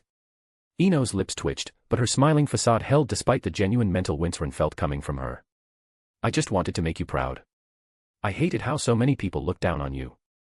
And Hinata agrees. We just wanted to show them the results of your training while protecting our village. This was supposed to be our day, damn it. She mentally gritted out. In a perfect world, the invasion would have never happened, and she could have just shown off during the Chunin exams. Alas, this was not a perfect world. Ren started, but Ino cut him off. No. I get it. You don't want to be in the spotlight. She started, and Ren awkwardly stayed silent, remembering that every S-rank ninja in Konoha usually ended up in a very bad way. No, duh.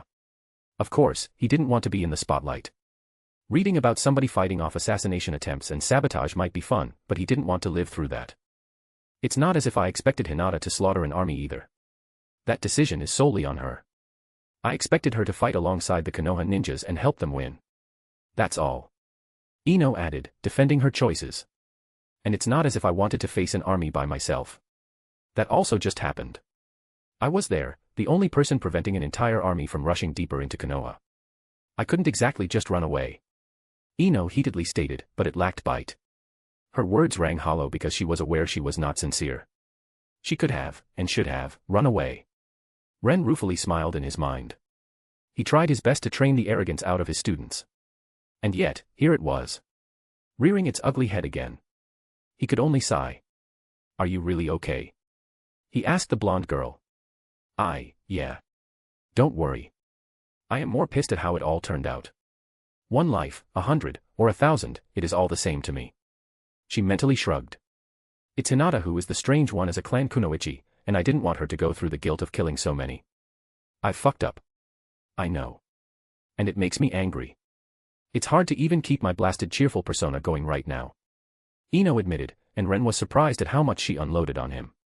But he guessed she really needed to get that off her chest. Ren. Thanks for caring.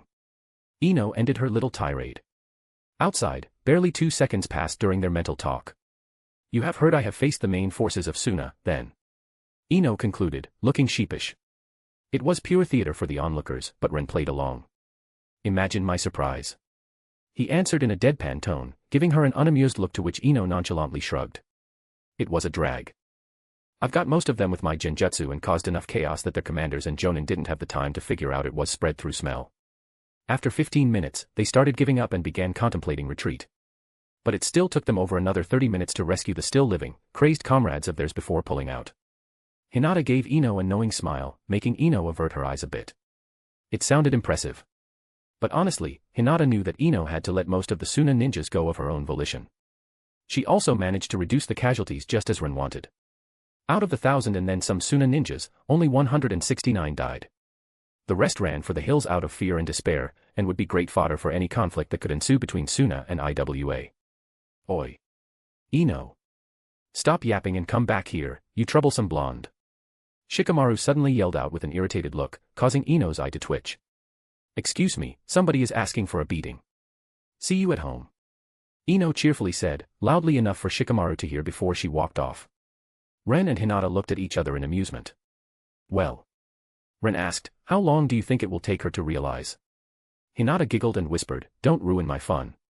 Back in the house with hostages, all occupants, both the hostages and invaders, were unconscious with needles sticking out of their necks. Hinata didn't waste the free time she had while Ino mentally talked with Ren. She only wondered how long it would take Ino to realize all the tedious, lengthy planning she was doing with her comrades was completely unnecessary. Hanabi looked between Ren and her sister with a weirded-out expression. You are all weird. And, honestly, I've done fucky-wucky. I didn't like the idea that Ren sent his girls to face armies of ninja. So, I tried to come up with a reason, only to realize I should not overcomplicate it. Simple, youthful arrogance mixed with things gone not according to plan should suffice. Share your thoughts about it if you want. No idea if the chapter was okay. Chapter 193, Chapter 193, Hyga issue. Here we are. You should be safe here, Hanabi. Hinata said as they arrived at the gates to the Hyuga compound, guarded by several vigilant branch family members. With great reluctance, Hanabi left Hinata's arms and disgruntledly said, while avoiding Hinata's eyes. Hinata chuckled and patted her sister on the head. Be a good girl and stay in your room until father comes home, all right? I can fight, too. Hanabi mumbled while blushing and looking at her feet in embarrassment. I am sure you can. Hinata indulgently smiled, you are mighty. Her eyes glanced toward Ren, and her smile widened, maybe even mightier than that lazy, useless bum of mine. What do you think? Hanabi looked at Ren, who watched their interaction with amusement and pointed at him. But before she could open her mouth to speak, Ren did so first. Alf. I've suffered emotional damage. You've won this spar, princess. But that's not fair. Hanabi protested with a pout. All is fair in love and war. Hinata gently poked her fingers into Hanabi's stomach, where she knew the other girl was ticklish. Go now. Your big sister needs you to guard our house. Hanabi suppressed a shriek before giving Hinata a mild glare, but then she nodded and was about to run inside the compound. Hinata's house was pretty much in the middle of it, so it was the most defended part. With Hanabi in a safe location, Hinata could finally feel relieved. But as Hanabi was about to run off, a loud shout interrupted them. You lowly filth. You dare to try to get closer to my brother. Hinata, Hanabi, and Ren turned toward the shouting woman, only to see that she was one of the Hyuga main house members. A civilian one at that. Not everybody in the main family was a ninja. They all had some basic training in handling chakra, but the few untalented ones usually stayed civilians to not stain the reputation of the Hyuga family with their ineptitude. Most females in the main house family also didn't get trained. Their purpose was not to fight for the family but to birth children for it. Marriage alliances were an actual thing between various Hyuga clan elders, from what Ren heard about it from Hinata. Hinata and Hanabi's situation was special. They were the children of the clan head. The ones supposed to inherit the position. And neither of them was a male. Quite a few clan elders most likely did not like the idea of having a female clan head. It was why their upbringing was so stern and brutal. The woman who was shouting was one of these spoiled, civilian girls who were lucky to be born into the main family and lived a life of indulgent luxury, getting everything she ever wanted without the burden of having to become a good ninja. Ren inwardly grimaced. These kinds of bitches were the worst sort because they usually felt entitled as hell. At least the stuck-up elders who were Jonin-ranked ninja had some discipline and principles. They knew how hard ninja training was. They had the common sense that the branch family was their protectors, so abusing them was not smart. And they had their ninja pride with the village rules drilled into them during their service to Konoha. Bullying a weaker ninja from the village was a big no-no. Most of them used the caged bird seal only when they really felt slighted by something. But the spoiled civilian main house members who never got the grueling training or the ninja rules drilled into their heads. The target of the woman's shouting was another Hyuga female, one from the branch house, who was clearly on the way back home from the battlefield. Exhausted and weary, all slumped and barely dragging her feet forward. Bloodstains covered her face and clothes, and she was cradling her bandaged right arm. It was quite obvious she wanted nothing more than to fall into a bed and rest. And now, she looked absolutely terrified as the main house Hyuga woman put her fingers into a familiar seal. A loud, piercing, and anguished shriek erupted from the branch house girl as she fell to her knees and grabbed her head before collapsing onto the ground and curling into a ball while the pain exploded in her head. This should teach you to stay away from your betters, bitch. My brother is mine. The main house Hyuga woman fiercely glared at her curled-up victim with a vicious grin. Witnessing that, Hinata's mood didn't just sour. It dropped down, casually passing the underworld on its way, before drilling even deeper into the deepest pits of whatever is under hell. A massive scowl appeared on Hinata's usually measured face. She was vaguely aware of the story between these two women. Hikari Hyuga was chasing Hanako Hyuga, the branch family girl. But his sister, Hitomi, had a thing for him. Of course, Hanako knew her place and tried to stay away from Hikari. Unfortunately, Hikari was a spoiled little shit, and no was not in his vocabulary. Oh, he was harmless. Hinata didn't think she had ever heard or seen him using the caged bird seal. Apart from being a spoiled little shit, he was not that bad. Just very insistent and whining like a child when he doesn't get what he wants. Hitomi, on the other hand. It was obvious to Hinata that this encounter was planned by Hitomi. She could not corner Hanako, who was a chunin otherwise. Hanako could just body flicker away, and with Hitomi's pitiful chakra, she could do nothing to Hanako. The caged bird seal could be activated at a distance, but the further away the target was, the more chakra it took. Somebody who was not even genin level chakra-wise couldn't hope to catch a chunin with it. Most civilian members of the main house were cautioned against using the caged bird seal, too. You never know how a ninja would react to a perceived threat. And these people were not fast enough. They could have had a kunai in their neck before they made the hand sign. It happened often enough in the past. The sad part was that the branch family members who killed their betters this way didn't even mean it. It was a purely instinctual reaction ingrained in them during their grueling training. Hitomi knew that, and she was using the crisis in the village to catch Hanako off guard when she was tired and wounded. The flashes of her battles during the invasion flashed in front of Hinata's eyes as a hot, searing rage exploded inside of her. Hitomi Hyuga. She growled out as she stalked forward. Hearing her name, Hitomi finally looked away from Hanako, whom she was torturing, and her eyes slightly widened in surprise when she noticed Hinata's presence. Lady Hindash, she started, only to stop in the middle as her head slid off her neck and fell down to the ground while blood started gushing upward and raining across the immediate surroundings. With a huff, Hinata appeared next to the sniffling and sobbing Hanako just as Hitomi's body realized it was dead and hit the ground. Hinata raised her head and glared at the small gathering of now horrified main house members who were here to watch a good show. Her killing intent hit them in full force, making most of them shake like leaves in a hurricane, while some of them outright fainted. Hinata was done. She locked her eyes with Elder Hakuo, the only jonin within the gathered main house crowd. She dared him with her eyes to protest or say something. The old man wisely stayed silent, trying to suppress the small, involuntary shivers Hinata's killing intent gave him. His heart ached over Hitomi's death. She was his niece. Hate bloomed in his heart. But he could easily discern Hinata's mood right now, and he knew if he opened his mouth, he would be butchered next. The last time Hinata Hyuga showed up in front of the elders and gave them her ultimatum, she humiliated them. But this was something else entirely. Hakuo realized the young girl meant business, and a cold spike of fear went up his spine as he gulped and averted his eyes. His hands balled into fists as he realized that revenge on the battlefield against this little monster was highly improbable. No. If he wanted his due, he would need to be crafty. Snorting, Hinata looked at Hanako and crouched next to her before she put a green glowing hand against her forehead, easing her pain and healing the damage. Her expression was stone cold, but she felt contrite underneath that. She shouldn't have killed Hitomi. But the woman's actions just pissed her so monumentally off. Here she was, representing the village and the clan in the Chunin exams. Then, fighting the Kazekage.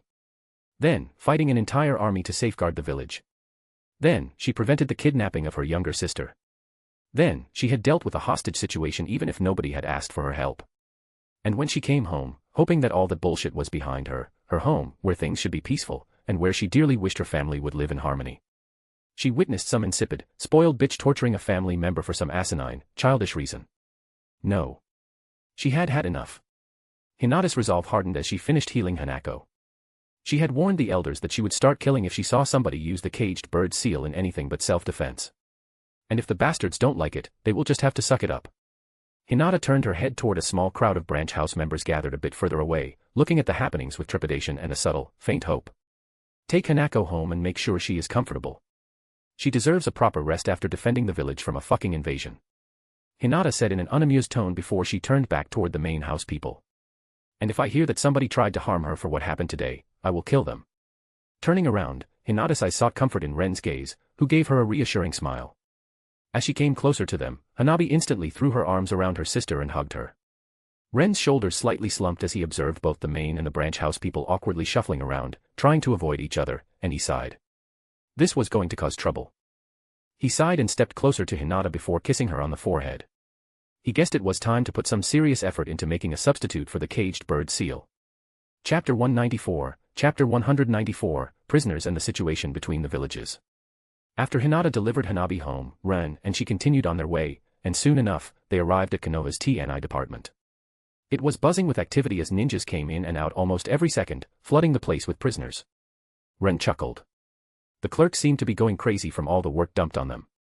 Unexpectedly, to the side, Ren spotted Hiruzen Sarutobi with a few of his ANBU around him as he was pestered by a bright ball of orange sunshine. The old man looked indulgently content as he listened with a small smile to Naruto's rambling. Changing his direction, Ren walked toward them while Hinata quietly followed him. She had probably decided her presence was necessary to prevent him from doing something foolish. Ren inwardly rolled his eyes. Outwardly, he greeted Naruto with a smirk. Yo. Naruto. Hokage-sama. How is it hanging? He nonchalantly asked, deliberately not looking at the empty, hanging sleeve where Hiruzen's lost hand should have been. He couldn't help himself. Sue him. At least, he restrained himself from uttering some variation of the "need a hand" joke. Hiruzen huffed and rolled his eyes at Ren to show him he understood what he had tried to imply. Oh, Ren. I am fine. Naruto turned toward him and grinned, his eyes sparkling while he rubbed his nose in a way that Ren just knew a boastful tirade was incoming. Naruto here was just telling me about all his amazing exploits during this little crisis of ours. Hiruzen smirked and put his remaining hand on Naruto's head and ruffled his hair, interrupting his incoming tirade, much to the boy's chagrin. Apparently, he was instrumental in helping save the academy students from an attack earlier, and now, hundreds of his clones are going around, helping. Hiruzen couldn't really hide how proud he was of the boy, making Naruto quite bashful. I see. Ren gave Naruto a genuine smile. All of these small, hidden lessons in the journals he made for the boy were not for naught. He was a bit worried that Naruto would not get a big enough role in the invasion since he was dealing with Shikaku. But leaving Shikaku to Naruto would be the absolutely dumbest thing he could have done there. Only an idiot would have done that under the present circumstances. Let's not even speak about Ren's plan to prevent the apocalypse. Shikaku was about to manifest smack dab in the middle of Konoha. By the time Naruto could deal with him, half of Konoha would have been leveled to the ground. It was actually a massive fortune that Ren had a plan to relocate Gaara in the first place. If he didn't. He shook his head, deciding not to go there. Good job. I am sure many people will appreciate your efforts. Ren told the boy, who was trying to hide how his chest puffed out under all that praise. Through the journals he and Hinata sometimes gave to Naruto or Karen to teach him, Ren had hoped to teach Naruto one very important thing. It was not enough to do something. But he needed to be seen doing that something, too, if he wanted a good reputation. Honestly, his actions during the invasion right now were most likely more beneficial for his reputation than actually defeating Shikaku. Many people had seen him actively helping around. They had seen hundreds of his clones doing this and that. Ren doubted that Naruto would stay reviled by the villagers for much longer. There would still be some idiots who would hate him no matter what, but this was going to help the boy a lot with how the villagers see him. Hee hee. That's nothing. Old Man Hokage managed to kill Orochimaru and his two most important subordinates while capturing 4 more. Naruto exuberantly exclaimed, boasting on behalf of Hiruzen. Ren raised an eyebrow at the old man, and with a small smirk, he hummed, really? Konoha is truly blessed to have such a strong Hokage. Yeah. The old man is the best. Naruto beamed, not noticing the small undertone of awkwardness in Hiruzen's body language. Ren didn't mind that Hiruzen took the credit. It was the best option for Konoha. Even if it was not true, the rumors were going to give the other villages at least a momentary pause. A reminder that Hiruzen Sarutobi still had it in him to protect his village even against S-rank threats. And what about you, Ren? I see that you are bringing some prisoners with you. Hiruzen tried to change the topic. Yup. I dealt with the Ichibi Jinchuriki, who was about to unleash the beast. Ren indulged him. That's good. On behalf of Konoha, let me express gratitude for your actions. Such a feat deserves a promotion. Hiruzen's eyes sparkled while Ren showed a put-out expression, making the old man laugh. You know what? Truthfully, I just found him unconscious in a ditch. I don't deserve such an honor. Ren protested, but it only added to Hiruzen's amusement. That still shows a dedication to the village. We can't have a Jinchuriki littering our ditches. You still deserve a promotion. What do you think, Naruto? Ya dash. Ren abruptly kicked at Naruto, who had to stop talking and jumped back to avoid the kick with an annoyed, hey. Smiling, Ren spoke, I am sure Naruto would agree when I say I am too immature for such a monumental step in my career. Jonins are the elite ninjas of our village. How could somebody as young as me deserve the rank? It is a shame, but I know my limitations, Hokage-sama. Ren donned a regretful look and ignored Hinata's snort, while Hiruzen's eye twitched as he realized he wouldn't be getting what he wanted so easily. Ren was determined to fight tooth and nail to the bitter end to stay a Chunin. Especially now that the village was going to be supremely busy with the aftermath of the invasion. The Jonin were going to be so preoccupied that, for the foreseeable future, the term free time was only something they could encounter in their dreams. Count him out. Ren would gladly dodge that bullet. An awkward silence spread around them as Ren and Hiruzen stared at each other. Finally, Hiruzen let out a sigh, and Ren knew he had won.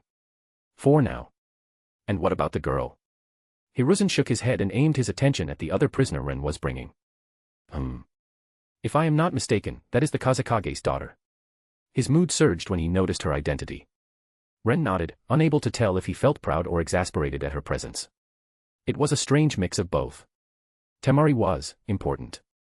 The political structure of Suna was a bit different than the one in Konoha. Their Kazekage were exclusively chosen from the children or apprentices of the previous Kage. Their entire government structure was based on that. And Raza had no apprentices. Ren reckoned this was why there was no Kazekage for so long in canon.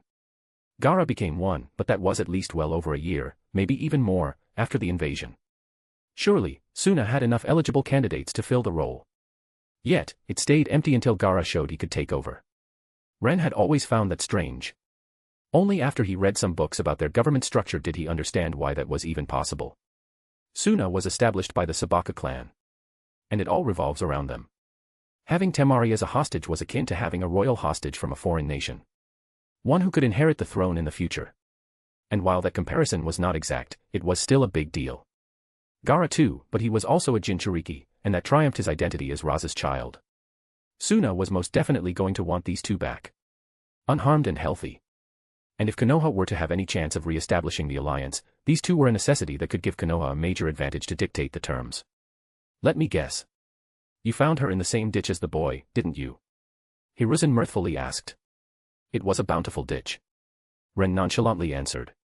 Hinata, who was watching their talk from slightly behind Ren, furrowed her eyebrows and looked at the unconscious blonde girl. She remembered the explanation Ren gave her and Ino before the invasion. He had made a silly drawing with 4 dots signifying the villages and a circle in the middle, signifying the land of rain. The dot in the upper left corner was Iwa. The lower left corner was Suna. The upper right corner was Kumo. And the lower right corner was Konoha. It wasn't a precise depiction of where these villages were located, but it made ado for Ren to drive home his point. The first thing he had done was to draw a diagonal arrow from the Iwa dot to Konoha's dot, straight through the circle in the middle. He said it portrayed Iwa's first possible direction of attack. The land of rain was historically always the battlefield where the villages fought among themselves. But because of some recent developments, that would no longer be the case, according to Ren. Any army walking in there will not be walking out. And even if the villages were not yet aware of this Akatsuki organization that Ren warned them about, this left only 2 directions of attack for Iwa. Hinata remembered that Ren then drew a line from Iwa toward Kumo, curving it downward in front of the Kumo dot, and leading it down toward the Konoha dot. Hinata inwardly grimaced.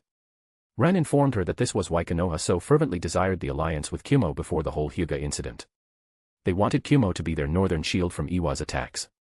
The problem was, the hostility between Kumo and Suna was nowhere near enough to make Kumo consider taking Konoha as their southern shield from Sunagekir's offensive. And Mizu was going to attack them through the sea, making Konoha's position obsolete. Hence why there was no alliance between the two villages ever since their founding. It simply didn't bring many benefits to Kumo. Even the most even alliance would be heavily skewed in Konoha's favor simply because it would make Kumo into Konoha's vanguard against Iwa during a war. Kumo was not going to accept that because they knew that Konoha and Iwa were bitter enemies, and they were going to eventually clash, dragging them into their conflicts, while they would have to shield Konoha. The problem here was that Kumo and Iwa were ready for another war. And they were the only ones. Their forces were replenished and ready to go. Mizugakure came out of the civil war and focused on its own affairs, ignoring foreign matters. And now that Suna and Konoha were feuding. Boy, the opportunity for Kumo and Iwa to smack Konoha from its pedestal, something they had always wanted to do, was probably almost irresistible. This invasion could evolve into a full-blown Fourth Ninja World War if the aftermath was not handled properly. Konoha needed the alliance with Suna way more than Suna needed them. That's why having the Kazekage's children as prisoners was big for Konoha. The power balance among the villages needed to be quickly restored to stave off the potential for the war to break out. There was not much Konoha could do about the trajectory of the attack from the north. If Iwa and Kumo allied, the northern borders would be the battlefield. Konoha's higher-ups knew that. And the northern border was properly fortified. It's where everybody expected the next major conflict to ensue. The last line Ren drew was from Iwa toward Suna, curving in again in front of Suna's dot and leading it toward Konoha, where Ren gave it a tip, making it into an arrow. And that was what this whole situation was about. Suna was Konoha's shield against Iwa's offensive from that direction. Theoretically, sure, Iwa could go around the southern borders of the Land of Rain and attack from there, avoiding Sunagekir. But that was simpleton thinking. War needed supply lines. It required paths and direction where an army could retreat and maneuver. Any strategist with an average IQ could tell you that letting the back of your army exposed to a potentially hostile force was foolish. Suna hated Iwa with passion. They fought in every single ninja war against each other. The only alliance they had with each other during the Second Ninja War ended up in betrayal and bitter tears for both villages. IWA leaders were not going to try a stunt like that, revealing the flank or the back of their armies to Suna forces.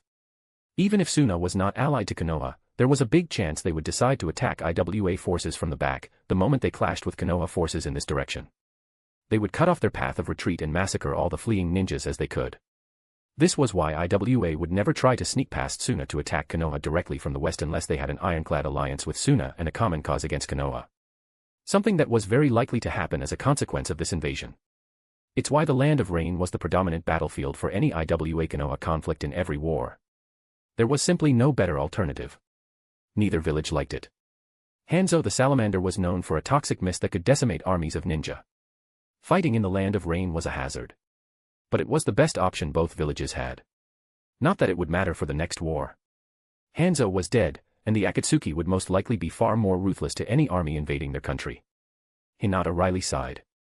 Ren seemed almost amused when he wondered which village was going to bite the kunai and try to invade the Land of Rain first.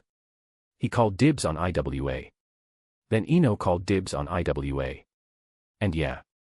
Then Hinata too called dibs on IWA. Because, well, duh. Ren then explained that there was also the little unpleasant fact that the Land of Rivers, the one directly between Konoha and Suna, was not a good battlefield for Konoha forces. The last time the Konoha forces fought there was during the Second War. The Suna ninjas dug in, fortifying it to such a degree that Tsunade managed to get her renown and reputation as the best healer in the world. Reputation so strong that even 2 decades after she had left Konoha, she is still revered by its ninja and could be considered for the Hokage position. And the woman is a rogue ninja in all but name.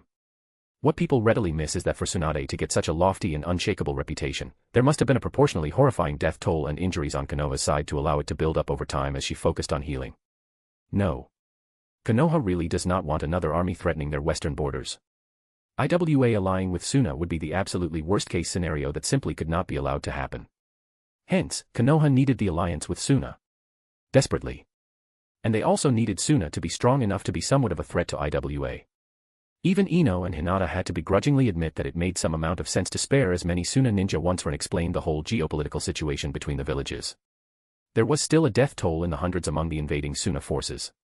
Ren reasoned that it would still be a hard blow to them. And that's not even speaking of the other consequences of betrayal of this magnitude. The economic repercussions were surely going to hurt like a bitch. And with how their economy was already near its breaking point. His issue was with Ino and Hinata deciding to go on a massacre against Suna forces because he believed his 2 kunoichi could slaughter the shit out of them. Enough to cripple Tsunagakure for the foreseeable future if not forever. And that was a big no-no if he wanted to avoid the next war erupting. A war where Konoha would be at a decisive disadvantage. The whole situation was a convoluted mess. Both Hinata and Ino had eventually agreed that it was for the best to follow his plan. But that didn't mean they had to like it. With a sigh, Hinata shook the thoughts of the explanation and watched as 2 ANBU came forward, intending to take the prisoners. Ren handed them over, but as he was passing Gaara to the ANBU, he suddenly had an idea. "Hey, Naruto," he said to the orange ninja while giving him a friendly nudge with his shoulder, "you and the crazy red-headed kid have similar mental issues. Why don't you go and give him your talk no jutsu?" Naruto appeared confused. Huh? Talk no what? He didn't remember having anything like that. Ren turned toward Hiruzen, whose lips were twitching in annoyance at Ren's suggestion. But he quickly enough grasped that it was worth a try to foster a friendship between the village's Jinchuriki if he wanted to increase the chances of re-establishing the alliance. Especially since it seemed Gaara had a shot at becoming the Kazakage. "I will explain it to him."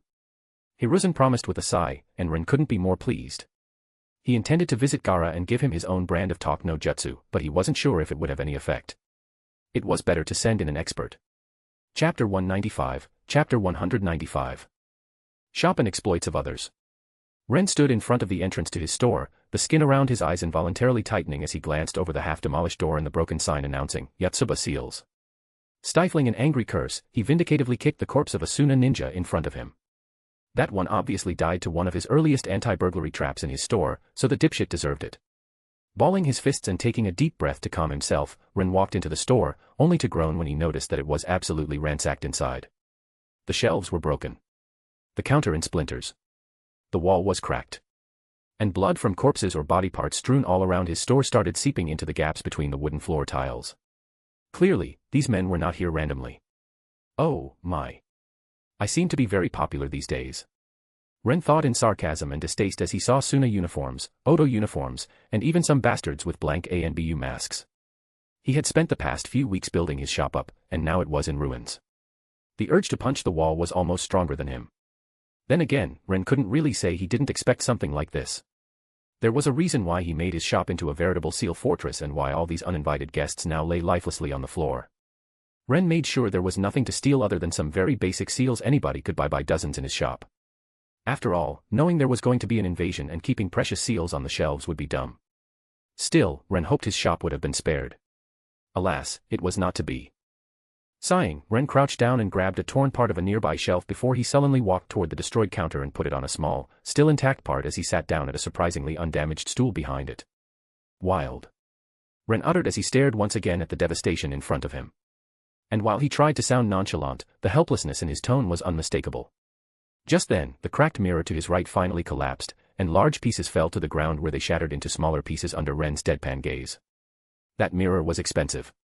Very expensive. An entire shelf next to the destroyed mirror suddenly creaked, tilted forward for a bit, before it toppled over to the floor.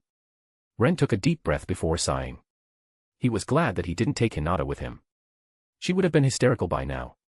She and Ino put a great deal of effort into furnishing and preparing the store.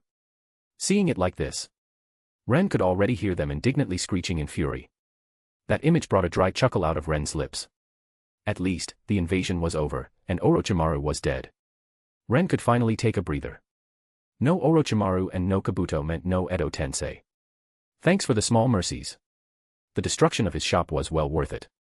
Ren suddenly noticed Kakashi whizzing through the street in front of his shop and remembered his meeting with Naruto and the Hokage in the TNI department. To be honest, he was a bit surprised to find out that Naruto in there was not a clone. But he could glean that Hiruzen wanted to keep the boy near him for some reason. Maybe telling him that last part about Kyuubi in his Toby costume was a bit too much. Naruto, however, surprised Ren the most. The boy's grasp of using his shadow clones was simply astonishing. It was a wonder what a few tips could do to an impressionable young man. Naruto's clones could create another clone and have it puff out of existence, instantly relaying information to all other clones and the original. And since the original Naruto stood next to the Hokage, he could relay the happenings all around the village in real time.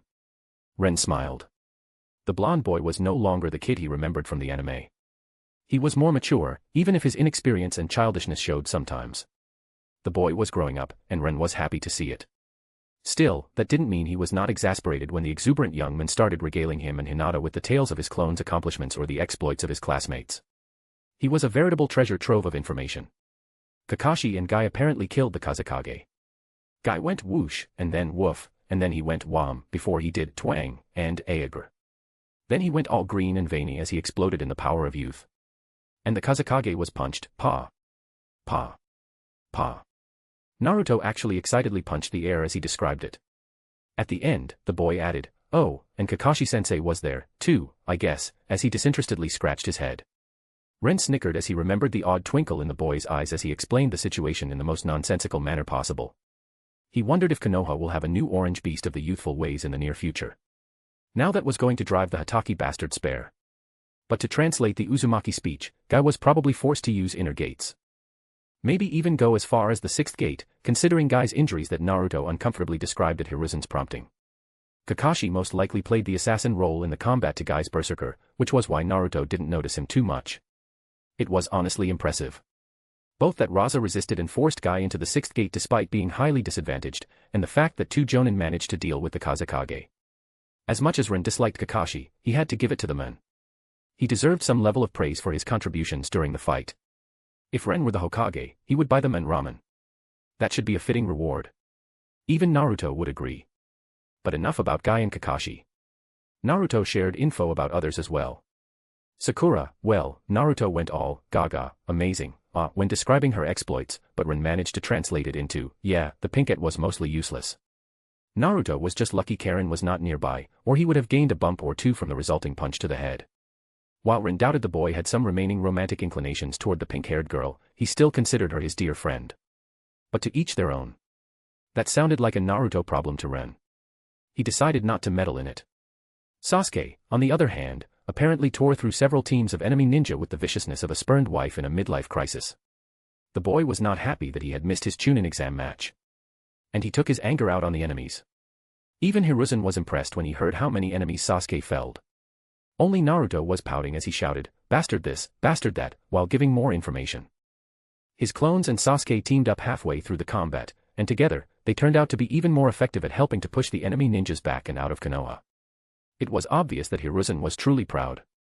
Only Naruto hadn't noticed because he was too engrossed in his tales. Shikamaru was next, and Ren half expected the boy to sleep through the invasion. But that, surprisingly, turned out to be incorrect. Ino's training managed to make the Nara boy truly dangerous.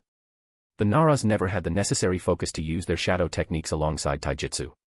It was a major flaw. One that Ino rectified by developing a new focusing technique for Shikamaru.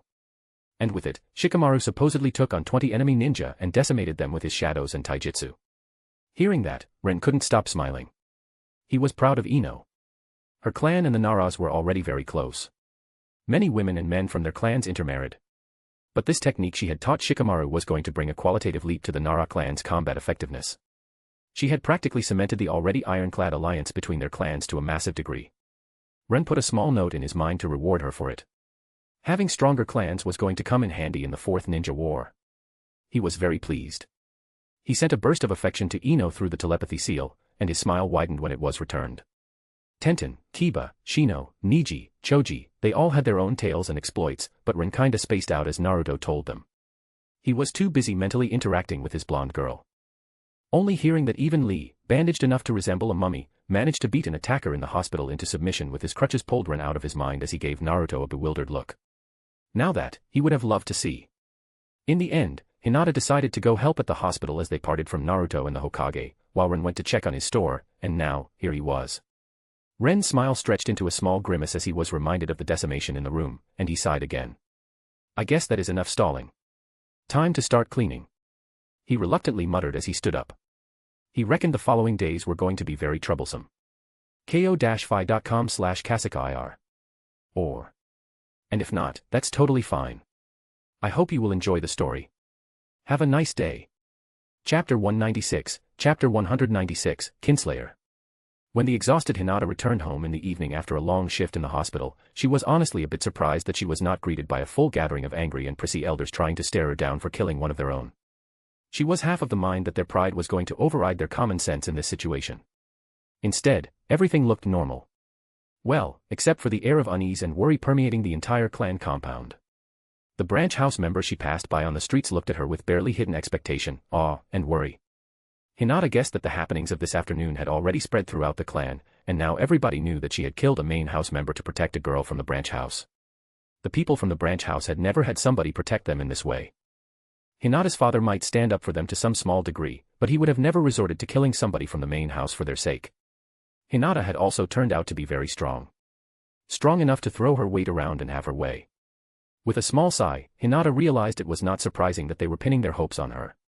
It was still exhausting to bear the brunt of their silent expectations. So, for now, she let it out of her mind. She just wanted to hug and cuddle her sister for an hour. At least the main house members deliberately avoided her.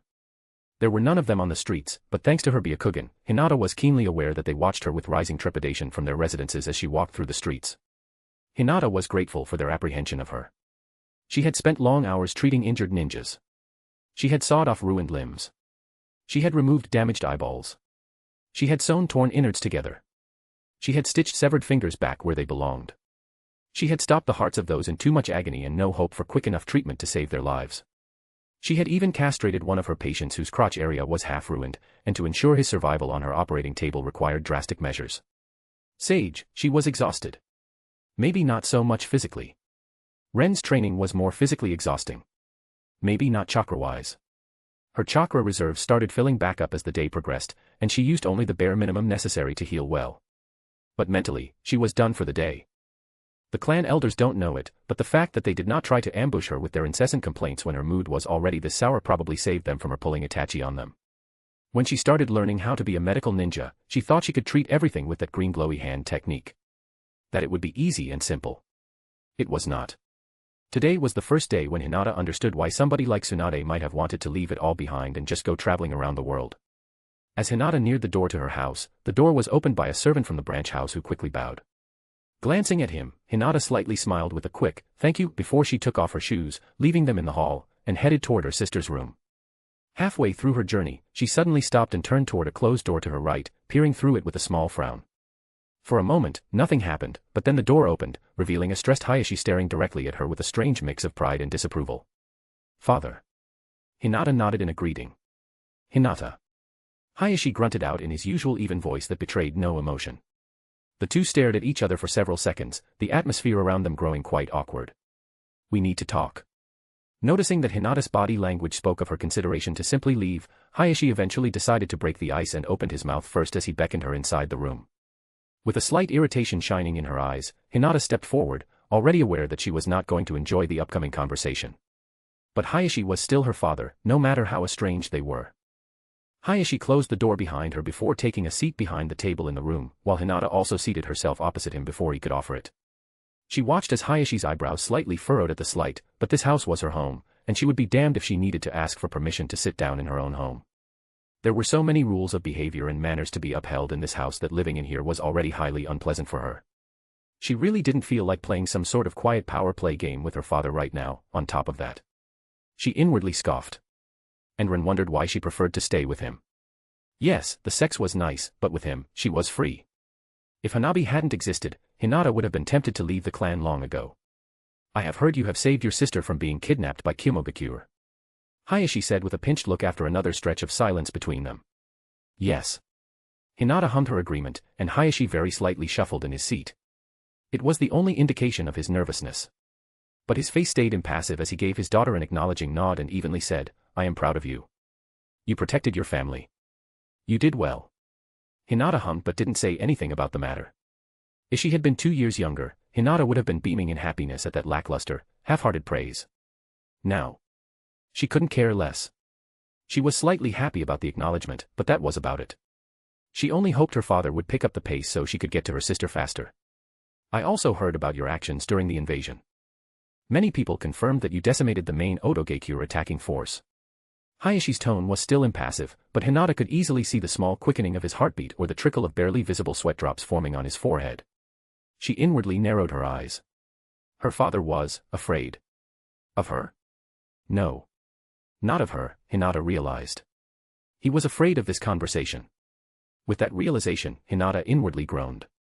It became obvious to her that he was using the standard tactic of good news first to soften the person for the bad news. He was dishing out praise to her to make her more pliable to agree to whatever was coming next. "You protected your village. You made your clan proud." Hayashi continued before he hesitated for a second and properly looked Hinata in the eyes. "You made me proud, daughter." And Hinata could see he meant it. But there was still something else to come next, so with no small amount of exasperation, Hinata said, "Okay." The easy acceptance of his praise left Hayashi speechless and floundering for a moment, much to Hinata's hidden amusement. He wanted a stronger reaction to know how to proceed with the conversation, but Hinata was not going to give him that. The corner of her lips turned up into a small smirk, something Hayashi noticed, if the twitch of his right eye was any indication. Suppressing a vexed sigh, Hayashi gathered his composure and impassively spoke, "And I also have heard of the incident in the Hyuga compound earlier today." Despite the lack of emotion, his words somehow still conveyed that he thought the situation grave. When Hinata said nothing in her defense, Hayashi continued. "You shall apologize to Hitomi Hyuga's family. Sincerely. The invasion had barely ended, and you made a mistake born out of an emotional outburst. They will understand that." Hayashi said that with the finality of an order, but contrary to his expectations, Hinata just chuckled and easily said, "No. I will not," with a shrug. Hayashi raised his head from the document on the table and blinked in a silent shock. Hinata was unruly, but she never refused a direct order from him. Even after the debacle with the clan elders, Hayashi still thought he had enough influence over her as her father to make her listen. Finding out that it was not the case felt like a gut punch to him, and for a moment, he could only stare, utterly flabbergasted at his daughter's audacity. He finally spoke once he got out of his funk, only to be cut off by Hinata. "If I apologize now, the clan elders will lose all respect they have for me, and they will not respect me again unless I show I am willing to slaughter half of their numbers," she said, her defiant stare just daring Hayashi to say she was wrong. "It will show I can be managed. You must have a good relationship with the elders and the main house. You are going to be the future clan head. Surely, you can't mean to rule the clan through fear." Hayashi tried to reason with his daughter. The elders were necessary. They managed a large part of the clan's activities. They kept it going. And a clan head needed them. Hinata had to be on reasonable terms with them. Showing her power and making them respect her was fine. Making them understand that she is the person in charge was fine. But murdering somebody from the main house was a step too far. The elders were not going to let this go lying down. The main house was not going to let this go. Hitomi's family was not going to forget, and one day, they would have a chance at revenge. Hayashi was not naive enough to think that they would restrain themselves for the clan. In his mind, it was highly important that Hinata mend these bridges before they could completely collapse. For the sake of the clan and its future.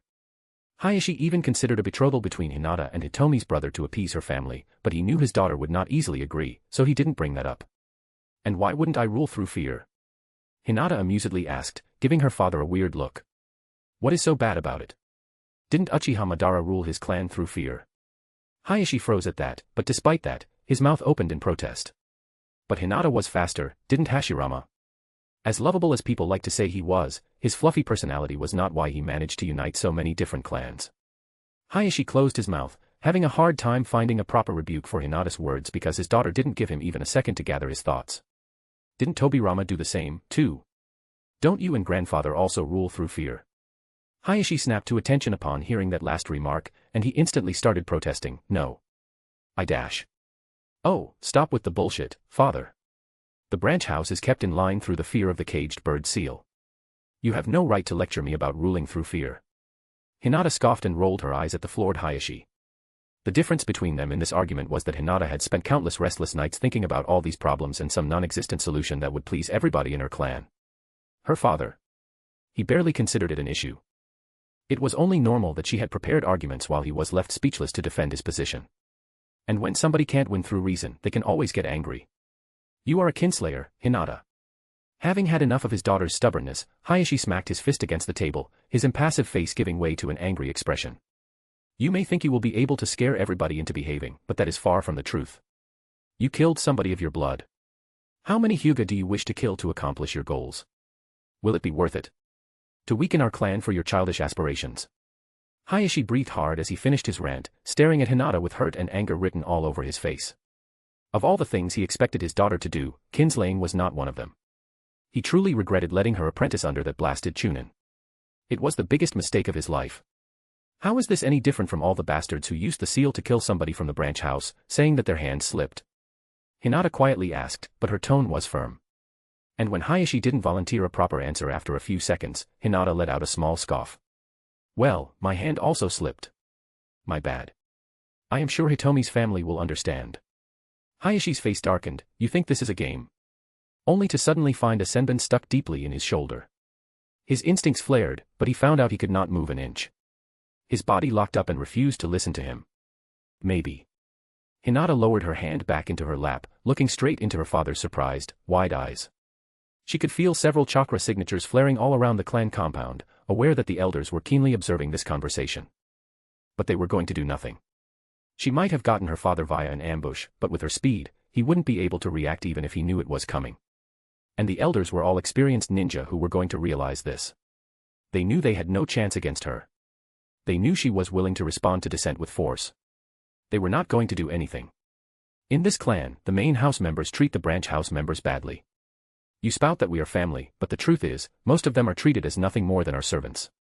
Hinata calmly said and smiled, if this is a game, I am just playing by this clan's rules, father. I am the first S-class ninja this clan has produced since the founding of Konoha. Hinata spoke as if she were describing the weather, and since the elders alongside the people from the main house are incapable of listening to reason, desiring to keep things as they are while using tradition as their shield, then I am just going to act according to their example. If the branch house is below the main house, then I, as an S-rank ninja, am above the main house. I dare anybody to disagree. I will deal with them in the same manner as the main house deals with any disagreeing voice from the branch house. If Hayashi could, he would have taken a shuddering breath upon hearing that. Instead, he only grew very pale, and horror found its way into his eyes. Hinata reached out and took a photo from the table, looking at it. Her eyes softened as they fell on the image of her mother. I learned that kindness is insufficient to change the clan. She resignedly said. The only thing the elders are going to listen to is power. She raised her eyes and looked at her immobilized father. She knew this stunt was most likely going to cost her his love. But it wasn't as if she felt there was much love between them. If he loved her, he had a weird way of showing it. No. Hinata couldn't bring herself to care. She was always going to ensure her father survived and had a content, if not happy, life. He was her father. But she wasn't going to be swayed from her path by him. Foolish as Ren had called it, this was the path she had chosen. Having said her piece, Hinata no longer needed her father restrained. With a flick of her finger, she yanked the senbon from her father's shoulder with a chakra string and watched him tense for a moment, preparing for an attack. But that was just an instinctual response. He relaxed quickly enough, and with a defeated face, he sourly muttered, "The elders are not going to like this." Hinata shook her head and gave him a sad smile. "And what are they gonna do? Scold me?" Hayashi opened his mouth, only to close it as his shoulders slumped. He wanted peace. But now, that was no longer an option. Not with Hinata set on this path. But in the end, she was his daughter. And that decided his course of action for him. His eyes glanced at the photo of his late wife in Hinata's hands, and his heart clenched. Hinata thought that power was all that mattered, but Hayashi knew otherwise. The elders were going to strike back. Eventually. And they will make sure it won't be a question of power. As he dismissed her, he just hoped Hinata was prepared for it. Chapter 197, Chapter 197. The situation in the village. Several days had passed since the invasion, and Konoha was on the right track to heal. Today, Ren walked next to Naruto as he led the boy to the TNI department, where he was supposed to talk to Gaara. It was something Ren could plainly see that bothered Naruto. Something he both wanted and did not want to do. He was conflicted, scared, and had no idea why he had gotten this job other than being a Jinchuriki. But at least, the boy hid his apprehension well underneath his usual exuberance. Ren even started wondering if orchestrating this and pushing him into this was the correct choice, but it was a bit too late for regret right now. In the manga or anime, Naruto and Gaara's relationship was built on the real connection they built during their interactions and battles. It was forged through understanding, pain, and struggle. Here, the boys barely spoke to each other. They did not know each other. They did not know each other's past. The only connection they had was that they were Jinchuriki. Ren hoped it would be enough. That once they started talking to each other, they were going to build at least some sort of connection. He wanted Naruto and the future Kazekage to bond. For the sake of Konoha. Not because of some zealous loyalty and nationalism. Not because of some fabled will of fire whose meaning changed every time a different person took its words to his mouth. But because he freaking lived here and would prefer peace rather than war. Because no matter how unsuited the current half-insane Gaara was, he was still the most eligible candidate from the Kazekage's children. Hopefully, Naruto could tighten a few loose screws in the boy's head. Hopefully, it would be enough for him not to go down the deep end, taking Suna with him. It was frustrating. All the foreknowledge Ren had, and yet, he was utterly powerless to do anything about the current situation. He could not control what other people or villages would do. He could only do his best to prepare for any eventuality and hope for the best. At least, things seemed to be stabilizing. IWA and Kyumo were still watching, and the preliminary peace talks with Suna had begun, from what he knew. Tomorrow, Naruto would be off on a mission with Jiraiya, hunting for a stray last Senju because the one-armed monkey couldn't stay a Hokage after being crippled. Hiruzen was still a ninja to be feared, but losing a hand decreased his combat effectiveness. It made him look like a much lesser shield for Konoha. Which, in turn, made Konoha look vulnerable. The higher-ups couldn't have that. Even Hiruzen understood that. Unfortunately, for the old monkey, Jiraiya vehemently refused the job. Danzo, not even Hiruzen was deranged enough to consider his old friend. And that left him with the only possible option. Tsunade. Kakashi didn't have enough renown and was known to be lazy, always late, and irresponsible. Not to mention, he wasn't exactly an S-class ninja right now. Guy didn't have the correct mental predisposition, even if he had the necessary prowess. Appointing him to the office would make Konoha into a laughingstock. Ren was still low-key suspecting that Guy was cultivating that kind of reputation on purpose. Hiruzen even considered Ren during their last meeting. Fortunately for Ren, he was just a chunin and didn't have the necessary reputation among the Konoha ninjas to get the position. Hinata and Ino were strong enough for it, but they had the same problem, with the addition of being clan heirs. That brought some other political issues into play. Issues that could have been resolved with some compromises if Hiruzen had the time to navigate them, but he didn't have that luxury right now. Hiruzen was pretty much fucked no matter which direction he turned when deciding on his successor. Tsunade, the drunk gambler who was widely known as the best sucker far and wide, was simply the best of several very bad options. Ren didn't envy him, but at the same time, the old man had only himself to blame. Hokage candidates needed to be cultivated for years, they were not something that popped up out of nowhere whenever the village needed it. Hiruzen was clearly trying to set up his son, Asuma, as his successor. But that plan was in its initial stages.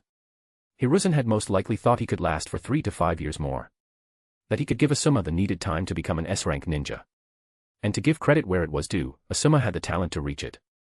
He was no monster like Itachi, Hiruzen, or even Kakashi, who didn't have the prowess because of his laziness and depression, rather than a lack of potential. But not every S-rank ninja was a monster of talent. Some of them reached it through dedication, training, and effort. Asuma could get there. Especially with Hiruzen's tutelage. Though Hiruzen's time was up. For now. Konoha needed a new Hokage, and Asuma was not ready. Then again, there might be an ulterior motive in choosing somebody like Tsunade. Young she might look, but it was no secret the woman was old. And Hiruzen was very aware that her secret healing technique drained her lifespan. She was going to die sooner rather than later. If Konoha were ever attacked, her death would be even more imminent. And with Hiruzen being out of the office, he would have all the time in the world to give Asuma the necessary training. Ren reckoned that Tsunade could buy Hiruzen 5, maybe 10 years to train his son. Not to mention, she was going to obviously hate the job. It would remind her of her loss every single day she would have that obnoxious hat on her head. Maybe Ren was just seeing conspiracies where there were none, but he doubted Hiruzen would give up on his plans so easily. He didn't seem that sort of person. Tsunade would also most likely happily abdicate if Hiruzen came up with a viable, good candidate who could take the hat from her hands once she served a few years in misery. No. Tsunade was just a Hokage meant to rebuild Konoha. To strengthen it before somebody more suitable could take the seat. It was yet another reason why Hiruzen couldn't give the hat to Danzo. That old man would have never given it up. And now, Ren, Ino, and Hinata, the only other S-rank ninjas in the village outside of Jiraiya, were also no longer in the running, considering they had refused their Jonin promotions. For Ren, it was normal by now. He made his distaste for the rank clear. He didn't need it. It brought too much responsibility and work, while giving in return nothing that he would need. Most of the Konoha Jonin, for example, were already sent on missions in the last few days. A ranks and B ranks, back to back, and they would be doing that for months, if not over a year. All of that, to prove that Konoha was still strong and dissuade the other villages from declaring war. For a run-of-the-mill Chunin, becoming a Jonin brought prestige, respect, access to better technique scrolls, allowance to go to higher missions, which meant better paychecks, access to better teammates and sparring partners, connections to more important people in the village, and more. All things that Ren, Ino, and Hinata had not needed. Ren didn't expect Ino and Hinata to turn down the promotion straight to Jonin. His girls didn't share their decision with him, and he never said anything on the matter outside of a few rants about why becoming a Jonin would be stupid for him. He only got to know about their promotion refusal when the stressed Hiruzen called him into his office yesterday and shouted himself hoarse at him. Honestly, Ren probably deserved it. Hiruzen had 3 S-rank ninjas who refused to step up. That would piss off any dictator. Especially when he could do nothing about it. Alas, the old man had only himself to blame. Hiruzen could not order them to take the promotion. But what he could do was to give Ren enough D-rank missions that a lesser man would have his head spin. Still, Hiruzen had to be reasonable, and so, it was within the levels manageable by a single person. What Hiruzen forgot was that Ren had shadow clones. That punishment. Ren took it with a smile on his face. Because why not? More pocket money for him. On top of that, he still had to do his duties as a part of the barrier corps. They were ordered to restore the damaged barriers and seals around the village. It was extensive work. It took a long time every day. But at least, they were not sent out of the village. And again, Ren had his shadow clones. Joining the barrier corps was the one thing Ren had never, ever regretted. As much as other, more combat-oriented, ninjas might look down on his division, it was a very cozy and comfortable job with a lot of free time. What was there not to like? Even during an emergency like this, his division still had the best and easiest work with minimal risk and a great paycheck. Fuck all the stupid adrenaline and battle junkies. The barrier corps was the best. Because Hiruzen was alive, the promotions of Genin from the Chunin exams were not postponed. Because of their refusal, Hinata was promoted to Chunin and joined the hospital, while Ino was promoted to Chunin and joined the TNI. Both girls were earning themselves a name in their respective divisions. Ino managed to get out the locations of hundreds of hideouts from the Unwilling Sound 4, and she had done it in a few hours after joining. Even Inoichi, their best mindwalker, would take days to get maybe a dozen of them, while many others would not even be accessible to him. After all, mind-walking was not as easy as it sounded. Ino showed she was better. That she was the best they had. Work that was supposed to take months, she had rounded up in 3 days. And she reveled in the looks of awe and borderline worship her new colleagues had for her. She practically took it over and preened about it enough to make even Hinata and Ren a bit fed up. Sure, Inoichi and that scarred guy whose name Ren had forgotten right now were still in charge. But Ino had become respected enough that her opinions were pretty much on their level. Which brought Hiruzen even more of a headache because, well, now some people were clamoring for her to be promoted to Jonin again. Because she clearly deserved it. They started questioning why she didn't get it in the first place after saving the village. Ino found it hilarious and simply stayed quiet. She enjoyed the suffering it brought to the Hokage. Hinata was in the same position. She had joined the hospital. They wanted her to start from the bottom up, as a nurse. She was not having it. She pulled rank on them. The Hyuga heiress as a nurse? No. That wasn't going to happen. They reluctantly let her deal with some cases. And because she had shown her competence during the hospital emergency right after the invasion, her starting position was not low. 3 days later, the most severe cases were resolved, and many who were not given big chances of survival survived anyway, thanks to Hinata's efforts. Maybe not whole, but at least alive, which was a miracle in itself. And while Hinata wasn't as beloved among the medical ninjas as Ino was among the TNI, they were starting to respect her all the same. Once again, Hiruzen had gotten another headache, for some of the most senior medical ninjas were demanding her promotion. Ren was really not surprised that Hiruzen needed to release his stress through a bit of shouting. But it was a bit hard to keep a straight face in front of him when he wanted nothing more than to smile in amusement at his situation. At least, Naruto, Shino, Shikamaru, and Sasuke, the other genin who were promoted to Chunin rank for their significant contributions during the invasion, did not give the old man too much trouble. According to Hanabi, Niji was seething a bit that he hadn't been promoted, but that boy deserved some ego check anyway, so all was well, in Ren's opinion. He looked at Naruto. The Chunin Naruto Uzumaki. And smiled at the big grin on the boy's face. He had deserved it.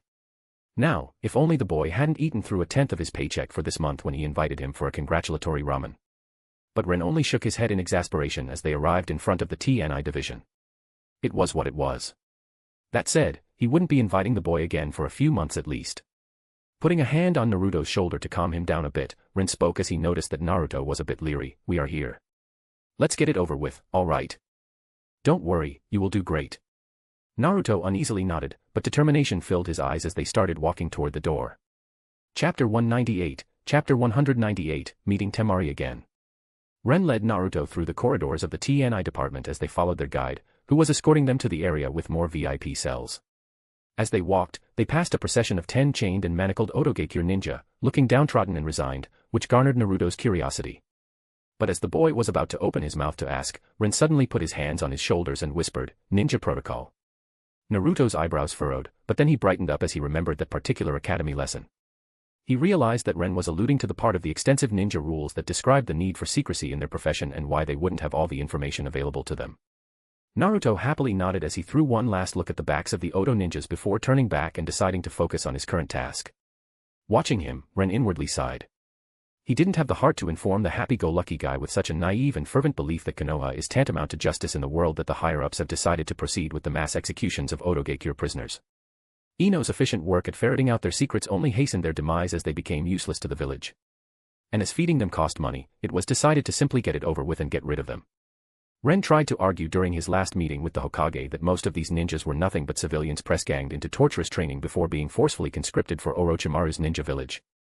Orochimaru loved to kidnap people, throw them into a fighting pit while telling them that only a certain number of them were going to leave the arena alive. He loved to experiment on his prisoners and then use the fights to judge the effectiveness of his experiments. Most of the Otogekure forces were made up of those who survived. Sure, there were some clans who joined Orochimaru willingly, recruits that were loyal to him and who he recruited mostly normally, and even your everyday scum who were paid and totally in their element in the service of such a sadistic boss. But those were a minority made up mostly of the leaders who were giving orders. Konoha could have easily figured out who was fighting willingly and who was literally tortured into fearful loyalty to Orochimaru and given a horror-inducing level of training and experimentation to be at least somewhat useful fodder for his forces. Konoha could have separated those people, given them an offer to serve the village now that Orochimaru was dead. Ren reckoned many of them simply wished for a way out. But the higher-ups wanted their pound of flesh. And so, they simply didn't care. Kill them all, was the final decision.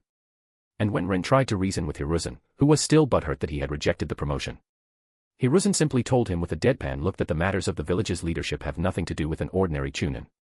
Ren wasn't proud of it, but he had to admit he left the office quite speechless. As frustrating as it was, Hiruzen wasn't wrong. Then again, even if Ren was a Jonin, the matters of the village's leadership would still have nothing to do with him, so it was a moot point. But he had recognized that only later on, when he was already outside the Hokage building. The decision was made, and Ren could not do anything about it unless he wanted to go against the village. What he could do was to spare Naruto the knowledge that Konoha wasn't such a paragon of virtue as the idealistic boy thought for a little bit longer.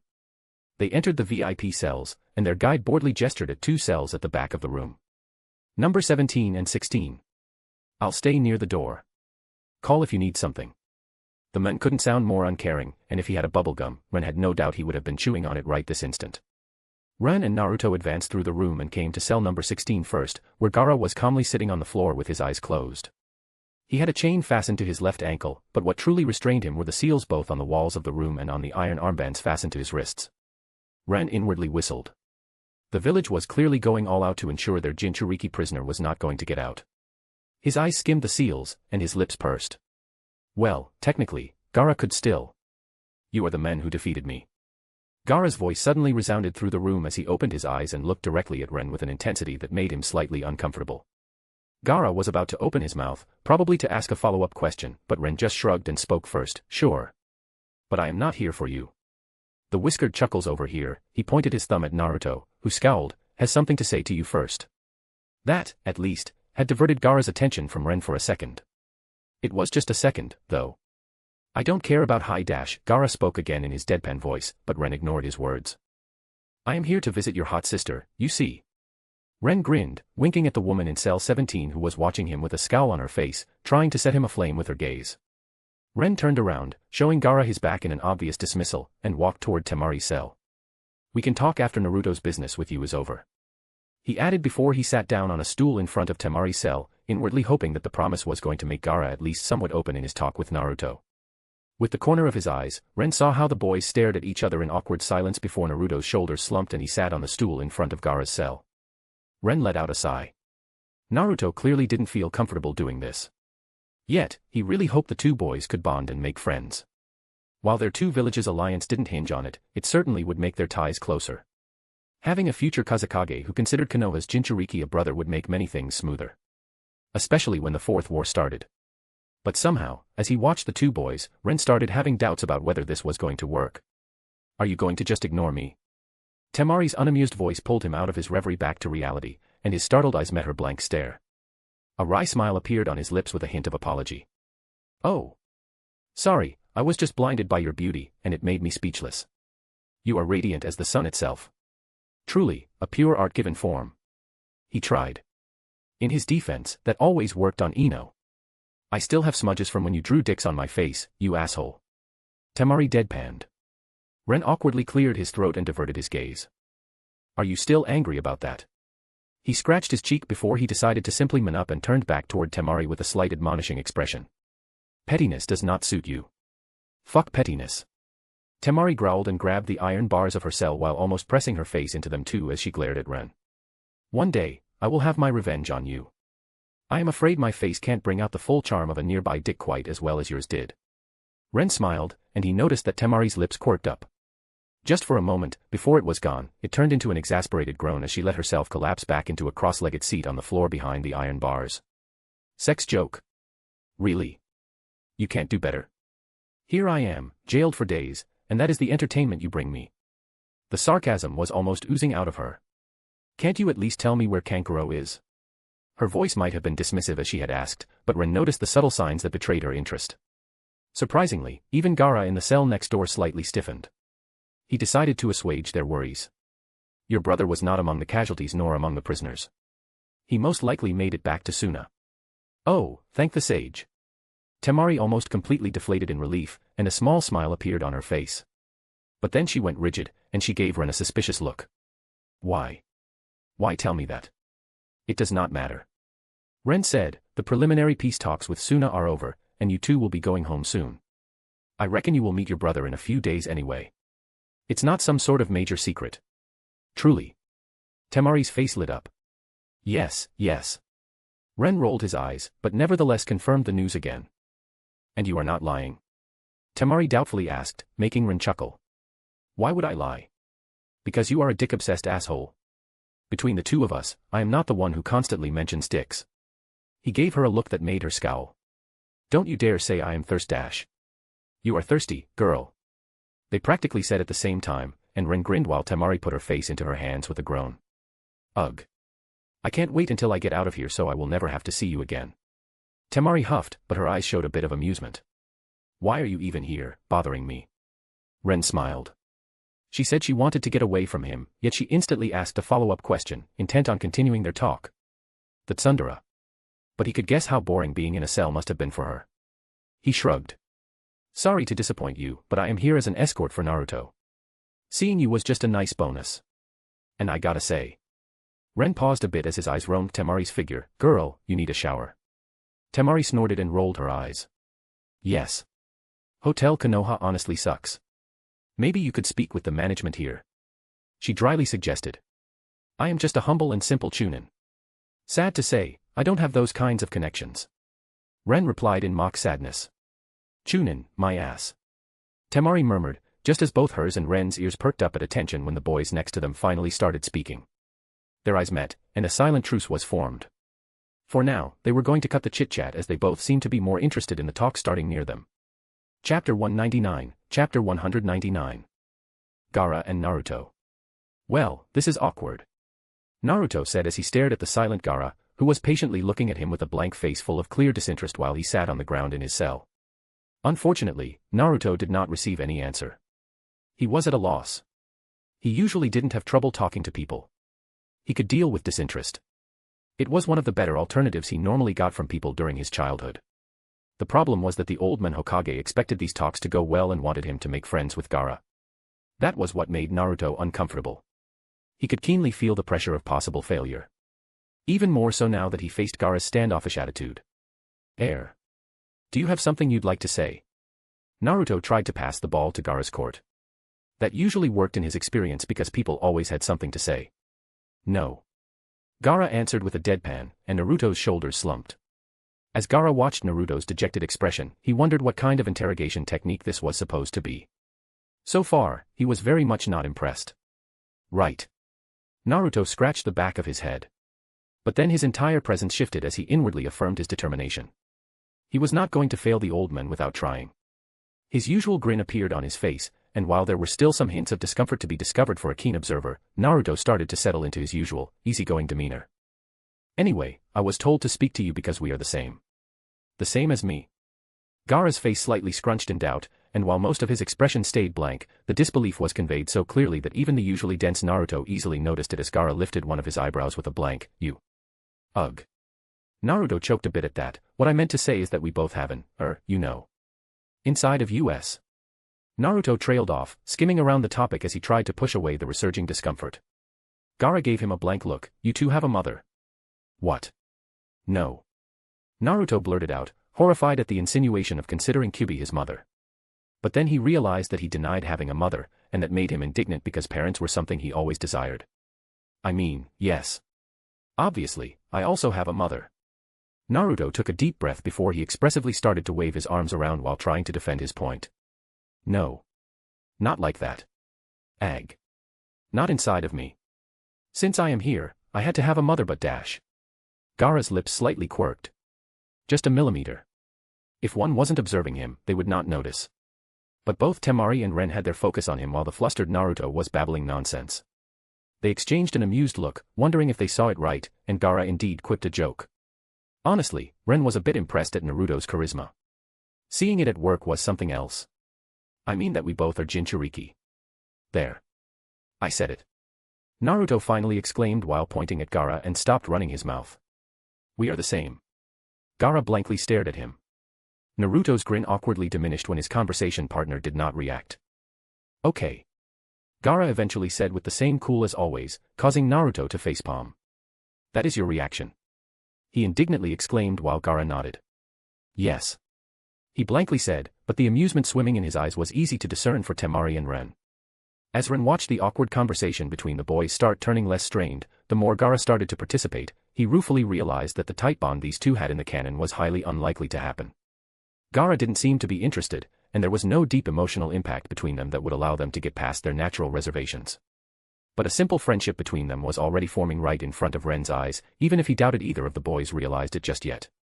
Ren got himself comfortable in his seat and watched them speak with each other alongside Temari as they occasionally exchanged comments about their interaction. They were both kind of fascinated with what was happening in front of them. For Temari, she had never seen Gaara so at ease speaking with anybody, while Ren was observing the unreal effects of Naruto's stamina in silent disbelief. Yes. He was taking notes.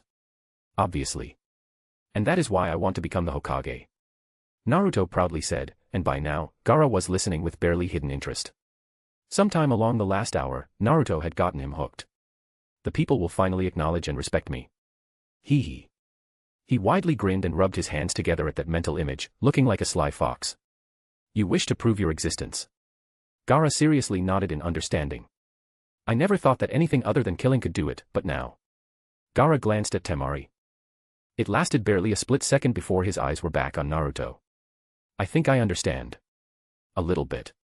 He quietly murmured. What about you? Naruto, not hearing Gaara's murmur, was fully immersed in his pace and boisterously asked while almost vibrating from happiness in his seat with a silly grin.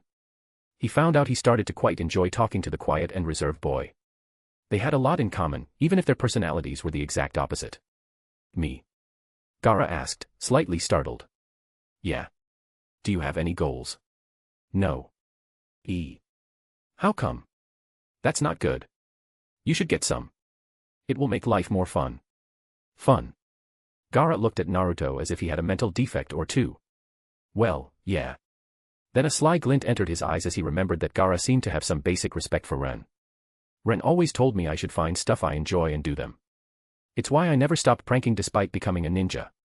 Near the cell next to them, Temari gave Ren a deadpan look, but he just gave her an unrepentant grin back. He regretted nothing. Is pranking fun? Gaara asked, and the intensity of the look Temari was shooting at Ren suddenly quadrupled. Ren suppressed a small shiver. If looks could set him on fire, he would probably be a charred corpse by now. You look hot when you are angry. He whispered to Temari, making her huff while giving him an obvious eye roll before she finally averted her eyes from him. Ren secretly wiped the beads of sweat on his forehead, sporting an amused smile.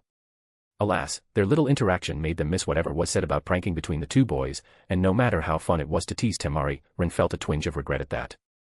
I know. Naruto suddenly shouted, why don't you aim to become Kazekage? We could be rivals. His eyes were almost sparkling at the idea, the exuberant excitement pouring out of him in invisible waves. I am not losing.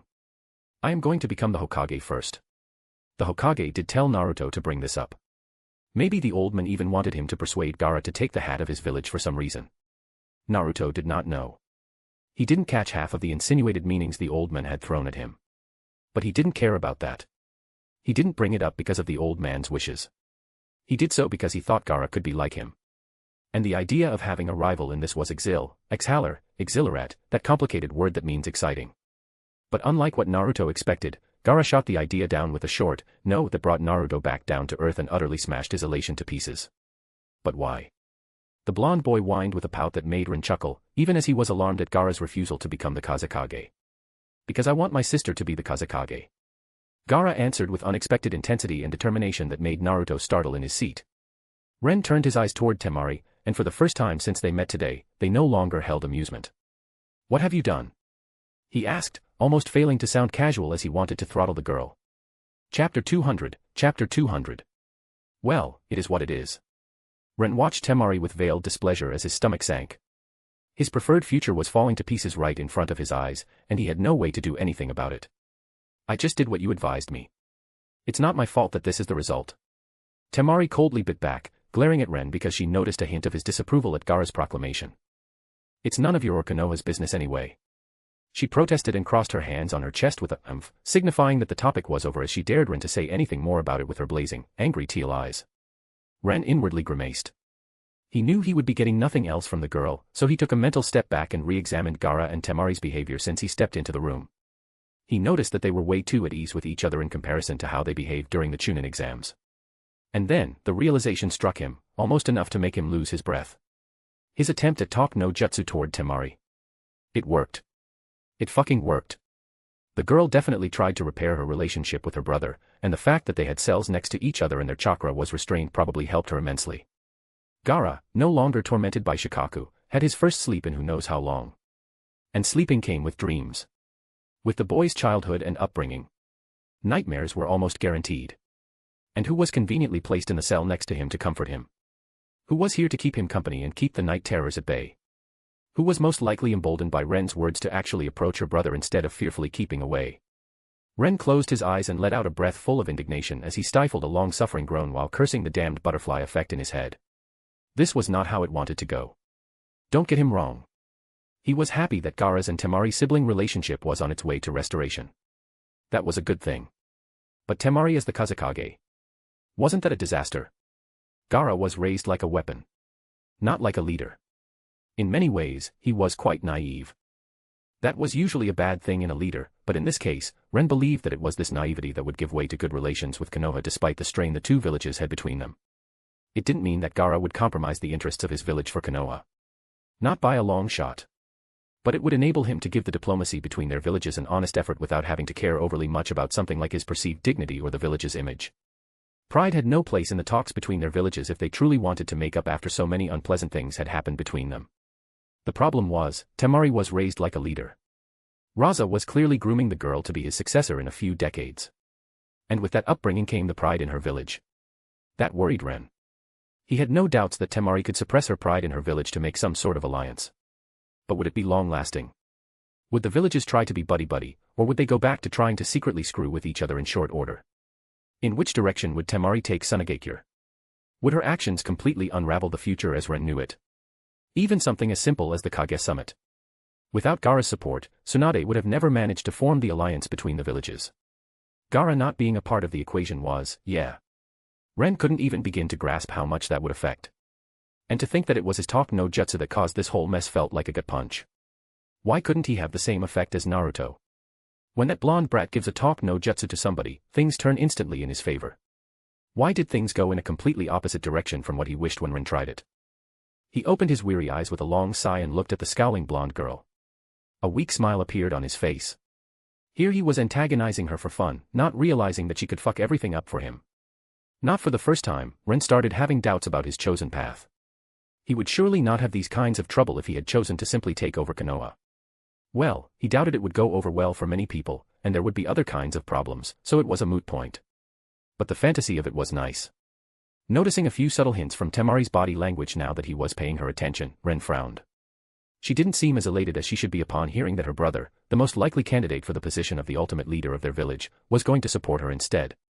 This becoming Kazekage, that's not your idea, is it? Ren unsurely asked, getting a snort in return from the girl. No. She shrugged. Not that it matters. We are still prisoners of Konoha. Talking about who would become a Kazekage is useless. For all we know, the village higher-ups might decide to support Kankuro. She gave Ren a stink eye. Or even appoint their own candidate and try some fucky-wucky with the whole line of succession, was what she had not said, but Ren heard the unstated concern anyway. Yeah. Taking them prisoner probably did nothing good for their chances at garnering support among the high-ranking people in their village. And Kankuro as the Kazekage. Ren inwardly groaned. He would take Temari over him every time. Kankuro was hot-headed and easily riled up. He was the kind of man who needed supervision rather than being one who was supposed to give it. Just how much did I screw up with my actions? Ren exasperatedly thought as his shoulders slumped. The worst part was that he just knew he was not seeing the whole picture. This was a wake-up call. Unpleasant one, but one he sorely needed. He realized that for all he knew, his actions will definitely have unforeseen consequences that he could not yet predict. He noticed that Temari was just as uncertain about the future as he felt right now. She was just hiding it better. Trying to cheer her up, Ren put an encouraging smile on his face, but it only made her scowl at him harder. Well, it is what it is. Ren accompanied the almost bouncing Naruto out of the TNI department after their talks were finished. As he promised, he did talk with Gaara for a few minutes after he and Naruto finished talking. In that time, Naruto went to annoy Temari for a bit, and Ren took a measure of schadenfreude from the pleading look she had thrown his way, practically begging him not to leave her alone with the exuberant blonde. Ren only smiled at her back then before he did just that. Naruto and she were both blonde. Surely, they could find out a common topic. Heh. Even Ino had a common topic with Naruto. Granted, it involved her fist, his face, and not very much talking, but Ren decided not to dwell on semantics. Well, there was a reason why it was usually Hinata and not Ino who joined him during his meetings with the boy. Suppressing yet another shiver that he felt at the thought of Temari becoming a Kazekage, Ren hoped his discussion with Gaara was not going to screw things up even more for him in the future. They didn't speak about anything important or interesting. He gave the boy some encouragement and advice. That was pretty much it. But one never knew how a person could take even haphazardly thrown advice. He learned his lesson. The future could not be controlled. Not even by somebody with foreknowledge. But hell, if he wouldn't at least try. The future he knew about was already shit. It couldn't really get worse, now, could it? Could it? No. Right. Ren shook the apprehension off and patted Naruto on the shoulder. This is where we part. I promised Ino to visit her. Oh. Sure. I need to talk with the old man anyway. Naruto happily nodded, and after a few pleasantries, he was off, running toward the Hokage Tower. Ren snickered. Naruto was most definitely going to try annoying Hiruzen into letting him visit Gaara again. Poor old man. Serves him right. As he watched Naruto's back slowly disappear in the distance, Ren slowly turned around and walked back into the TNI department. He needed some much-needed cuddle time after all the revelations and realizations he had today. The future foreknowledge was most likely fucked beyond repair even more than he initially thought, but right now, that was a problem for the future Ren. ko-fi.com/kasakair. Or. And if not, that's totally fine. I hope you will enjoy the story. Have a nice day. Chapter 201, Chapter 201, Meeting Ino in her job. Ren stood in front of the door to Ino's office and, surprisingly, during his short stroll through the TNI department, nobody bothered to stop and question him about the reason for his presence. Blending in and pretending to belong clearly worked out in the ninja world, too. He was a bit exasperated, though. The village had just survived an invasion. One would think the Konoha ninjas would be more vigilant. Shaking his head, he heard, "Come in," in his head through the telepathy seal just as he raised his hand to knock, and with a small huff, he put his hand back down before opening the door. "Hello, Ino." Ren walked in and lazily waved his hand at Ino, who was sitting behind her desk with her chin boredly planted on her palm. "Having fun spying on me?" Ino smirked. "Nah. You can't complain. You trained that habit into me." Ren seated himself in the chair in front of Ino's desk with a short, slightly petulant, "Nua." There was nothing he could really say in his defense because while it was not his intent, the constant spars where his clones humiliated Ino in various ways in order to train her awareness and dodging skills had exactly that effect. She and Hinata were always aware of where he was when they were near each other. Always ready for anything he could pull on them. It was an ingrained instinct by this point, and Ren was slightly peeved because pranking them was practically impossible at this point. Not wanting to speak further about his inability to sneak up on her unless he put in a lot of effort, Ren decided to change the topic as his eyes strayed toward the neat pile of paperwork on Ino's desk. "I see that you are enjoying the fruits of your labor," he quipped with an amused half-smirk as he motioned with his eyes toward the pile. Ino's eye twitched in apparent annoyance. "Yes," she said, not even trying to hide her disgust. "I didn't become a kunoichi to fill out paperwork. It's bullshit." Ren stifled a laugh. Yeah. He knew. She thought that work in TNI was going to be all fun and giggles with a dash of screaming from her tortured victims as she was ferreting out secrets directly from their minds. A good time, according to her definition of having fun. Instead, she had shown how capable she was, and that meant the leadership of the department wanted to fast-track her into some sort of leading role. Which, in turn, meant learning how to do the paperwork that would inevitably fall to her shoulders in such a role. Ren tried. But he really couldn't help it. The smile full of schadenfreude appeared on his face despite his best efforts, earning him a kick from Ino's bare foot underneath the desk. "Yeah. Yeah. Laugh it up, Chuckles. Just don't say, 'I told you so,' or I will kick you for real." Ino huffed. Ren gracefully closed his half-open mouth, and instead, he caught her foot that was still playfully skimming across his shin. Channeling a bit of chakra into his fingers, Ren pressed on an exact spot on her foot that he knew from experience would make Ino very happy. With an indulgent smile, he watched as Ino tried and failed to give him an unamused glare while she tried to stifle a moan as her entire body relaxed with a small shudder. Her half-lidded eyes nevertheless contained a warning that cautioned Ren from going too far. The last time they had some hanky-panky in Ino's new office, they were caught by her father. That was awkward. With a teasing smile, Ren let go of Ino's foot. His goal wasn't to get her going but to relax her a bit anyway. She seemed awfully tense and stiff when he walked into the room. A far cry from her current relaxed posture. "Did you forget you have shadow clones?" he idly asked, only to be surprised when Ino groaned and, out of nowhere, face-planted the desk with her forehead. "Do you think I am that thick?" she asked in a muffled voice. Ren opened his mouth.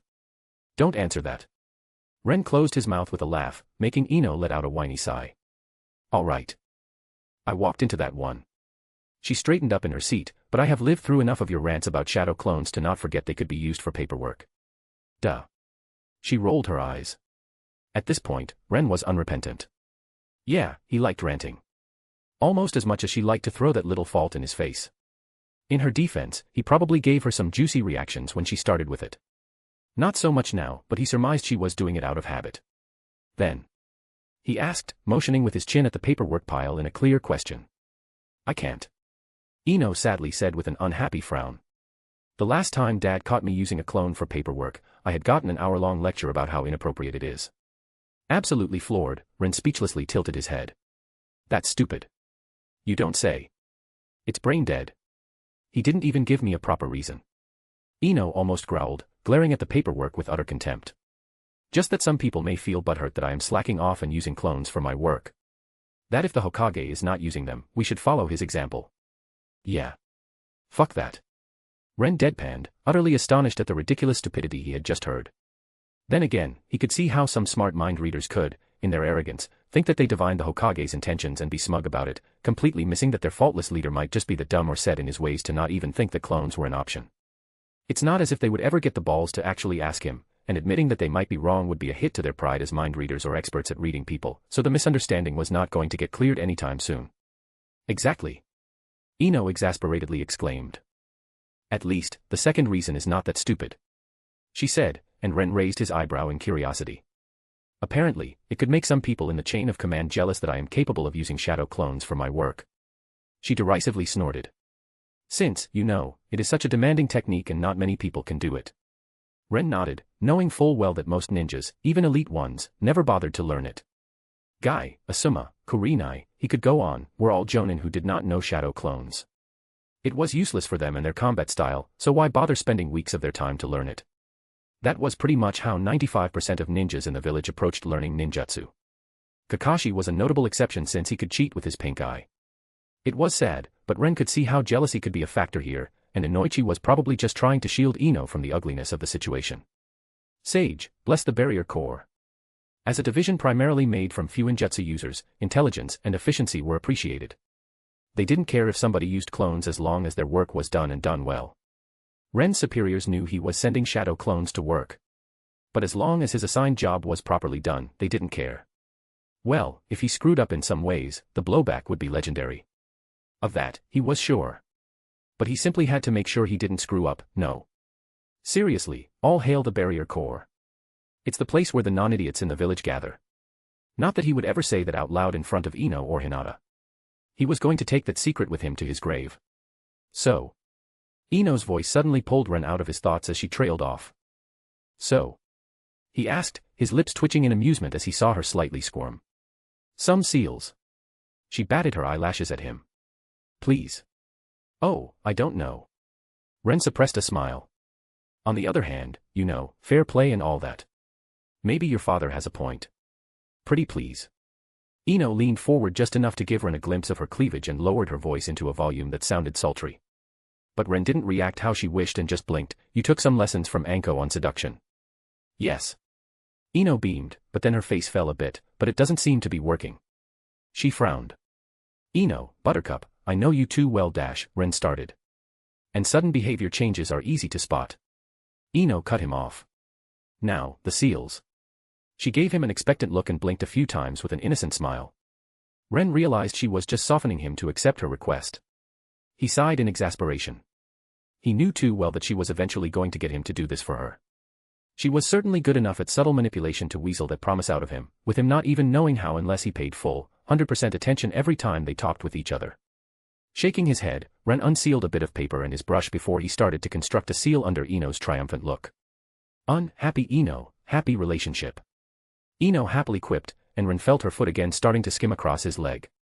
He gave her an exasperated look as he sent a jolt of weak lightning chakra from his leg into her foot, making her yowl from the unexpected small sting. Stop trying to tease me and tell me what the paperwork is about.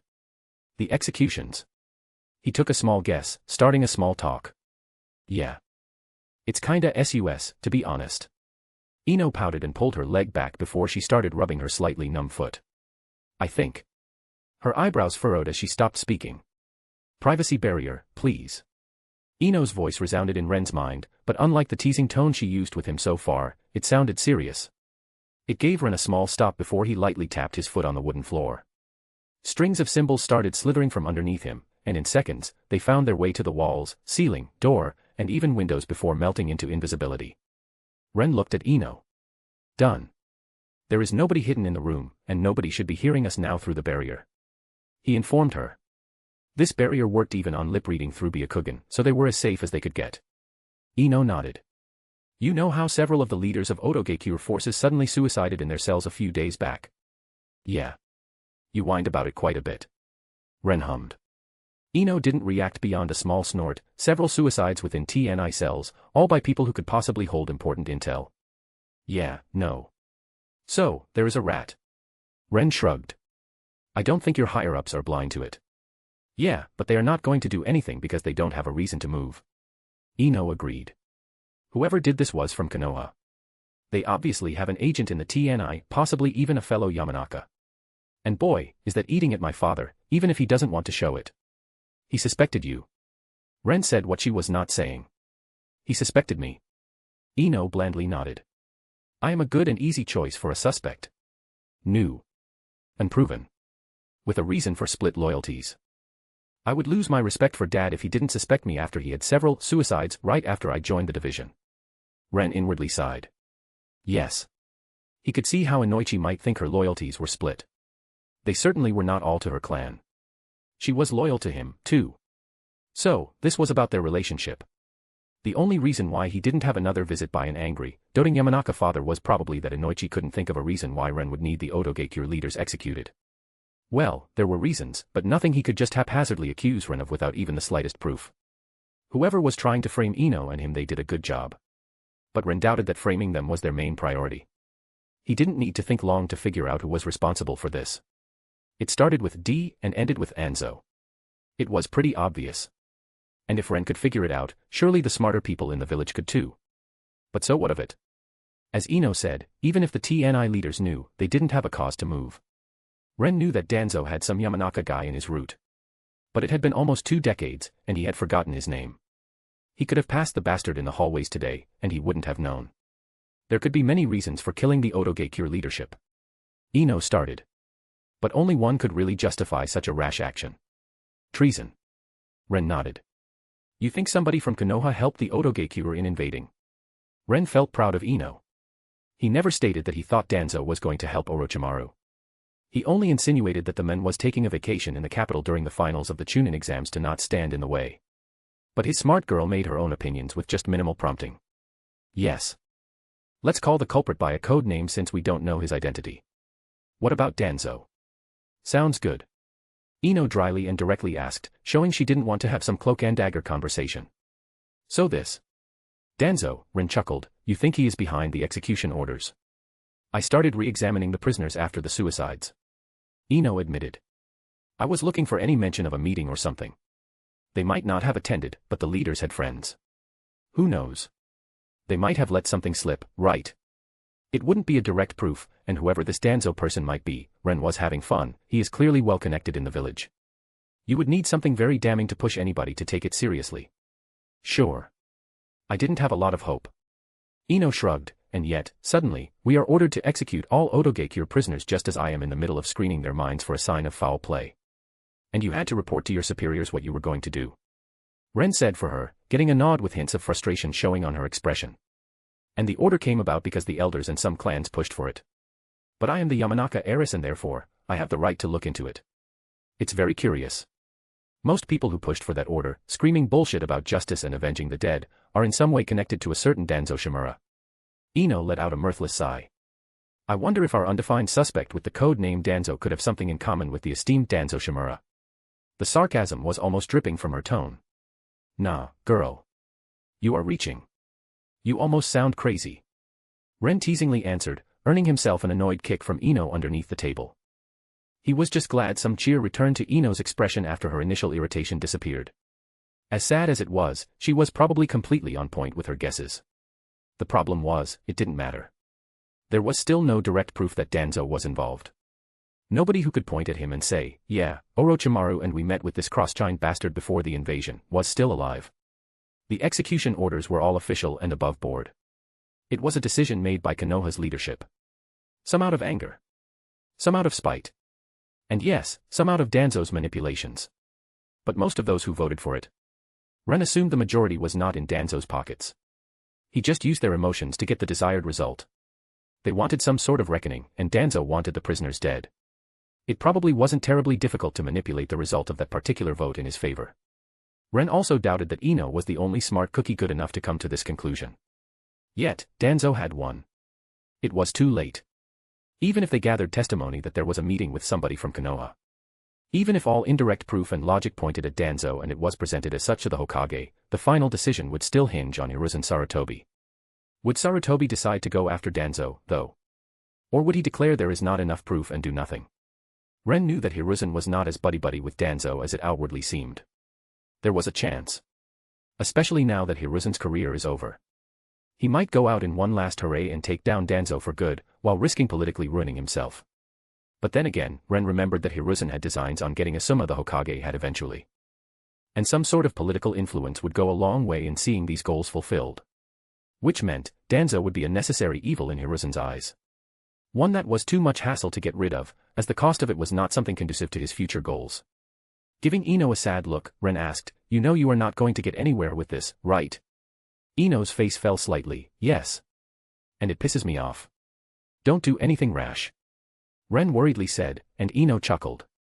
Rash-like, her mood bounced back up and with a sly smirk, she suddenly disappeared from her chair, only to appear straddling Ren's lap, "This."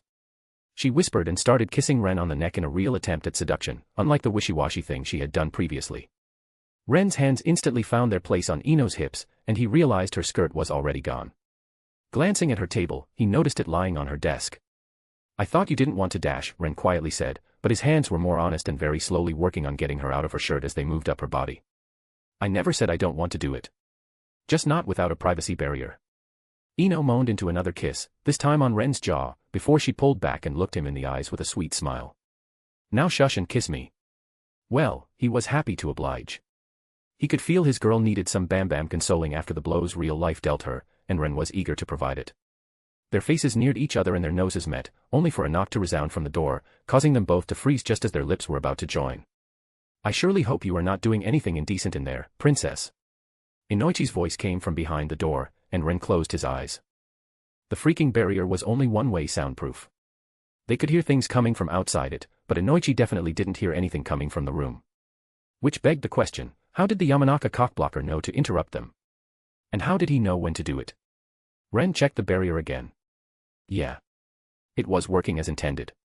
"What the hell?" Ren muttered. "Drop the barrier." Ino hurriedly whispered, and Ren realized he didn't want Inoichi to barge into the room right now. "We are not doing anything of the sort, Dad." Ino shouted the second the barrier dropped, and Ren had a sudden desire to facepalm. "So, you mean to tell me that if I enter the room, right now, you will be fully clothed?" Inoichi's amused voice came from behind the door, just as Ino realized that her choice of words was not the best to lessen his suspicions. Blushing beet red, Ino stammered, "Air," and stopped supporting her weight as she sat down. Coincidentally, her panty-clad crotch met the bulge of Ren's pants because of it, and while Ren managed to stifle his groan by burying his face into her shoulder, Ino was caught off guard and let it out. "Ino." Inoichi's voice suddenly lost its amused undertone. "Mostly clothed." Abashed, Ino replied in absolute embarrassment, resembling a tomato as she tried to untangle herself from Ren's lap, but it only served her to clumsily slip and fall onto him again. It was probably the source of some suspicious thumping sounds leaking through the door. Ren couldn't help it. He started laughing, finding the situation hilarious as he imagined what Inoichi was probably thinking right now. There was a reason the man didn't just barge in. He was most likely afraid of what state he would find his daughter in. Only Ino's shoulder was muffling Ren's laughter. Realizing that, Ino could only helplessly stop trying to get out of his lap as she awkwardly pulled him into a closer embrace while gently pushing his head more into the crook of her neck with her hand at the back of his head. The quietly muttered curses under her nose that Ren could clearly hear really did not help him with the attempts to stop his laughter. "Right. That's what I thought." Inoichi's deadpan voice reached them. "Look, sweetheart, I know you all too well. Your mother and I were young once, too, you know. I know how you think and behave, too. Don't make me pull the boss card on you like my dad did with me. Now, that's just not fair." Ino protested while slapping away Ren's hand that was gently brushing against her very bare and very tempting thigh. "I heard that." Inoichi exclaimed as the slapping sound might have been a bit too loud, though. Ino looked at the ceiling, letting out a loud groan. "All right. Enough. Ren, I must regretfully inform you that your visitation hours are over. Please vacate the premises. Now." Inoichi spoke, and Ren could hear the strain in his forcefully calm tone. He grinned. Ino suddenly tensed in alarm, and as she noticed Ren's expression, she hissed out while her hands gripped Ren's shirt, "Don't you dare dash." But it was too late as Ren loudly asked, can I at least put on my clothes, Mr. Yamanaka? Oh, for fuck's sake. Inoichi exasperatedly let out alongside what suspiciously sounded like a sound of his forehead meeting the door. Chapter 202, Chapter 202. An outing with Ino. Ren and Ino happily walked through the bustling streets of Konoha with intertwined fingers, enjoying their date.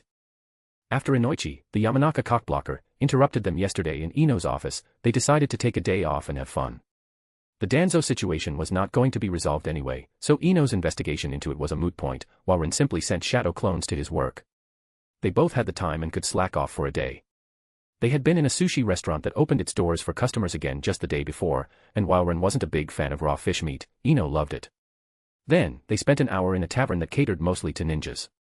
It was quite empty because of how busy everybody had been due to the invasion, but with tens of thousands of ninjas, there will always be some guys on vacation like Ren and Ino. They were roped into playing darts with the few ninja customers inside, while Ino subtly got them talking as they drank their sake. Poor sods didn't realize she was coaxing them into giving her the most recent gossip about their colleagues and teammates. Watching her was like witnessing magic for Ren. Ino was very smooth at getting people to talk with just her charisma. Introverts like Hinata, or he couldn't really relate.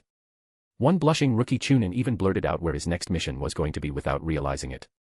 It wasn't some kind of S-rank secret, but it most definitely was a secret. The boy shouldn't have done that, but his eyes were drawn a bit too much to Ino's legs, and the information was out before he knew it. All it took for Ino was to emphasize her legs a little bit with her motions while throwing the darts before sadly pouting when she deliberately missed. Ren had to roll his eyes as he saw the foxy grin on his girlfriend's face as she walked next to him. He had no doubt she had enjoyed herself immensely. She looked as if she was going to start blackmailing people with the gossip that she had gathered today, and Ren decided it was none of his business. There are quite a few traders coming to Konoha recently. Ren started a topic while his eyes roamed across the wares in the various street stalls. Konoha is in a crisis, and they smell an opportunity. Ino shrugged, why? Hoping to find some sort of treasure among all that trash.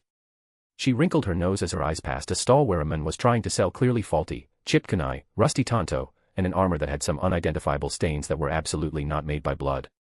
Ino clicked her tongue. The man was most likely a battlefield scavenger trying to offload his remaining old, unsold wares. Wares that were likely to get some impressionable, stupid genin killed if he or she bought them. For a moment, Ino had gotten an intense desire to give the trader a month-long nightmare-filled surprise that may or may not end up becoming quite suicide-inducing at the end of it. But Ren felt her darkening mood and squeezed her hand, pulling her out of that dark place. Their eyes met with a shared understanding before Ren gave her a wry smile and subtly shook his head. Ino deflated and noticed him motion to other stalls with his head. She turned to look, only to inwardly grimace when she saw that nearly every fourth or fifth stall had some shit trash like that on sale, and the lower-end ninjas were buying it simply because it was cheap. If she wanted to start punishing these vultures, then there would be no end. It's something the village's higher-ups are supposed to clean up. Ren casually said. Ino huffed without reply and yanked Ren toward a stall that sold some sweet delicacy, supposedly very popular in the land of Earth. Handing over the money, she bought 2 sticks and handed one to Ren. Maybe I should just become the Hokage. Ino jokingly said. Yeah. That would solve many issues, wouldn't it? Ren wryly said before biting into the treat in his hand. Ino almost missed a step upon hearing his words. I was joking. She dryly added, and Ren shrugged. I was not. That earned him an irritated look, and before he knew it, Ino leaned forward, taking a bite out of his treat. Hey! Ren exclaimed, but Ino's unamused gaze just dared him to protest. Naturally, he was ready to oblige, that was mine. Tough Lu dash Ino turned her nose up and snoatily started when their sticks were suddenly swapped in their hands, and she ended up with Ren's. Ren smirked at the speechless look she gave her half-eaten treat, and as she turned her gaze back to him, he looked her straight in the eyes and enjoyed taking a big bite out of the treat that previously belonged to the girl. Ino's nose twitched. Ren knew it as a sign of her rising temper. In response, he subtly shifted his stance, and his smile widened. For a split second, the world froze, but then Ren let out a laughing bark. Abruptly, both of them were hurtling through the air, jumping on the rooftops in a wild chase as Ino tried to catch him. Ren ducked the empty wooden stick Ino threw at him like a senbon and noticed as it burrowed into a tree he was passing. He inwardly chuckled as he realized Ino had used chakra. Stop and face me like a man. Ino shouted as she jumped over a startled Chunin who had almost run into her, using his shoulder as a springboard. But Ren kept his distance from her while running, and as he ate the last bite of Ino's treat, he raised the empty stick so she would clearly see it while letting out another cackle. Ino angrily screamed, and with a bit of wind chakra, she disappeared from her place. Ren turned on his heel, spinning his body to the side with a grin as Ino reappeared right behind him and her grasping hand passed through where the middle of his back was just a moment ago. Their eyes met. Ren leaned forward. Their lips met. Just for a split second. Suddenly, Ren was no longer there, and Ino noticed him hopping on rooftops a bit further away. Her cheek twitched. "So you want to play it like this, huh?" she whispered before she disappeared after him. But no matter how angry she pretended to be, the smile on her face was undeniable. The chase lasted several minutes and went all around Konoha. At least, until the ANBU started paying attention to them and Ren steered them toward the outskirts of Konoha, where he was caught. Or rather, where he let Ino catch him as she tackled him to the ground, and he found himself pinned, sitting in the grass with his back to a tree trunk while Ino straddled him. "Got you. Ready for your punishment?" Ino joyfully asked, and before Ren could answer, she was already kissing him with passion, her arms finding their way around his head. Ren snaked his right arm around Ino's waist and pulled her body closer to him, while the hand of his other arm gently landed on her posterior. Ino broke their kiss and gasped. For a moment, she smiled before Ren's lips claimed hers again, and her tongue stuck out, demanding entrance into Ren's mouth. Ino chakra tugged at Ren's clothes, and slowly, her chakra strings started their attempt at undressing him, just as he did the same. As they were about to lose each other in the passion of the moment, their heads suddenly snapped to the left as both registered two massive, foreign chakra signatures appearing smack dab in the middle of their sensing range. Somebody was forced to stop suppressing their chakra. Somebody strong. Ren and Ino looked at each other, their expressions showing almost the same reluctance to stop. "We could ignore it?" Ino asked with a hopeful tone. Ren was about to agree when the two foreign chakra signatures pulsed and four more, weaker but still Jonin-level signatures burst into life near them. With a suffering groan, Ren let his head fall into Ino's bosom, and the blonde girl let out a defeated breath as her chin gently landed on top of his head. "Ah, fuck. We can't ignore this." Ino answered her own question as she sensed the beginning of the battle, her tone conveying exactly how much she did not want to separate from Ren right now. Chapter 203, Chapter 203. A Forgotten Encounter. The moment of reluctance for Ren and Ino lasted only a few seconds before they moved. And when they moved, they blitzed through the distance so fast that the battle had barely started. Ren and Ino stopped on the edge of a tree line, hiding as they observed the situation. Three of Konoha's most elite Jonin and Kurenai were facing two men in black cloaks with red clouds in a momentary, tense silence as both parties measured each other up. As Ren saw them and understood that it was Itachi and Kisame, he suddenly remembered that this was something that had happened in the canon, too. Ren's mood soured as he inwardly groaned. With all that happened with the Chunin exams and his plans for eliminating Orochimaru, he had absolutely forgotten that the day Naruto left to search for Tsunade with Jiraiya, these two were going to show up. "So, these two are members of this Akatsuki organization, huh?" Ino's voice resounded in Ren's mind. It was a battlefield protocol they had agreed on between them and Hinata to only speak through their telepathy seal during a confrontation with an enemy. You can never know who might be eavesdropping, so not making use of this option while having it would have been dumb. Any word spoken out loud was simply either not important, was supposed to confuse the opponent, or, in Ino's case, it was plain talking shit for the sake of it. If Ino or Hinata ever shouted some sort of plan at Ren mid-fight, he would know that whatever they said was simply not the actual plan. Is that Itachi Uchiha? Ino's gaze zeroed in on the emo guy from the duo, and she started appraising him with her eyes gleaming in interest. Seeing it, Ren couldn't help but feel uncomfortable. He knew what she wanted, but he was leery of letting her do it. There was a difference between allowing her to fight Hinata, whom she sparred with countless times and who is her dear friend, and letting her fight an infamous S-rank ninja known to be a genius who would go for the kill right off the bat. Ino. Ren started his attempt to talk some sense into the stubborn blonde, but she was ready for it and cut him off before he could build up his momentum. Damned Yamanakas. Come on. Ino gave Ren a wide, pleading, puppy-eyed stare that he knew would make Inoichi's resolve collapse like a house made from cards. He had seen her use it that night when she was defending their budding relationship to her unimpressed father. The problem was, Ren wasn't wholly immune to it, and he could feel it slowly working on him. Letting out a frustrated, choking noise out of his throat, Ren listened as Ino quickly continued chipping away at his defenses. This is what I've been trained for. When and where could I get another chance to test myself against somebody like Itachi Uchiha again? Especially in such a safe environment. The most frustrating part was that her argument was sound. 3 elite Jonin were here. He was here. And while Kurenai was more or less just a decoration on the battlefield, so far out of her depth that it wasn't even funny, everybody but her could step in and help if Ino started struggling. This was indeed a rare opportunity for her to test herself in a fight against a real, hostile S-rank ninja and gain important experience in a situation with minimized risks. Sage, how Ren hated logic in that moment. Fine. Ren unhappily grunted out before he grouchily continued. But at the first sign of you not being able to handle him, I will be jumping in. You are not going to fight? Ino asked in surprise as she read between the lines of his statement and came to the correct conclusion before he even properly finished his sentence. Glancing at her, Ren mentally chuckled and sent an impression of Riley shaking his head to her. I can't. He apprehensively conveyed, sending her some snippets of mental imagery to efficiently explain the dumb situation he had found himself in. In short, his mischievous stunt of crashing the Akatsuki meeting in his fake Tobi persona was absolutely stupid. He could not have Akatsuki realize that he, Ren Yotsuba, is the fake Tobi. Which meant he would have to limit his technique repertoire while fighting them. At least, that's what he thought at first.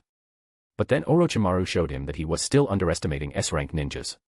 Ren had put more thought into his actions recently and realized that he could not fight a smart Akatsuki member in his normal persona, period. It was not just his techniques that could reveal his identity. It was his combat style. His way of moving. His way of talking. His instinctual habits. All of that, experienced S-rank ninjas might just notice and compare to the guy who made fun of them in their base. And once they had even a small inkling of who he is, Ren had no doubt that the entire Akatsuki would drop on him like a sack of particularly vindictive potatoes, keen to pay him back for their humiliation. He especially could not fight Itachi. That guy was far too observant for his own good, and Ren didn't want to know what sort of inane habit might reveal his identity to a Sharingan wielder. Ren sighed. Of course, the mistake had already been made, and Ren's only options from here were to let it go or double down. Naturally, he was going to double down on his stupidity. Tobi shall be a good boy again. Sage willing, he was going to bring Tobi out to play with the Akatsuki brothers and sisters again. Because it no longer mattered. They most likely had all his combat habits catalogized after their last confrontation anyway. The milk was spilled and all that. But Ren Yotsuba had to stay far, far away from any Akatsuki member for now. So, no. Unless Ino's life was in danger, he was absolutely not going to even enter Itachi's line of sight. Besides, don't underestimate Guy. He can handle Kisame just fine. Ren tried to reassure Ino, a bit disgruntled that he couldn't don his Tobi persona right now and intervene.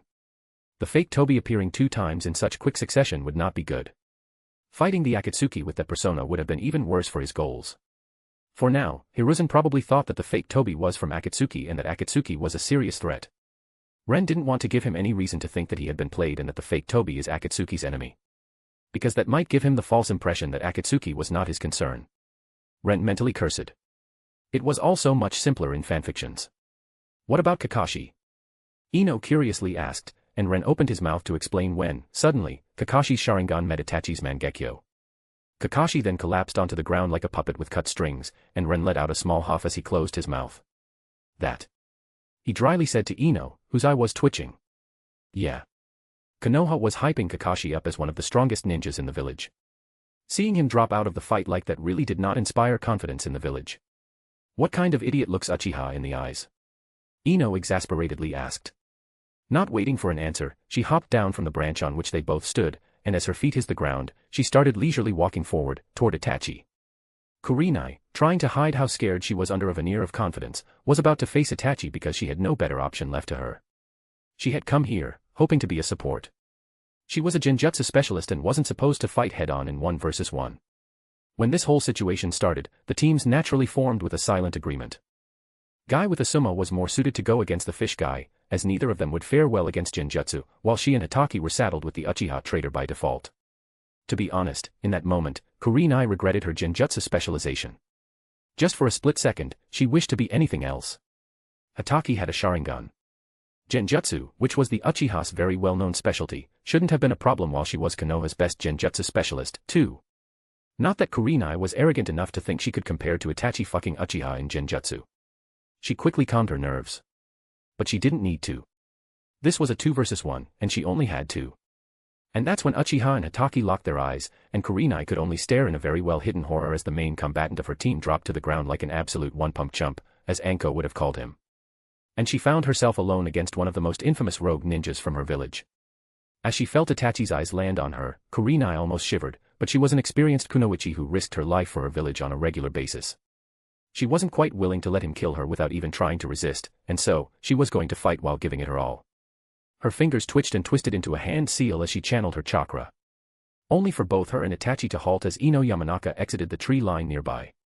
Itachi frowned, or at least as much as an emotionless Uchiha could frown, while Kurenai secretly let out a relieved breath. From what Kurenai knew, Ino was an S-rank kunoichi who had proven her abilities in the invasion, even if she had received only a chunin rank from the village afterward. She dared to hope that maybe with Ino's help, she wouldn't be dying here today. She wasn't going to give Asuma a second date before this clusterfuck happened. But if she survived today, Kurenai decided that it couldn't really be any worse than what happened today, on their first one. He could only go up from here. Ino finally arrived next to her under the wary gaze of motionless Itachi and the amused gaze of Kisame, all the while Guy was still monologuing something about youth and green beasts, and Asuma was checking on the fallen Hataki. With a renewed sense of defiance, Kurenai narrowed her eyes and was ready to start the battle with one of her stronger genjutsu. From the corner of her eyes, she glanced at Ino while keeping Itachi in her line of sight, and urgently opened her mouth to warn the girl about the Sharingan, when she briefly noticed the blonde girl staring Itachi in the eyes with a cocky grin. Despair and desperation flooded into Kurenai's mind as alarm bells rang in her head when she realized that the Yamanaka girl had arrogantly locked her gaze with Itachi as she swaggered into the battlefield. What kind of idiot looks Uchiha in the eyes? Kurenai's shoulders slumped in defeat and helplessness as she unknowingly repeated Ino's sentiment from a moment ago, just as Itachi cast Tsukimi again, and Ino froze in her step. Chapter 204, Chapter 204, Tsukimi. Ino's world melted when she heard Tsukimi, and as if with a blink of an eye, she suddenly found herself strapped to a cross in a strange black and white world. Out of nowhere, a sword was plunged into her abdomen by Itachi as he appeared in front of the cross that was restraining her. Ignoring the sword, Ino spoke just as Itachi was about to open his mouth. Is this technique what you use to fuck up your brother's mind so expertly that he won't recover in his lifetime? Ino nonchalantly raised her eyebrow and curiously asked while looking around the strange space she had found herself in. Not expecting such a question or nonchalance, Itachi momentarily paused. Ino inwardly smirked. Itachi frowned and gave Ino a long, silent look. Only after a few seconds did he finally speak again. So, my brother is a weakling who could not withstand Tsukimi. He impassionately answered with a question of his own, but Ino was an expert at reading people. His body language was very well controlled, but she could still see small hints that betrayed his concern for his brother. She mentally snickered in satisfaction just as another sword was plunged through her chest and promptly ripped out. Sure, Ren told her that Itachi killed his clan for his brother, or some nonsense like that. But she needed a confirmation of her own. And the way this big, bad, mean S-rank rogue ninja reacted. Oh, yes. Sasuke was definitely his weak spot. That made Ino feel mischievous. When Ino didn't comment further after his question, Itachi felt a bit irritated and his eyes subtly narrowed. Two swords pierced Ino through her shoulders, right where nerve clusters were located. That always made people scream themselves hoarse in Itachi's experience. Ino stayed silent, and Itachi's lips pursed. The next 72 hours will be like this. He spoke a similar speech he gave Kakashi and stuck another sword through Ino's abdomen, right where very tender muscles were located. And as he intently watched her reaction, he was pleased to note the small tremor in her eyes that signified she felt the stab. Heh. Ino chuckled, no wonder Sasuke is such a poof, only paying attention to Naruto. Well, that wasn't really true. He paid more attention to Hinata than was appreciated, but Itachi wouldn't know that, now, would he? Ino mirthfully smirked. Turns out his dear brother played poke the boy with him for so long that he came to love being poked. The insinuation did not fly over Itachi's head, with the skin around his eyes tightening being the only sign of his flaring anger as he maintained his expressionless face. Any Yamanaka could tell you that the younger Uchiha is irrecoverably mentally scarred. And now I can see why. Ino raised her head and looked at the dark red sky with a red moon looming above her. She had to admit, it was an oddly beautiful place. You tortured your brother until he broke, and there is nobody who could properly put his pieces back together. She said with barely restrained hilarity as she brought her eyes down and fearlessly looked Itachi directly into his Sharingan eyes. Itachi halted, just for a moment. And Ino noticed the small tremble in his wrist. But it was gone as soon as it appeared, and Ino felt yet another sword piercing her, through her crotch this time. Grunting, she also chuckled. Ha. Somebody was properly pissed. Honestly, I kind of admire your ruthlessness. Ino sighed, ignoring Itachi's increasing temper. Killing Sasuke would have been kind. Letting him live is only prolonging his suffering. Especially after you put him through a full course of torture like this. She hummed, almost letting out a bark of laughter as she noticed Itachi's grip on the sword subtly tighten. You must have truly despised your brother. Undeterred even as her right thigh was pierced, Ino continued speaking. What are your plans, I wonder? Are you going to wait until he has a wife and children before killing them in front of him, too?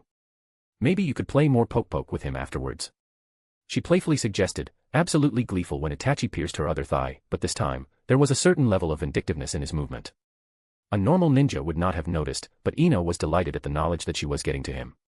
Everybody always said how cool and unshakable the Uchiha prodigy was when the topic steered his way, but turns out, she was good enough to make him lose his cool. How could she not be proud of that? You are annoying. Itachi gently said, a small, barely noticeable, grim, and tense smile appeared on his face. For the first time in a long time, he actually wanted to dish out pain and suffering on his victim.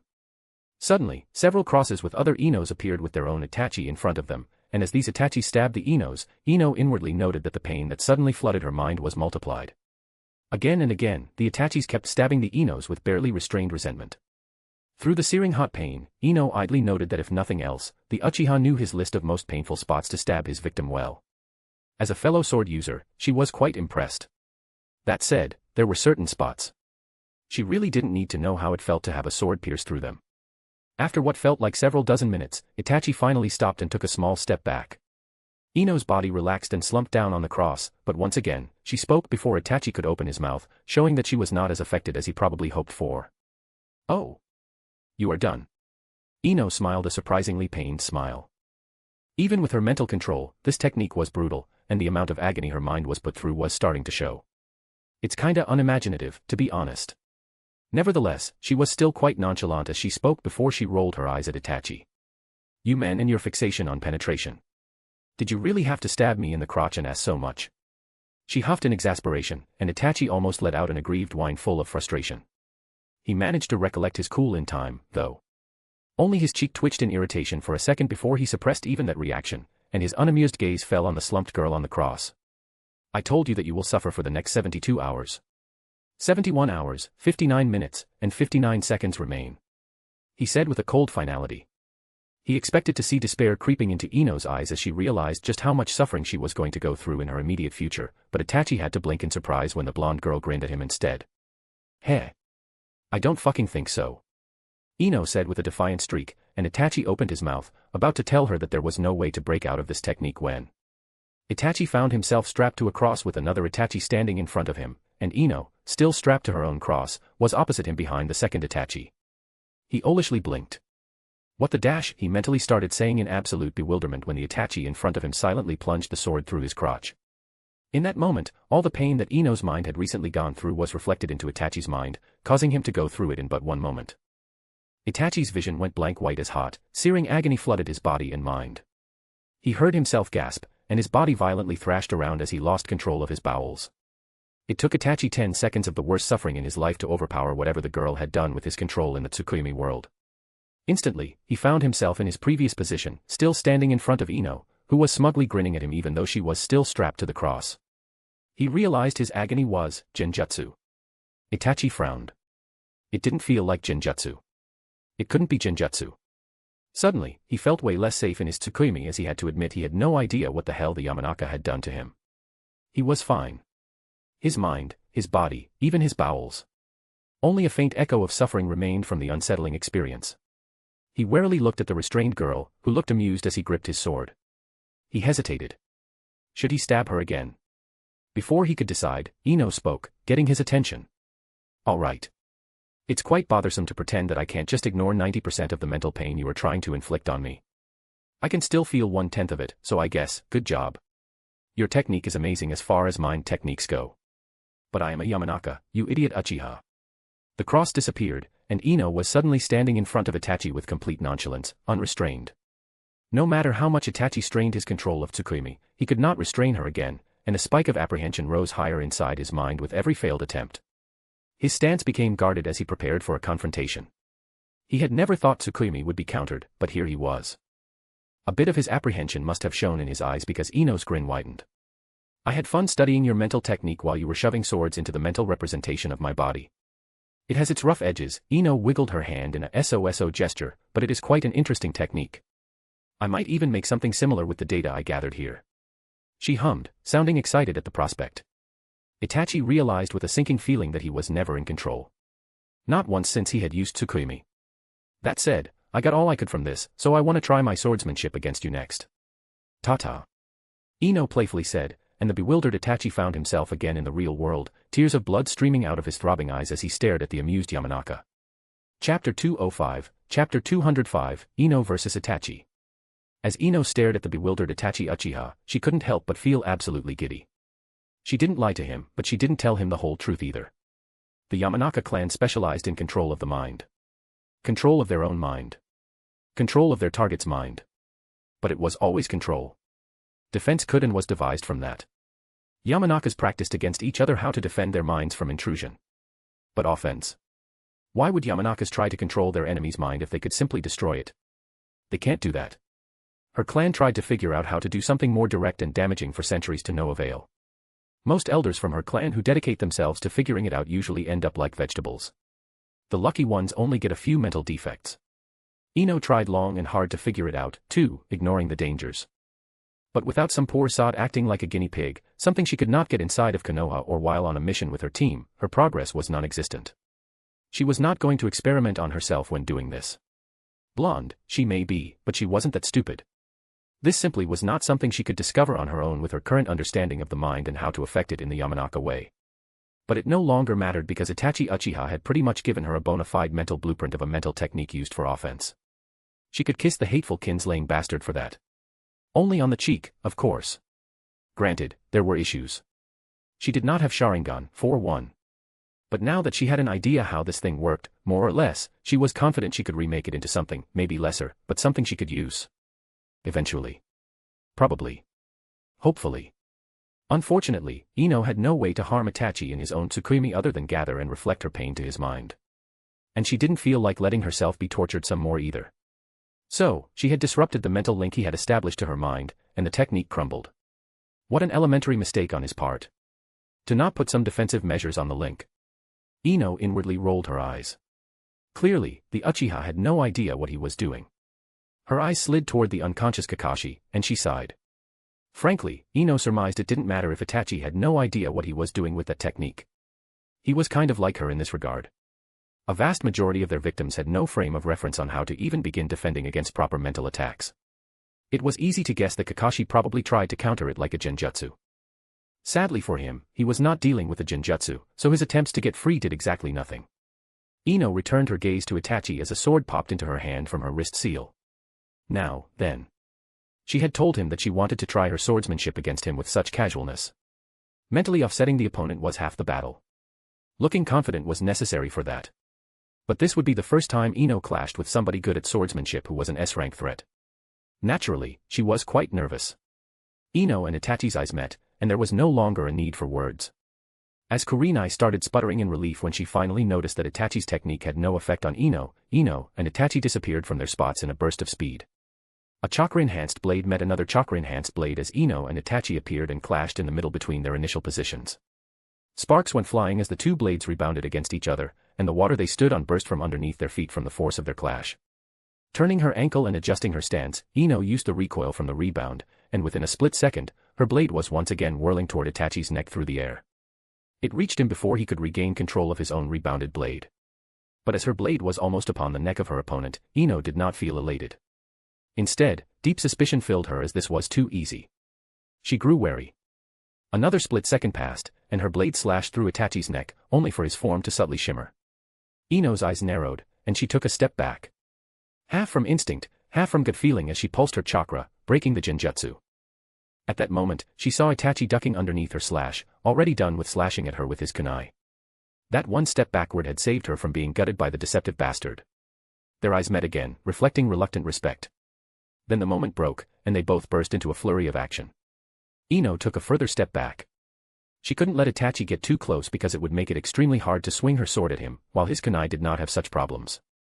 But unlike her expectations, Itachi did not press forward. Much to Ino's surprise, he retreated. Ino quickly shook her surprise, only to notice 10 shuriken flying at her from the front, all from a different angle in a marvelous show of shuriken jutsu.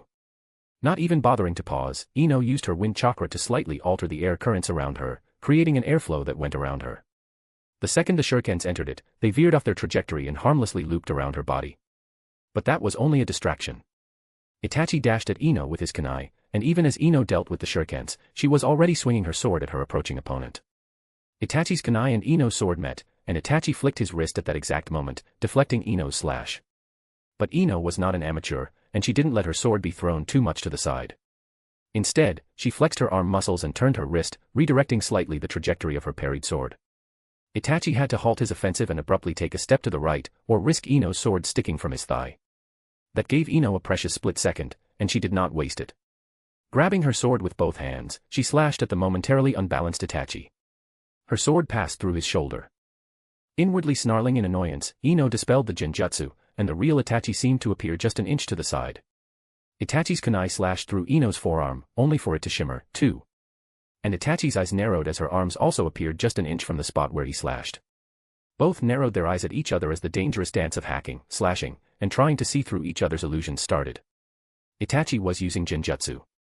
Ino was using a mirage effect made by wind ninjutsu. Neither seemed to be able to hit the other, even as Sharingan worked overtime to decipher Ino's mirage ninjutsu, and Ino was constantly dispelling layer after layer after layer of annoyingly subtle genjutsu, only to find that it was never enough.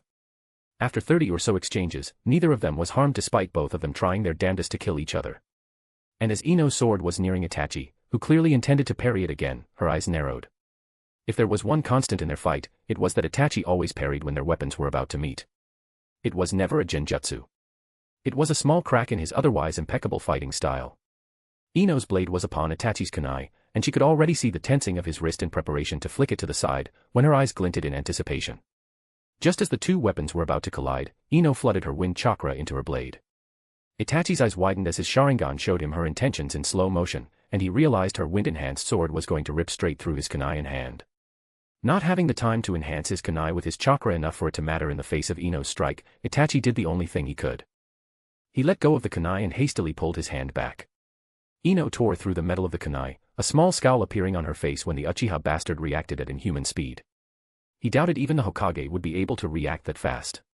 But she didn't get more time to complain as her eyes widened and she was forced to throw her back to the side, evading Itachi's shuriken thrown at her from point blank. That was not the end of his attack. Utterly unbalanced from the sudden dodge, Ino was almost hit in the eye by the second shuriken Itachi had thrown, hiding it in the shadow of the first. Only her fast instinct saved her as she tilted her head to the side, letting the shuriken bounce against the metal of her forehead protector and causing her head to jerk back from the force of the collision. In that instant, she thanked the sage that Rin complimented her, saying she looked sexy with her forehead protector where it was supposed to be worn. She most likely wouldn't have it on her forehead otherwise. Not one to waste the opportunity, Itachi didn't wait for Ino to regain her composure. He attacked. The tip of his kunai neared Ino's throat while her head was still tilted somewhat to the side and upward, giving Itachi a free path toward her neck. When suddenly, just an inch from Ino's skin, Itachi's movement suddenly halted. He blinked in incomprehension as his body betrayed him. Bewilderment appeared in his eyes, and he realized Ino had somehow taken him over. But her hold on him was very weak. With one flex of his chakra, Itachi was once again free, and the strange, subtle presence disappeared from his mind. The moment of stopping was costly, however. Ino's sword puffed out of existence, only to be unsealed in her other hand, in a much better position for a counterstrike, just as Ino's Ine clone did its work in Itachi's mind. Wind chakra flooded the blade, and she thrust it forward in a stab at Itachi's chest just as he regained control of his body. But it was too late. With ferocity, Ino watched as her sword speared Itachi's form, her excitement rising, only for her to grit her teeth and curse when Itachi suddenly disappeared, leaving behind only his stabbed Akatsuki cloak before he reappeared several feet away from Ino, crouching on the water while breathing slightly harder. Ino furiously swung her sword to the side, tearing the Akatsuki cloak in two as she glared at the Uchiha. His freaking Sharingan genjutsu was impossibly annoying. She was starting to get fed up with it. Stepping to the side and letting another salvo of thrown weaponry pass her by as she walked forward, she casually swung her sword, deflecting the hidden ones. Ino then dispelled any genjutsu affecting her, for good measure. And as she thought, the crouching Itachi in front of her disappeared. The real one was to the right, another genjutsu was dispelled. No. To the left. He was rushing at her from the left side. Ino didn't move her eyes from the right side, though. Nor did she give any indication that she had dispelled the second layer of the genjutsu. Her hair bristled as she fed it chakra. It hardened, and in an instant, Ino used her hair needle technique to pepper the area in front of her with her deadly hair needles. But she didn't send them to the right side as her eyes would indicate.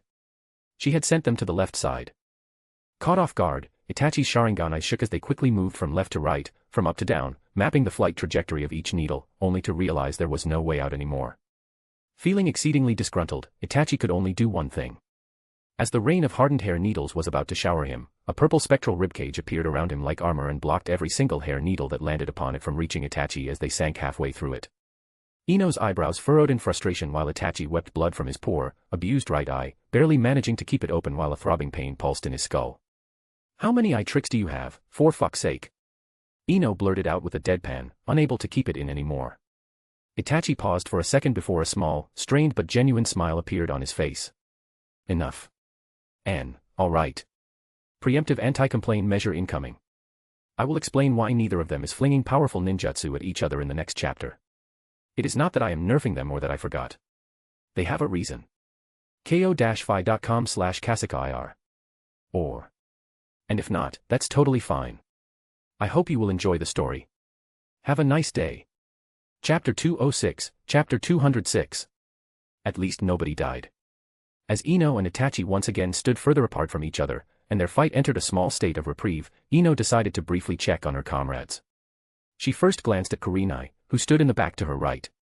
The woman looked grave, and her determined eyes held an undertone of helpless frustration. Ino inwardly sighed. She did notice the genjutsu support Kurenai tried to give her. But Itachi pretty much swatted every single one of Kurenai's attempts as if they were annoying flies. It didn't even make him pause. It did take him a slight bit of attention, so Ino guessed Kurenai was helpful. Despite her composed facade, the black-haired woman's chakra felt scared, and Ino noticed the beads of sweat on her neck and temples. Sweat that was not there from physical exertion. Ino's eyes flew back toward Itachi, and she took a step to the side, mirroring his subtle attempt to move while she was distracted. He stopped and they exchanged a very brief look of acknowledgement, coming to a mutual understanding. The attempt was fair, but the mutual truce was going to last a few seconds longer. Oh, Ino had no delusions. She counted on her opponent trying to cheat. He was probably scheming, trying to come up with a plan, or secretly using his more subtle techniques to gain an advantage. But it was all right. She had her sensing techniques working overtime, and she expected foul play. Her attention slipped back toward Kurenai. She would have preferred it if the woman had gone and helped Guy and Asuma deal with Itachi's teammate. The one who most definitely was not an expert at genjutsu and would be at least somewhat vulnerable to her techniques. Ino opened her mouth to tell Kurenai exactly that, but suddenly, Kisame let himself be kicked back by Guy, and he flew through the air until he slid to a halt on the water, right next to Itachi. Ino closed her mouth, and inwardly, she wryly smiled. Well, so much for that plan. Kisame. Itachi Uchiha nodded. Having a problem with a little girl, Itachi? Kisame smirked, giving Ino and especially her sword a considering look that held a piqued interest and an unconcealed threat. What about swapping opponents? Itachi frowned, but before he could answer, Guy shouted, Yash. What a youthful idea. I like it. He gave his trademark sparkling grin to Itachi, who only slightly furrowed his eyebrows in response. It may not tell much to other people, but to Ino, that small gesture screamed how troubled he felt. She chuckled. Alas, she needed to nip that idea in the bud. Nah. The brother poker and the sushi guy were leaving, Guy-sensei. I don't think we will get to swap opponents. Ino casually hummed, her lips slightly curving up at the corners when she noticed the offended glint in Kisame's eyes. Heh.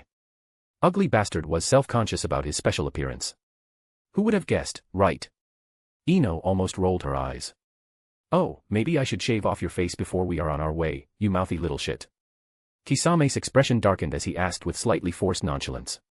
The murderous intent spiked in the surroundings as he was about to take a step forward. Itachi's hand shot forward like a coiled snake, and he tightly grasped Kisame's forearm before he could move. She is baiting you. That stopped Kisame in his tracks, and his wariness toward Ino increased. I think she is a bit to the side of what we are seeing. If you rushed in, attacking based on what you see, you'd end up stabbed. Itachi warned. Genjutsu. Kisame sounded unconcerned, but the way his guarded gaze roamed over the Konoha ninjas told a different story. No. Something new. My Sharingan has trouble locating her. Itachi slightly squinted and his eyes moved, just a little bit in Ino's direction as if he could see something, but then he seemed to have problems properly discerning where she was really standing, and his gaze passed her several times without stopping on her. Ino mentally noted that in her mind. Her mirage technique worked against Sharingan. That was good to know. Especially since she made it to be as anti-Byakugan as possible when facing a chakra-seeing cheating little bai, ha. Letting out a small huff in her mind, Ino had no doubt that the second she properly moved, something would give her position away. Chakra fluctuations, air waves, or even something as simple as stepping on grass, the Uchiha was going to notice something. Not for the first time, Ino wondered if she should send an overpowered vacuum bomb at them. She was very tempted. So, very tempted. But her shoulders relaxed and she inwardly shook her head. No. She couldn't do that. It was too big a risk. Her eyes flashed toward the line of houses not far away from them. This was the outskirts of Konoha, but people still lived here. Starting a big ninjutsu fight with two S-rank rogue ninjas while Konoha citizens are in the vicinity would have been the stupidest thing they could do, since the two S-rank ninjas did not seem keen to cause wanton destruction unless provoked. Ino honestly lamented the fact that Kakashi, Guy, Asuma, and Kurenai decided to intercept Itachi and Kisame so close to the village. It made this entire exchange into a play fight at best. The Konoha side held back because they could not escalate it into a full-blown ninjutsu dogfight. Ino, especially, could not start flinging techniques at Itachi because her back was to the houses. Itachi could dodge her techniques. She could not dodge his because any stray fireball would fly somewhere into the line of houses. She would have had to block every single one of his ninjutsu if it came to that kind of fight. That wasn't even mentioning the fact that Itachi or Kisame could deliberately target the houses behind them with destructive ninjutsu, and Ino, with her momentary teammates, would have to defend, giving their opponents a massive advantage. It was in Ino's best interest to keep the fight ninjutsu restricted because the Akatsuki duo might as well have hostages at the ready in this position. And as for Itachi and Kisame, the two were clearly not here to cause trouble. They held back to not escalate the fight further and alert every ANBU and Jonin within a several-mile radius. Ino imagined it couldn't be fun, being hunted by an entire village while trying to run away. Kisame gave Ino a dark look, but she only smiled at him in return. Unexpectedly, that made the fishman grin at her before he looked at Guy. The smug bint is right. We are leaving. It was a good fight, weirdo. Let's finish it when we meet next time. It's a promise. Guy gave him a thumbs-up pose, and Kisame's grin became somewhat brittle. Itachi and Kisame glanced at each other, and Ino knew what was coming even before they did it. She leaped back, and her hands joined in a hurry as they started going through hand seals at the same time as Itachi and Kisame suddenly started casting a ninjutsu of their own. Phoenix Sage Fire Technique. Water Bullet Barrage. Earth Wall Technique. Three voices resounded at the same time. Itachi spewed dozens of small balls of fire that flew through the air, aimed directly at the houses behind the Konoha ninjas. Kisame did the same with small water bullets coming out of his mouth, one after another at a rapid speed. He also aimed at different spots than Itachi's small fireballs. With both techniques, their area of effect was extremely wide, and even if Ino erected a big wall made of earth from the ground that would block most of it, Guy, Asuma, and Kurenai's eyes widened as they realized it would not be enough. The fireballs and water balls on the sides would go through because Ino did not have the time to make the wall wide enough. The Jonin instantly sprang into action and started blocking the attacks that would go through Ino's defense with their own techniques. The whole thing lasted maybe 4 seconds, but once they were done and Ino's abused earth wall crumbled, partially under the barrage of attacks and partially because Ino simply released the technique, Itachi and Kisame were gone.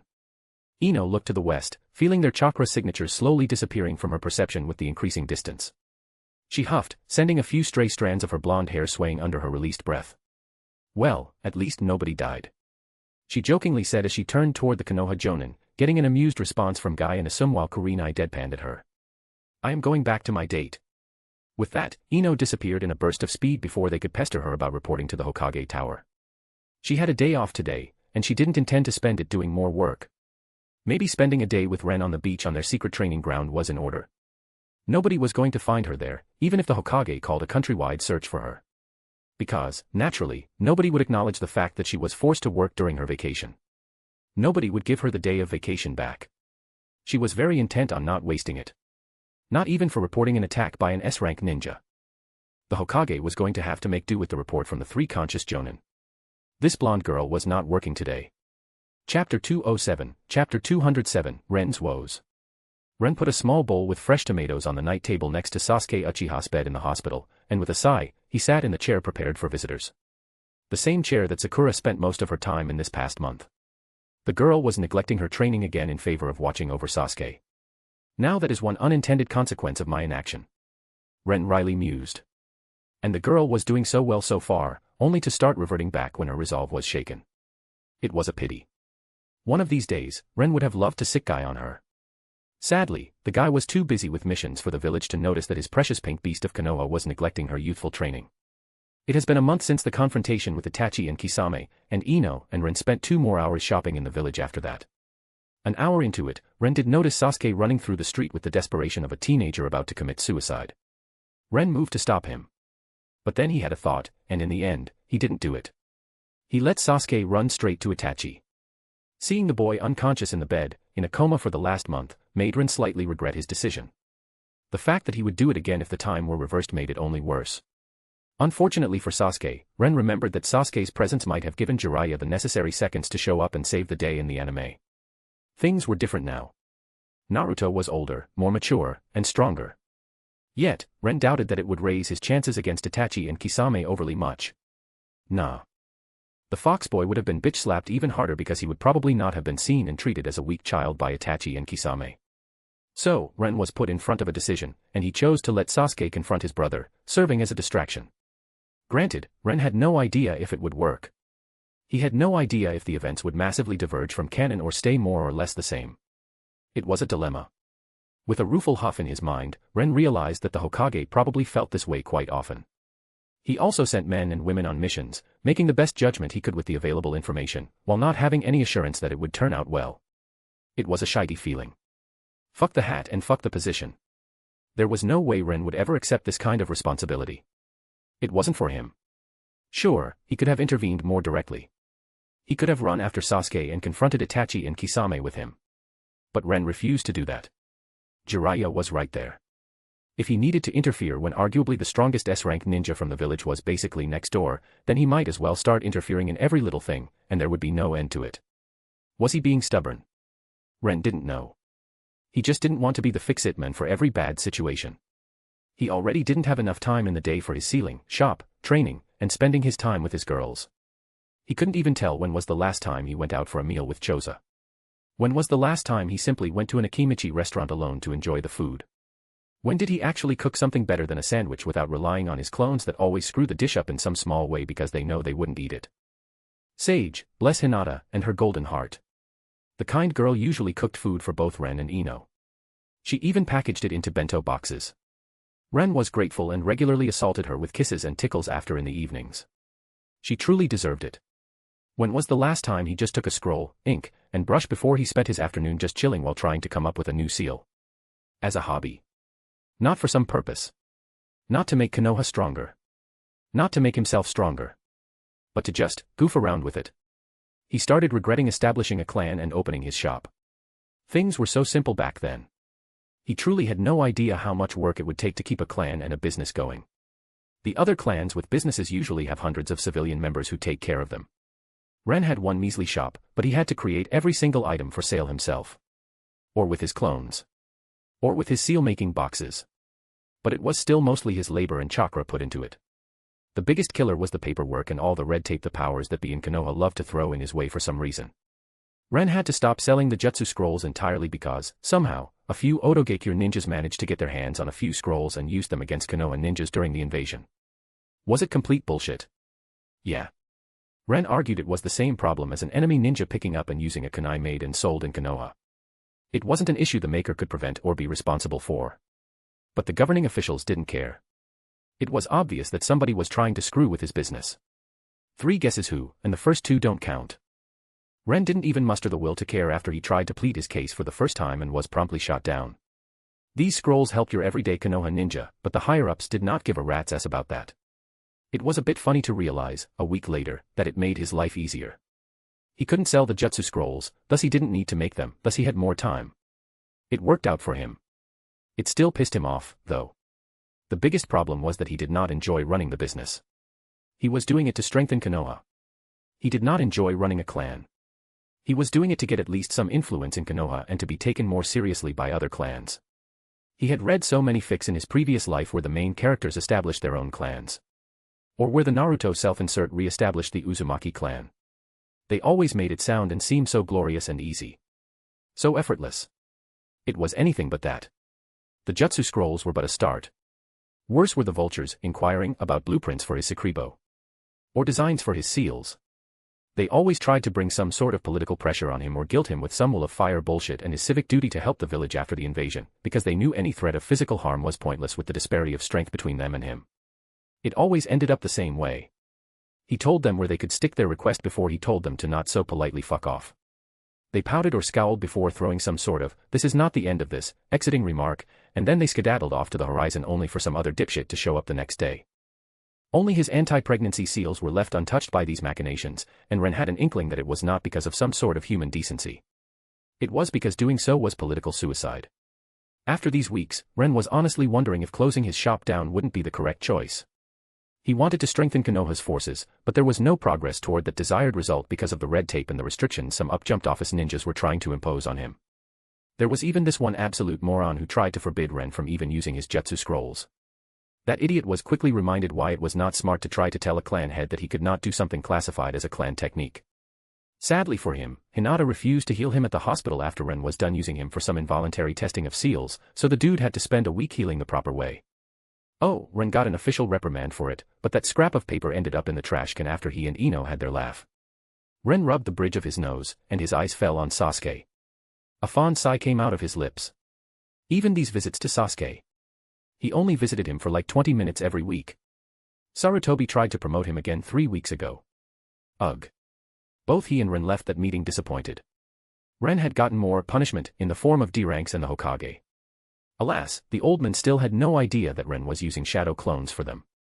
He was far too busy dealing with the negotiations with Suna and the restoration of the village. Even the daimyo had sent representatives to inquire about the situation, and Ren imagined navigating the whole political situation while organizing the necessary materials and funds must be a real pain in the ass. These days, Hiruzen is even sleeping in his office. Raising his head, Ren looked at the clock and realized that he should go. He gave Sasuke one last look before he stood up and was about to exit the room. Naruto should be back with Tsunade any day now. Although Ren had no idea how dragging her back to Konoha would go with no Orochimaru to facilitate some character development and plot progression. Naruto's charisma had to come in clutch to save the day. Hopefully, all will be well because if not, with his luck, it would be he whom Hiruzen would send to drag Tsunade back to Konoha by her pigtails out of sheer spite for refusing the promotions. A conflicted feeling rose in Ren's chest. Yeah. He could totally see that kind of future, and he didn't like it even one bit. Chapter 208, Chapter 208. If you won't play ball with me, come in. Resounded from the Hokage office, and Ren, who was in the waiting room, stood up with a bored sigh before he walked in through the door. His eyes instantly fell on the busted blonde woman sitting behind the desk, scowling at the paperwork as if it were her staunchest enemy. Tsunade had arrived at the village just a few days ago, and her inauguration to the Hokage seat happened yesterday. Ren went to watch it with Hinata and Ino, and they enjoyed the ensuing festivities. There were a lot of food stands, and the whole thing practically turned into a village-wide festival. The Konoha leadership most likely wanted to give the people something to celebrate and lessen the tensions among the general populace. But Ren didn't care about that. What he cared about was the fact that he and his girls had fun. Unfortunately, it wasn't terribly surprising that he woke up to an ANBU knocking on his door with a summons to the Hokage office at a set time later in the day. The new boss clearly needed to meet and assess her ninjas, and starting with the S-rank threats was most likely the smart thing to do. Especially since 2 other ANBU showed up not a few minutes after the first one left, bringing similar messages for Ino and Hinata, who were still blissfully asleep after Ren thoroughly wore them out during their after-date activities. Oh, yes. He was damn proud of it, too. Stamina restoration wind jutsu for the win. Heh. Ino still didn't manage to replicate that one. As a small, barely noticeable smirk appeared on Ren's face, his eyes roamed the Hokage office, and he had to say, the contrast between Hiruzen's tidy room with a slightly messy table and Tsunade's absolute mess everywhere was jarring. And some people actually simp for this woman. Ren inwardly shook his head in disbelief. Her office was a pigsty. He didn't want to see her home. He would most likely be horrified. No, thank you. Worse, however, was her appearance. Ren just barely managed to stop himself from wincing by tightening his facial muscles as his eyes landed on her face. From the anime, he imagined she looked like a 25 to 30-ish-year-old woman. The problem was that this appearance was just the illusion she liked to wear to appear young. And after the confrontation with Itachi, where he keenly observed how the Uchiha fought, Ren, or rather, his clones, since he was too busy, started developing a new seal. One that countered genjutsu. The seal was faulty. It was a successful failure. It worked 30% of the time. It could counter A-rank genjutsu, only to fail at D-rank 1. Other times, it countered C-rank genjutsu just fine, only to fail dispelling a B-rank 1. It was a case-by-case thing, and Ren had no freaking idea what the problem was. The testing he and Ino put it through was extensive. But they were left only more confused than when they started. They thought they could find some clue or common point that would lead them to the cause of the seal's occasional failure. They thought wrong. It was still a useful seal, though. It was the dispelling component that had problems. The genjutsu detection part worked exactly as intended. And the reason why Ren, Ino, and Hinata now all had these seals was that it worked way faster than even an experienced ninja. Even an experienced genjutsu user needed to first notice that he or she was under a genjutsu to dispel it. That took time. Precious seconds that could be the difference between life and death. For blatant genjutsu, it wasn't such a big problem. But for minor stuff like what Itachi was using with a very deadly effect. To genjutsu that shifted the position of his body by an inch. The position of his blade just slightly to the left. That made him seem to look to the side when he was staring you directly in the eyes with his Sharingan. These tricks would be barely noticeable even for somebody like Kurenai, who spent her whole life studying genjutsu. Especially in the heat of a battle. This was what made Itachi so terrifyingly deadly. It was impossible to react to his genjutsu in time unless you were an S-rank yourself. And even then, it was a challenge. Ren's new anti-genjutsu seal, however, even the battlefield. The detection part of it was fast. Genjutsu would be detected, and the user would be pinged before the human mind could even start looking for it.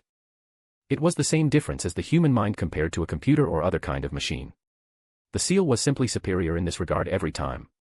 Sure, the dispelling was still on the user, but knowing the genjutsu was there was 90% of the battle when it came to fighting genjutsu users. Alas, the illusion covering Tsunade's true appearance was something that fell in the happy 30% that his seal could deal with. Unfortunately for her and Ren. He did not see a 30-ish, blonde, pigtailed bombshell with massive, full tits to die for. No. He saw a wrinkly old woman between her 70s and 80s. One that did not age gracefully. One that had big but saggy breasts and a small hunchback. Her creation rebirth was clearly not gentle with her, and using a technique that consumed her lifespan for healing had consequences. Jiraiya looked old even for a man in his 50s. Just a little bit. But Tsunade.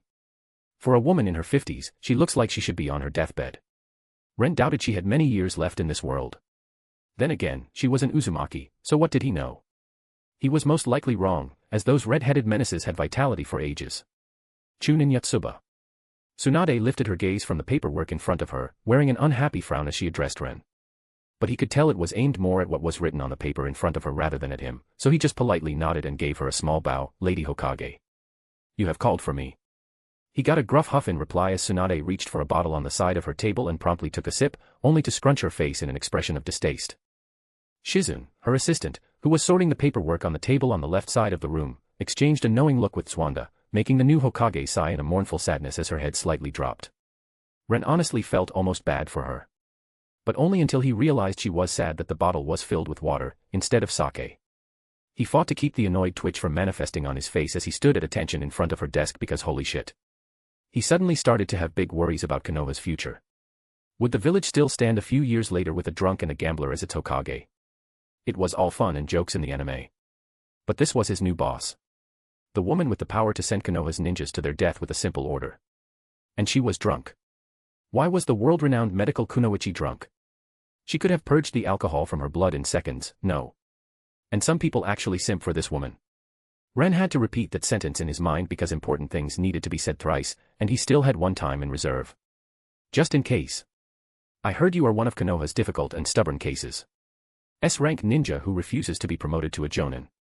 Tsunade smirked, but her eyes didn't reflect it. They were sharp and very much not amused with his situation. There were other ninjas who refused promotions in Konoha. Those happy with their ranks. Ren was not the only one. But an S-rank ninja refusing a jonin rank was definitely an issue for the village and especially for its Hokage. Ren nearly smiled in mirth as he realized what this meeting was about. The poor woman probably wanted to show her competence by one-upping Hiruzen. She expected Ren to enter her office as a chunin and leave it as a jonin. Well, she was going to be disappointed. Yes. Ren politely answered in a bland tone and without much emotion as if he were reporting on the weather. Tsunade's eye twitched. To give her credit, she realized what Ren was doing almost instantly. This whole refusing a promotion thing was a finicky thing.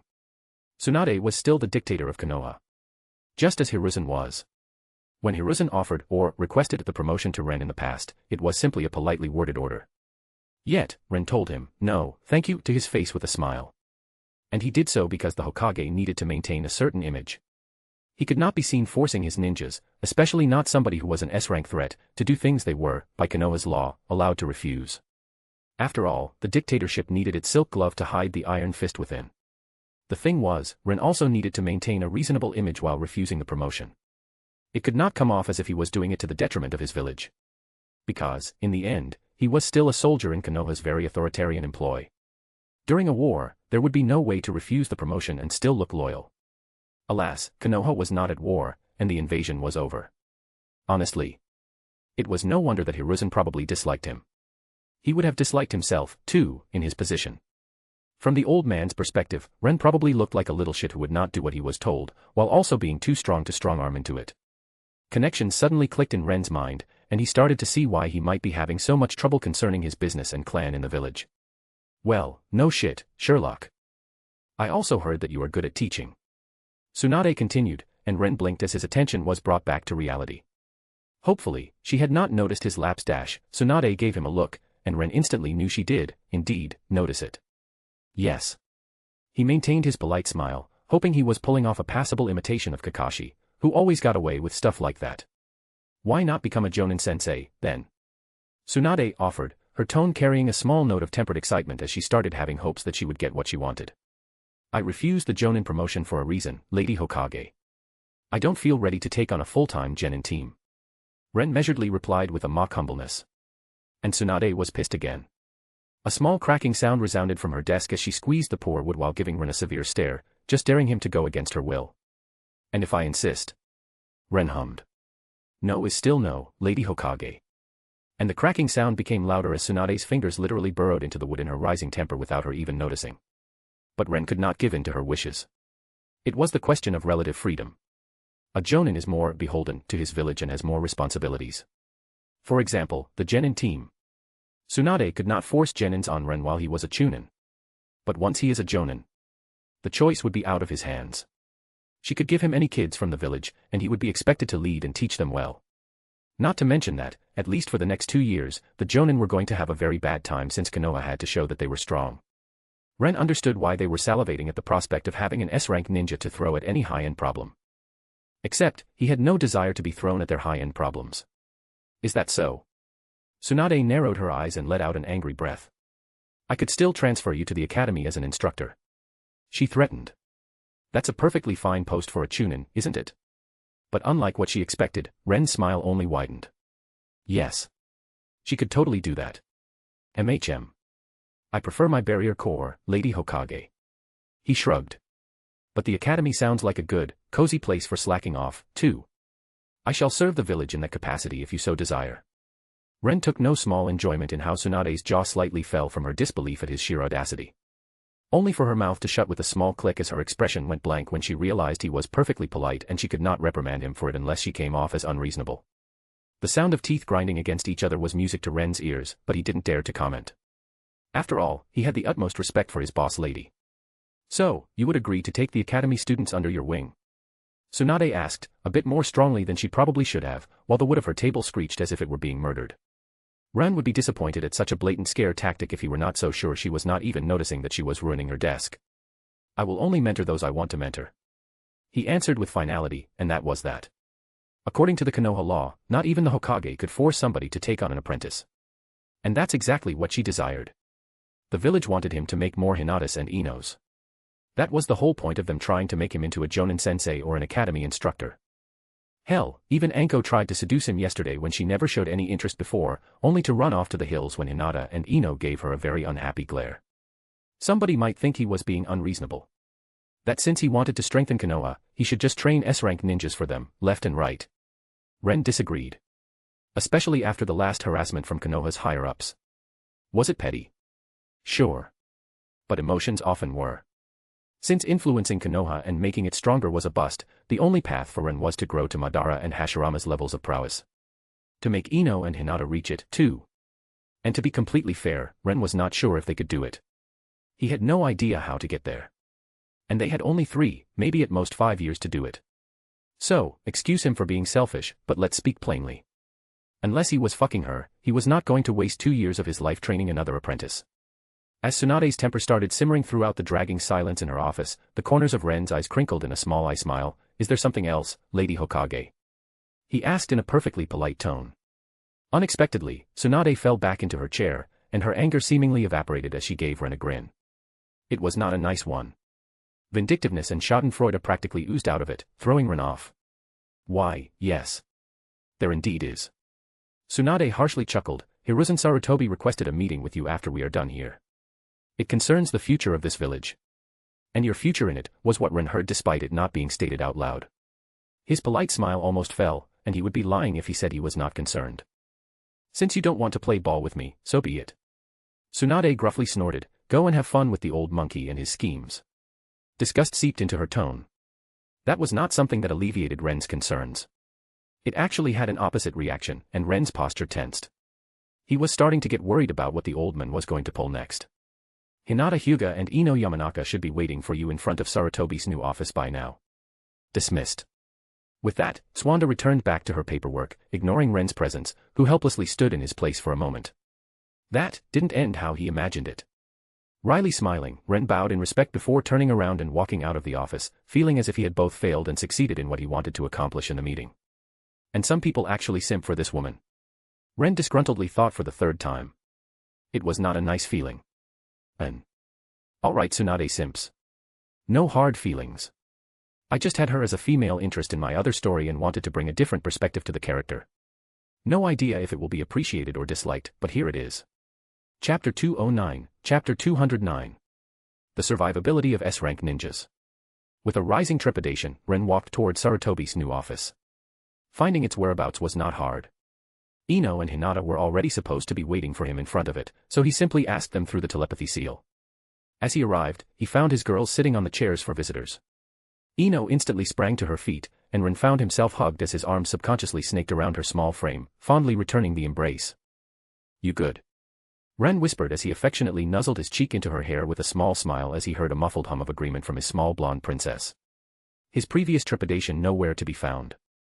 Hinata chuckled as she slowly stood up and walked toward them. She leaned over Ino's back before greeting Ren with a mischievous peck on his lips. Hello. We are okay. Hinata backed off and smiled in that serene way that could make one calm down. What about you? We could feel some apprehension through the seal. She tried to sound casual, but Ren nevertheless noticed the hint of worry in her voice. Now. That explained the eager and affectionate greeting from Ino, he guessed in his mind with an amused huff. She was trying to make him feel better. It was adorable. He kissed the side of Ino's head before answering, I am okay. Just curious about the upcoming meeting. Any idea what it could be about? With a small heave, Ren took a squeaking Ino into a princess carry before he sat down on a nearby chair and put her on his lap while Hinata followed and sat next to him, leisurely leaning her head on his shoulder with a content sigh. Pouting, Ino's eyes met Ren's, and she let out a cute snort before she pecked his lips, just like Hinata did before, and burrowed her nose into the crook of his neck on the other side from where Hinata was leaning on. No idea. Ino mumbled with a small giggle. Me neither. I was told to come here at this time during my meeting with Lady Hokage earlier today. Hinata answered, and Ren wondered if he should ask about their experience with meeting Tsunade, but he reckoned that they would have told him if it was as disturbing as his was. Well, speaking about it in public was a no-go, and he couldn't exactly erect an anti-eavesdropping barrier in the middle of Hokage Tower either. He planned to share his experience with them today at home, so maybe they were going to do the same. If it were in any way urgent, they would no doubt be clamoring about it to him through the telepathy seal. The fact that they were quiet and seemed happily content did a lot to calm Ren down. Well, if they attack us, give them hell. Ren jokingly said with a half-grin as he gently rested his chin on the top of Ino's head. That earned him a small snort from Ino while Hinata rolled her eyes in amused exasperation. They are not going to attack us. Yes. Sure. But it had to be said for the ANBU standing near the door inside of Hiruzen's office that was no doubt listening to them. He couldn't pass up on the opportunity to threaten the old man via a joke, now, could he? That surely had to go against some unwritten rules of shinobi etiquette or something. But Hinata was correct. They could not attack them. Their trio was a very unique existence in Konoha. Not only now, but also in the village's history. Maybe only Hashirama, Mito, and Tobirama could boast to be a tight-knit group of S-rank ninjas within Konoha. And they lived to old age. All of them. Hashirama and Tobirama might have looked young in the anime, but they were actually in their 50s, if not 60s, when they died. Ren could not tell from the top of his head which age it was. That was practically ancient, with how short the life expectancy of ninjas usually was. Konoha could drive the S-rank Tsukumo to suicide. Hell, Danzo might even have threatened him with Kakashi's life to push him past the point of no return. It would not surprise Ren. Hiruzen Sarutobi and his ANBU might have chased Orochimaru away from Konoha, almost killing him in the process.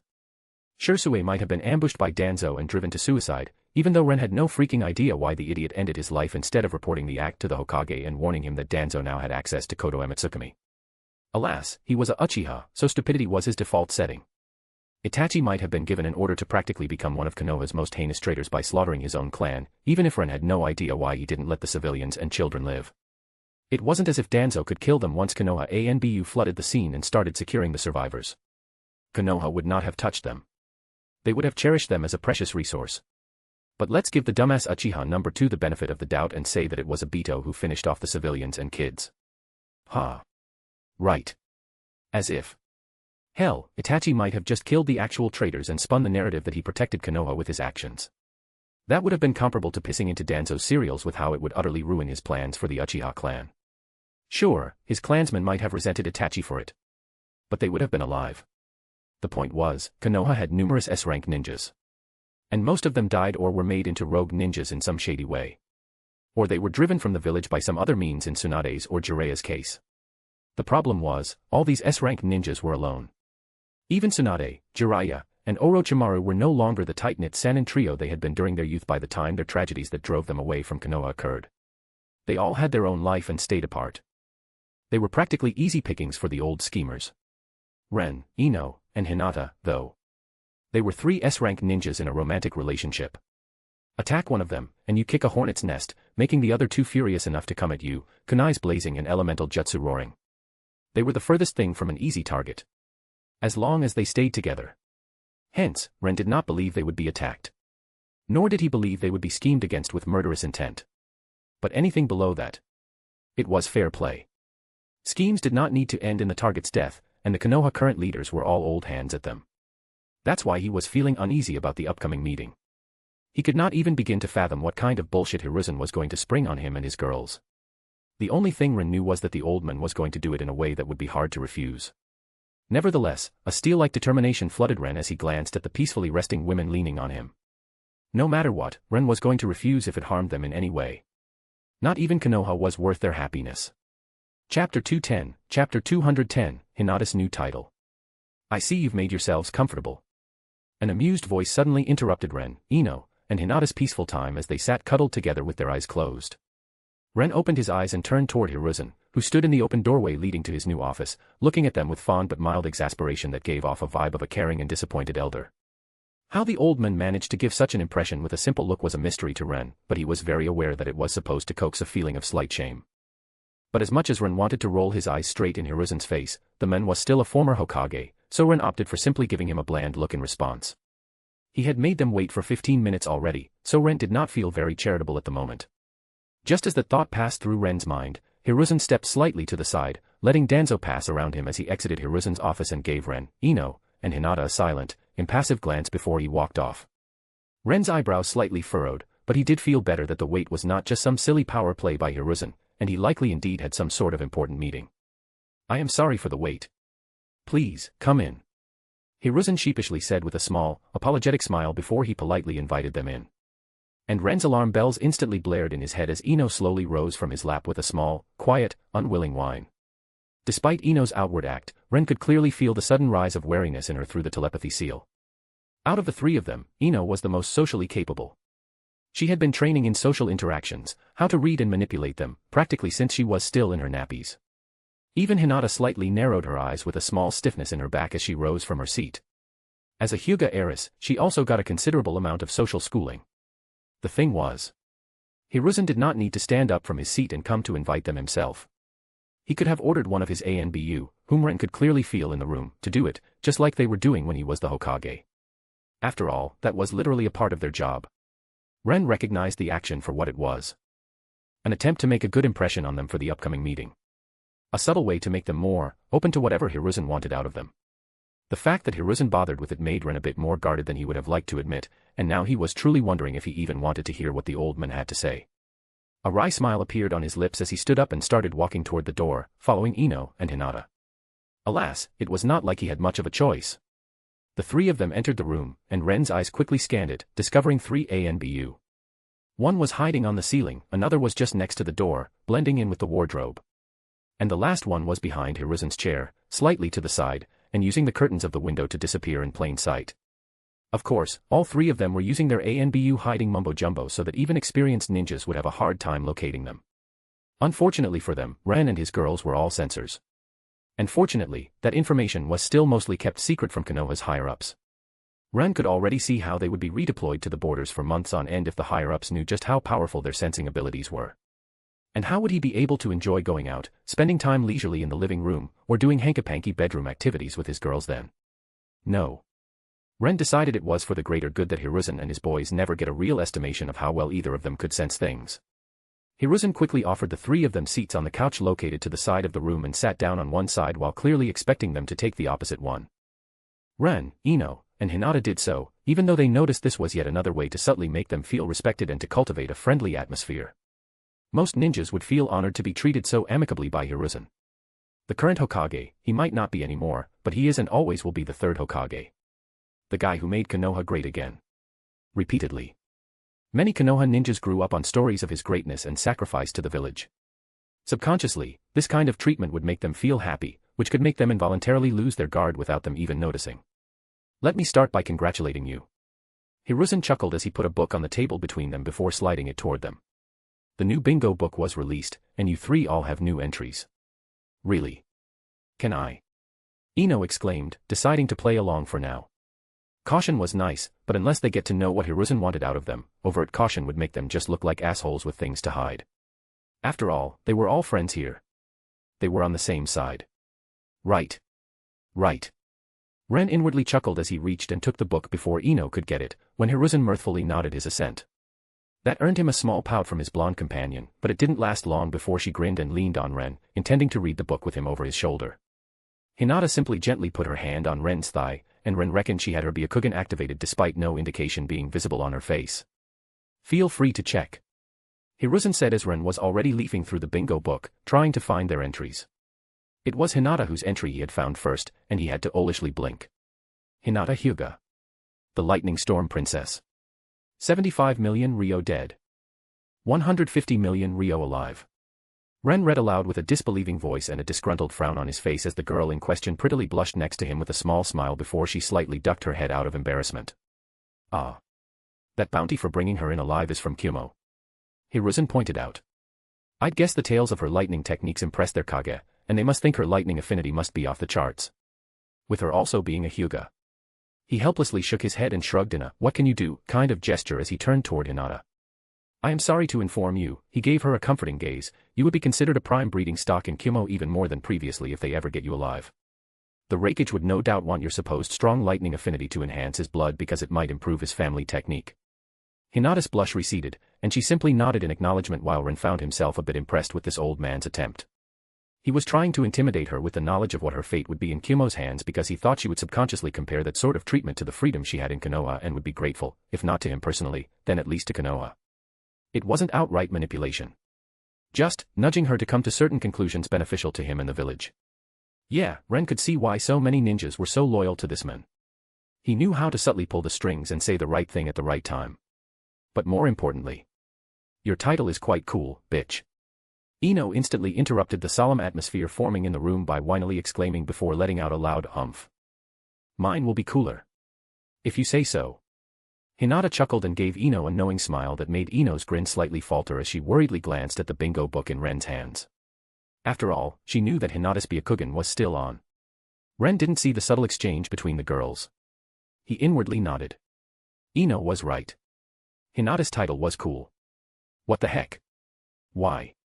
He surmised they were going to call her Lightning Storm, or Lightning Princess, or Storm Princess, or some other shortened form, but it all sounded freaking cool with only a small amount of cringe.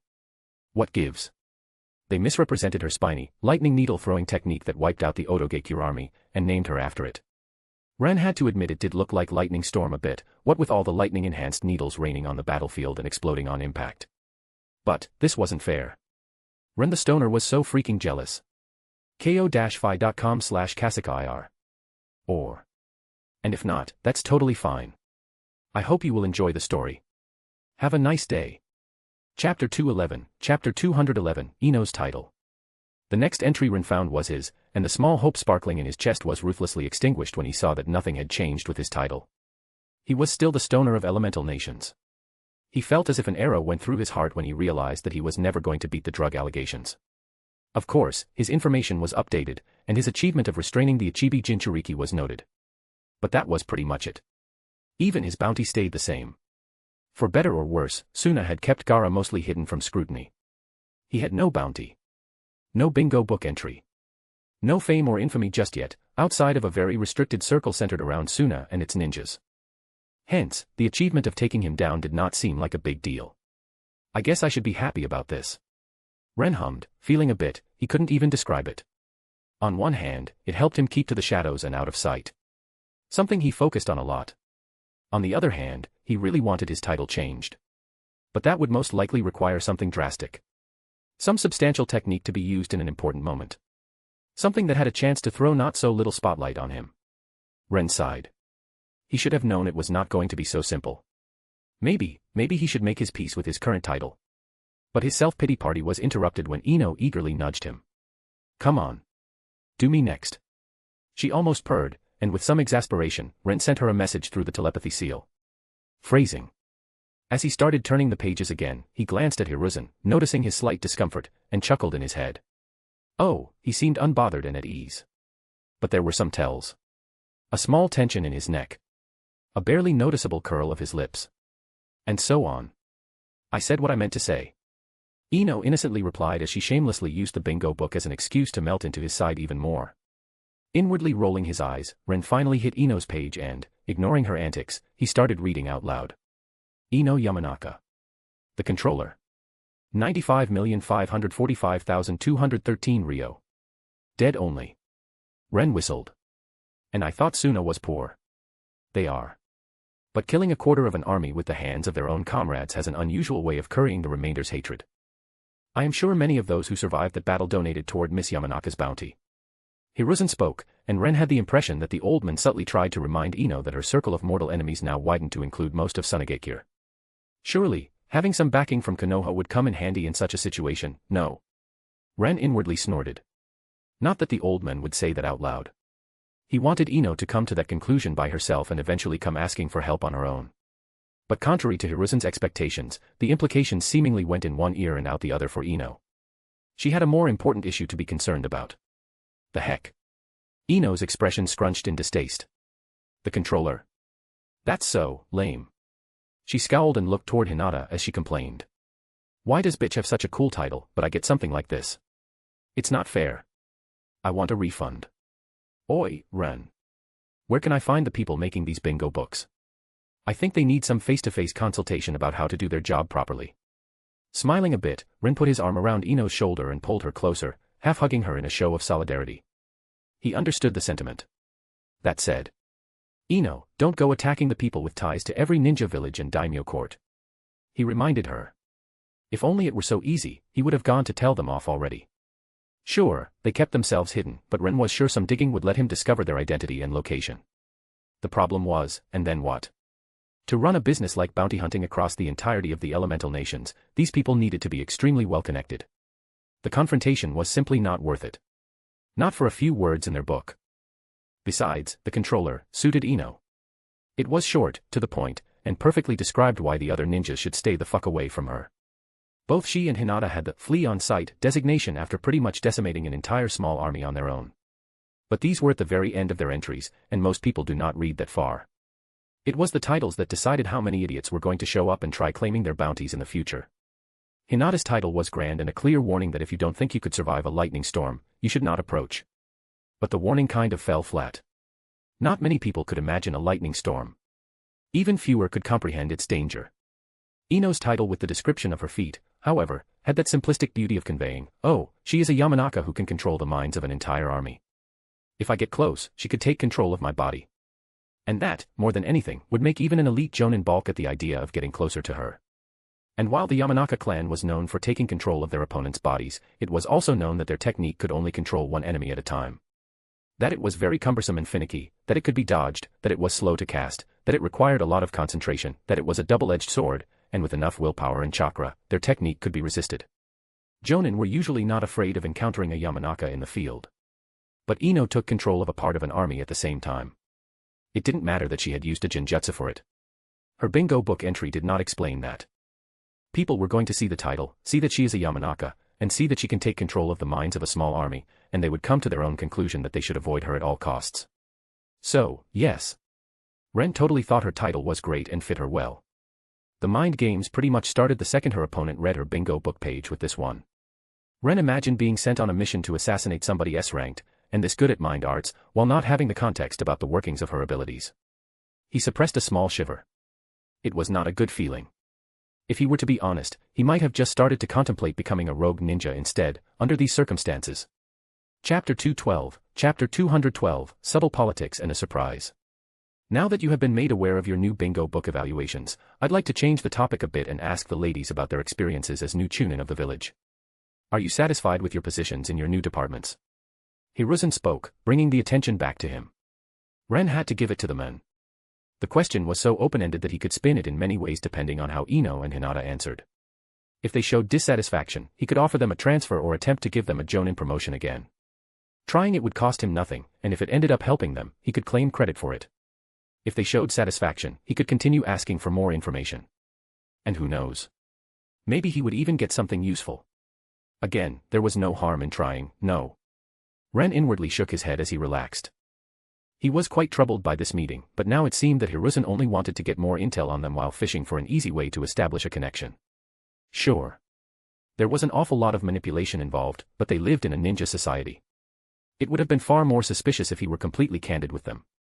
These subtle attempts to steer their thinking in a certain way through his speech were still tame in comparison with how convoluted ninja schemes could get. Ren secretly let out a relieved breath, hiding it behind an amused huff. If establishing a more friendly rapport with them now that they showed themselves to be very worthy pieces in this game was all Hiruzen wanted out of this meeting, then Ren's worries were for nothing. I would say everything was alright so far. Hinata spoke with trained poise and a completely straight back, sporting a small, politely calm smile as she looked Hiruzen in the eyes. The co-workers at the hospital are accommodating, and there was no problem I could not resolve in the few days since I started to work there. Ah. Yes. I heard about how quickly you have gained recognition in the hospital, Miss Hyuga. Hiruzen gave her a small nod of acknowledgement. You helped many injured ninjas get well. The village is lucky to have you. Miss Hyuga. Ren amusedly sent to both Ino and Hinata through the telepathy seal. I still remember how he called me Hinata-chan when I came for a D-rank mission with Team 8 2 months ago. Hinata mentally giggled. Ino inwardly snorted. He is showing respect. It is all good and fine to patronizingly call genin kids with familiarity without asking for permission. He is the Hokage. That's just establishing the pecking order in a way that works well with his grandfatherly persona. But now that he has realized how strong we are and that we are not cute, clueless kids that have no chance of threatening him. Showing respect and treating us like equals is simply the most logical option. Ren mentally nodded. There is no need to make enemies when you can make allies. And this was Hiruzen Sarutobi trying to make allies while also pursuing his agenda. The hospital was still an unexpected choice for you, Miss Hyuga. I think many expected you to end up somewhere that handles security instead of healing. Hiruzen said with a thoughtful expression. I imagine there are complaints about my choice. Hinata hummed. Yes. The elders from your clan are especially vocal about their dislike of your choice. The Hyuga heiress working in the hospital, some say that it is undignified. I see. Hinata noncommittally said, stalling the conversation to a halt. The two of them stared at each other with unreadable expressions for a few moments until Hiruzen finally decided to break the awkward atmosphere that started to form in the room and spoke again. Anyway. If the pressure from your clan ever becomes too much and you feel like transferring, just come to me. I can easily handle it, Miss Hyuga. He kindly offered. I shall keep that in mind. Hinata nodded her assent, much to Hiruzen's satisfaction, and his attention started shifting toward Ino. And you, Miss Yamanaka? How does the torture and interrogation treat you? I reckon you are happy walking in your father's footsteps. Meh. Not really. Ino casually shrugged. It's not bad. Just a bit too much paperwork. Maybe I will transfer somewhere with more action in the future. Ren almost lifted his eyebrow at the blonde girl when he heard her words, and he noticed that Hinata's lips slightly twitched. That was most definitely not how Ino felt about her new job. She sang it praises to heaven come, at home, and assured them she was very happy in her new department. Part of it had to do with the easy way to access so many mind arts practice dummies nobody cared about, and part of it was that her job was simply something Ino was good at, so she did not need to put in much effort and could mostly slack off while being praised for it. It took her at most 2 to 3 hours to be done with her work for the day, too. No. Ren was pretty sure not even a crowbar made of chakra metal could dislodge Ino from her current cushy job. But Ren and Hinata's hidden surprise did not last long, and they understood why Ino answered that way when Hiruzen's smile became slightly strained and the skin around the corners of his eyes tightened as he spoke. I see. Maybe I could help with that. I know how dreadful paperwork can be, and losing such a bright talent over it would be a major loss for the intelligence department. I foresee you having a very promising career there, Miss Yamanaka. Thank you. I appreciate it.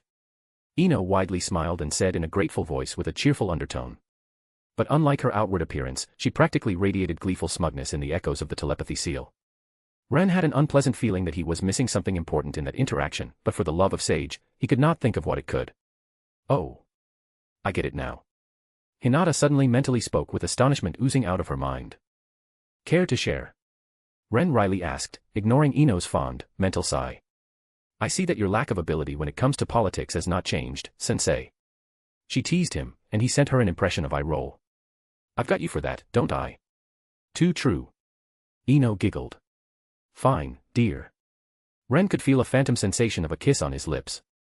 The transfer. He offered it to Hinata. That was suspicious. Yet, when you tried to show dissatisfaction, he tried to keep you in the intelligence department. Ren mentally nodded. That was indeed suspicious. But as much as Ren could see the subtle manipulations, this was a different thing. This had to do with subtle village politics. And Ren was never good at that. He probably wouldn't be swimming in so many problems if he could navigate that minefield. Is he trying to steer us into politically dead-end positions? Hinata asked, and her frown reverberated through the telepathy seal as Ino sent an impression of a proud nod. TNI is a sweet gig. But S-rank or not, I am not going to get much recognition down there. There won't be any opportunity to get to the spotlight for me while being locked in the dungeons with the prisoners as their minder. It's the dead end of all dead-end jobs. It's probably why he wants to keep me where I am. And you used it to decrease your work. Hinata mentally smiled. Who knows how Hiruzen would feel if he knew he had been played. What can I say? Opportunities to get ahead in life should not be wasted. Ino smugly replied. But I am different. I am a mednin. Hinata added with a huff. You are a political threat that will only get bigger. A heiress of the strongest clan. An S-rank kunoichi.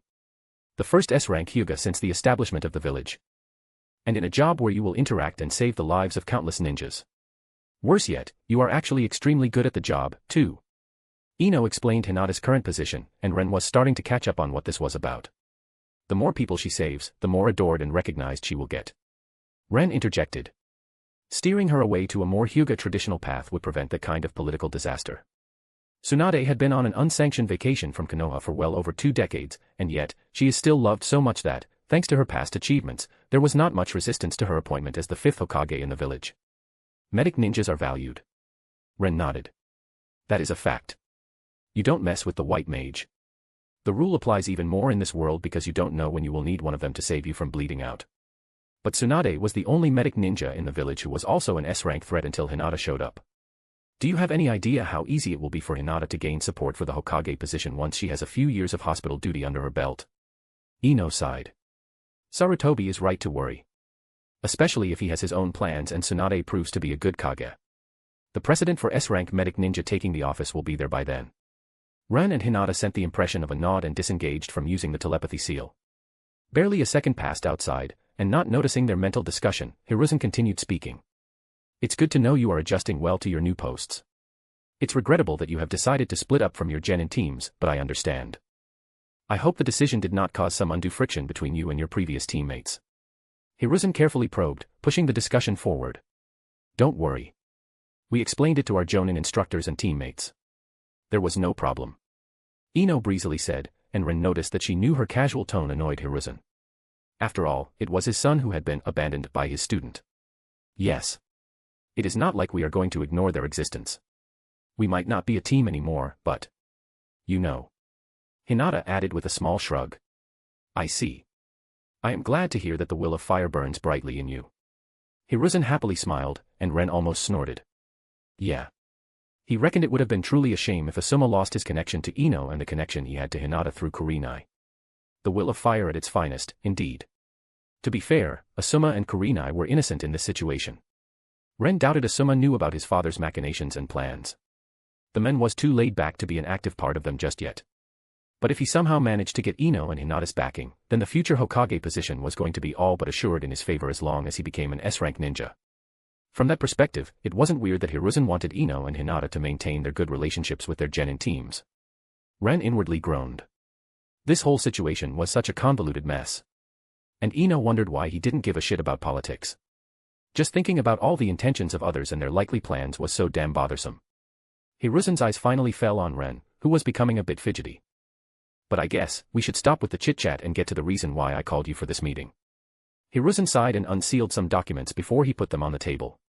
Ren, Ino, and Hinata instantly stiffened, not expecting the sudden turn in the conversation. They realized that no, this was not just a social call aimed at fishing out for their intentions. And just like that, their good mood evaporated as they became wary. Recognizing their reaction for what it was, Hiruzen's tone became solemn as he gently put his hand on the documents. These contained the preliminary peace agreement between Konoha and Suna. He slid them toward Ren's side of the table while giving him a heavy look. I think page 32 will interest you the most. Feeling uneasy, Ren reached toward the documents and started hesitantly leafing through them until he hit the aforementioned page. As he skimmed it with his eyes, skipping all the boring stuff about trade agreements and whatnot, he abruptly stopped when his eyes reached the halfway point of the page, where a new topic started. What the fuck is this? Ren owlishly blinked in absolute disbelief.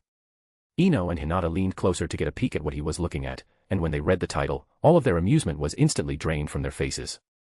They raised their heads, and three very unhappy sets of eyes landed on Hiruzen, who nervously chewed on the end of his smoking pipe, almost biting into it as he got quite uncomfortable from the blast of killing intent that hit him from both Ino and Hinata.